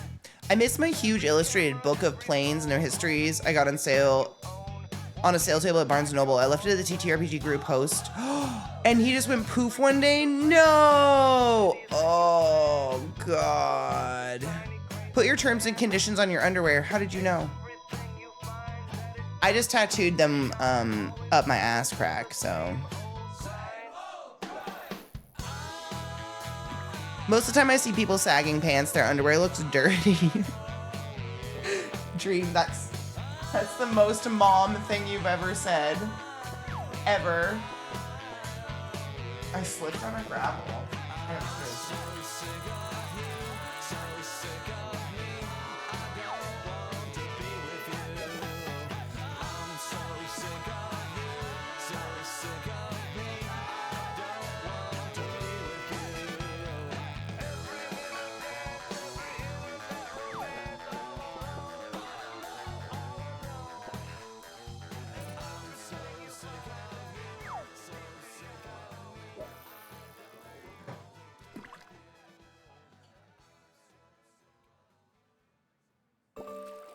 Okay, the heat's on like 3.9 now. Let's see. Where'd he go?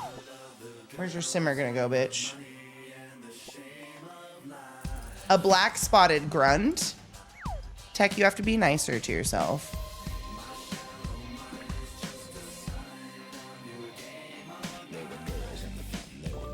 I haven't heard this song in a long time.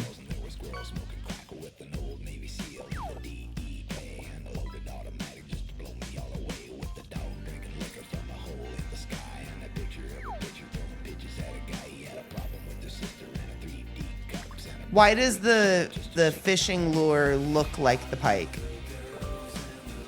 Do pikes eat pikes?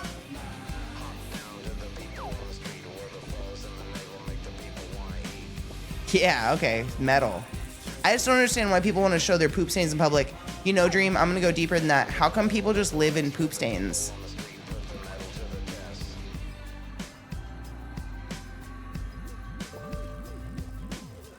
How come grown people just like have poop stained stuff and just are living in their poop stained stuff? Or is it stained yet? Is it actually just pooped?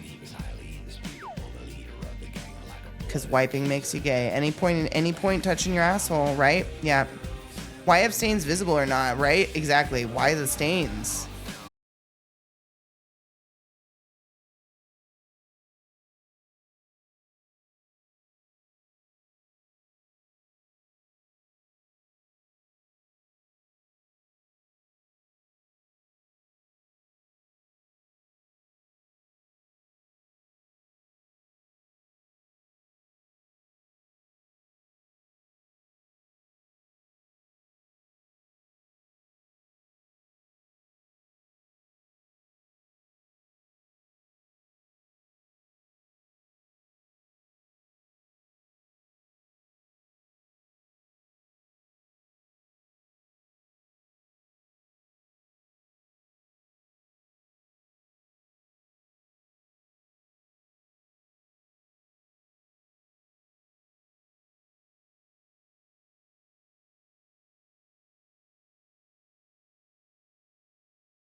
Well,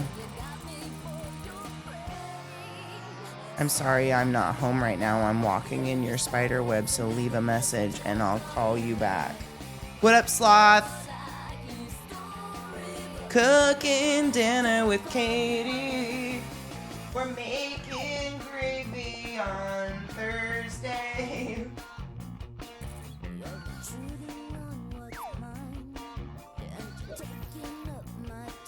But I think we've got a nice temp, maybe. I think I want to see a few more bubbles.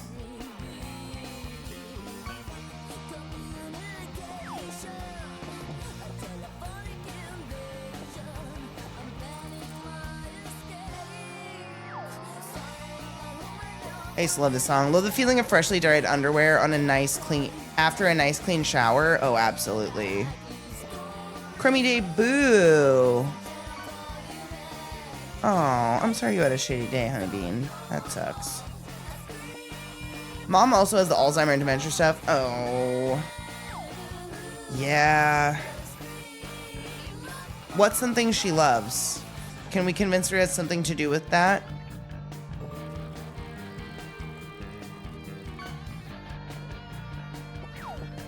Maybe.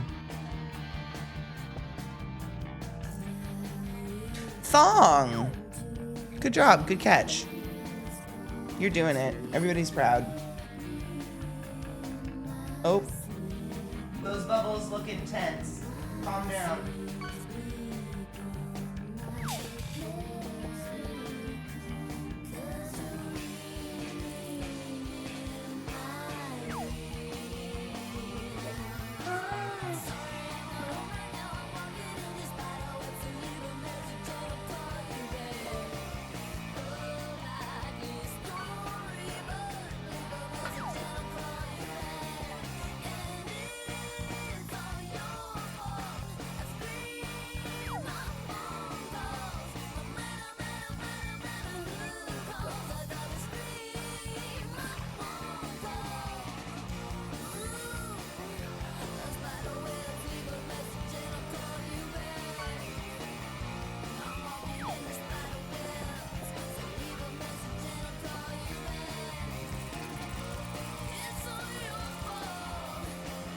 I scream my phone calls. You know, I think she was a feminist because at the time it was fun. It was fun and on trend to be like a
with pork short ribs in it. And then I've got a bowl of mince, hamburger, and pork over here, and that's gonna go in as well. And it's gonna be delightful. We've been working on it all day. I've got a delightful cup of fresh pork wets here. They smell crazy good. This is wild. I honestly don't know what to do with this. It smells so good.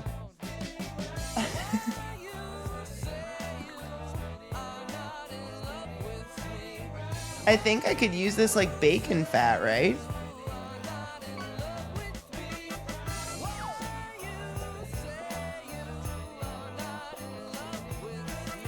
Yeah, just like put it in the fridge. I'm gonna let all the stuff settle to the bottom, all the spices, but then I could use it like pork fat. Because oh my god, look, it's literally, it's Beck next, amazing. Yeah, I could strain the bits out. That's what I was saying. If I let them settle and then pour that through a really, really fine cheesecloth.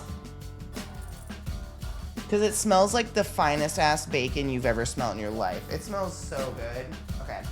I'm gonna take some stuff back to the fridge, or back to the kitchen. Did I hear a weird noise playing? It's okay. You're looking aggressive. Okay. Clock thingy goes, or the goes on and off. That's a good sign. Oh, it's you down here.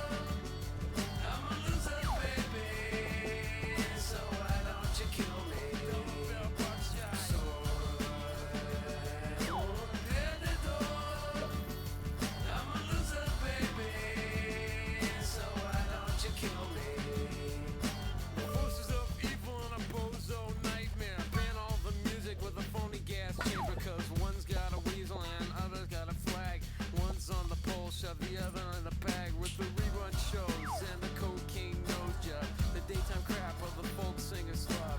He hung himself with a guitar string. I'm gonna make a tea while I'm out there. Don't forget to make a tea, stand up, stretch your legs. Get a beverage, get a snack, do what you need to do. Ooh.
I would buy that too, Cap. I'd go through it.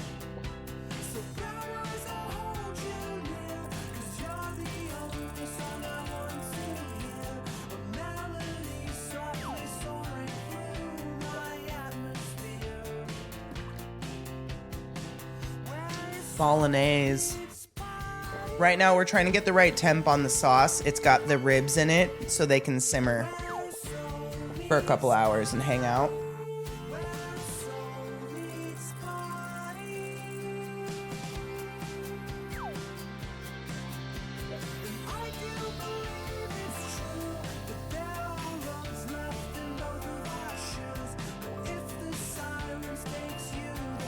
It literally, I went outside with the dogs, and when I came inside, I was like, holy shit. I thought to myself, I think I've done it. Because we've taken all day to do this. Like, this has been long, slow, good. And it smells, my house smells incredible. That's hard to fuck up, though, with like garlic and onion and pork. Look at it. Oh.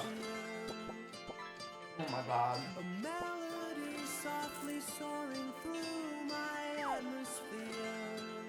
It really does smell really good.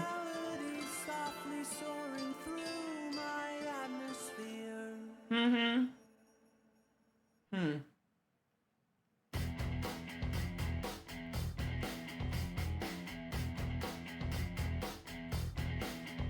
We are building a religion. We are building it bigger.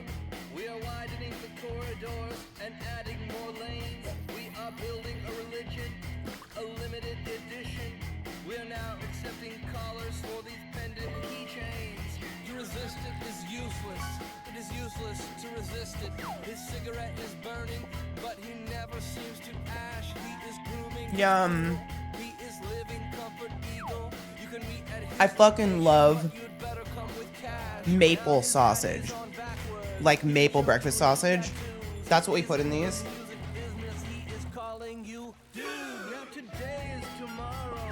That stuff is just so good.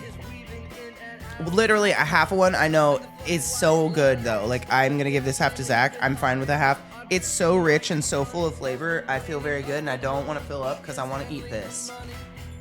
It is superior. It's so good. A slice of avocado would fuck that up. Maple sausage, right? Man.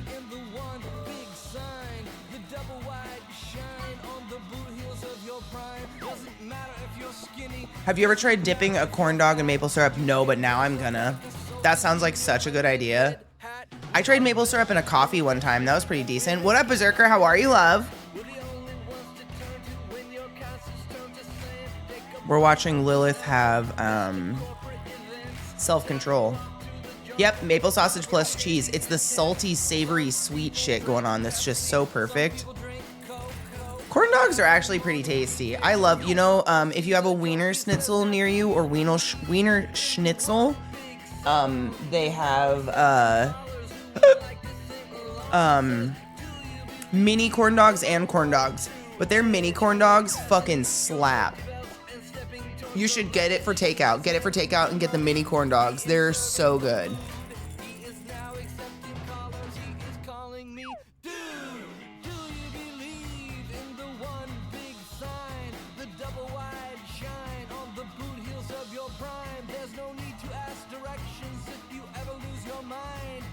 Oh, did she get weird again? Oh, she laid down under the table. Oh, you guys are very pathetic. You don't want this. You don't want this. I know. They don't even know what they're asking for. They're just like, why is this in the room? It's in our way. Lil's underneath it. Now Trick can't get underneath it, so he's sad. My sweet babies. They just love a cave. Now both of them have half their body under the table. They're so cute. Bless their hearts. I love them. It smells good. Exactly. It smells good. I'm here. This is their favorite room in the whole house now.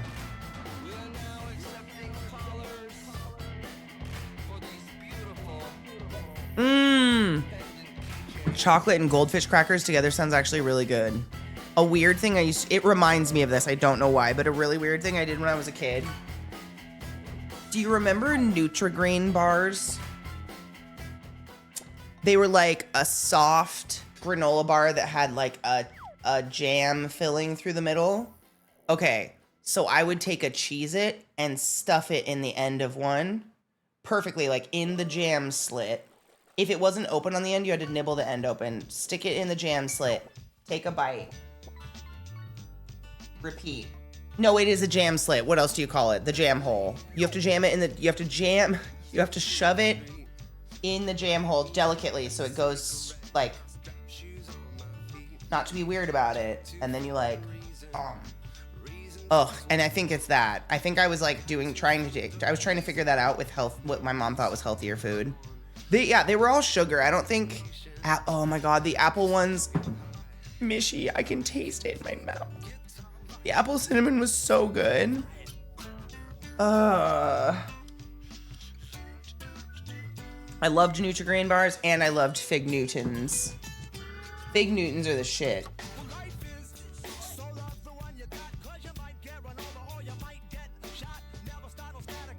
I feel weird looking, but I mean, this is what we're doing, right?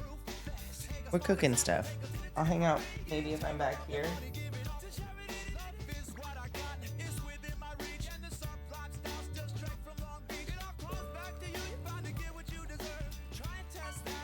I love Fig Newtons! Oh my God, Fig Newtons are superior. Fig Newtons are amazing. I fucking love Fig Newtons. They're more dense. Oh, but I'll eat a whole pack. Oh my God, how do you just eat 2? That's the serving size. Can you tell me your secrets? How do you not eat the pack and then shit your pants? Oh, I fucking love Fig Newtons. Oh my God, what a weird nostalgic snack we're all bonding over right now. Fucking Fig Newtons.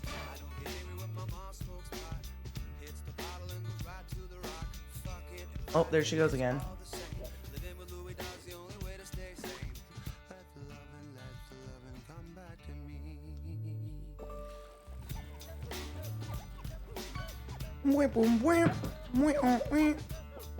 Should I bring Zach another half of sandwich? I thought he was ending his stream soon, but it looks like he's playing another demo.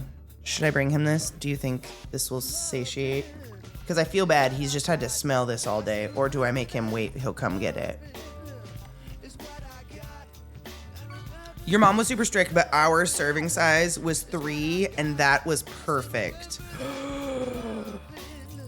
You actually had a number? Shut up. That's crazy.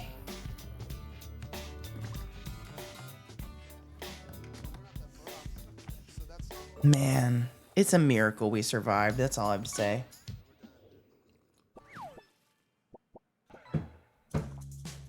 It's a miracle.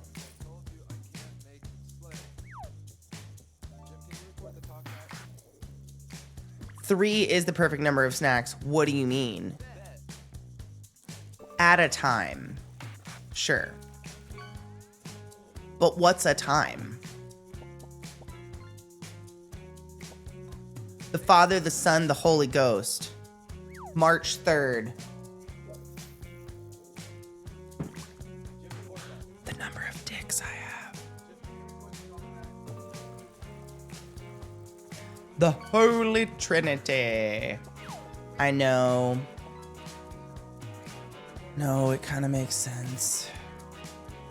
I think 3 Oreos is a serving of Oreos, actually, so you might be right. You might be correct on it just being... When did eating Jesus become cool? When Jesus deemed it so. But no, it's my self-control number. Oh, I love that! Oh, no, I fucking love that for you. Can you see what mine is? Whatever I want, I cut it in half and feed the other half to Zach. Boop.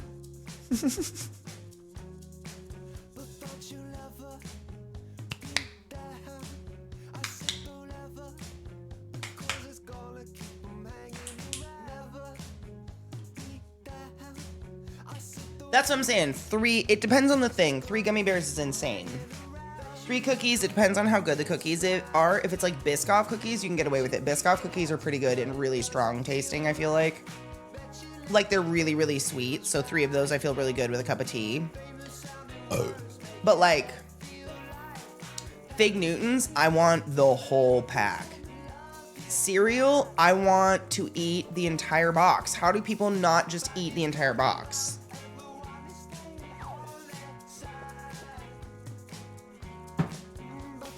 Aren't those, you mean the little ones, the Biscoff cookie sandwiches with the cream in them, right, senor? Because holy shit. You know how hard I had to stop myself from ordering those in groceries today? If I buy those, that has to be on a Faded Friday whim. Because, oh my god, I eat them all. Chips and salsa are perfect foods, though. I don't want to be friends with people that don't lose their control over chips and salsa.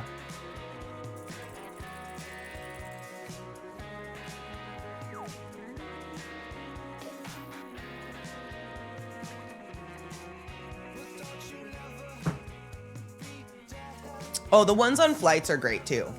Oh yeah, the little round cookies with the cream in them. Oh, they're so good. Salsa is basically calorie free. But like, if you think about it, this is gonna fuck you up. And I'm not here to fuck people. I don't wanna fuck anybody. But one tortilla is 4 chips. See what I'm saying? So like if you took this is a tortilla and then you cut it in half again, you get 4 chips out of every tortilla that they're turning into chips. So when you're binging chips, which I fully encourage, think about it. Every 4 chips is a tortilla, is like a taco. Every 4 chips is a taco. It's kind of fucking insane when you put it down that way.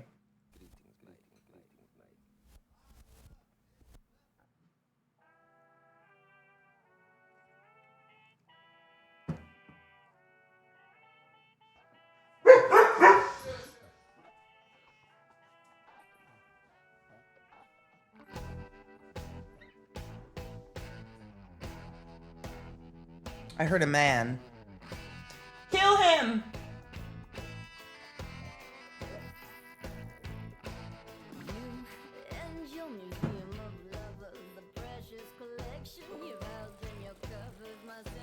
Oh, Mish, 100%. That was me last night. I was thankful that my M&M bag was almost out because I just was so fucking high and so fucking tired from... I'm gonna be this way tonight probably too. So goddamn tired from 12, just like streaming so long and being on, you know, that I sat on the couch, got incredibly high, sat there with my bag of M&Ms and just did like the mindless like nom nom nom nom. I could feel, I was actually no fucking shit doing this.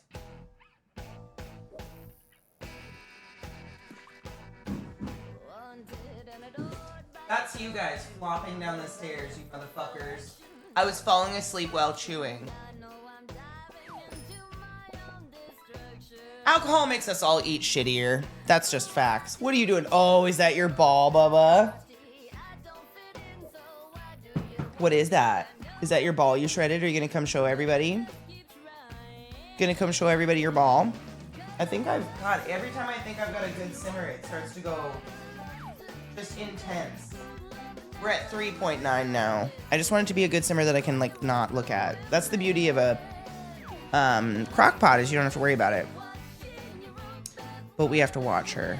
She evolves with time. Today's insane though. I can't believe a nine-ish, I don't know, I think 9 hours has gone by. That's crazy. Cinnamon sugar tortilla chips, yum. What is fruit salsa and what was in it? It smells like pure crack in here, Nico. It's incredible. Still trying to find a perfect, like, the perfect temp on this little guy for a simmer, but I think we're getting there. No, it smells fucking crazy good.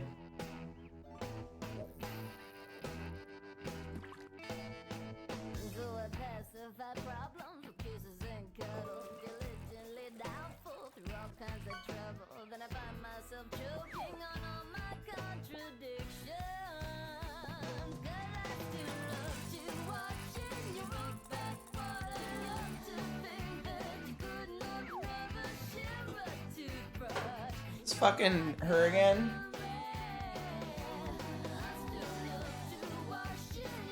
No, thank you.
my Twig mug. It's always a good day when we bring out Twig.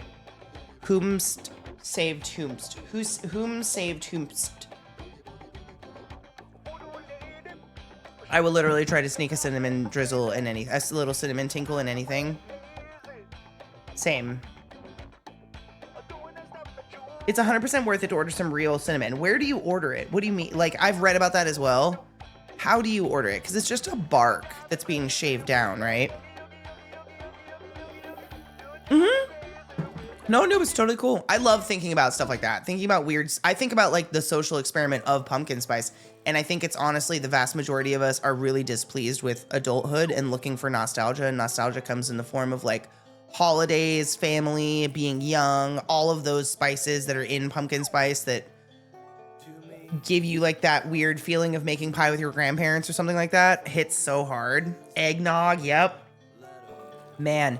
Want to know one of my favorite? I've never been a fan of alcoholic eggnog, but I worked at a latte stand for a while in high school, and we would make eggnog lattes, like steamed eggnog with the actual like thick steamer, like the steamer. Really, really good. Oh my God. Holy shit. Steamed eggnog is otherworldly. That stuff was delightful. Cinnamon for me is breakfast. My favorite thing as a kid in the morning was my mom making a pile of cinnamon buttered toast. That's so cute. You know what it is? It kind of is for me too. It's Cinnamon Toast Crunch though. The off-brand one in the bag. Chocolate is always improved with a sprinkle of salt and cinnamon. I think the same thing about like coffee. Almost anything sweet is going to be better. Someone taught me a long time ago that if you're feeling fancy on the weekend, before you make your coffee, sprinkle a little fresh ground nutmeg into the grinds and then a little bit of cinnamon into the grinds and let the coffee brew through that. Your whole house smells. You gotta do it. You should try it. I miss my coffee pot. I don't know where she is. Just on the weekend? Well, for normies, I don't know if the breeders do special stuff during the days. Do you guys? My dad was the cinnamon toast guy. He always made it for me when I was sick. I love that. That's adorable. I think, what's funny? I have kind of a weird visceral memory of my mom being like actively angry the day that we came home from school and we're like, Mom, did you know about buttered toast? And she was like, damn, they discovered butter. Fuck, now what do I do? Weird. Cinnamon Toast Crunch is such a good cereal. It's so fucking good. It's one of the few that actually stays crunchy for a decent amount of time. But I still do I get a bowl of milk and I sprinkle it in. I haven't had cereal in ages, to be honest. Oh my God, O's. Honey, dude, what cereal could you eat your weight in? O's are great.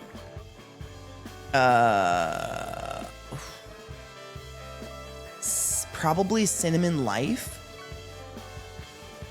Is that wild? Cinnamon Life, dude. I could just eat it. It's so light and airy.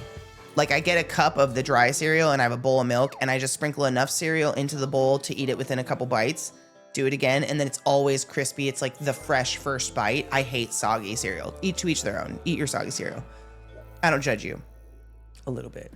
But that I could eat a fucking buttload of that stuff so hard. Holy crap. Lucky Charms are golden grams. Now we're all gonna need cereal. Oh no. Fruit Loops. Oh no. I love Fruit Loops.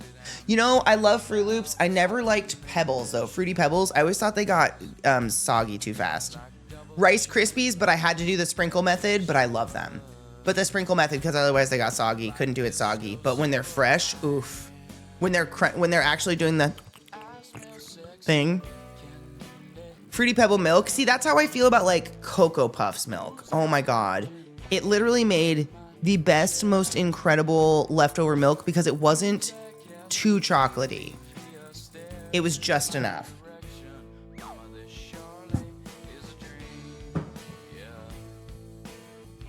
I wasn't really allowed cereal as a kid. I think that's why I binge it now as an adult.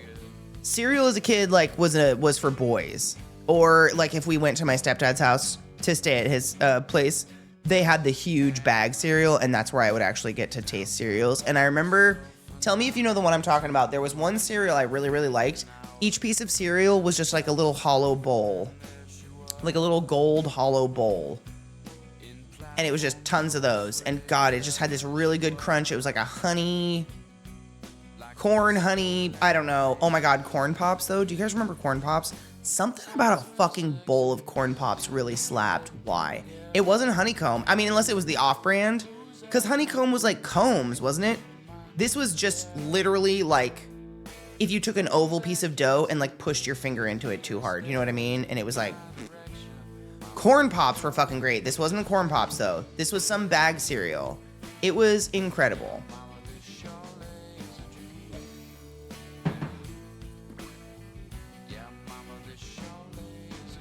Frosted Flakes, but you have to add it slowly. They get soggy, but oh my God.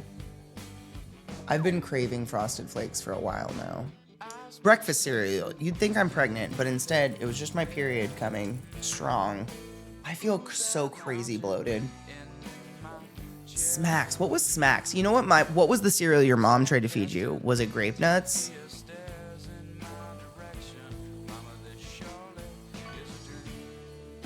Honey Smacks! Oh my God, I really liked Honey Smacks. You guys remember Apple Jacks? I always wanted to like Apple Jacks because they were like pink and neon green and they just weren't great. Cinnamon Life, that's what I was saying, my Cinnamon Life, I could eat a bag of those. Fuck, no problem. I don't know if I had Waffle Crisp.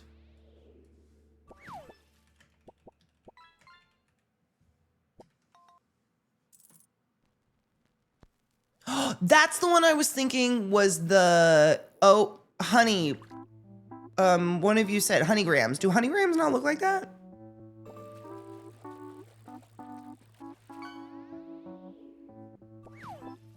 Quisp? It was literally just called Quisp. Shut up, I love it. Hold on, I'm looking it up.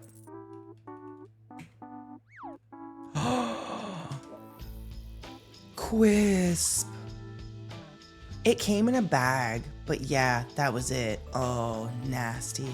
It was so good. And we only ever got it at my stepdad's.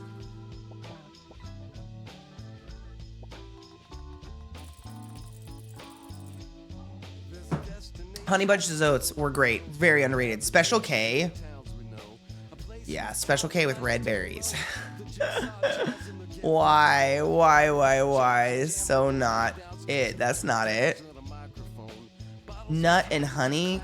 Wait, what? Oh my God, commercials. Hold on. I love this shit so much. Hold up.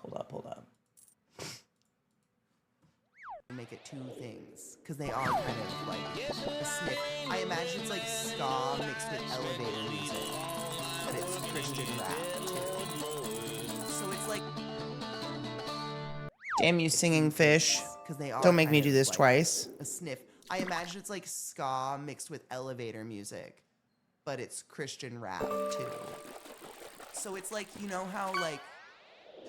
It starts with one thing. I don't know why. It doesn't even matter. But it'd be like, like Jack. Smells like chili. Does it? Yeah. Well, it's not. Oh, it's gonna drip. Careful with the lid. Sorry. No, just tip it. Yeah, like that.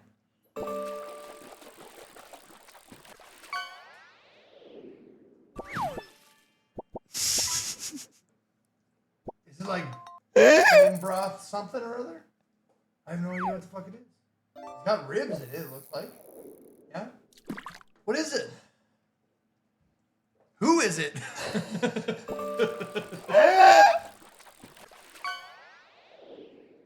What is it?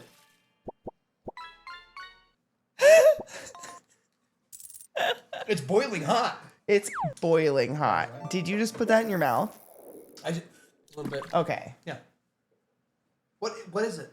It's gonna be bolognese. I don't know what that is. Bolognese? Like spag bowl? Yeah, oh, spag okay, bowl. Okay. I know what that is. Here, I made this for you, but it got cold, so you gotta heat it up again. Okay, I'll see it. Do it. Tell me how it is.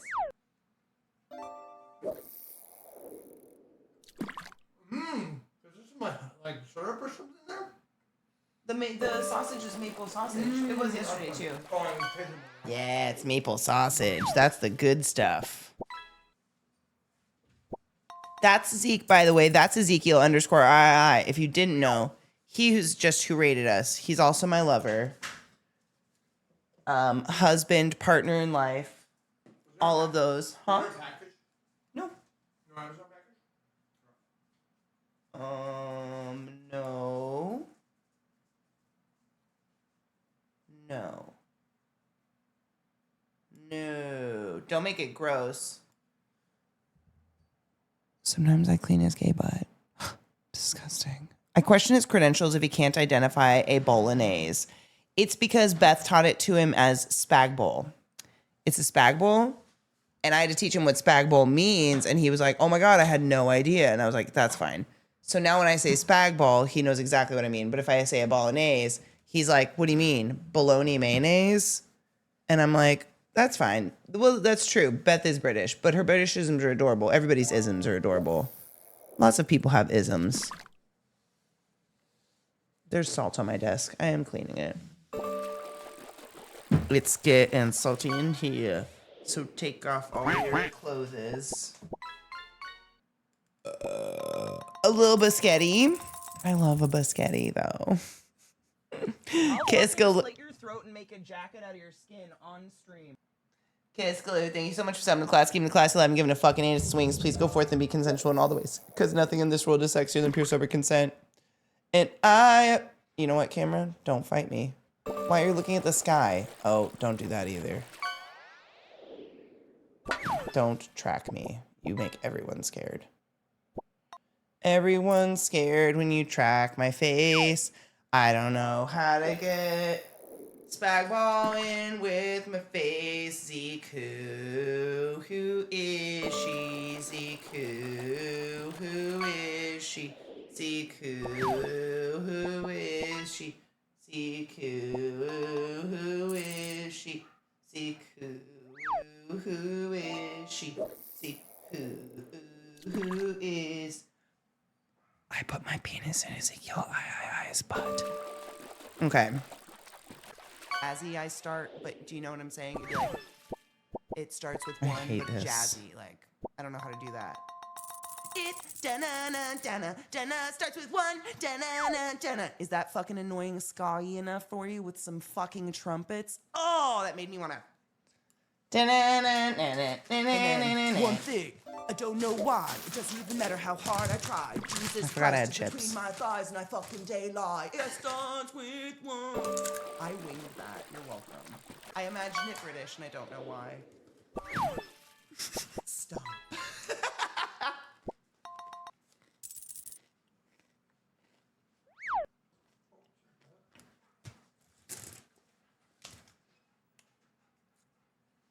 Oh.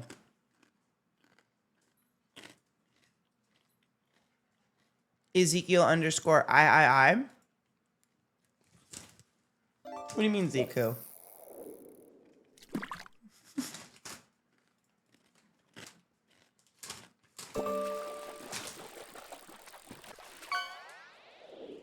What do you mean? Ezekiel _ I think he's missing a package. I didn't get a package. I got groceries.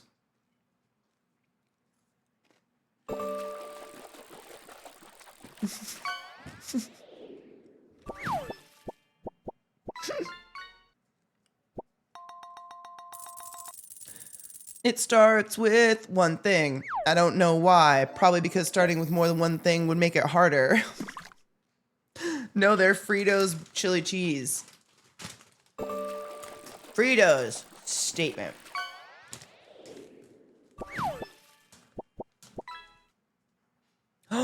Katie, I may be hypothetically higher than draft balls right now, so I just want to say you're the best in Cheers. You're the best in Cheers.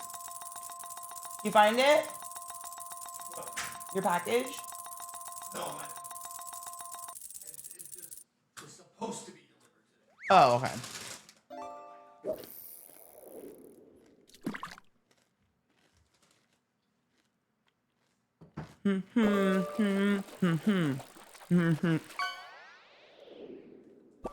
You know, you might be onto something. My chili sauce. Cheers.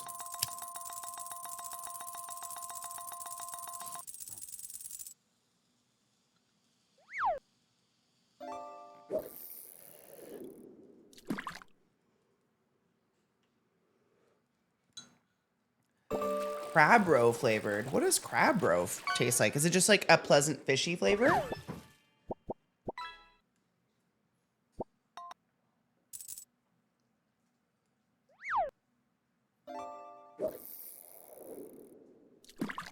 This smells so good.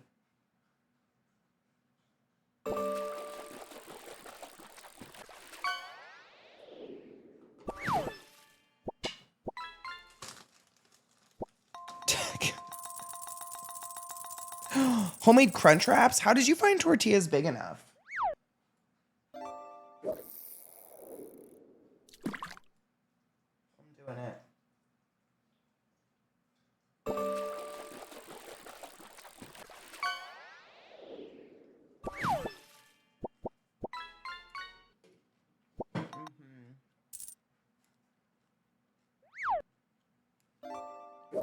Mm-hmm. Yep.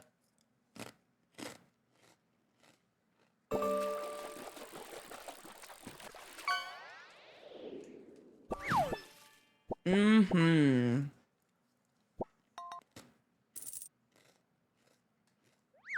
Oh, our music. Sorry. Welcome to my channel, welcome to my stream. My name's Katie. We have a sponsor in less than an hour, so we're chilling. Chilling like villains, relaxing until we get there. Making this delightful sauce. We've been working on this all fucking day. It's been good. Let's see, where do we want to go?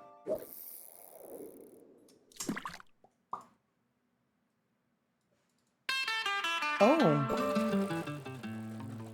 Oh. Picture this. I'm a bag of dicks.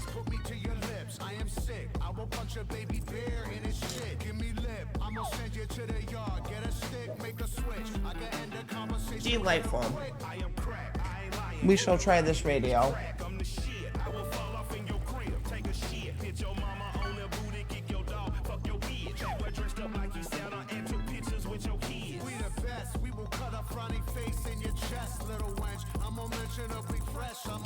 Yeah.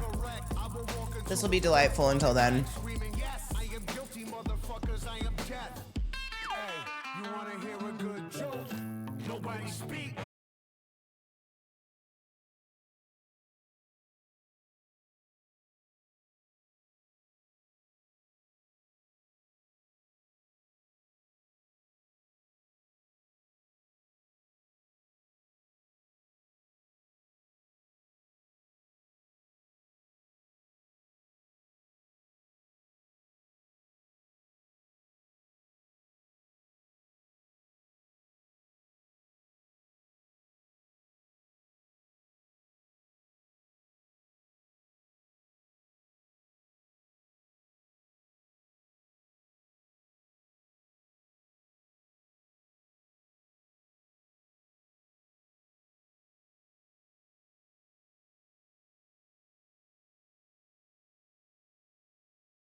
and get a taste. From the playboys to the gay boys. Go and slay boys, you my fave boys.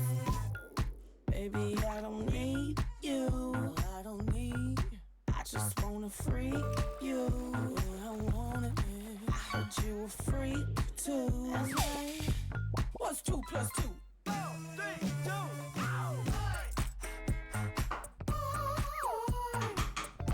Make a girl go crazy. 3, 2.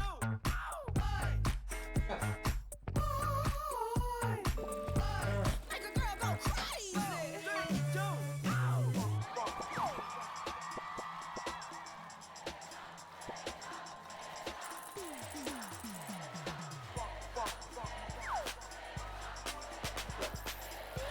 I can still keep an eye on it.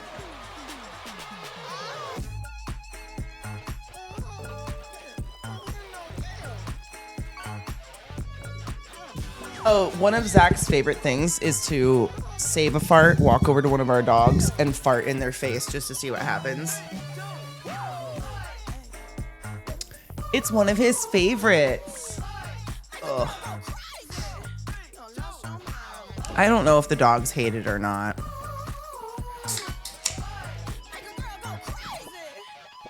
Of course he does, right? I told him that when I saw him do that for the first time. I was like, you know, my brothers used to do that to me. And he's like, what? It's funny. I was like, it's only funny to older siblings.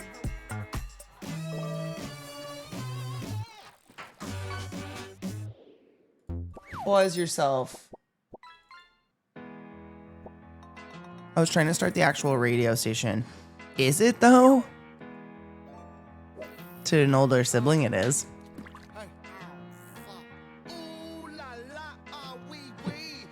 I just got this. I haven't started it yet, though. It looks fucking weird. Do all brothers do that? I think so. My brothers used to try to pin me down and fart in my mouth if they could. It was fucking gnarly. Cheers. Looking for M's like I lost a friend. Jump out of my bed like where that bread. You go hold the egg. Way to bring the check. When we talk, we Kalishnikov. Keep us in your thoughts. Fully dressed at the crack of dawn. Weapons heading off. I can hear them from the block. See them creeping through the force. I've heard it's just good horror, and I like horror is probably my favorite genre in general. A psychological, most definitely. It's hard to scare me with other stuff.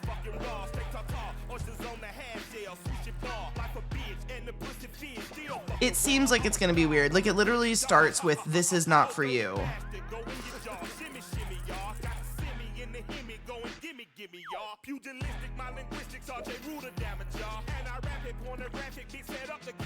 It just says, "This is not for you."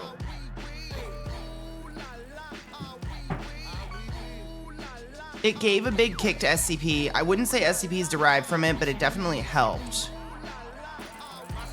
You guys want to hear some while we wait to do our thing? Ah, wee wee. Ooh la la. Introduction. I still get nightmares. In fact, I get them so often I should be used to them by now. I'm not. No one ever really gets used to nightmares. For a while there, I tried every pill imaginable, anything to curb the fear. Excedrin PMs, melatonin, L-tryptophan, Valium, Vicodin, quite a few members of the barbital family.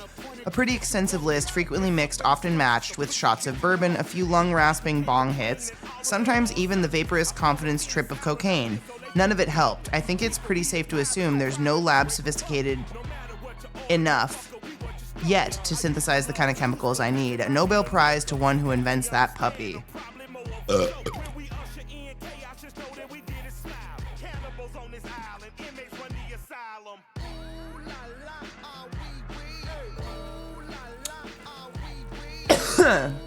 The album Haunted by Poe is companion to this. Poe is the author's sister. It's a fantastic record. Oh, no shit. I didn't even know I didn't know that was a thing. Hold on, I'm gonna go save this.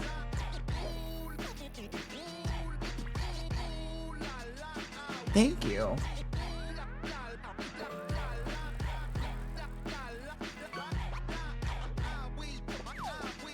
A companion album? So you're just supposed to listen to it while you read it?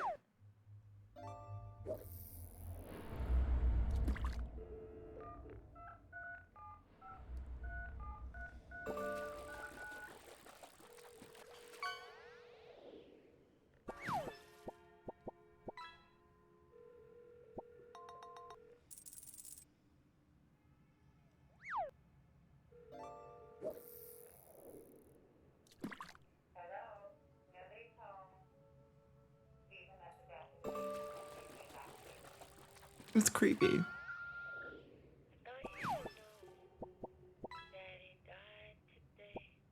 I think maybe I'm supposed to, I don't know, listen to it well.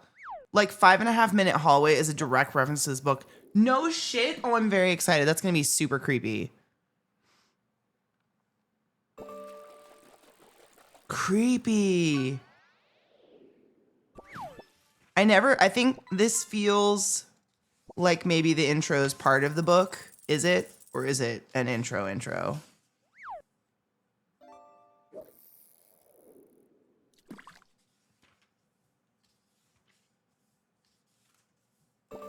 Because then it goes into the Navidson record.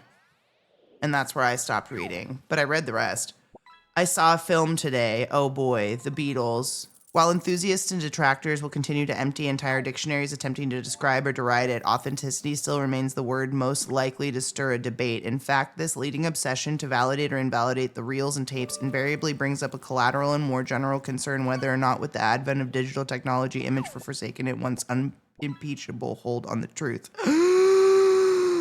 That was a paragraph in one sentence. For the most part, skeptics call the whole effort a hoax, but grudgingly admit the Navidson record is a hoax of exceptional quality. Unfortunately, out of those who accept its validity, many tend to swear allegiance to tabloid UFO sightings. Clearly, it's not easy to appear credible when, after vouching for the film's verity,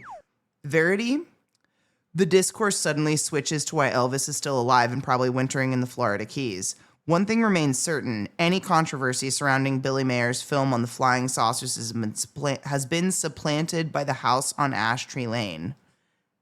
House is blue. Is house blue or am I crazy? Oh, it is. The house.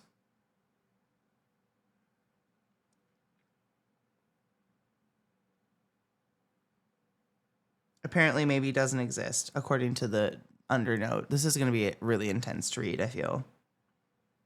Though many continue to devote substantial time and energy to the antinomies. Oh my Jesus Christ. It's the fucking House of Leaves one I was told to read. Of fact or fiction, representation or artifice, document or prank, as of late, the more interesting material dwells exclusively on the interpretation of events within the film. This direction seems more promising, even if the house itself, like Melville's Behemoth, remains resistant to summation. Much like its subject, the Navidson record itself is also uneasily contained, whether by category or election.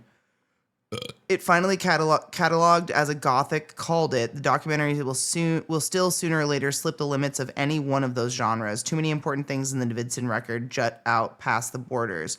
Where one might expect horror, the supernatural, or traditional paroxysms of dread and fear, one discovers disturbing sadness, a sequence on radioactive isotopes, or even laughter over a Simpsons episode. This is intense. Things about this. It's a very wild ride and an undertaking. I have no idea what it even is. What am I undertaking? In the 17th century, England's greatest topographer of worlds satanic and divine warned that hell was nothing less than regions of sorrow, doleful shades, where peace, rest can never dwell. Hope never comes.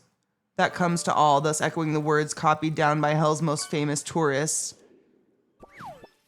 Dinanzi ame non for cos create se non eterne eo eterna duro.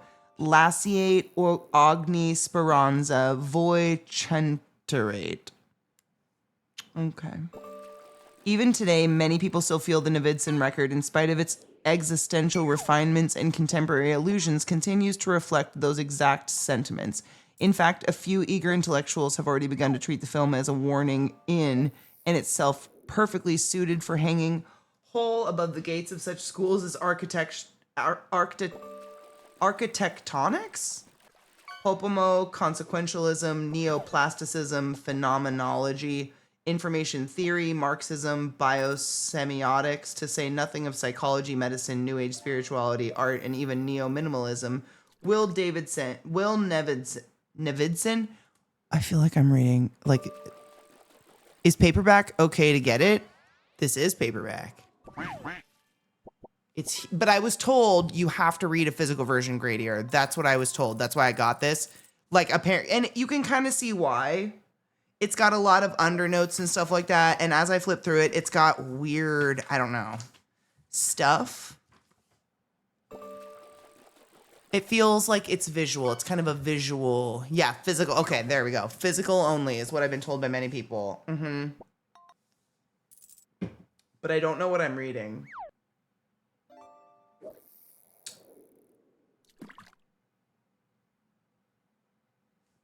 The Navidson record did not first appear as it does today. Nearly 7 years ago, what surfaced was, quote, the 5.5-minute hallway, a 5.5-minute optical illusion barely exceeding the abilities of any NYU's film school graduate.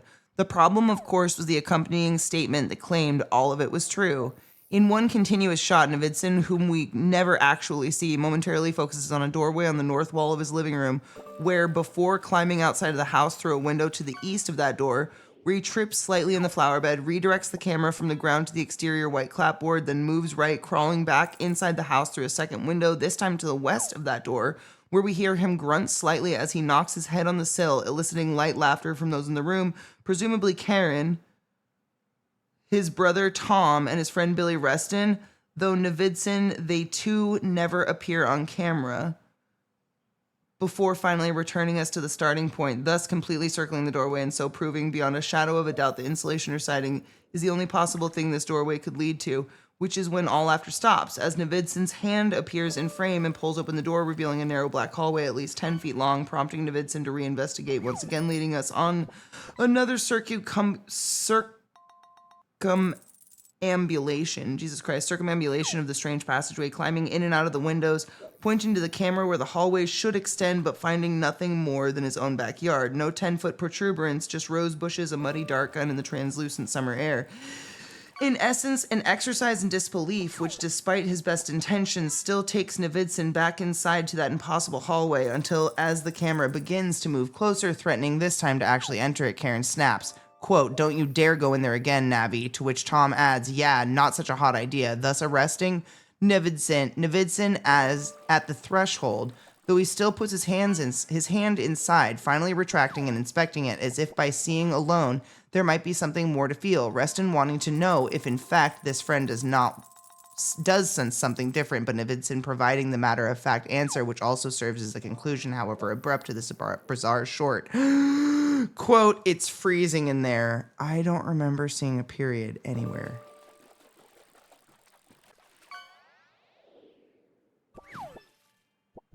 Is this a psychological experiment?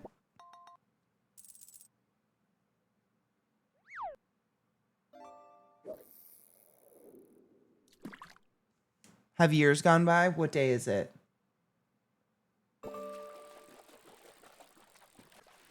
Isn't everything? I mean, not one that the... Is it important that I notice these things? Because I can't stand it.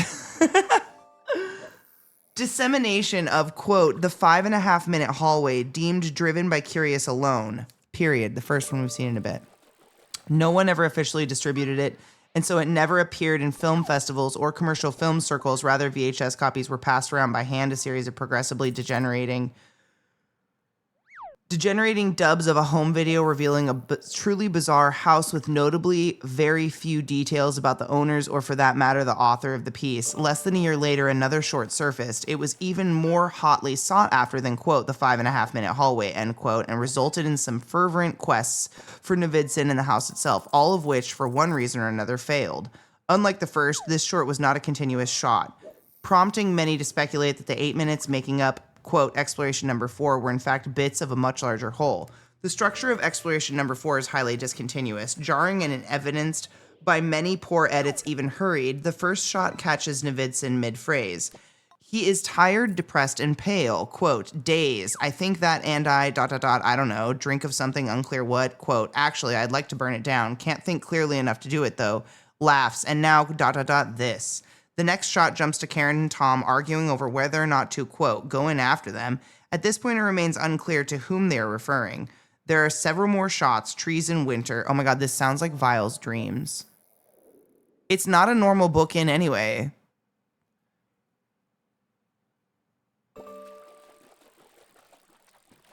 It doesn't feel normal. There are several more shots, trees in winter, blood on the kitchen floor, one shot of a child, Daisy, crying, then back to Navidson. Nothing but this tape, which I've seen enough times. It's more like a memory than anything else, and I still don't know. Was he right or just out of his mind? Followed by 3 more shots. Dark hallways, windowless rooms, stairs. Then a new voice. I'm lost, out of food, low on water, no sense of direction. Oh God, the speaker's a bearded, broad-shouldered man with frantic eyes. He speaks rapidly and appears short of breath. Holloway Roberts, quote, born in Menominee, Wisconsin? Bachelor's from UMass. There's something here. It's following me. No, it's stalking me. I've been stalked. You just scared the fuck out of me, bud. Don't do that.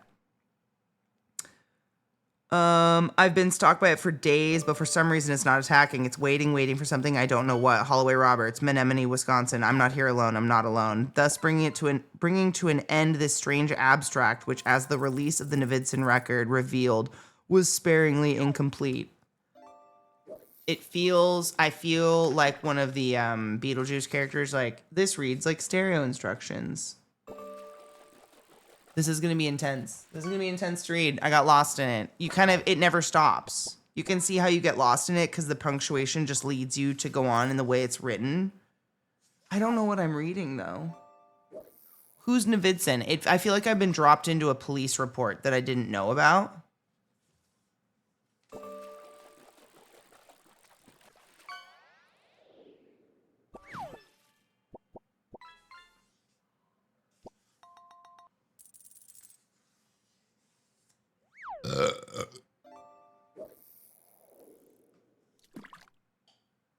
Someone just delivered something outside, I think.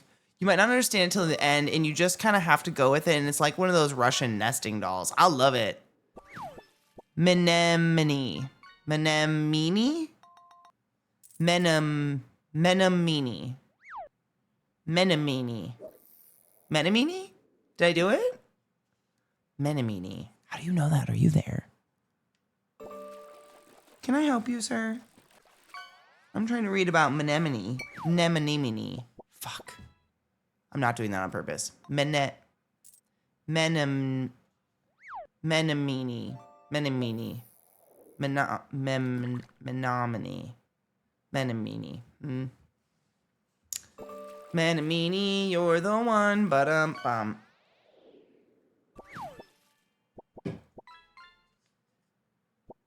Menominee. Tons of fun, but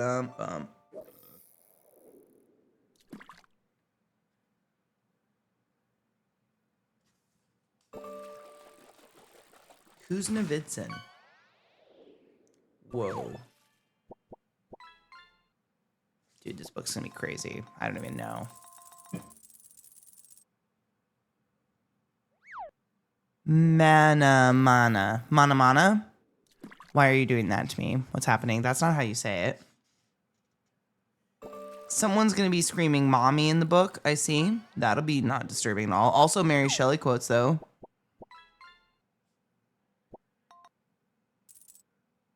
Can I help you, sir?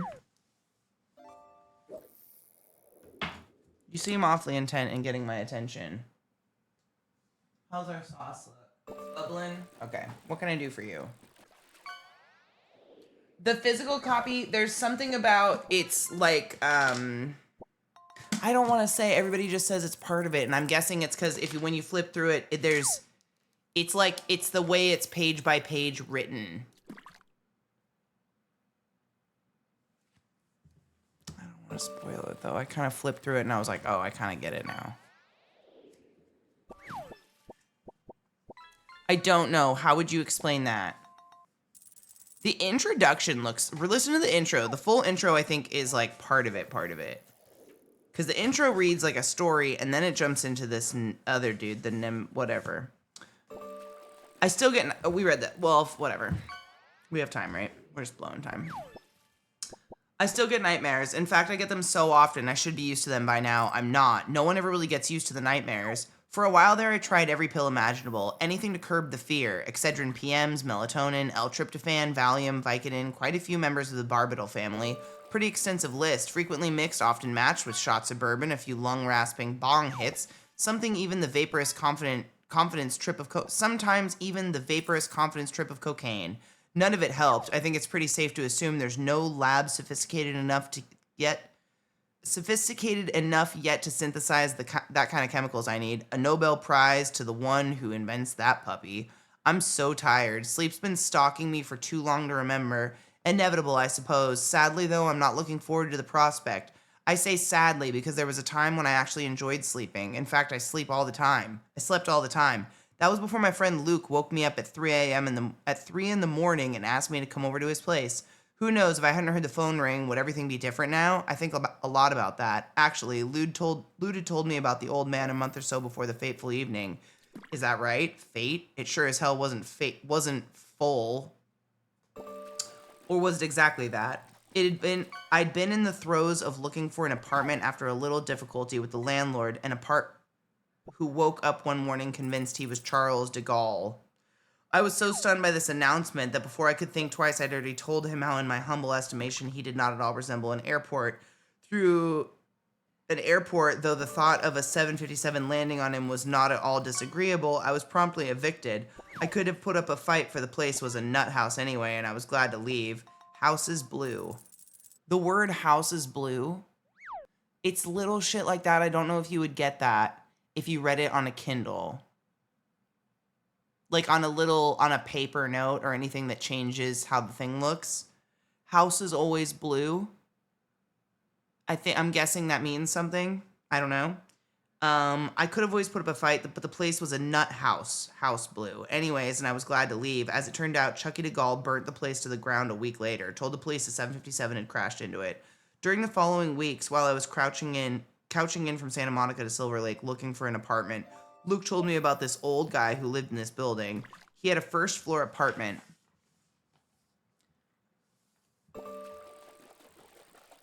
Peering out over a wide, overgrown courtyard. Supposedly, the old man had told Lude he would be dying soon. I didn't think much of it, though it wasn't exactly the kind of thing you forgot either.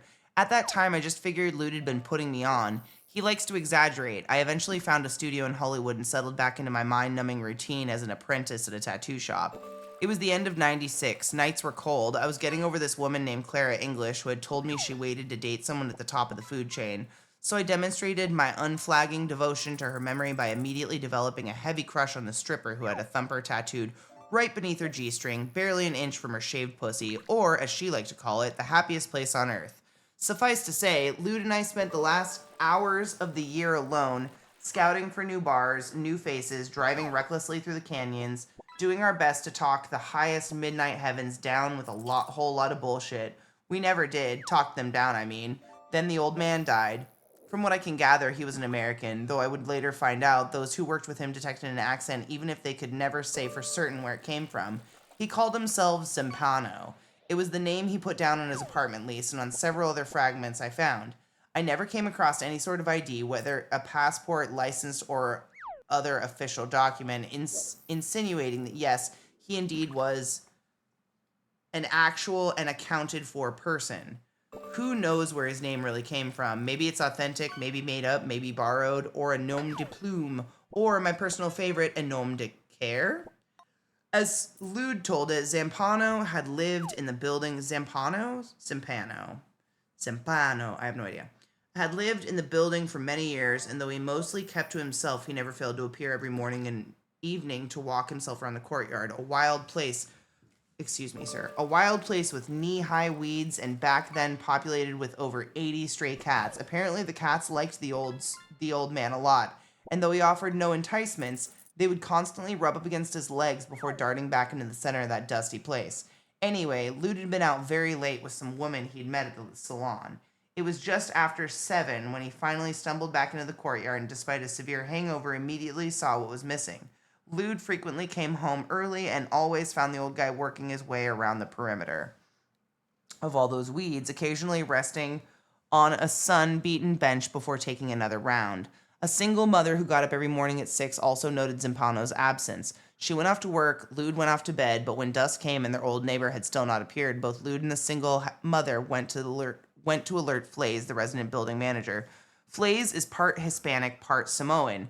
A bit of a giant, you might say, 6'4", 245 pounds, virtually no body fat. Vandals, junkies, you name it, they get near the building and Flays will lump at him. like a pit bull raised in a crack house. House is blue. And don't think he believes size and strength are invincible. If the interlopers are carrying, he'll show them his gun collection and he'll draw on them too. Faster than Billy the Kid. But as soon as Lude voices what a shitty word. As soon as Lude voiced his suspicions about the old man, Pitbull and Billy the Kid went straight out the window. Flays suddenly couldn't find the keys. He started muttering about calling the owner of the building. After 20 minutes, Lude was so fed up with this hemming and hawing, he offered to handle the whole thing himself. Flays immediately found the keys and with big grin plopped them into Lude's outstretched hand. Flays told me later he'd never seen a dead body before and there was no question that there would be a body and that just didn't sit well with Flays. We knew that and we knew what we'd find, he said. We knew that guy was dead. The police found Zampano just like Lude found him, lying face down on the floor. The paramedics said there was nothing unusual, just the way it goes, 80-some years old and the inevitable plunk. The system goes down, lights blink out, and there you have it, another body on the floor surrounded by things that don't mean much to anyone except to the one who can't take any of them along. Still, this was better than the prostitute and paramedics had seen earlier that day. She'd been torn to pieces in a hotel room, parts of her used to paint the walls and ceiling red. Compared to that, this almost seemed pleasant. The whole process took a while. Police coming and going, paramedics attending to the body. For one thing, making sure the old man was really dead.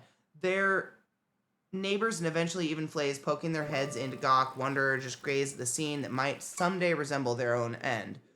When it was finally over, it was very, very late. Lude stood alone in the apartment and the corpse gone, officials gone, even Flays, the neighbors, and other assorted snoops all gone, not a soul in sight.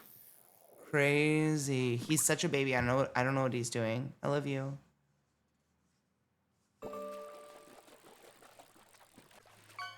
I've never found an e-reader I loved.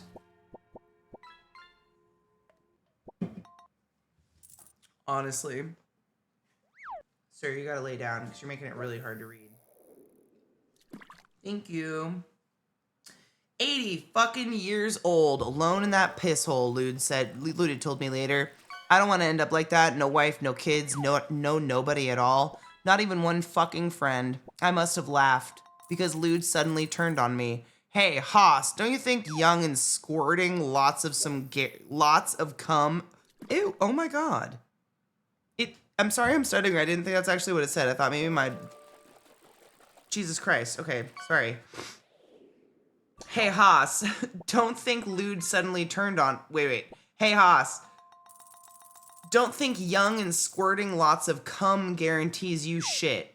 Look at yourself. Working at a tattoo shop. Falling for some stripper named Thumper. And he was sure right about one thing. Zampano had no family, no friends, and hardly a penny to his name. The next day, the landlord posted a notice of abandonment, and a week later, after declaring that the contents of the apartment were worth less than $300, he called some charity to haul that stuff away. That was the night Lude made his awful discovery, right before the boys from Goodwill or wherever they came from swept in with their gloves and hand trucks. When the phone rang, I was fast asleep. Anybody else I would have hung up on, but Lude's a good enough friend. I actually dragged my ass out of bed at 3 in the morning and headed over to Franklin. He was waiting outside the gate with a wicked gleam in his eye. I should have turned around right then. I should have known something was up. At the very least, sensed the consequences lingering in the air, in the hour, in Lude's stare, and all of it, and fuck, I must have been some kind of moron to have been so oblivious to all those signs. The way Lude's keys rattled like bone chimes as he opened the main gate, the hinges suddenly shrieking as if we weren't entering a crowded building, but some ancient moss-eaten crypt. Or the way he padded down the dank hallway, buried in shadows, lamps above hung with spangles of light, that I swear now must have been the work of gray primitive spiders, or probably most importantly of all, the way Lude whispered when he told me things I couldn't give a damn about back then, but now, well, my nights would be a great deal shorter if I didn't have to remember them. Ever see yourself doing something in the past and no matter how many times you remember it, you still want to scream stop, somehow redirect the action, reorder the present? I feel that way now, watching myself tugged stupidly along by inertia, my own inquisitiveness, or whatever else. But it must have been something else, though what exactly I have no clue. Maybe nothing at all, a pretty meaningless combination of words. Nothing's all, quote, end quote, but one I like just the same. It doesn't matter anyway. Whatever orders the path at all my yesterdays was strong enough that night to draw me past all those sleepers kept safely at bay from the living, locked behind their sturdy doors until I stood at the end of the hall facing the last door on the left to an unremarkable door too, but still a door to the dead. Lude, of course, had been unaware of the unsettling characteristics of our little journey to the back of the building. He'd been recounting to me in many ways, dwelling upon what would have happened what had happened following the old man's death. Quote, "Two things, Haas," Lude muttered at the gate, as the gate glided open. "Not that they make much difference, but as far as I can tell, he was right.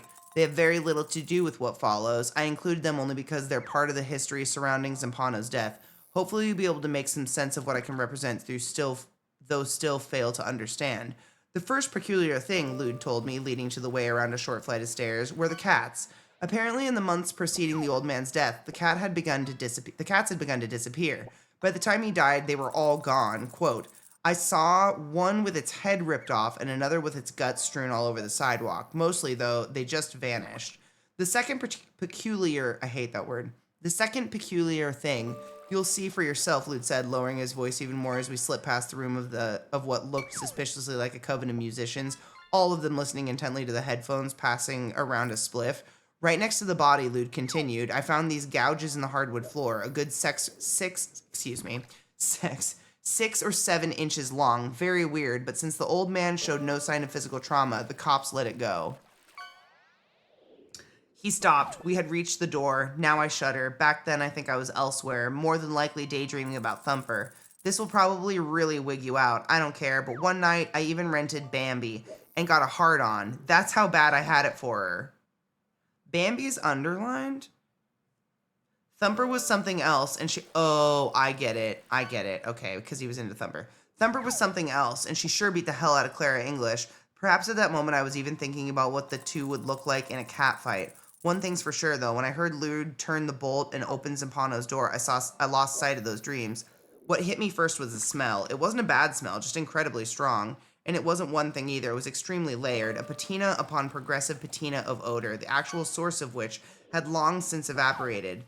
Back then, it had overwhelmed me, so much of it. Cloying, bitter. Pretty well written, to be honest. Oh, excuse me. Cloying, bitter, rotten, even mean. These days I can no longer remember the smell, only my reaction to it.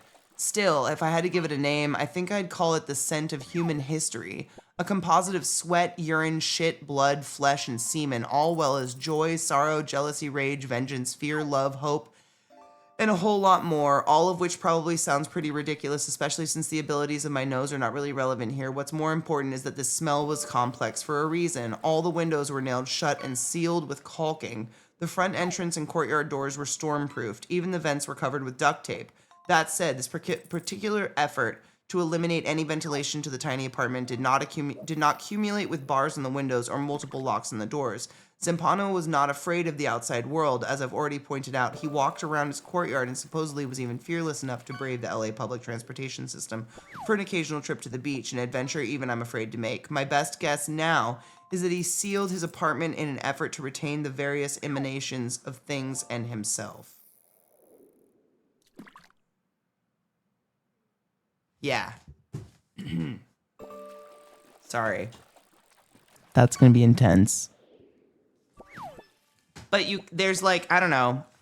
It depends on how much a Kindle would like change the layout of the book, I think. Whether or not that would matter.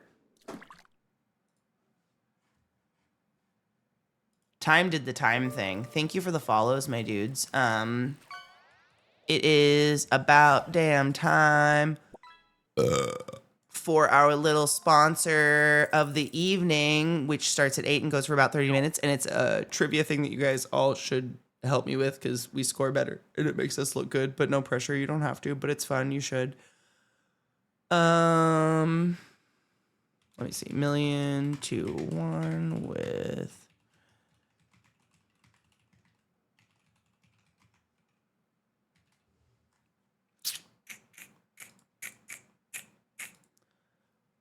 I'm sorry I betrayed you. I didn't notice you were still on. I joined Ellie's team. That's totally fine. That's not betrayal. As long as you play the game. Play with anybody. Play the game and have fun. That's all I care about. I gotta get to the hold on. That person. Oh god, what's their channel that we watched them on? Oh. Oh, I gotta go to the brief.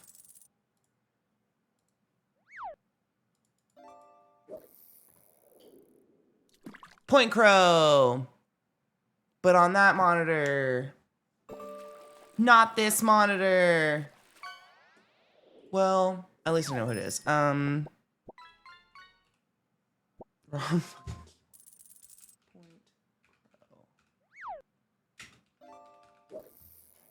my god, I thought we had way less time. We're doing okay. I got lost in the sauce of reading the book, guys. Sorry. Okay. We do this, and then we do this. What the fuck is going on? Don't do that. This. Oh, what did we do yesterday? That was great. We did a good job. It makes me want to like end our streams normally, our normal streams, with some sort of trivia game. I like ending our day this way with like jumping our brains a little bit and getting into something fun and maybe kind of infuriating, but like good at the end of the day. Thank you, Twitch and Duracell. That was probably one of the most fun sponsorships I've ever had a chance to be a part of.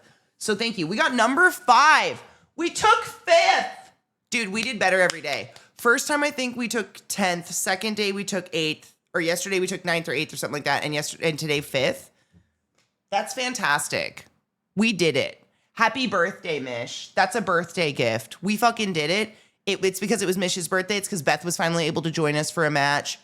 Zach was here all 3 nights. That's good luck. We had good luck all 3. We did good. We had the juju going for us. I'm going to go simmer my sauce and relax because, man, this is the third stream over 11 hours in a row. And wow, is my brain fried. And tomorrow is motherfucking Faded Friday. So I need to be on the top of my game. And then maybe I might take a day off. Some days, I don't know, a weekend day. I need some time off for my brain to unmelt from the past couple days. But it's been fucking fun. I've really enjoyed hanging out and cooking all day with you guys. That's been great.